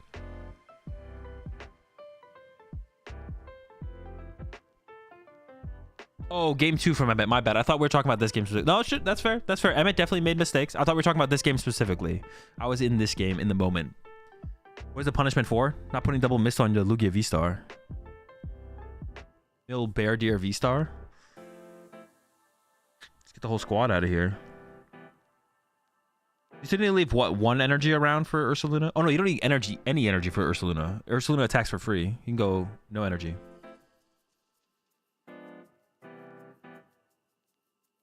Do you KO this Greninja here? Probably not. You don't want to give him Pheasantipity draw, right? Just, yeah, punch for 100. And now we have the gift on the Archeops here. That's like the worst thing here. Now you trigger gift as Emmett. You have to trigger gift because you can't. Yeah, so now this game is just over. Oh, this is why the game is over. This is truly why the game is over. This is truly why the game is over. Because now everything has a gift energy on it. And you can't use Frenzy Gouging because you lose. So now it's over. No matter what, you get a draw. So we need a Dark Patch last turn and then force Kieran to go Luminion for research into Ursaluna or like Weird Ear or something. Patch was the next card? Bruh. Does he have Hammer? No, the Hammer we used early. That was the whole discussion about the early missed energy placement. Dude, that's so anticlimactic for Emmett to whiff, and now it's impossible. Now it's not possible. I mean, if the Baby Moon can 1-hit KO the Archeops, maybe it's possible. I don't know if it can, though. If it can get the 1-hit KO, maybe. I don't know. Can it ever even reach for that number? I don't know if it can ever even reach for that number.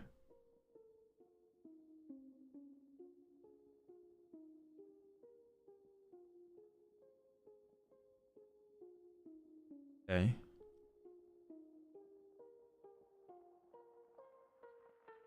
Looks like he's there. I mean, if it gets there, it gets there. There's a Vessel. That's +1. You could Pokegear for the 4th Sada if it's in the deck. With 4 Vessel, 3 Sada, 3 Moon. There's also the other Sada. Is he counting the other Sada? Oh, yeah, he did get there. He does have the Baby Moon knockout on the active. It does trigger the gift energy, though. It does trigger gift. But this will force Kieran to have the boss. Yeah, this will force Kieran to have the boss here. There's not going to be a 2-prizer in the active.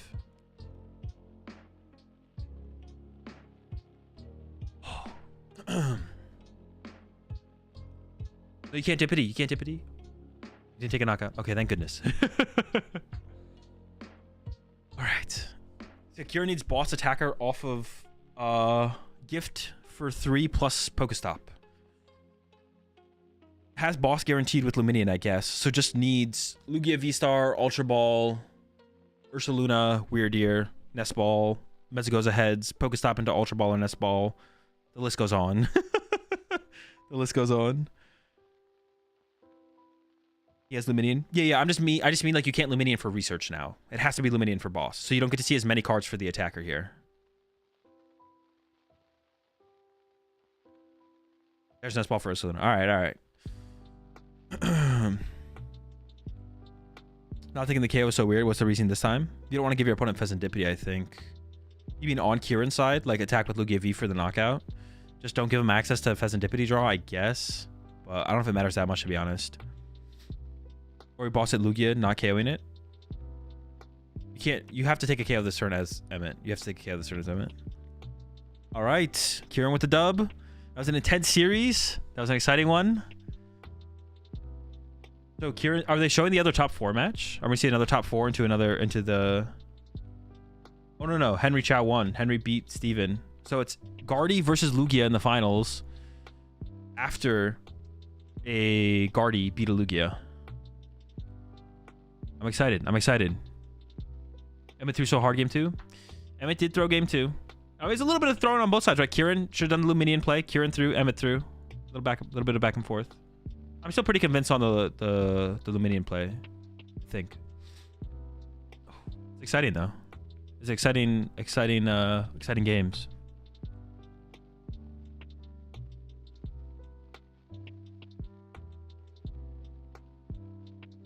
Why does Kieran look like he's ready to hit the gym? He's high, bro. A lot of adrenaline. Would this be... I know it would be Henry's first dub. Would this be Kieran's first dub? Prediction? Oh, do I have to pay it out?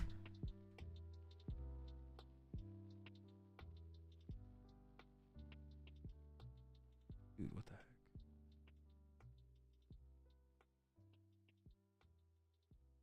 Wait, I didn't set this prediction. Someone else set this one.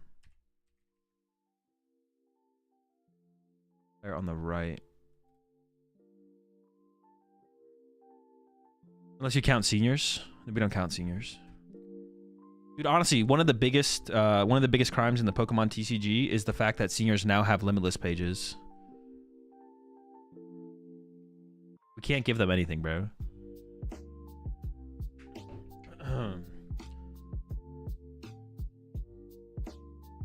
What?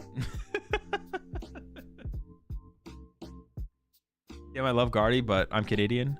No idea who to root for. Sorry, it's okay to root against Canadians. Be one of many. Dude, why do the Canadians keep winning the first... Well, in hand. Kieran hasn't won yet. It's a close matchup. Canadians keep winning the first regional of the year. Wait till he finds out about juniors limitless pages. Kieran got third at LAIC. I know. So Kieran has no wins, right?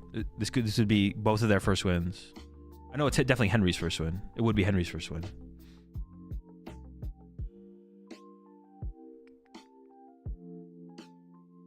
You know Kieran? Yeah, I've talked to him before. I wouldn't say like I'm friends with him or anything like that, but I talked to him. He's a cool guy.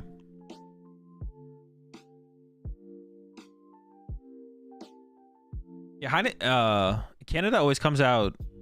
It was last season too. Canada was killing it at the beginning of last season. He has a Nats win in Masters.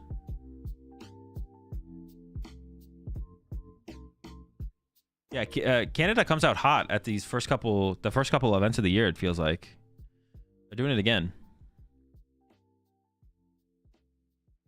Yeah, second in 2016. Not a dub though, right? That's what I'm saying. Where are the dubs? No dubs, right?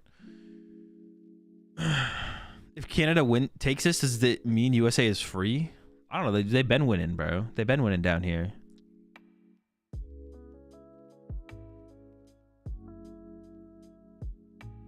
AzulGG, you talk to me. Does that mean we are best friends forever now? Hopefully. That was the hope. Winter buff or what? It might be. Wait, the winter buff? End of year buff? Hey, so what are your thoughts on the latest Talk to podcast? Did not watch. Do not plan to. We need podcasters to start winning and making it... we need podcasters to stop winning and making me look bad. Yeah, you gotta step it up, Mello. What are your plans this season? Invite or nah? Was it matchup daddy on Lugia Guardy? It's a little bit tough to tell because of generally in the past it just comes down to does Guardy tech for Lugia. I feel like do they have the E-Hammer? Do they have the Sinnoh? And if they don't, then it's usually Lugia favorite. But like Henry's build is different. Like I think Henry's build is just different. Like Henry can go first and like turn 2 like start punching. Like I don't know. I'm not taking the original until March, so probably no invite. Me too, same. I think Henry doesn't really have tech, but he's just built different. Yeah, which Henry is it? Henry Chow. I don't think Henry plays any Lugia tech. But it is like the list is more aggressive, so like you have that going for it, I guess. Toronto would be the 3rd largest city in the States if it was down there. Makes sense that there's a lot of good players there.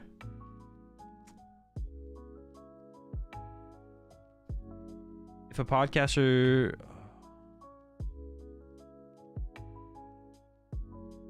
If a podcaster wins this one, a Pokedad is winning the next one. Doesn't that make Mello like the ultimate combo? He's like a Pokedad podcaster. Is there any content creator you recommend for Dragon Ball content? Like James for Guardy, James Grims for CPOW?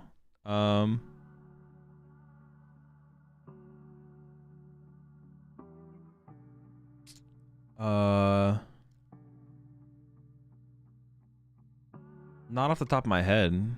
No. I will soon have attended more Lorcana regionals than League Cups this season. Wait, are you going to a Lorcana regional soon?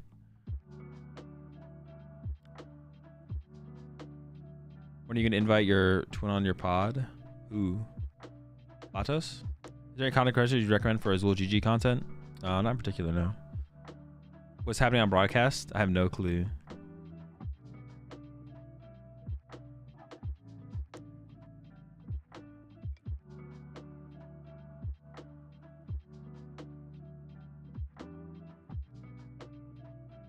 Dialga is good in this format, right? I have no clue. I assume you're talking about like the new format coming up. Couldn't tell you. What happens to Guardy when the refinement curly gets rotated out in February? I don't know. We'll have to wait and see.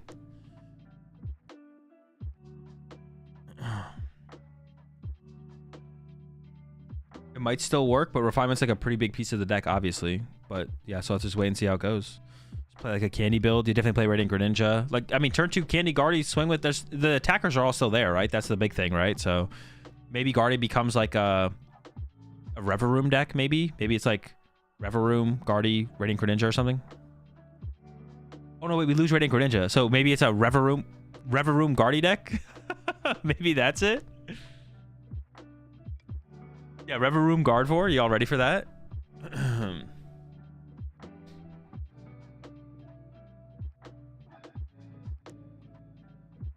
All right, chat. I'm gonna take a quick. I assume the finals is coming up soon here. I'm gonna take a quick break. Yeah,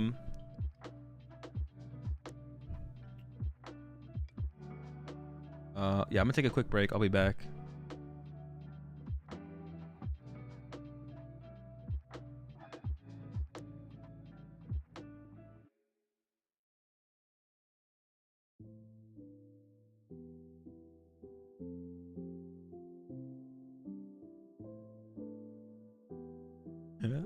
I'll be right back, chat. Hold up. I'll be right back. Finals will be coming soon.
All right, how we feeling, Joe? How we feeling going to the finals? We got... Wait, who do we have in the finals? Henry Chow with the Gardevoir versus... Wait, what the fuck? Oh, okay. For some reason on Pokédata, it says Emmett won. I don't know why. I was like, wait, what? It probably just maybe they resubmitted it initially wrong and it popped up wrong on Pokédata, but it's fixed on Arcanine. So we got Kieran with the Lugia versus Henry. I think I give the advantage to Henry. I think even without the tech, no E-Hammer, playing a more aggressive list, you can still do all the cheesy Scream Tail stuff that the deck is good at. I mean, a lot of it's just going to come down to Iron Hands, right? Iron Hands is going to be the big player. How well will Kieran be able to utilize Iron Hands? And then...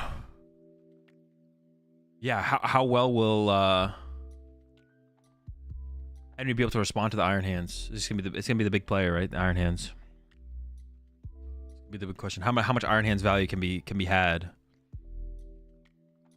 If you get just enough, then you can play a one prize game from there with Archeops and Chinchinos.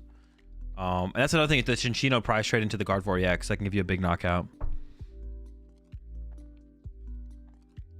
Yeah, Kieran did a fist bump after winning. Wait, no one in chat genuinely thinks that Pokemon has a problem with fist bumping or a problem with Ian fist bumping, right? Like, no one genuinely thinks that, right?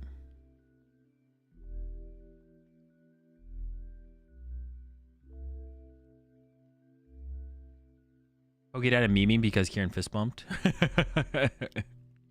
I just want to check.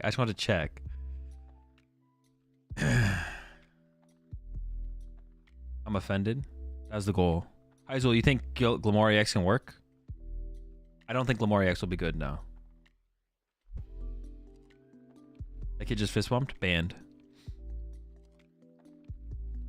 Go ahead, let me, while we're in between rounds, let me look up these tweets. Someone said Natalie Miller.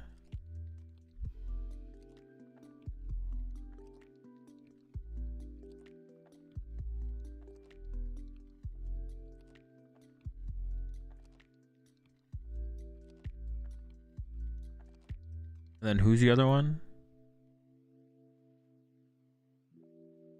Who made the post about the asymmetrical cut? Oh, Hedrick.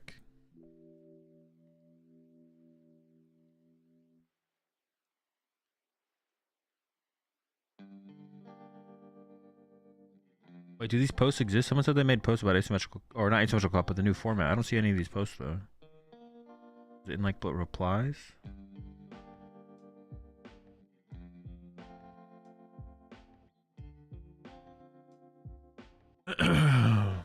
Connor Fenton tweeted 11-2 making cut and 10-3 bubbling out of money is a problem. Andrew Hedrick replied, reducing the number of rounds and events causes so many problems and I have no idea why they thought it was a good idea.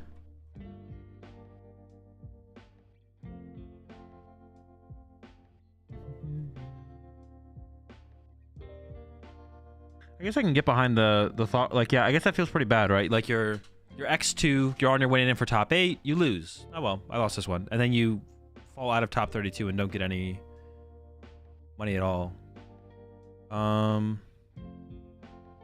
Yeah, it feels, because I think, and actually this discussion came up, I forget who tweeted it initially.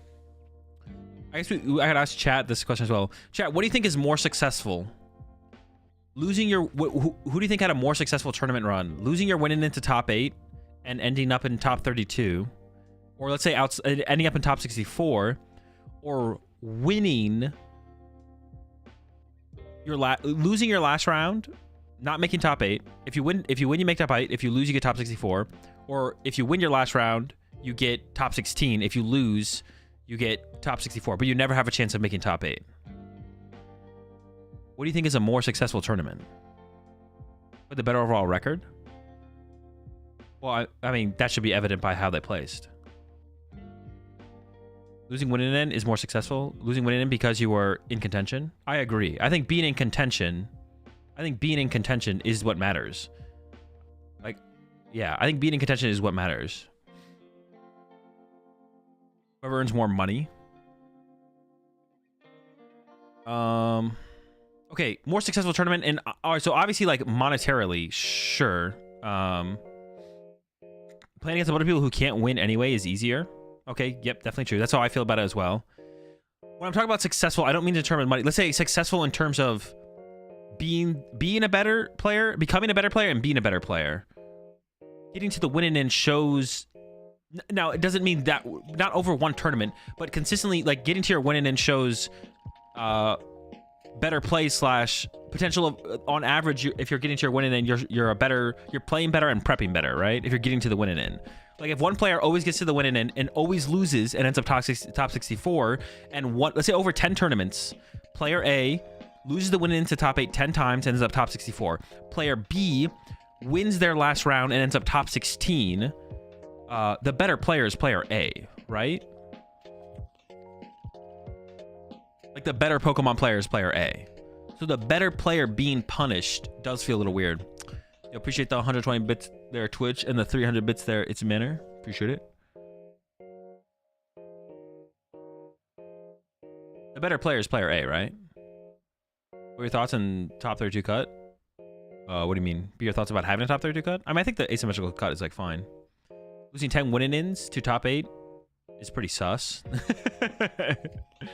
Why does it matter how much rounds you lose? Which round you lose? I'm asking, depending. Wait, I don't even know if you're keeping up with that. What am I saying? A is estimated to be better because he was stopped by higher quality opponents. What is top 16? What if the top 16 person ran back from bad start? Yeah, but you still only end up top 16. You never have the potential to win the tournament. The other players always putting themselves in the potential spot to win the tournament. So wouldn't we argue that their play and preparation on average is probably better? Which means they're the better player. Like, if you're getting into the winning in 10 tournaments in a row, you get to the winning in, versus 10 tournaments in a row, you win into 16. Wouldn't we say they're the better player? Better players are relevant. We play for the best finish possible. Losing winning in was a harder route, but you can only play the person in front of you. Yo, appreciate the 1K bits there, JCar. Always appreciate the support. Appreciate the 100 more bits as well there, Twitch. Wait, but that's not like actually Twitch, right? It's just someone named Twitch.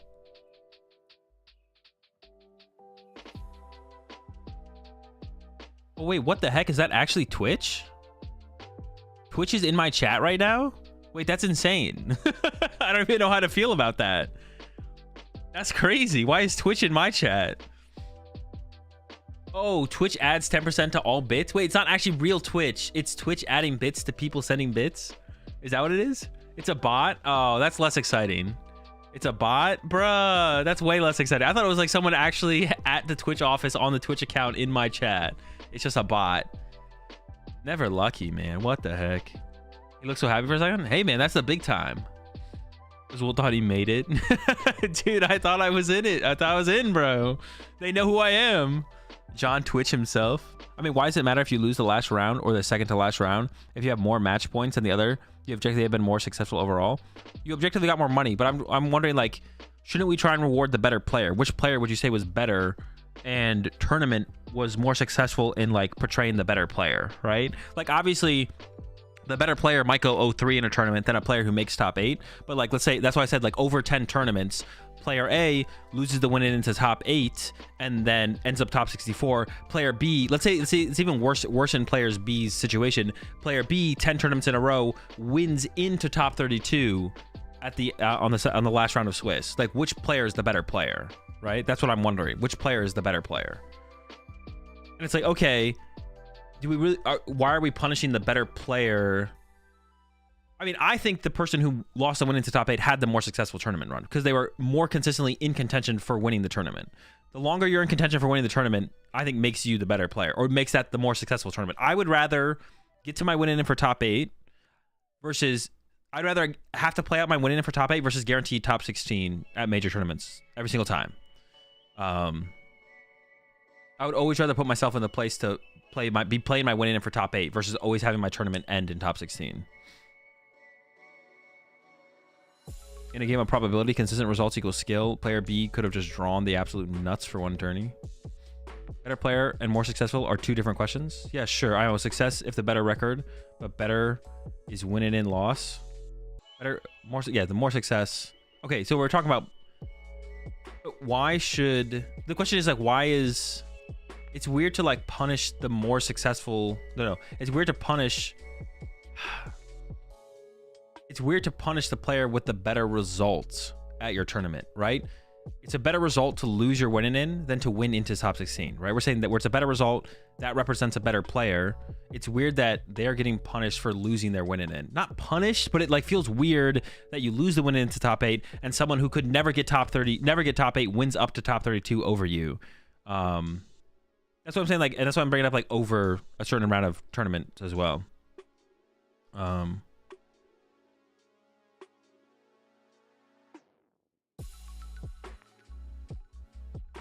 Over like a lot of tournaments is what I'm also like going through with here.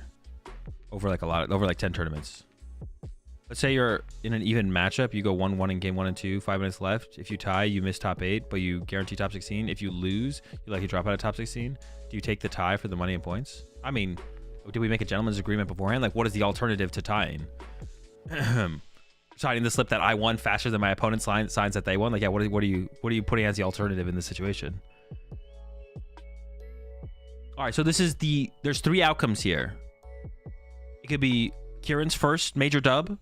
It could be a gentleman's is the alternative. I'd make a gentleman's before the match started, probably. Yeah, I would definitely do a gentleman's to push to the top 8. It could be Kieran's first major dub. It could be Henry Chow's first major dub, or it could be the first double DQ we've ever had in a major finals in the Pokemon TCG. I'm kind of rooting for the last one because it would be most interesting, but I wouldn't mind watching Henry defend the home turf of America and beat a Canadian. So the order of which I want the results to happen is double DQ, Henry win, Kieran win. That's what I'm going for here. Double DQ is the most interesting. I don't want anyone to get banned, but a double DQ would be interesting. Why double DQ? I'm trolling. I'm just memeing. Predictions? I got the prediction. Wait, did it work this time? Predictions up. What do you mean, gentlemen's? Wait, are you serious, Fred? Do you not know what a gentleman's is? Like for cash? No, gentlemen's to like push someone forward in the tournament. A gentleman's agreement based on prize cards or board state. Like before the match starts, hey, if you're ahead on board state, I'll concede to you. If you're ahead on board state, you'll concede to me. Yada yada. Or prize cards, whatever you want to do. All right, here we go. Henry is going first. Dude, has Henry opened Greninja every time we've seen him on stream? Dude, has the secret box Ultra Ball. Dude, wait, that's an insane hand. That's Candy Guardy right there. But is maybe playing the secret box right now? I mean, Poffin's pretty attractive here as well, I'm not gonna lie, to get some more rolls. Candy Guardy is in the hand here though for Henry. But might play the secret box now. Interesting. You could secret box away the energy, the Iono. It's just a pass. Turn 2 Candy Guardy, KO Luminian. That's kind of cool. Kieran with the classic, bro. Ultra Ball away, double chops in the hand. The rest of the hand's not looking too good, though. A ton of liabilities might come down here. We'll see. I don't see an Iono in the hand, so I don't think an Iono is going to get played here.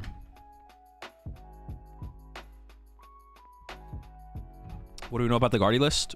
Multiple research, 2 rare candy, Pheasantipity. It's like a really aggressive Guardy build. Really aggressive.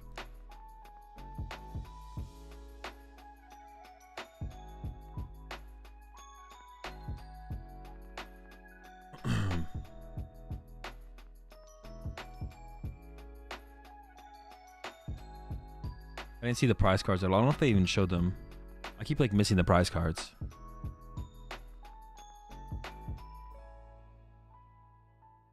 All right, there's the Ultra Ball double chops. The smile from Kieran. He's not gonna be smiling when turn 2 Candy Guardy KOs his Luminian though. I wonder if we're actually gonna see anything else from Kieran here. Because you have Luminian, you maybe just chill though. I think maybe we'll just see Kieran pass. There might be a jet in hand. I don't think so though. Yeah, you don't do anything else here, I don't think. But yeah, Candy Guardy is on the way here for Henry. It's there. Concealed cards first. When you're giving up the counter catcher at this point, you're going to be ahead. I have to assume that's what's coming out here is going to be Candy Guardy. You have research to back it all up as well. If you want to go with that. Got to piece it all together here. Who's going to give up the research? So we're favoring the Iono? Oh, maybe we're going to go with Arvin here instead, actually. Does it... I mean, we're never not Candy and Guardy here as Henry, though, right? We're always going Candy Guardy. Okay. I was thinking maybe... Are we going for Arvin here? I think we're just playing this research, though. The hand is kind of clean to play through with the research. Andy. Maybe you need to grab Arvin as like a fodder card here. Ooh, yeah, you maybe grab Arvin as a fodder. Let's see. Oh, you have Evo as well, though. You probably keep the Arvin in the deck. And then... I don't even know if you grab anything else here, actually. You're probably not going to take a supporter. You're going to leave your supporters in the deck. Unless you want to take Arvin to play Arvin just to puff him for 2 Ralts, plus Guardy KO active. That wouldn't be terrible, but then we should have kept the Curlia, right? We shouldn't have given up the Curlia here. So we could have kept Curlia. We could have kept the Curlia in the hand and then gone Poffin and then next turn go Research plus Evolve to Curlia. Possibly. There's an Arvin grab, so maybe we are holding the hand here. Oh, we're not holding the hand here. Okay. Why just are we thinning the Arvin out of the deck here? Because we didn't have to grab the Arvin here. Because we could have left the Arvin in the deck and then Ultra Balled away the energy instead. Because there's a Psychic and a Dark Energy in the hand right now. Does doing 20 less damage to our Guard 4 actually matter? I don't think it does, right? Maybe Henry just doesn't value the Arvin very highly here at this point. We're not playing the research, right? Yeah, so we could have left the Arvin in the deck. Interesting choice there. Just to thin it out, just get rid of it. Okay. It feels like a good tool for later, though, to find our Bravery Charms and stuff. And found the Poffin. The Poffin was the big card there for Henry. Can we get some Ralts online? Because we still need to set up Curlias for draw power here. Still need to set up Curlias for draw power. I guess we always had to keep one of the energy to hard retreat the Greninja there, for sure. Is there a lot of options? Oh, Dippity and the Screamtail. And 2 Earthen Vessels. I like the Screamtail take, though, I think, right? We're assuming the Chops come out. We want to be able to chase them down. We are drawing 2 prize cards here as well, so there's a good chance we get back into the Heavy Ball or whatever for the Dippity.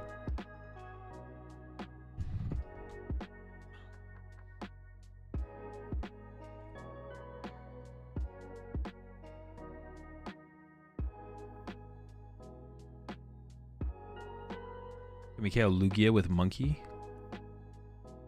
Was that ever a possibility? Boss? Oh no, because we have to retreat the Greninja, yeah.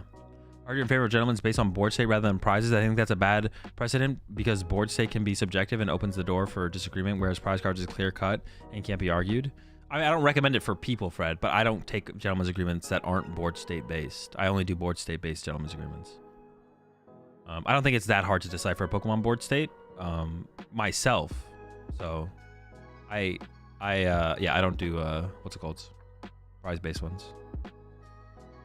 And I have conceded more games than I have had opponents concede to me in gentlemen's.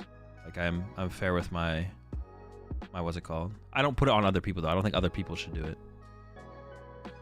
It's not it can be subjective depending on how well you know Pokemon, but it's at the end of the day there is like a correct answer. All right. Let's see what Kieran can do this turn. We can't take any we can't knock out the active here. Wait, can we? Oh, we could Weird Deer. Can we get Weird Deer online? Wait, that would be huge. That'd be a huge swing back. Holy smokes. Did we just clap back with the deer?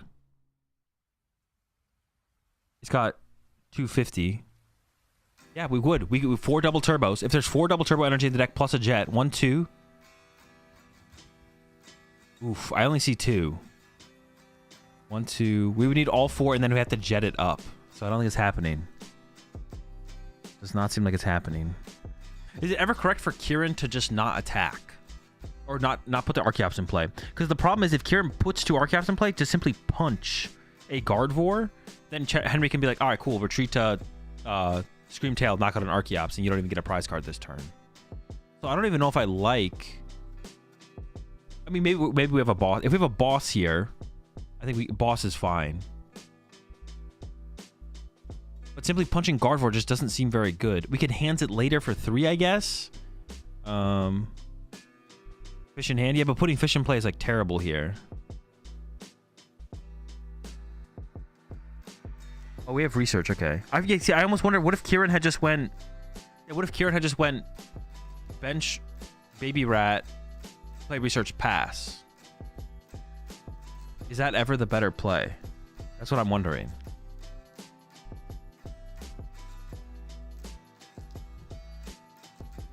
Because punching Guardy just seems like such an L. And now we give Henry the play of KO chops this turn with Screamtail. I feel like Kieran shouldn't have used the ability. I feel like Kieran should just bench baby rat pass. And then, yeah, try and get down 2 baby rats and just pass, and then just like try and bring it back from there. Because this feels like not insurmountable, but pretty tough from here. Pretty tough, because we know the Screamtail's coming probably next turn. Also, I'm waiting for someone to get sued for backing out of an agreement with prize money on the line. Verbal is binding in court if you pursue it. It's not going to happen. I don't think it'll ever happen. There's no way to prove anything. Just a he said, she said situation. No one's ever going to take that to court. And I doubt anything would come of it out of court. The extra energy on the active is interesting. Why would we put another energy on our active Lugia here? Why do we need that? Are we trying to get extra energy? Oh, I guess we're trying to get extra energy in play before we potentially get... Not attaching for turn seems weird, though. But I guess we only had the legacy in the hand.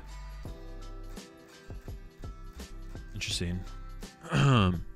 Would Henry be able to KO with Drift if Kieran did a V-Star? Yeah, it'd be possible, but I would take the risk there, I think. Because Drifloon KO in the active right now, you still lose. Like, if Drifloon KOs the active here, you probably just lose. Like, like there's no winning. If Drifloon KOs your active here, you're also losing. So just hope it doesn't happen, I think. It's going to be pretty bad no matter what. And Drifloon actually is...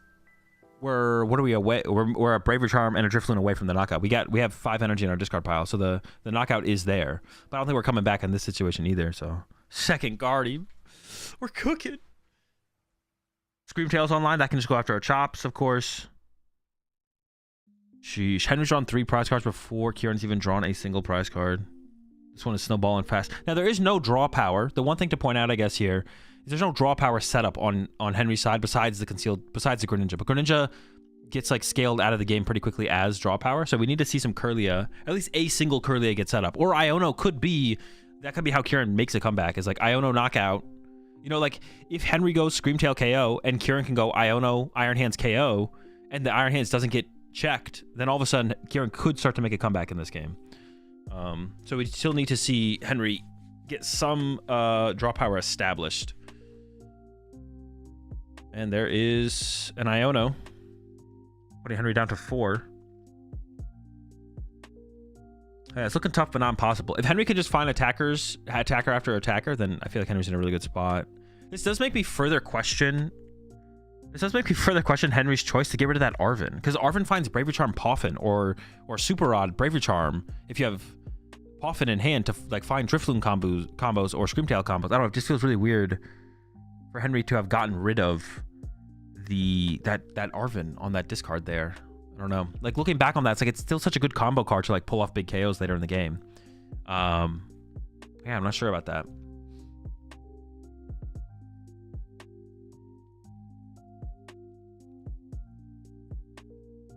Thinking about how this match would have been against Moon. Guardy is very favored against Moon. You just out prize trade them with 1 prizers.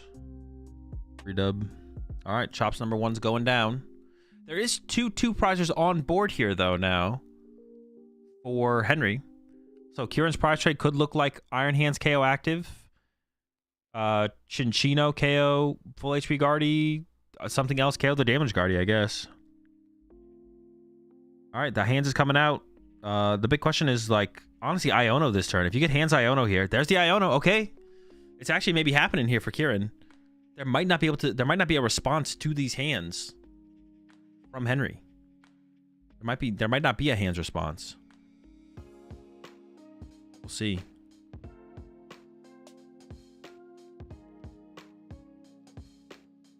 Ready to go. And we have the Chinchino as well. Not gonna play the Chinchino. Okay, I was like, why? He almost forgot to do it. It probably wouldn't be. It could be bad though. We might need that later to one-hit KO some guardies. Oh my. Dude, hold up. TikTok app is so annoying. It like reminds me to freaking check in on it. Pick up the phone. My bad. My bad on the alarm. All right, hands for two. See what Henry got here. Has that one Curly established and has a Ralts to become a second one possibly. Oh my, chill. Oh, just off the rip. The Loon with the charm. We still have refinement and concealed cards possibly.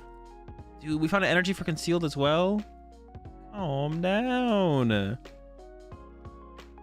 Refinement. We got the stretcher in the hand for next turn. All right, going down to 2 prize cards left here for Henry. The hands has been dealt with. Kieran could possibly boss KO Guardy, boss KO Guardy.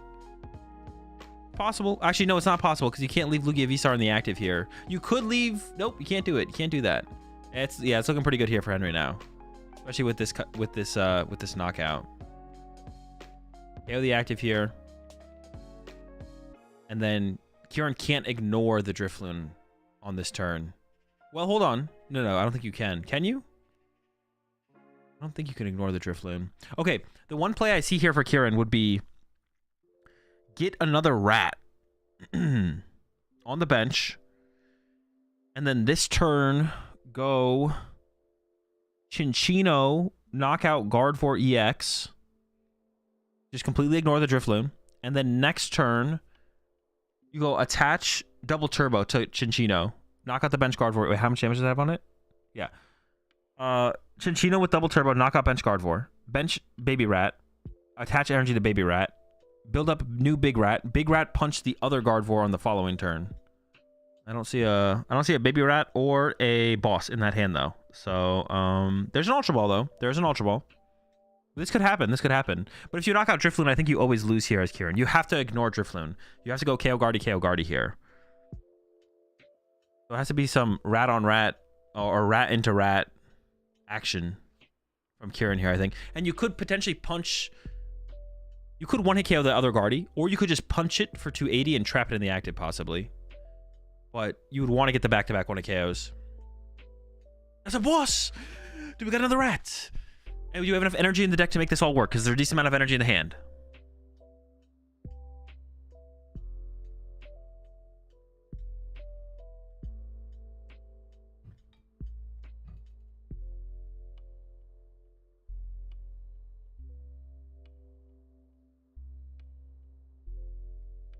Oh, wait, how much does the first attack do? Gentle slap? Wait, can we slap for the knockout? That's genius. Oh, we can Weird Ear as well. We could maybe go for Weird Ear. That might be what Kieran's setting up here is a Weird Ear play. Can we get the Weird Ear to the point where it one-hit KOs the next guard for EX? That works as well. That works. The Gentle Slap was not on my mind, but the Gentle Slap does get there. I didn't realize it had 30 HP left. Is Kieran cooking? There we go. There's the boss on the Guardy. Ignore the Drifloon. If Henry has boss, though, Henry just wins next turn.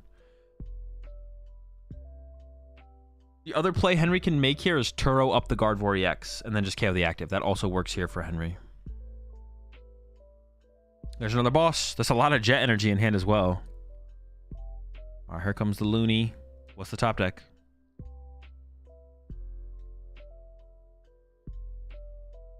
Do a quick count. The Luminions are gone, but gift energy is still active.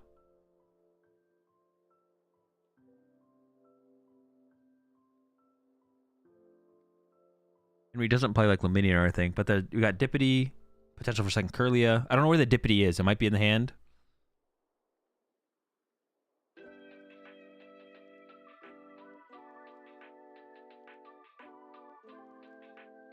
Second Curlia. That's a lot of draw power.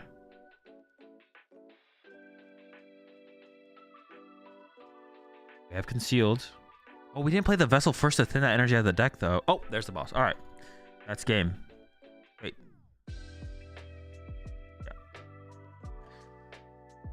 All right. That actually got way closer than I thought it was going to be. I thought Henry was going to roll him. That got closer than I thought it was going to be, for sure. The hands got answered immediately and everything. The unevolved rat can remove tools, right, for the KO? It can, yeah. I'm not sure what kind of Iona to the bottom of the deck there for Henry, but I feel like, oh, but maybe because it wasn't Iona, maybe that's why Henry didn't want to shuffle the deck. That's actually makes sense to not shuffle the deck there, actually. On Henry's side, makes sense to not shuffle the deck. Yeah, that was actually like closer than I thought it was going to be. And that's with Henry getting turn 2 KO Luminion before anything happens. The damage did end up mattering in the end on that Gardevoir, though. Getting the damage on the Gardevoir. I was just kind of scared of losing an Archeops there. Which we did lose, right? We did lose an Archeops, which felt pretty bad. Now watch Kieran prize 2 chops and brick for 3 turns. The only way it should go with Lugia. True. I haven't seen Kieran have one of those games yet, I don't think. So it's about time.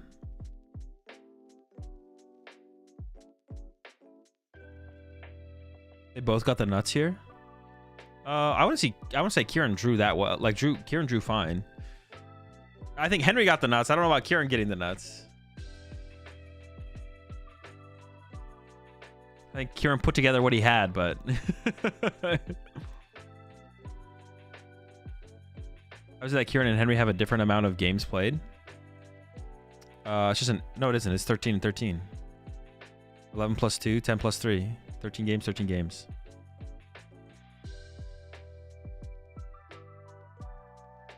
Yo, so I'm calling you in the middle of the next game on TikTok. Pick up. All right. Try to play Henry's list. If you want to try it out, sure, go for it. Like, I don't know how good it is. It got Henry to the finals today. Good start.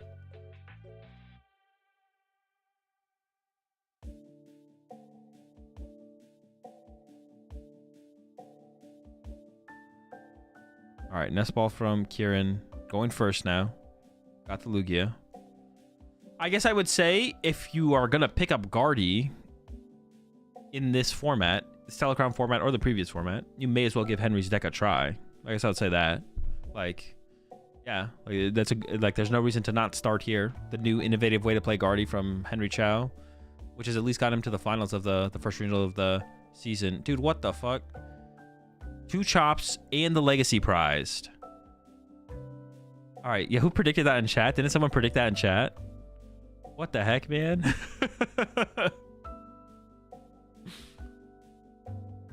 As it should be. Shoot. Yeah, Kieran might struggle in this one. No, the hand. I think the hand is literally Jack Ultra Ball. I think the hand is literally Jack Ultra Ball. We don't have turn 2 hands, but hey, that's not bad. Yeah, it's literally Jack Ultra Ball. We're chilling. Will Henry have Iono? But I'm sure Henry wants to... I mean, you have Candy Guardian on the next turn if you whiff. I'm sure Henry has... We'll probably want to TM Evo here if possible. We'll see. I don't know. I'm curious... I'm curious how many Arvin Henry runs. Arvin and Iono. Because plays Palpad, plays Turo, plays Boss. Plays at least 2 Research. Is it like 3 Arvin, 3 Iono, 2 Research or something?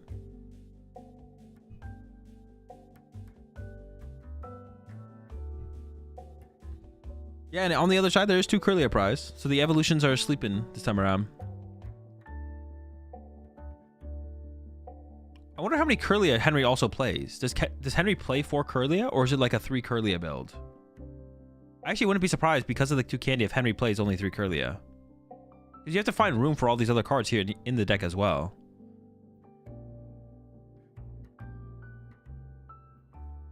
Looks like a Nest Ball's the Poffin into Nest Ball. The Greninjas found, the Ralts are found. 3 Kirlia makes sense. Yeah. I almost wonder if that's what Henry's rocking here. It is going to make... if it is only 3 Kirlia from Henry, surprising 2 Kirlia is going to hurt that much more, though, for sure. How many candy? Henry runs 2 candy. It is the Iono. No! Now we could see Kieran struggle to get the Archeops in the discard pile. With 2 of them prized. Had Jack Ultra Ball. There's the secret box! You can get the TM Evo here for Henry. Okay, research chops here from Kieran. Not terrible, not terrible. But needs a little bit more. That's not enough. It's got to be 4 now. Otherwise, why would he bench 3 Ralts? To evolve 2 of them to Curlia and then Rare Candy out of Gardevoir. He plays Rare Candy. That's how you get to the other guys. Also, if a Ralts dies, or a Curlia dies, you want to be able to evolve it up again. Oh, are we not doing Secret Box here? So Henry's not going to go for the TM Evo. Or was it prized? Was the TM Evo prized? Or just doesn't want to go for it? Maybe he doesn't want to go for it because there is 2 Curlias prized. Charm Ninja, why? So the rat can't KO it. So Kieran can't go rat knockout, I guess. Just rat evolve attach knockout, I guess. So that way if Kieran doesn't have a super good turn, yeah, so if Kieran doesn't have a super good turn, you can't just have like a subpar turn, which is a rat KO. There's the possibility for solo chop gameplay. Is Kieran gonna risk the solo chop gameplay? That's a basic Pokemon. I don't even know what you grab here, to be honest. Hands isn't an option because the legacy's prized. If you put Mesagoza in play, if you hit heads, you get Archeops, you read the wind. Yeah, what is the angle here from Kieran? Or do you just go for solo chopping? I would maybe solo chop it up, to be honest. I'm curious to see what Kieran does, though. We still need a heads off Mesagoza, of course.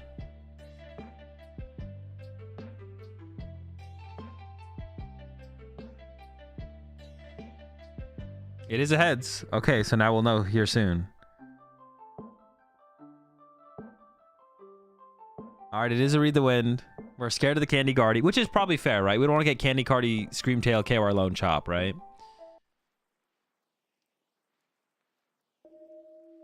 Solo chop. Yeah, solo chop against non-Candy Guardy here seems okay. Solo chop against... Well, you got to bench the Lugia as well, right? You got to bench the Lugia as well here, because you could lose our lone... You could go Candy Guardy.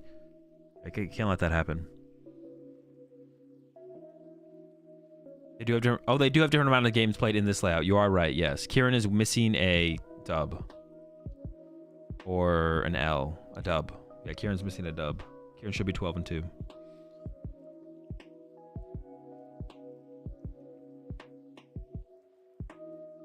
Oh my... That's Candy Guardy. Dude. Stop. Secret box finds the candy.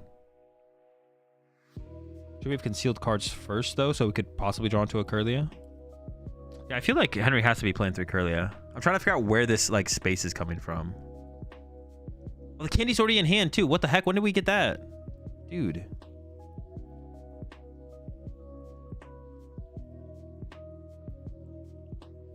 Are we giving up on Dory? Dory's kind of sick.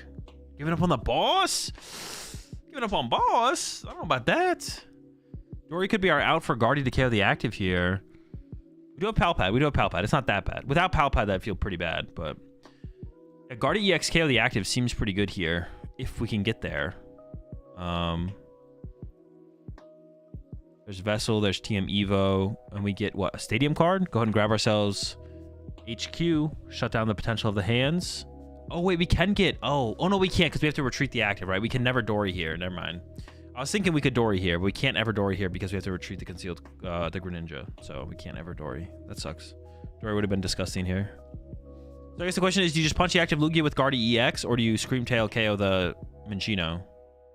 Or I guess actually you could still draw into like, 1-hit KO the active with something else, with the Drifloon, right? Sure. Dude, how are you guys still talking about the Ralts in chat? That's crazy. That's insane. There's no way. It's been said like 4 times. All right, HQ online. Here comes the Iono.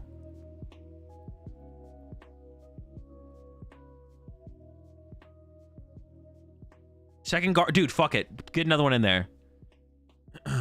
It's got to be Screamtail KO Minccino, right? The threat of the Minccino.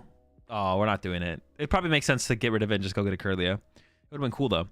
Yeah, we probably KO Minccino with Screamtail, right? Because if we attack with Guardy, we just get KO'd by the Minccino. We can't let that happen, right?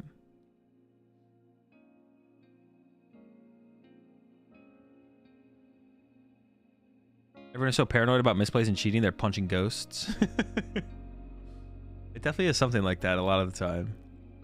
I guess we could still get Rip, like, I don't know how many seconds are in this card problem. Maybe we could Rip Drifloon Bravery off the Siono.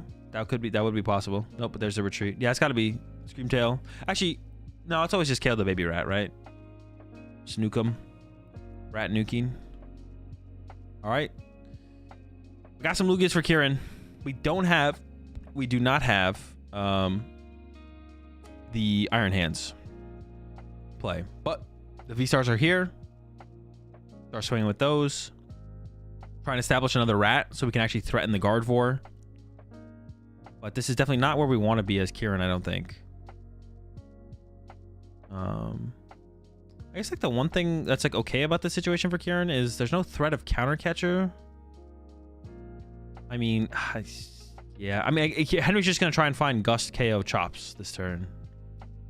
Or not Gust, excuse me. Screamtail. Get Screamtail back, KO Chops. I'm sure is what Henry's gonna try and find here. Yeah. He pushes the 6 months there, Maddie.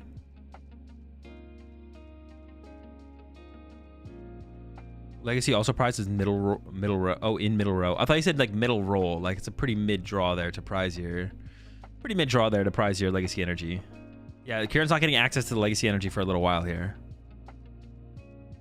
That's another thing I like about Pokemon players being reasonable and drawing their prize cards in order is like we can like talk about that as like part of how the gameplay is gonna flow. It's like, oh, it's in the last 2 prize cards. You're not actually gonna get access to the energy until, you know, X turn. So let's just like talk a little bit more in depth about like the gameplay to come on like stream matches.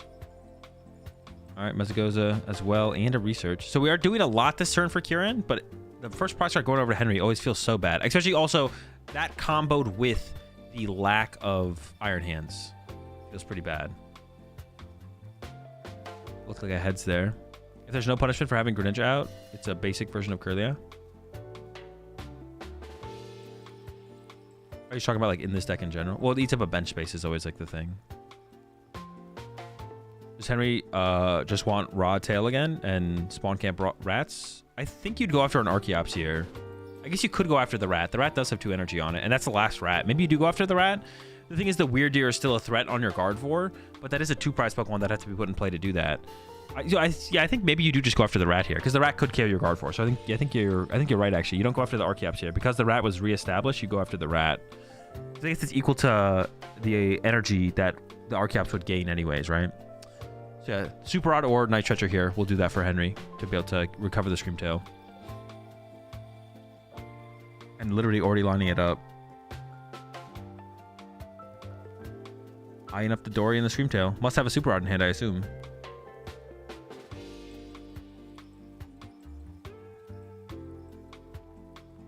You could get an energy back as well to increase your odds of being able to use concealed cards this turn. Let's see. There we go. There's a Super Rod. Wad is coming back. Establishing the Dory would be nice, but yeah, the play here I think is just KO the rat, KO the rat, and then just go into Drifloon. If you can go KO rat with Screamtail this turn, then you just go into Drifloon. Drifloon shenanigans. Drifloon 1 hits after that. We got a lot of draw. There's a Screamtail. It's already there, and we got 2 refinements. Oh no, so Henry does play 4 Kirlia because there's still a Kirlia prize, right? Yeah, that is 4 Kirlia. Dude, the whole squad is in the hand. Gosh.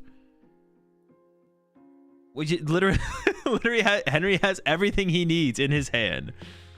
I guess Henry could go for Drifloon knockout here. But I feel like Screamtail KO probably makes more sense. Screamtail KO the thing. Remove the higher threat level on your Gardevoir. And the prize trade is kind of set up there from there for Henry. Knockout Lugia. I wonder if Kieran should attack with an Archeops next turn. To KO the Screamtail, actually.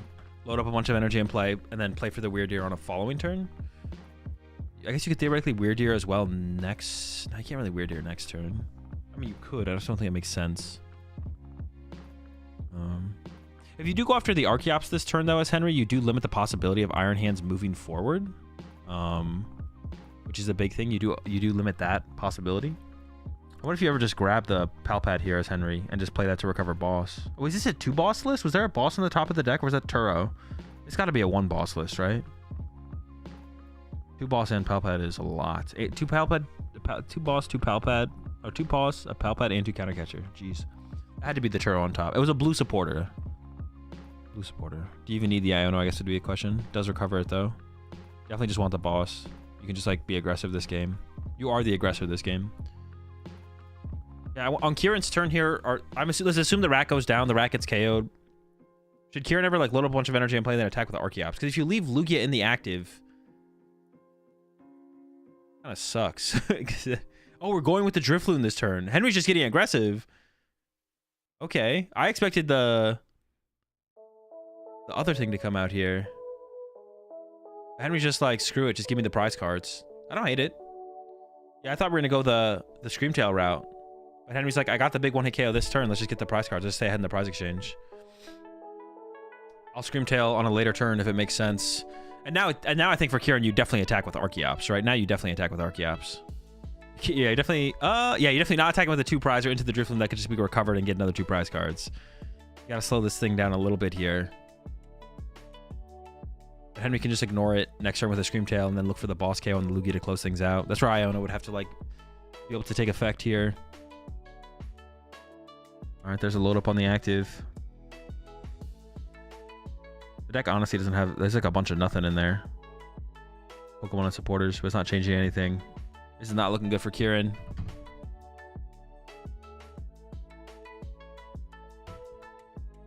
Is Henry on 3 charm? Yep, 3 charm. Hella charm.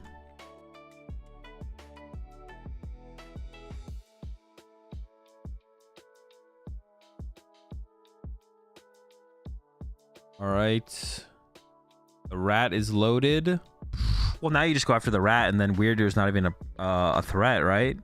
Now for Henry next turn, if you whiff, no, you probably don't even go as Henry next turn. You probably don't even go for. I don't even know if I like that much energy on the rat there from Kieran. I feel like I don't like that, to be honest. Do we have an Iono to combo this turn? Okay, we do have an Iono. Maybe we're hoping the rat stays safe. Didn't we have like an Ultra Ball in that hand? Couldn't we have got Ultra Ball for the big rat there? I feel like we could have put the big rat in play. I mean, it would die if the rat dies, but that's our last baby rat anyways, so it's big rat or nothing. Now we have another Ultra Ball. We can still do it eventually. Was there not an Ultra Ball in that last hand? Am I chirping? I swear there was. Henry play Fluttermane? I don't think so, no. Just an aggressive build.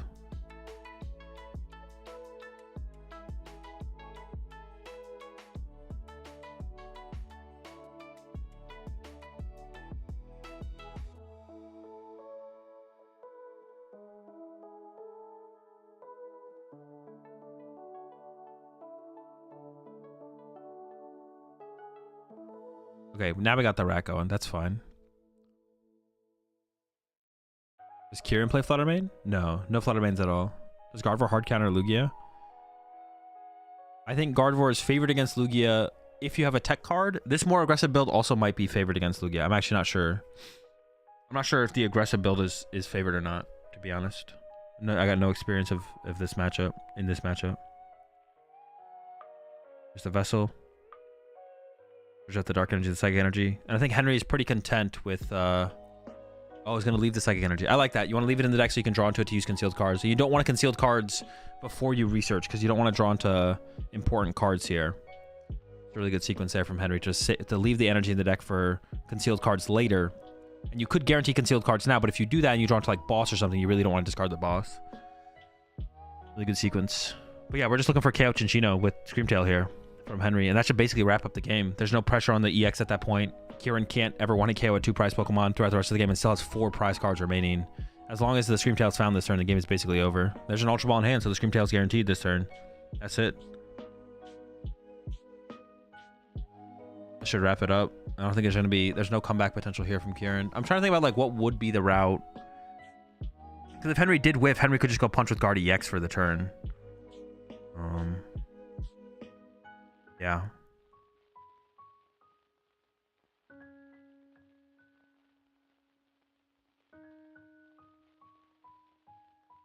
Henry is thinking here. And you still have the Night Stretcher left as recovery, right? The Screamtail is in the deck, I believe. Maybe Henry's got a different play, though. Ultra Ball, way double Poffin. Nope, the Screamtail play. Yeah, the Chinchino. I guess the only thing I can see here for Kieran is you could, like, ignore the Screamtail. Like, does this even work, though? If you ignore the Screamtail... You ignore the Screamtail. Leave all the energy there. What are you even hitting for your turn that, like, makes a difference? If you take out one prize knockout, you're losing. Yeah, it's no good.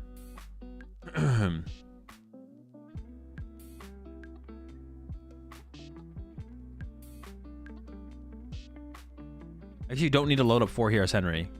Well, maybe Henry's debating between KO and Arcaps or KO and Chinchino, but you always KO Chinchino here. KO and Arcaps doesn't make any sense. So the question is just, do you load up 3 or 4 energy? You could load up 2 energy, I guess, and then move 30 damage over to the Chinchino, and then leave only 2 energy on the Screamtail. This goes for the big load, though. I don't even know that the point of is, like, over... Are you KOing an Arceops here? Maybe you are? I feel like you're just KOing the Chinchino. Oh, he's really trying to avoid proccing Gift. I guess that is fair. Wait a second. Wait a second. Is there... No, there's no possible... Is there? Really want to avoid... I think if you KO Chinchino here, you can't lose, because there's no potential of Weirdeer or Chinchino to want to KO your Guardi EX. Also, didn't use Monkey Dory. Henry forgot to use Monkey Dory there as well, which you should have put over on the guard for. I don't know about that. Boss Trap Ninja? There's a Night Stretcher left at least for... I think you might... you're not decking out first, but there's a Night Stretcher left. So you could wait until you have Night Stretcher boss. No, but there's the energy are trapped on the...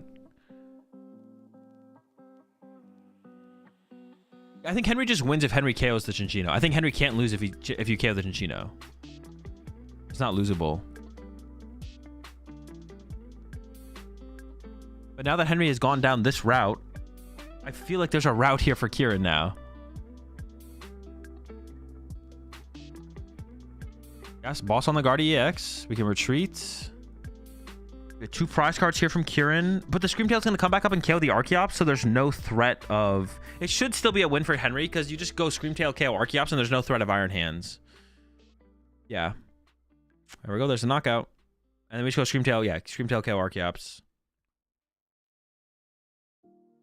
Use a couple of refinements. And then eventually we'll win with Drifloon Bravery, I believe. There's a Bravery. There's a Super Rod. 2 Super Rod and a Night Stretcher. Bosses in there. You could also just Screamtail the... Oh, wait. Maybe you can just win this. You can win this turn as Henry, right? Oh, wait. No. Is there too many energy on the Screamtail? Maybe you can't win this turn, but that's fine. You could also just punch. You could also just Screamtail the... Well, no. Then you risk Iron Hands. Maybe you risk Iron Hands.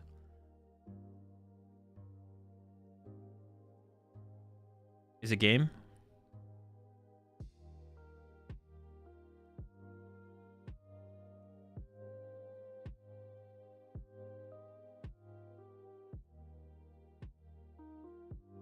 $10 over.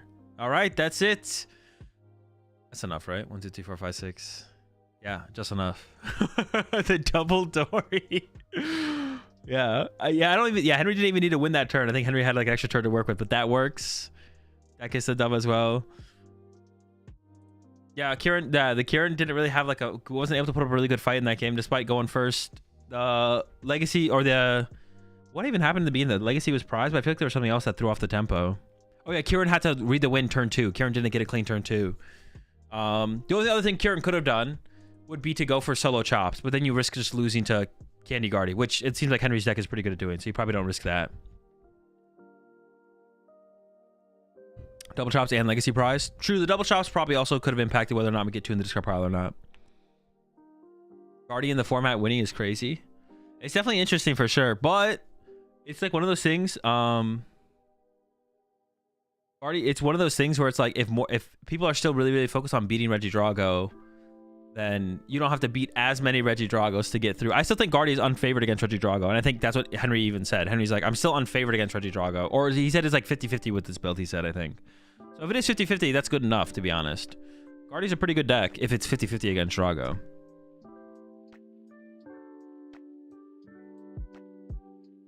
Henry also innovated a good amount with this build. That's true as well. Yeah, definitely different for sure. What did Henry change in his build? I mean, he's got researches and no Flutter Mane. He still has Klefki, no Manaphy, 3 Bravery Charm. It's just an aggressive. It's an aggressive Drifloon build, basically. 3 Bravery Charm, Pheasantipity. It's just aggressively trying to. I forget what he called it. He gave it a good name earlier. Does he have candy? Yeah, 2 rare candy. 2 rare candy. Secret box. Secret box as well. Dude, that's a crazy one. The secret box is crazy. All right, chat. That's going to do it for me. If y'all want to hear the winner's interview from Henry, I don't know if they're going to... Do they interview Kieran ever? Do they interview the loser of these things? I don't even remember.